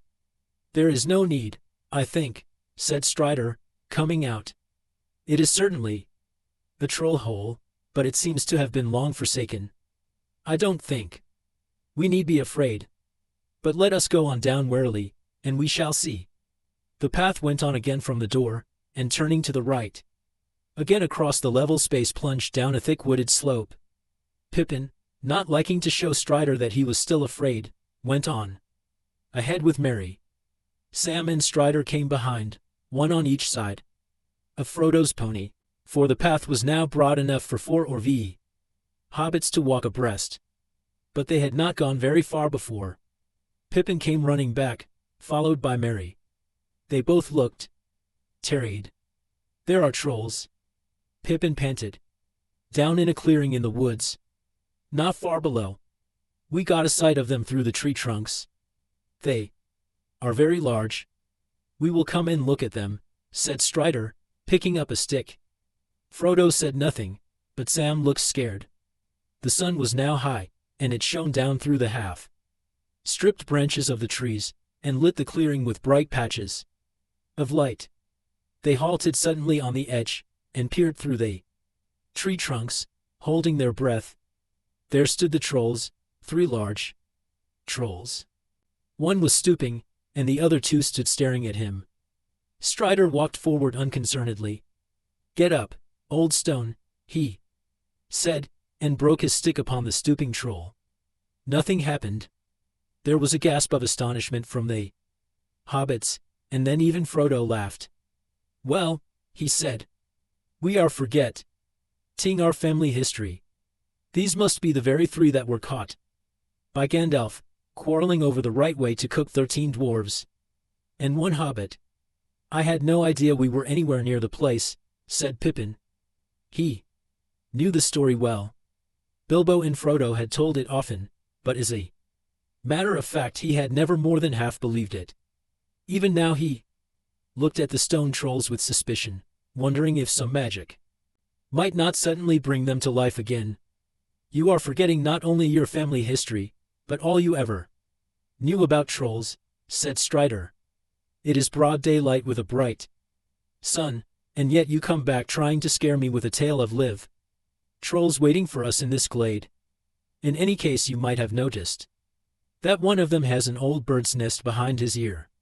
That would be a most unusual ornament for a live troll. They all laughed. Frodo felt his spirits reviving. The reminder of Bilbo's RST successful adventure was heartening. The sun, too, was warm and comforting, and the mist before his eyes seemed to be lifting a little. They rested for some time in the glade, and took their midday meal right under the shadow of the troll's large legs. "Won't somebody give us a bit of a song, while the sun is high?" said Merry, when they had nished. "We haven't had a song or a tale 4 days." "Not since Weathertop," said Frodo. The others looked at him. "Don't worry about me," he added. "I feel much better, but I don't think I could sing." Perhaps Sam could dig something out of his memory. "Come on, Sam," said Merry. "There's more stored in your head than you let on about." "I don't know about that," said Sam. "But how would this suit? It ain't what I call proper poetry, if you understand me, just a bit of nonsense. But these old images here brought it to my mind." Standing up, with his hands behind his back, as if he was at school, he began to sing to an old tune. Troll sat alone on his seat of stone, and munched and mumbled a bare old bone. For many a year he had nodded near, for meat was hard to come by. Done by, gum by. In a cave in the hills he dwelt alone, and meat was hard to come by. Up came Tom with his big boots on. Said he to Troll, "Pray, what is yon? For it looks like the shin o' mine Uncle Tim, as should be a lying in graveyard, caveyard, paveyard. This many a year has Tim been gone, and I thought he were lying in graveyard." "My lad," said Troll, "this bone I stole. But what be bones that lie in a hole? Thine uncle was dead as a lump o' lead, afore I found his shin bone. Tin bone, thin bone. He can spare a share for a poor old troll, for he don't need his shin bone." Said Tom, "I don't see why the likes o' thee, without axe and leaves, should go make in free with the shank or the shin o' my father's kin. So hand the old bone over, rover, trover. Though dead he be, it belongs to he. So hand the old bone over, for a couple o' pins," says Troll, and grins. "I'll eat thee too, and gnaw thy shins. A bit o' fresh meat will go down sweet. I'll try my teeth on thee now. He now. See now. I'm tired o' gnawing old bones and skins. I've a mind to dine on thee now." But just as he thought his dinner was caught, he found his hands had hold of naught. Before he could mind, Tom slipped behind, and gave him the boot to warn him, darn him. A bump o' the boot on the seat, Tom thought, would be the way to larn him. But harder than stone is the esh and bone of a troll that sits in the hills alone. As well set your boot to the mountain's root, for the seed of a troll don't feel it, peel it, heal it.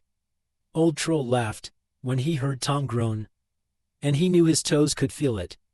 Tom's leg is game, since home he came, and his bootless foot is lasting lame. But Troll don't care, and he's still there, with the bone he boned from its owner. Donor. Boner. Troll's old seat is still the same, and the bone he boned from its owner. "Well, that's a warning to us all," laughed Merry. "It is as well you used a stick, and not your hand, Strider." "Where did you come by that, Sam?" asked Pippin. "I've never heard those words before." Sam muttered something inaudible. "It's out of his own head, of course," said Frodo. "I am learning a lot about Sam Gamgee on this journey. First he was a conspirator, now he's a jester. He'll end up by becoming a wizard or a warrior." "I hope not," said Sam. "I don't want to be neither." In the afternoon they went on down the woods. They were ably following the very track that Gandalf, Bilbo, and the dwarves had used many years before. After a few miles they came out on the top of a high bank above the road. At this point the road had left the Horwell far behind in its narrow valley, and now clung close to the feet of the hills, rolling and winding eastward among woods and heather-covered slopes towards the fort in the mountains. Not Far down the bank Strider pointed out a stone in the grass. On it, roughly cut and now much weathered, could still be seen dwarf runes and secret marks. There, said Mary. That must be the stone that marked the place where the troll's gold was hidden. How much is left of Bilbo's share, I wonder, Frodo? Frodo looked at the stone, and wished that Bilbo had brought home no treasure more perilous, nor less easy to part with. None it. All, he said. Bilbo gave it all away. He told me he did not feel it was really his, as it came from robbers. The road lay quiet under the long shadows of early evening. There was no sign of any other travelers to be seen. As there was now no other possible course for them to take, they climbed down the bank, and turning left went off as fast as they could. Soon a shoulder of the hills cut off the light of the fast westering sun. A cold wind hoed down to meet them from the mountains ahead. They were beginning to look out for a place off the road, where they could camp for the night, when they heard a sound that brought sudden fear back into their hearts, the noise of hoofs behind them. They looked back, but they could not see far because of the many windings and rollings of the road. As quickly as they could they scrambled off the beaten way and up into the deep heather and bilberry brushwood on the slopes above, until they came to a small patch of thick-growing hazels. As they peered out from among the bushes, they could see the road, faint and gray in the failing light, some 30 feet below them. The sound of hoofs drew nearer. They were going fast, with a light clippity-clippity-clip. Then faintly, as if it was blown away from them by the breeze, they seemed to catch a dim ringing, as of small bells tinkling. That does not sound like a black rider's horse, said Frodo, listening intently. The other hobbits agreed hopefully that it did not. But they all remained full of suspicion. They had been in fear of pursuit for so long that any sound from behind seemed ominous and unfriendly. But Strider was now leaning forward, stooped to the ground, with a hand to his ear, and a look of joy on his face. The light faded, and the leaves on the bushes rustled softly. Clearer and nearer now the bells jingled, and clippity-clip came the quick, trotting feet. Suddenly into view below came a white horse, gleaming in the shadows, running swiftly. In the dusk its head stall lickered and dashed, as if it were studded with gems like living stars. The rider's cloak streamed behind him, and his hood was thrown back, his golden hair owed shimmering in the wind of his speed. To Frodo, it appeared that a white light was shining through the form and raiment of the rider, as if through a thin veil. Strider sprang from hiding and dashed down towards the road, leaping with a cry through the heather, but even before he had moved or called, the rider had reined in his horse and halted, looking up towards the thicket where they stood. When he saw Strider, he dismounted and ran to meet him, calling out, Ai and Avidui Dunedain, May Goven in. His speech and clear ringing voice left no doubt in their hearts. The rider was of the elven folk. No others that dwelt in the wide world had voices so fair to hear. But there seemed to be a note of haste or fear in his call, and they saw that he was now speaking quickly and urgently to Strider. Soon Strider beckoned to them, and the hobbits left the bushes and hurried down to the road. This is Glorindel, who dwells in the house of Elrond, said Strider. Hail, and well met at last, said the elf lord to Frodo. I was sent from Rivendell to look for you. We feared that you were in danger upon the road. Then Gandalf has reached Rivendell, cried Frodo joyfully. No, he had not when I departed, but that was 9 days ago, answered Glorindel. Elrond received news that troubled him. Some of my kindred, journeying in your land beyond the Barandwin *, learned that things were amiss, and sent messages as swiftly as they could. They said that the Nine were abroad, and that you were astray, bearing a great burden without guidance, for Gandalf had not returned. There are few even in Rivendell that can ride openly against the Nine, but such as there were, Elrond sent out north, west, and south. It was thought that you might turn far aside to avoid pursuit and become lost in the wilderness. It was my lot to take the road, and I came to the bridge of Mithidal, and left a token there, nigh on 7 days ago. 3 of the servants of Sauron were upon the bridge, but they withdrew, and I pursued them westward. I came also upon 2 others, but they turned away southward. Since then I have searched for your trail. 2 days ago I found it, and followed it over the bridge, and today I marked where you descended from the hills again. But come, there is no time for further news. Since you are here we must risk the peril of the road and go. There are VE behind us, and when they end your trail upon the road they will ride after us like the wind. And they are not all. Where the other 4 may be, I do not know.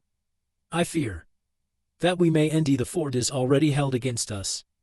While Glorindel was speaking the shades of evening deepened. Frodo felt a great weariness come over him. Ever since the sun began to sink the mist before his eyes had darkened, and he felt that a shadow was coming between him and the faces of his friends. Now, pain assailed him, and he felt cold. He swayed, clutching at Sam's arm. My master is sick and wounded, said Sam angrily. He can't go on riding after nightfall. He needs rest. Glorindel caught Frodo as he sank to the ground, and taking him gently in his arms he looked in his face with grave anxiety. Bree Strider told of the attack on their camp under Weathertop, and of the deadly knife. He drew out the hilt, which he had kept, and handed it to the elf. Glorindel shuddered as he took it, but he looked intently at it. There are evil things written on this hilt, he said, though maybe your eyes cannot see them. Keep it, Aragorn, till we reach the house of Elrond.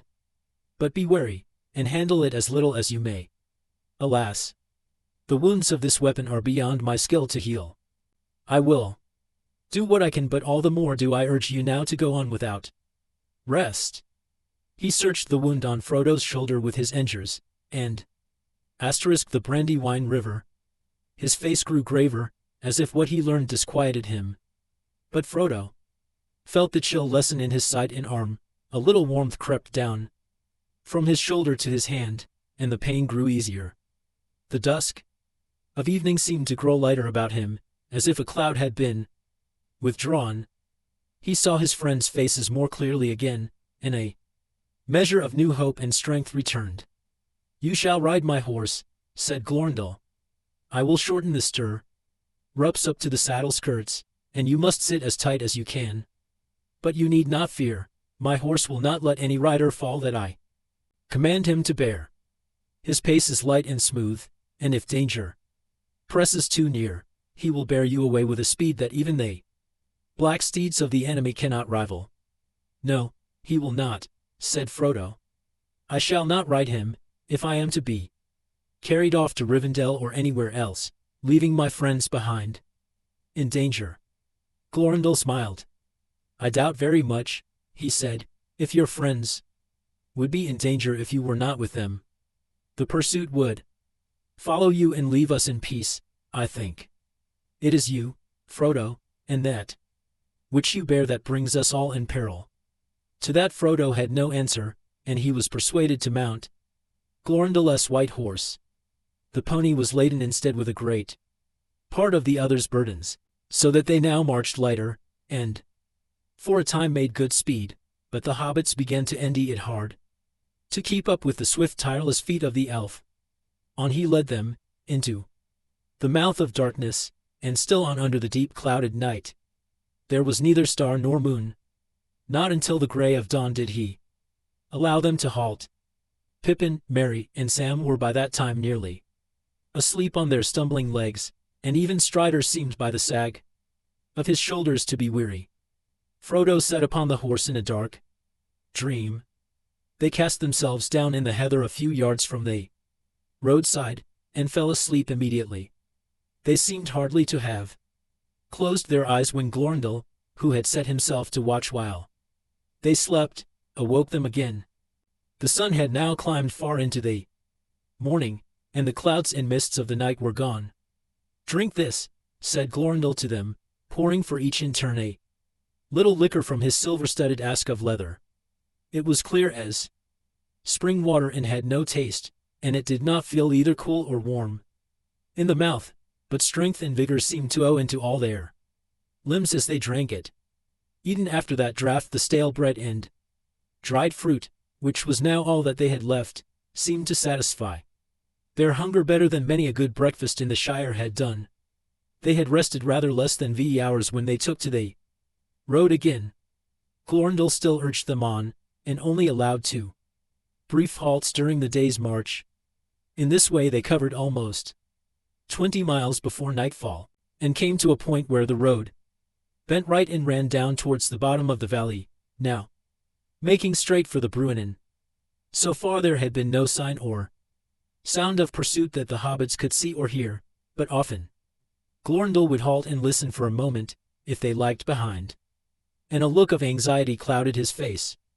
Once or twice he spoke to Strider in the elf tongue, but however anxious their guides might be, it was plain that the hobbits could go no further that night.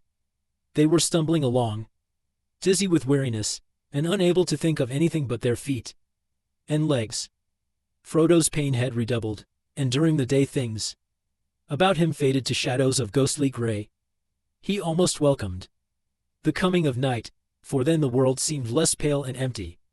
The hobbits were still weary when they set out again early next morning. There were many miles yet to go between them and the ford, and they hobbled forward at the best pace they could manage. "Our peril will be greatest just ere we reach the river," said Glorindel, "for my heart warns me that the pursuit is now swift behind us, and other danger may be waiting by the ford." The road was still running steadily downhill, and there was now in places much grass at either side, in which the hobbits walked when they could, to ease their tired feet. In the late afternoon they came to a place where the road went suddenly under the dark shadow of tall pine trees, and then plunged into a deep cutting with steep moist walls of red stone. Echoes ran along as they hurried forward, and there seemed to be a sound of many footfalls following their own.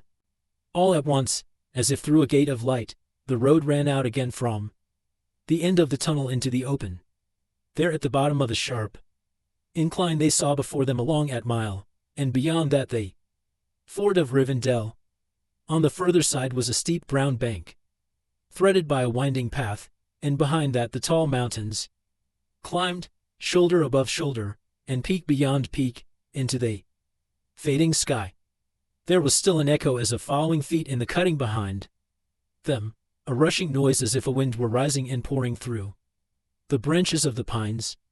One moment Glorindel turned and listened, then he sprang forward with a loud cry. "Fly," he called. "Fly. The enemy is upon us." The white horse leaped forward. The hobbits ran down the slope. Glorindel and Strider followed as rearguard. They were only half way across the when suddenly there was a noise of horses galloping. Out of the gate in the trees that they had just left rode a black rider. He reined his horse in, and halted, swaying in his saddle. Another followed him, and then another, then again 2 more. "Ride forward." "Ride," cried Glorindel to Frodo. He did not obey at once, for a strange reluctance seized him. Checking the horse to a walk, he turned and looked back. The riders seemed to sit upon their great steeds like threatening statues upon a hill, dark and solid, while all the woods and land about them receded, as if into a mist. Suddenly he knew in his heart that they were silently commanding him to wait. Then at once fear and hatred awoke in him. His hand left the bridle and gripped the hilt of his sword, and with a red ash he drew it. "Ride on! Ride on!" cried Glorindel, and then loud and clear he called to the horse in the elf tongue, "Nurolim, Nurolim, Osvalith." At once the white horse sprang away and sped like the wind along the last lap of the road. At the same moment the black horses leaped down the hill in pursuit, and from the riders came a terrible cry, such as Frodo had hurdling the woods with horror in the east far away. It was answered, and to the dismay of Frodo and his Friends out from the trees and rocks away on the left 4 other riders came ying. 2 rode towards Frodo, 2 galloped madly towards the ford to cut off his escape. They seemed to him to run like they wind and to grow swiftly larger and darker as their courses converged with his. Frodo looked back for a moment over his shoulder. He could no longer see his friends. The riders behind were falling back, even. Their great steeds were no match in speed for the white elf horse of Glorindel. He looked forward again, and hope faded. There seemed no chance of reaching the ford before he was cut off by the others that had lain in ambush. He could see them clearly now. They appeared to have cast aside their hoods and black cloaks, and they were robed in white and gray. Swords were naked in their pale hands, helms were on their heads.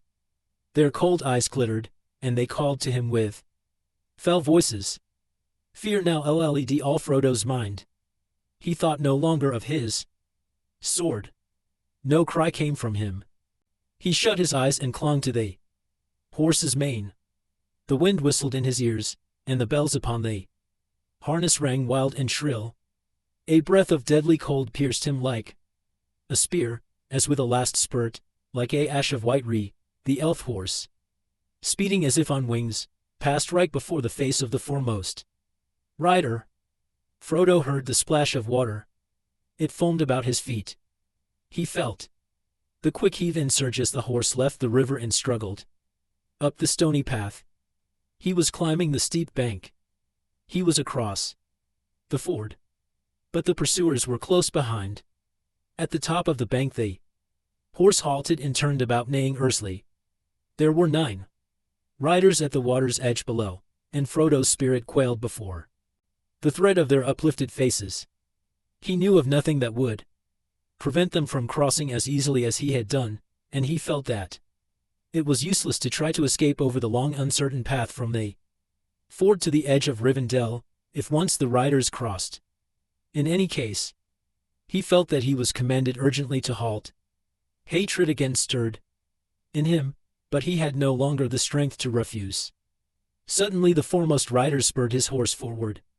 It checked at the water and reared up. With a great effort Frodo sat upright and brandished his sword. "Go back," he cried. "Go back to the land of Mordor, and follow me no more." His voice sounded thin and shrill in his own ears. The riders halted, but Frodo had not the power of Bombadil. His enemies laughed at him with a harsh and chilling laughter. "Come back! Come back!" they called. "To Mordor we will take you." "Go back," he whispered. "The ring! The ring!" they cried with deadly voices, and immediately their leader urged his horse forward into the water, followed closely by 2 others. "By Elbereth and Luthien the Fair," said Frodo with a last effort, lifting up his sword, "you shall have neither the ring nor me." Then the leader, who was now half across the ford, stood up, menacing in his stirrups, and raised up his hand. Frodo was stricken dumb. He felt his tongue cleave to his mouth, and his heart laboring. His sword broken fell out of his shaking hand. The elf horse reared and snorted. The foremost of the black horses had almost set foot upon the shore. At that moment there came a roaring and a rushing, a noise of loud waters rolling many stones. Dimly Frodo saw the river below him rise, and down along its course there came a plumed cavalry of waves. White M's seemed to Frodo to ichor on their crests, and he half fancied that he saw amid the water white riders upon white horses with frothing manes. The 3 riders that were still in the midst of the ford were overwhelmed. They disappeared, buried suddenly under angry foam. Those that were behind drew back in dismay. With his last failing senses Frodo heard cries, and it seemed to him that he saw, beyond the riders that hesitated on the shore, a shining gur of white light, and behind it ran small shadowy forms, waving arms, that aired red in the grey mist that was falling over the world. The black horses were led with madness, and leaping forward in terror they bore their riders into the rushing hood. Their piercing Cries were drowned in the roaring of the river as it carried them away. Then Frodo felt himself falling, and the roaring and confusion seemed to rise and engulf him together with his enemies. He heard and saw no more.